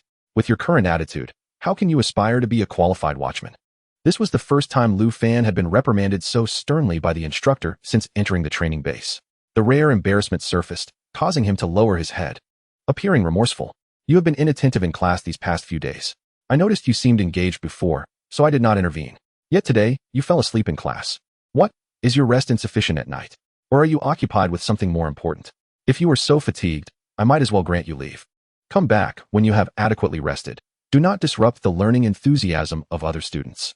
Facing the instructor's disappointment, Lu Fan sincerely apologized. I'm sorry, instructor.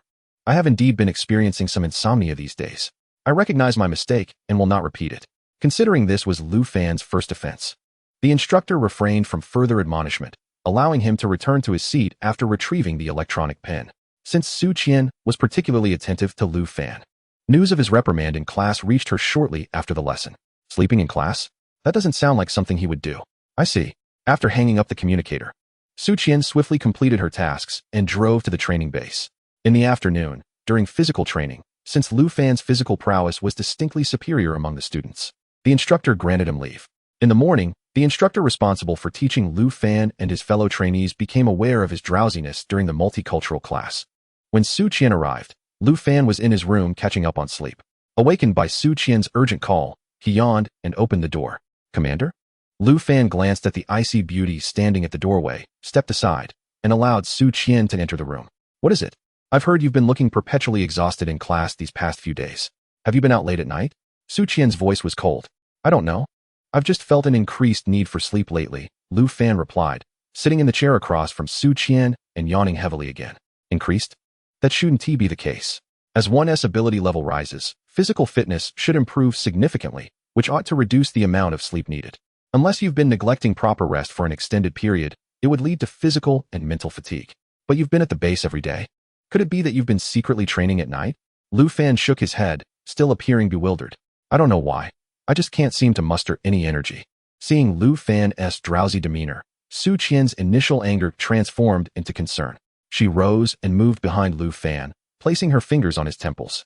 Without Lu Fan's consent, Su Qian's ability to probe would not reveal his true condition, yet relying solely on his solitary efforts to gather crystal cores from hunting exotic species was too slow.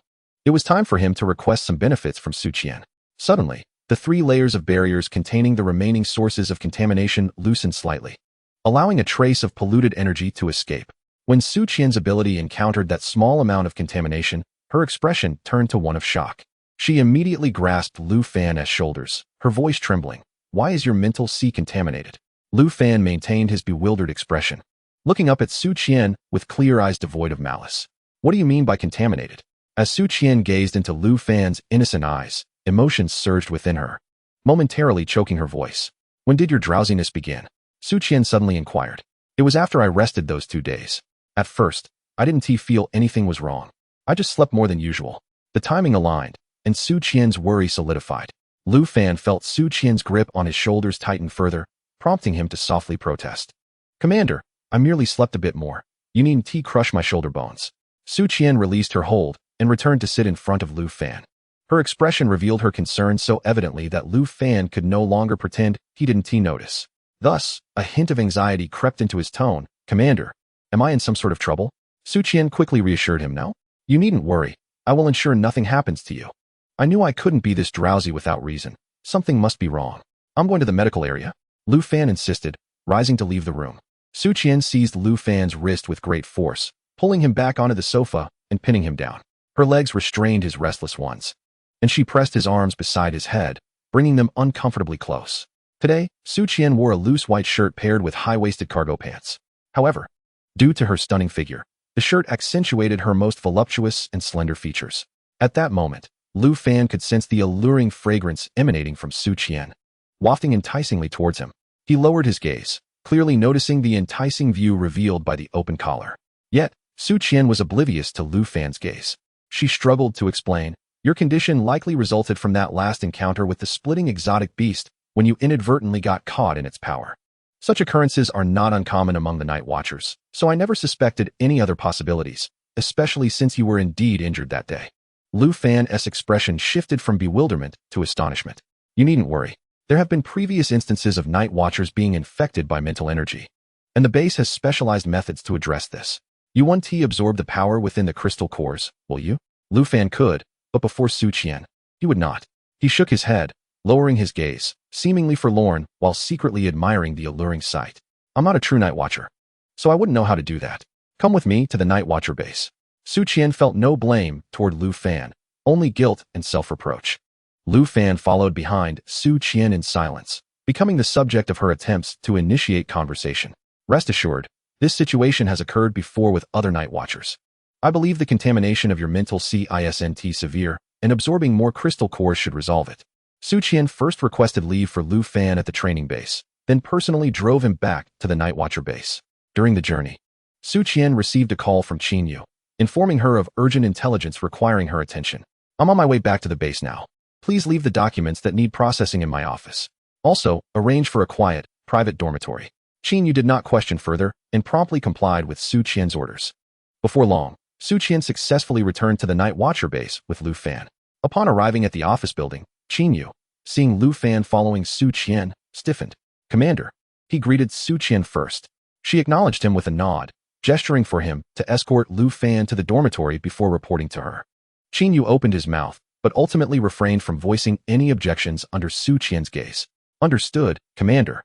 Qin Yu maintained a stern expression as he led Lu Fan to the designated room. Lu Fan, regardless of your intentions, the commander truly trusts you. So do not betray her trust.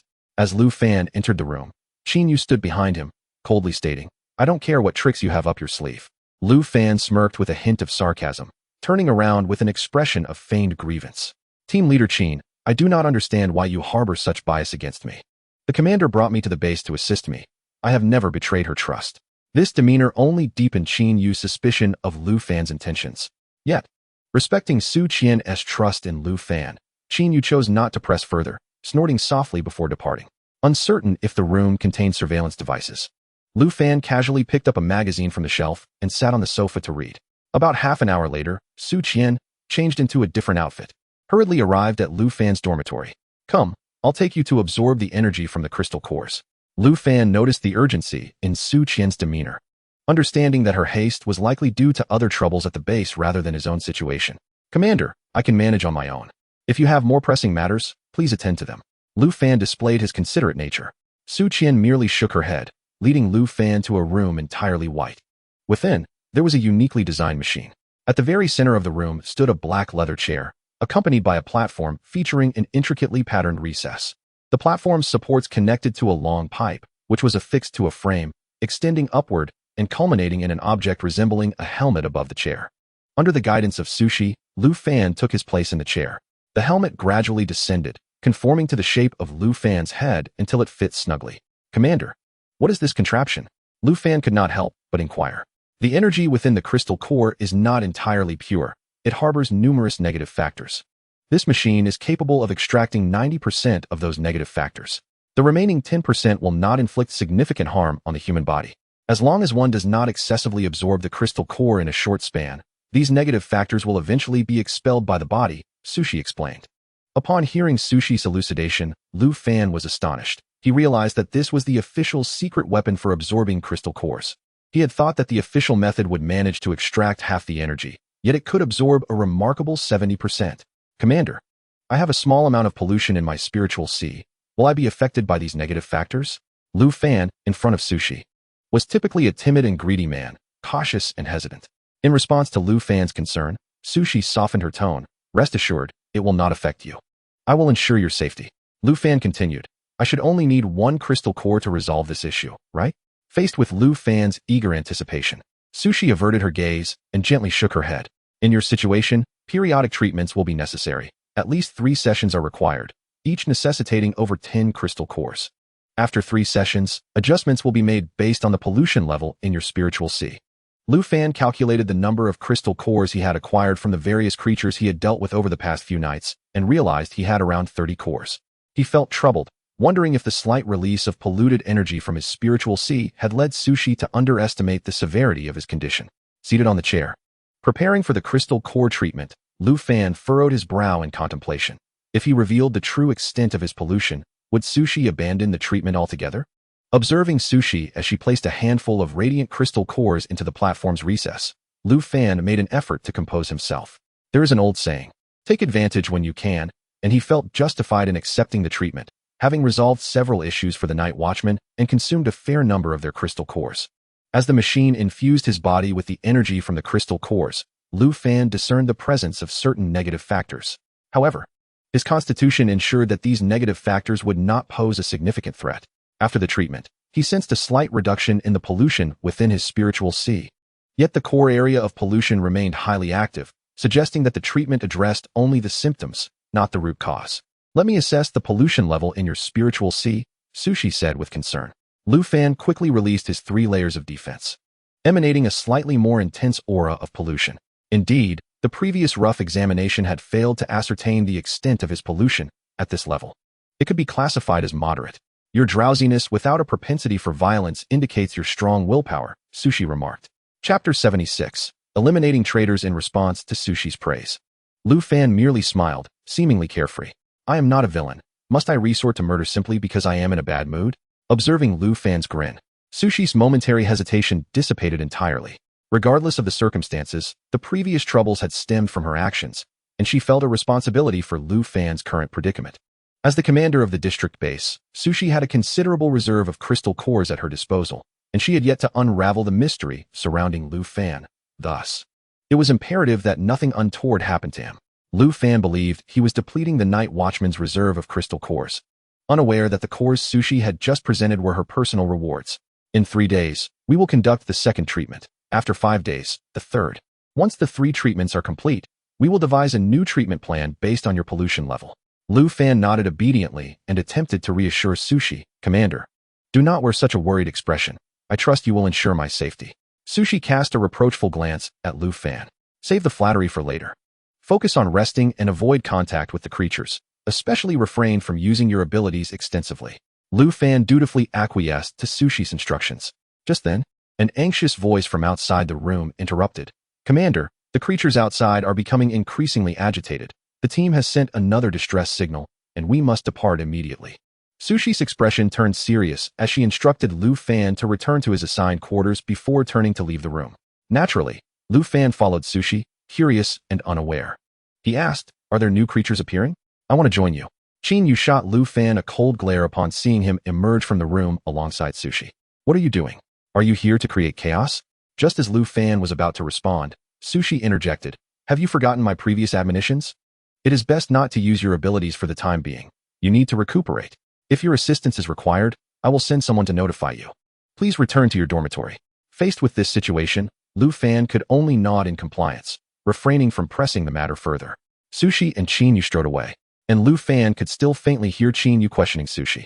"Commander, why do you hold such high regard for this individual? Did you not previously express concerns about his potential danger and mystery?" Due to the distance, Lu Fan could not discern Sushi's response clearly. He squinted slightly, realizing, "Oh, so she had reservations about me before." Any lingering guilt Lu Fan felt about deceiving Sushi evaporated. He resolved not to squander the commander's goodwill in treating his pollution. As Sushi departed the treatment area, she initially remained silent in response to Qin Yu's inquiry, only speaking as she approached the vehicle. "Perhaps we have misjudged him. We both understand how stringent the authorities are regarding abilities. He may simply be acting in self-preservation, but his nature is not malevolent. He could potentially become a true ally. So we should temper our previous scrutiny. Now, let us address the creatures on the outskirts." Qin Yu swallowed his doubts, ultimately choosing silence. Lu Fan leisurely returned to his dormitory and entered the accompanying restroom. As the shower turned on, the sound of water cascading filled the air, and Lu Fan's figure quietly vanished into the restroom, entering a different space. Upon seeing Lu Fan, Hong Ling joyfully rushed to his side. "Master," Lu Fan responded absent-mindedly. "You were so eager to call me in. Is there something you wish to discuss?" Hong Ling's eyes sparkled with an inexplicable excitement. "Master, can you find a way to act alongside them?" Alarm bells rang in Lu Fan's mind, yet he feigned confusion. "You mean to act with Commander Sushi and her team?" However, they have gone to the outskirts of the city to eliminate a newly emerged batch of Ijong. Hong Ling did not sense anything unusual and nodded, saying, "This is precisely what I mean. If the master follows them, benefits will surely ensue." Lu Fan's voice thickened with skepticism, "But just now, Suchi said that I should refrain from using my powers recently. Otherwise, the energy treatment she previously administered will be rendered futile. Why do you insist on having me accompany you?" Under the influence of excitement, Hong Ling finally detected the doubt in Lu Fan's words. She immediately knelt at his feet, respectfully defending herself. "Master has misunderstood. This incident involving the Yizhong, poses no threat to you. It is entirely beneficial. These creatures are merely low-level Yizhong, and you could easily dispatch them. The crystal cores obtained will swiftly help you eliminate the pollution threat. Lu Fan lowered his gaze at Hongling, who knelt beside him. How do you know so much? Is this uprising of Yizhong, another scheme of the Guangming Jiahui, Dangjiao? Yet you have severed connections with them for so long. Where did you acquire this information? Hongling trembled, slowly raising her head, her beautiful eyes brimming with fearful tears, appearing pitiful and eliciting sympathy. Does the master not trust me? I would never harm you. I genuinely seek your welfare. These are merely tidings I was aware of beforehand. Initially, Lu Fan intended to keep Hongling around longer to discern her true intentions, but he suddenly found it uninteresting. No matter her ultimate goal, it was evidently intertwined with the Guangming Jiahui, Gongming Jiao. Lu Fan had already attracted the attention of a shadow, and sooner or later, the Guangming Jiahui, Gongming Jiao, would come for him. Thus, Hongling's existence was no longer necessary. He reached out, pulling Hongling up from beside him. Believing her words had earned Lu Fan's trust, she was about to persuade him to secretly resolve the Yizhong crisis when a wave of deathly dread engulfed her. In the next moment, before she could react, Lu Fan pressed her down with a hand, directly annihilating her soul with boundless power. Lu Fan's hand penetrated her soul, extracting Hongling's concentrated power, a soul crystal akin to a crystal core. Without her soul core, Hongling's aura diminished significantly, and her form began to waver. Master, it is my fault. I have angered you. Please return that to me. I will perish. Chapter 77. Severe Injury. Hongling, whether from weakness or submission, knelt again at Lu Fan's side, grasping his trousers, her voice filled with piercing pleas. Lu Fan leaned slightly, lifting her chin. You are quite beautiful and adept at feigning weakness, yet what I despise most is being manipulated, even by spirits.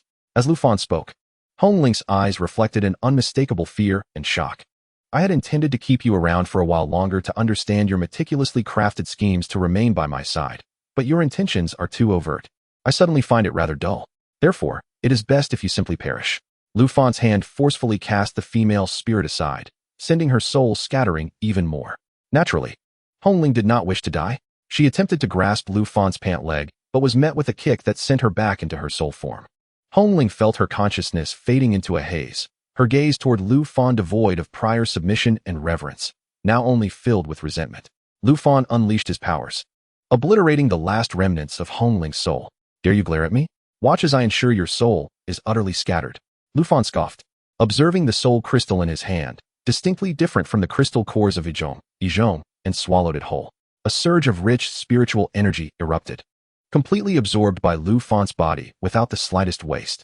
This spiritual energy, after being assimilated by Lu Fan's powers, surged into his mental sea, thoroughly cleansing the remaining sources of pollution. The mental sea is not a true ocean. It serves as the source of spiritual power within the body. The vast and pure spiritual energy, once refined, resembled another ocean, merging into Lu Fan's mental sea. Lu Fan's mind continued to expand, his spiritual power steadily increasing. The immense spiritual energy within that soul crystal required Lu Fan 3 hours in the spatial realm to fully assimilate. Fortunately, before commencing the refinement, Lu Fan had turned off the shower in the bathroom and extinguished all the lights in the room, subsequently burying himself in the blanket before re-entering the space. Otherwise, the base's system would have detected the continuous flow of water from the shower for 3 hours, undoubtedly raising suspicions. Once Lu Fan had finished refining this vast spiritual energy, the moment he emerged from the spatial realm, he felt as though the world had transformed before his eyes. The materials used in the base dormitory were designed to block spiritual energy detection, yet at this moment, such materials could no longer impede Lu Fan's spiritual power.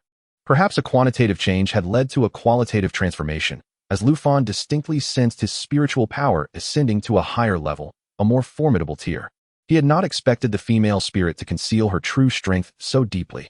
The power he perceived was so weak, yet she possessed such formidable spiritual energy. It seemed that his previous impulsive decisions were not without her influence. Now, Lu Fan even suspected that his earlier spiritual pollution was also the result of the female spirit's machinations. With complete suspicion toward Hongling, Lu Fan chose not to stealthily venture to the outskirts that night, but rather opted to remain in the base for rest after dinner. This night was destined to be one of sweet dreams. Yet, it would also be one of torment. The following morning, Lu Fan awoke feeling more refreshed than ever before. After a brief wash in the dormitory, he planned to explore his future workplace. However, Upon stepping out of the dormitory building, he sensed something was amiss. The atmosphere in the base, which had been serious and orderly yesterday, now permeated with sorrow. What had transpired? Instinctively, Lu Fan attempted to contact Su Qi, but she did not respond to his message. Thus, he proceeded to Su Qi's office. The office building bustled with hurried figures, each face marked by an unmistakable expression of suppressed grief. There was no one in Su Qi's office. As he turned to leave, he finally spotted a familiar figure. Jingyu. He was the one who had suffered a backlash from the Yisho during the last confrontation. His eyes were red-rimmed, and upon hearing his name, he looked up at Lu Fan. Jingyu recognized Lu Fan. Lu Fan hurried toward Jingyu, knowing from his expression that he was certainly one of the informed regarding the change in the base's atmosphere. What has happened? Is someone injured? Where is the commander? Are they still at the outskirts? With these 4 questions, the tears that Jingyu had managed to dry began to flow once more. Lu Fan's foreboding feeling intensified significantly. Please, do not cry. Just tell me, has something happened to the commander? Ordinarily, such confidential matters should not have been disclosed to someone who had not formally become a night watchman. However, having witnessed Su Qi's regard for Lu Fan, Jingyu recalled how she had personally brought Lu Fan along during the last confrontation against the Yisho. After a moment of hesitation, Jingyu, his voice choked with emotion, spoke. Yes, not only the commander but also group leader Qin. Both have sustained severe injuries and have been sent to the medical ward for emergency treatment. As he continued, Jingyu's voice faltered, barely able to form words, yet Lu Fan grasped the implication of what he was about to say. Have the others all perished? Lu Fan whispered cautiously. Jingyu's tears streamed down his face as he nodded. Lu Fan staggered back 2 steps, clearly unable to process this dreadful news. Where is the commander now? Take me to her. Jingyu roughly wiped his tears away and silently led Lu Fan to the medical ward. What on earth happened yesterday? Wasn't it just a small group of aberrants causing disturbances? Moreover, they were of low classification. With the commander, group leader Qin, and other elite team members deployed, how could they not handle those aberrants? Lu Fan spoke rapidly, but Jingyu merely shook his head, having not been present at the scene and thus unaware of the circumstances. I don't know, but for the commander and group leader Qin to be so gravely injured and for others to have perished, it is highly likely that the reconnaissance results were inaccurate. Jingyu's voice was heavy with despair. This is the second occurrence. The previous reconnaissance team failed to detect the special abilities of the splitting aberrants. This time it's even more serious. It cannot be mere coincidence. Lu Fan exclaimed in frustration. Jingyu fell silent, his expression somber, and they both shared this suspicion, yet lacked evidence. Besides, we are all night watchers. Why would the reconnaissance team act in such a manner? Chapter 78. The first meeting with the Su family. This silence persisted until Lu Fan arrived outside the medical ward. Observing the guards stationed at the door, Lu Fan adopted a serious demeanor and produced the temporary identification that Su Qian had given him. I am a subordinate of Commander Su. I heard she has been gravely injured, and I wish to pay her a visit. The guards, clad in uniforms not belonging to the Night Watcher's base, merely cast a cursory glance at his temporary identification before coldly stating, Medical Restricted Zone, no entry for unauthorized personnel. Lu Fan furrowed his brow, reiterating his intent. I merely wish to know the current condition of Commander Su. I assure you, I will not interrupt her treatment. The 2 armed guards quickly crossed their weapons before Lu Fan, their warning glares unmistakable. Medical Restricted Zone, no entry for unauthorized personnel. Step back immediately. Jingyu grasped Lu Fan's arm, pulling him back several meters. Perhaps you should come back another day to visit the commander. It seems no one is allowed in to see her. Jingyu's voice lacked conviction. But I want to know how the commander is doing. You mentioned she was gravely injured. I just want to see if I can help her. Lu Fan was not speaking frivolously, although his abilities lacked healing properties. An inner voice compelled him to visit the medical ward and see Su Qian. Besides, were not other injured night watchers barred from entry today as well? Or was this merely a targeted restriction against him? In less than 5 minutes, Lu Fan arrived at his conclusion. Jingyu sat beside Lu Fan on a nearby bench. Coincidentally, several night watchers passed by them, discussing their intent to visit Commander Su. Lu Fan held Jingyu back, wishing to see if the guards would impede this group. He watched as those individuals presented their identification, and the 2 guards stepped aside, allowing them entry into the medical ward. Ah, so it is directed at me? Lu Fan was not one to be bullied. He immediately stood up, angrily striding toward the entrance of the medical ward. To his astonishment, the 2 armed guards raised their weapons at him. Go ahead, shoot me. I do not know where you come from, but if you are barring unauthorized personnel from entering, you should prevent all unauthorized individuals, not just target me. Furthermore, this is a night watcher's base. It is not within your purview to act so recklessly. Lu Fan's abilities surged forth, Though he had no intention of attacking the guards, he merely sought to intimidate them with the energy waves emanating from his power. The guards, daunted, no longer dared to obstruct him, and Jingyu hurriedly followed Lu Fan into the medical ward. Brother Lu, perhaps you should return home for now. Jingyu, not foolish, recognized that the guards were acting on someone else's orders to deliberately target Lu Fan and prevent his entry into the medical ward. It was unexpected that Lu Fan had forced his way in. Should he provoke someone formidable, with Commander Su still unconscious, who could protect Lu Fan? Did Lu Fan care? Not in the slightest. To him, Su Qian represented a temporary shield and an admirable superior. Perhaps Lu Fan harbored a desire to conquer the unattainable flower. Yet that did not mean he would endure humiliation and indignity for her sake. He casually inquired with a nurse in the medical ward and soon discovered the location of Su Qian's special care room.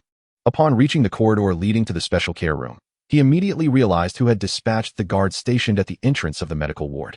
It was the Su family, not the collateral branches of Su Bingyue and Su Ling, but the main lineage. The two guards at the door, like the previous two fools, promptly barred Lu Fan from entering the special care room. Lu Fan had no intention of entering. He merely wished to observe Su Qian's condition through the glass. However, threatened by the guards' weapons, Lu Fan's abilities surged once more, sending their weapons clattering to the ground.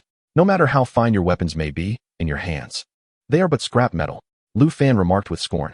Yet, he had no desire to enter the special care room. He stood outside the glass, watching as several members of the Su family, drawn by the commotion, turned their attention toward the room, including Su Qian, who lay on the bed with blood still uncleaned from her body. Observing Su Qian's pale and fragile appearance, an indescribable feeling surged within Lu Fan. He noticed the members of the Su family whispering among themselves, but the only two individuals genuinely concerned for Su Qian's condition were the two women seated beside her bed. One was slightly older and, judging by her appearance, was likely Su Qian's mother. The other, younger, appeared to be Su Qian's sister. Inside the special care room, the noise from outside and the sudden appearance of shadows beyond the transparent glass captured the attention of most of the Su family. Hearing of Su Qian's injuries, Su Bingyue and Su Ling had hastened from the training base, and upon seeing Lu Fan's figure, their animosity toward him surged rapidly. Su Bingyue's eyes shifted, and with a facade of humility, approached Su Qian's father, Su Jinghai, informing him of Lu Fan's identity. A civilian-born rogue cultivator? The one who used to deliver takeout? Is he the Lu Fan you mentioned earlier? Su Jinghai, the current head of the Su family, was the only one, apart from Su Qian's mother and sister, who remained unaffected by the surrounding commotion. His gaze remained fixed on his eldest daughter, lying in the hospital bed, until he finally glanced outside the glass in response to Su Bingyue's words. An ungrateful wretch, devoid of gratitude, did not merit the attention of the Su family's patriarch. Indeed, his cousin had taken great care of him before he entered the training base, including involving him in numerous missions. Su Bingyue spoke the truth, however, in Su Jinghai's eyes. This was merely a manifestation of Lu Fan's unknown machinations to beguile Su Qian. How could he possibly believe that? Su Jinghai found it hard to accept. Though his relationship with his eldest daughter was not particularly close, he held her in the highest regard. He understood his daughter, whom he had watched grow from childhood, cold-hearted and devoid of compassion.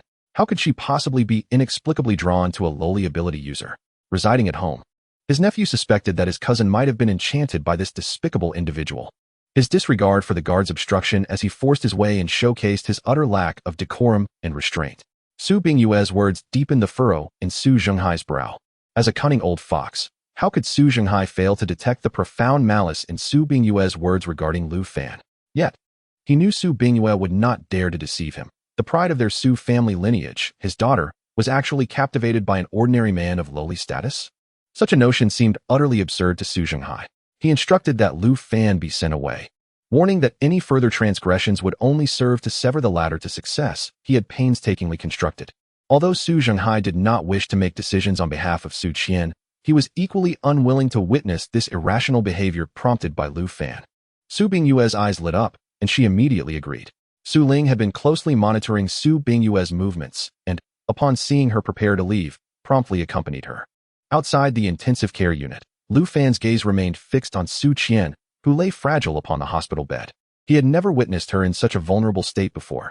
No, he had seen it once, during that nightmare realm when Su Qian had been injured, cradled in his arms. So frail and heart-wrenching. Observing the various instruments connected to Su Qian, Lu Fan did not wish to enter. He could sense the hostility and malice emanating from the Su family members within the room. Brother Lu, Perhaps we should visit the commander another day, suggested Jingyu, who had accompanied Lu Fan but was hesitant to leave him alone. Moreover, he felt he lacked the qualifications to enter the room filled with members of the Su family. Nevertheless, faced with the formidable Su clan, Jingyu could not help but worry for Lu Fan.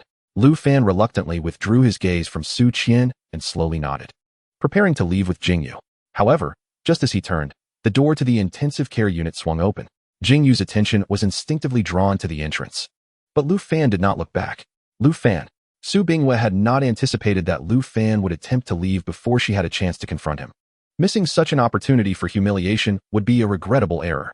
Consequently, Su Bingwe rushed forward, her strides quickening as Lu Fan's figure began to exit through the transparent glass door. Thus, her forceful shove against Lu Fan went unnoticed by the Su family members inside. Su Bingwe, are you courting death? Lu Fan's voice was icy. Lu Fan, my cousin lies gravely injured and unconscious, and now no one stands behind you. You, a despicable insect, should be content to remain in the dirt. The malice written on Su Bingwe's face left Jingyu in disbelief. I have no desire to engage with you right now. Leave me be, Lu Fan dismissed her, intent on departing the medical area. Yet Su Bingwe, still unsatisfied with her attempts to belittle him, would not allow him to leave. Faster than Su Bingwe, Su Ling positioned herself in front of Lu Fan's path. Lu Fan, you ought to obediently hand over the stolen Hoshua pills. Lu Fan lifted his eyelids, his gaze icy as it fell upon Su Ling's stolen. Su Ling, I recognize your foolishness, but surely you possess some semblance of intelligence. The commander explicitly stated that the Hoshua pills were given to me. Fuming, Su Ling glared at Lu Fan, astonished that he would dare insult her intelligence in such a setting. But the commander is now unconscious, and no one is here to protect you. Hand over the Hoshua pills, for you, a mere piece of refuse, have no right to such treasures. Her words were sharp, her finger nearly jabbing into Lu Fan's nose. Lu Fan, unceremoniously, swatted her hand away, sneering, look at your current demeanor. What authority do you possess to demand the Hoshua pills from me? I have stated it clearly. They were given to me by the commander, and no one else possesses the right to comment on them. Su Ling's hand stung from the forceful slap, preventing her from further obstructing Lu Fan, who retaliated with scathing words, humiliating her thoroughly before striding out of the medical area. Naturally, Lu Fan did not linger at the Watcher's base any longer. Originally, he had intended to remain for Su Qian's healing methods, utilizing crystal energy to cleanse the pollution within his mental sea. However, after consuming that soul crystal, his mental sea underwent a profound transformation. His current strength surpassed his previous capabilities, rendering his presence unnecessary. Additionally, Su Qian would likely remain in danger for some time, let alone regain consciousness. The Su family evidently did not welcome Lu Fan's visit to Su Qian. Given their current relationship, he had no desire to subject himself to further humiliation and thus returned to the training base. However, Lu Fan soon sensed a shift in treatment. The instructors at the training base were aware that Lu Fan had been personally delivered by Su Qian, who held him in high regard. Yet, with Su Qian now gravely injured and in a coma, the events of that day in the medical area had been deliberately circulated. Many within the training base knew of the disdain and even animosity directed at Lu Fan by the Su family. Within the training base, several instructors and students sought to ingratiate themselves with the Su family. They initially believed that by pleasing Lu Fan, they would also win Su Qian's favor. Yet with her unconscious state and the Su family's negative attitude towards Lu Fan, they eagerly sought to bully and humiliate him, offering their fealty to the Su family representatives. Once overshadowed by Lu Fan, Su Bingwe and Su Ling quickly became the unofficial leaders among the students at the training base.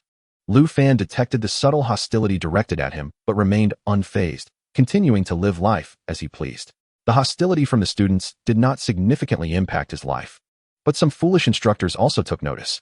During a weapons lecture, the original instructor was unable to teach due to unforeseen circumstances, leaving the assistant to fill in. This assistant, having received a covert suggestion from Su Bingwe before class, was determined to make Lu Fan's experience difficult.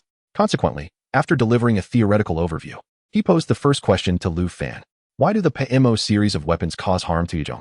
Because the materials used in the PMO series of weapons are unique, and they are inscribed with runes capable of breaking through Yinug defenses.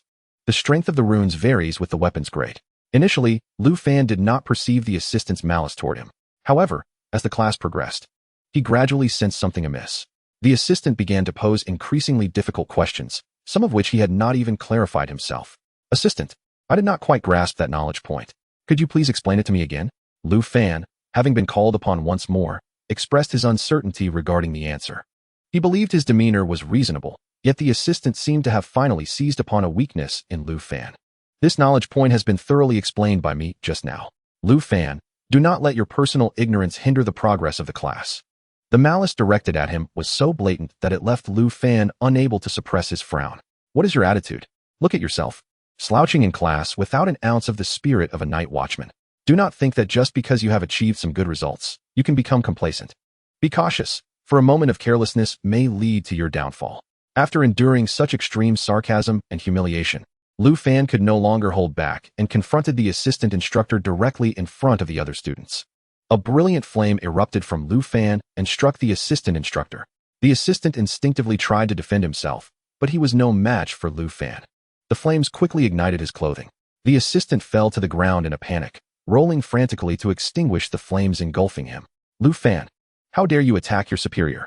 You are utterly audacious. I will have you punished. I will expel you from the training base.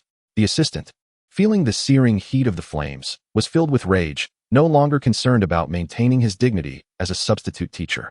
Su Bingyue watched the scene before him with barely contained excitement. He slammed the table, stood up, and pointed at Lu Fan, scolding, Lu Fan, quickly extinguish the flames on the teacher. Do you wish to murder him in front of so many classmates? How dare you attack an instructor at the training base? Do you have no sense of propriety or respect? Lu Fan turned his gaze to Su Bingyue, who was scheming behind the scenes. The golden flames in his hand reignited. He left his position and strode towards Su Bingyue. Was it you who orchestrated this, attempting to embarrass me in class, provoke me to act out? Su Bingyue, after all this time, is this the only lowly tactic you can muster? At the moment Lu Fan casually revealed the truth, Su Bingyue's heart nearly leaped to his throat. Hearing the final words of humiliation directed at him, Su Bingyue was instantly enraged. He conjured a sphere of energy and hurled it effortlessly towards Lu Fan. However, Lu Fan merely flicked a spark with his fingertip, incinerating Su Bingyue's energy sphere completely. Su Bingyue was taken aback by the sight, his voice trembling. What do you intend to do? You slander me without cause. Do you truly believe that you dictate everything at the training base? Meanwhile, Su Ling, who was beside Su Bingyue, also tried to wield authority. Lu Fan, I've already informed the chief instructor, and he will be here shortly. If you dare to act recklessly again, he will certainly expel you from the training base. Lu Fan sneered. Ha, two fools. Do you think that without a commander backing me, I would hesitate to act against you? The golden flames in Lu Fan's hand split into two, clearly aimed at Su Bingyue and Su Ling, just as they thought Lu Fan had truly lost his mind and prepared to fight back with their lives. The chief instructor finally arrived, albeit belatedly. Lu Fan, what are you doing?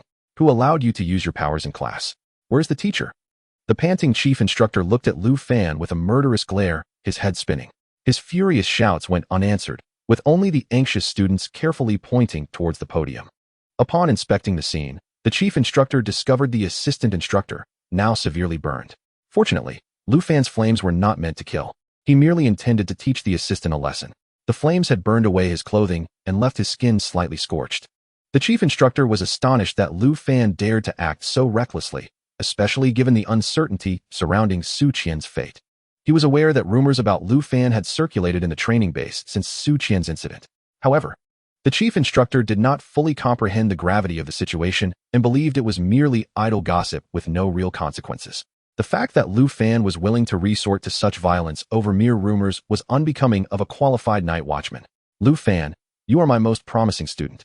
How could you act in such a manner? Have you considered how disappointed the commander will be when he awakens? Lu Fan looked at the chief instructor, who had immediately assumed he had erred, his eyes filled with profound disappointment. I always thought the chief instructor showed me concern due to my academic performance. But it seems it was only because of Commander Su. If that's the case, please suspend my classes. After uttering this statement, Lu Fan turned and departed the classroom without a hint of reluctance. The instructor barely had time to call out to Lu Fan before he had vanished from sight. The chief instructor's anger surged as he turned his attention to Su Bingyue and Su Ling, who were also implicated in this incident. What on earth just happened? He questioned, suppressing his fury. Su Bingyue exaggerated the events, painting Lu Fan as a reckless troublemaker who intentionally sought attention, provoked the teacher, and humiliated fellow students. The chief instructor did not express belief or disbelief. He merely gazed deeply into Su Bingyue's eyes. Very well, let us conclude this lesson for now. You may engage in free activities, the chief instructor declared. The students dispersed in small groups, as the chief instructor intended to seek out Lu Fan for clarification. A petite and somewhat timid student, upon seeing Su Bingyue and Su Ling leave, hurried over to the chief instructor. "Hello, chief instructor." While the chief instructor did not remember every student's name, he still regarded her kindly. "Hello, student. What can I do for you?" The student lowered her gaze, seemingly hesitant to speak. She bit her lip gently. "Chief instructor, during class just now, the assistant instructor intentionally used knowledge we had not yet learned to embarrass Lu Fan multiple times. He also uttered some very malicious words, humiliating Lu Fan. Lu Fan was provoked by them, and Su Bingyue and Su Ling were also involved. Lu Fan claims they were the masterminds behind this. Therefore, I kindly ask you not to punish Lu Fan. Although he acted impulsively, this situation cannot be attributed to him." The chief instructor was somewhat taken aback, recognizing the courage it took to stand up for Lu Fan in the current climate.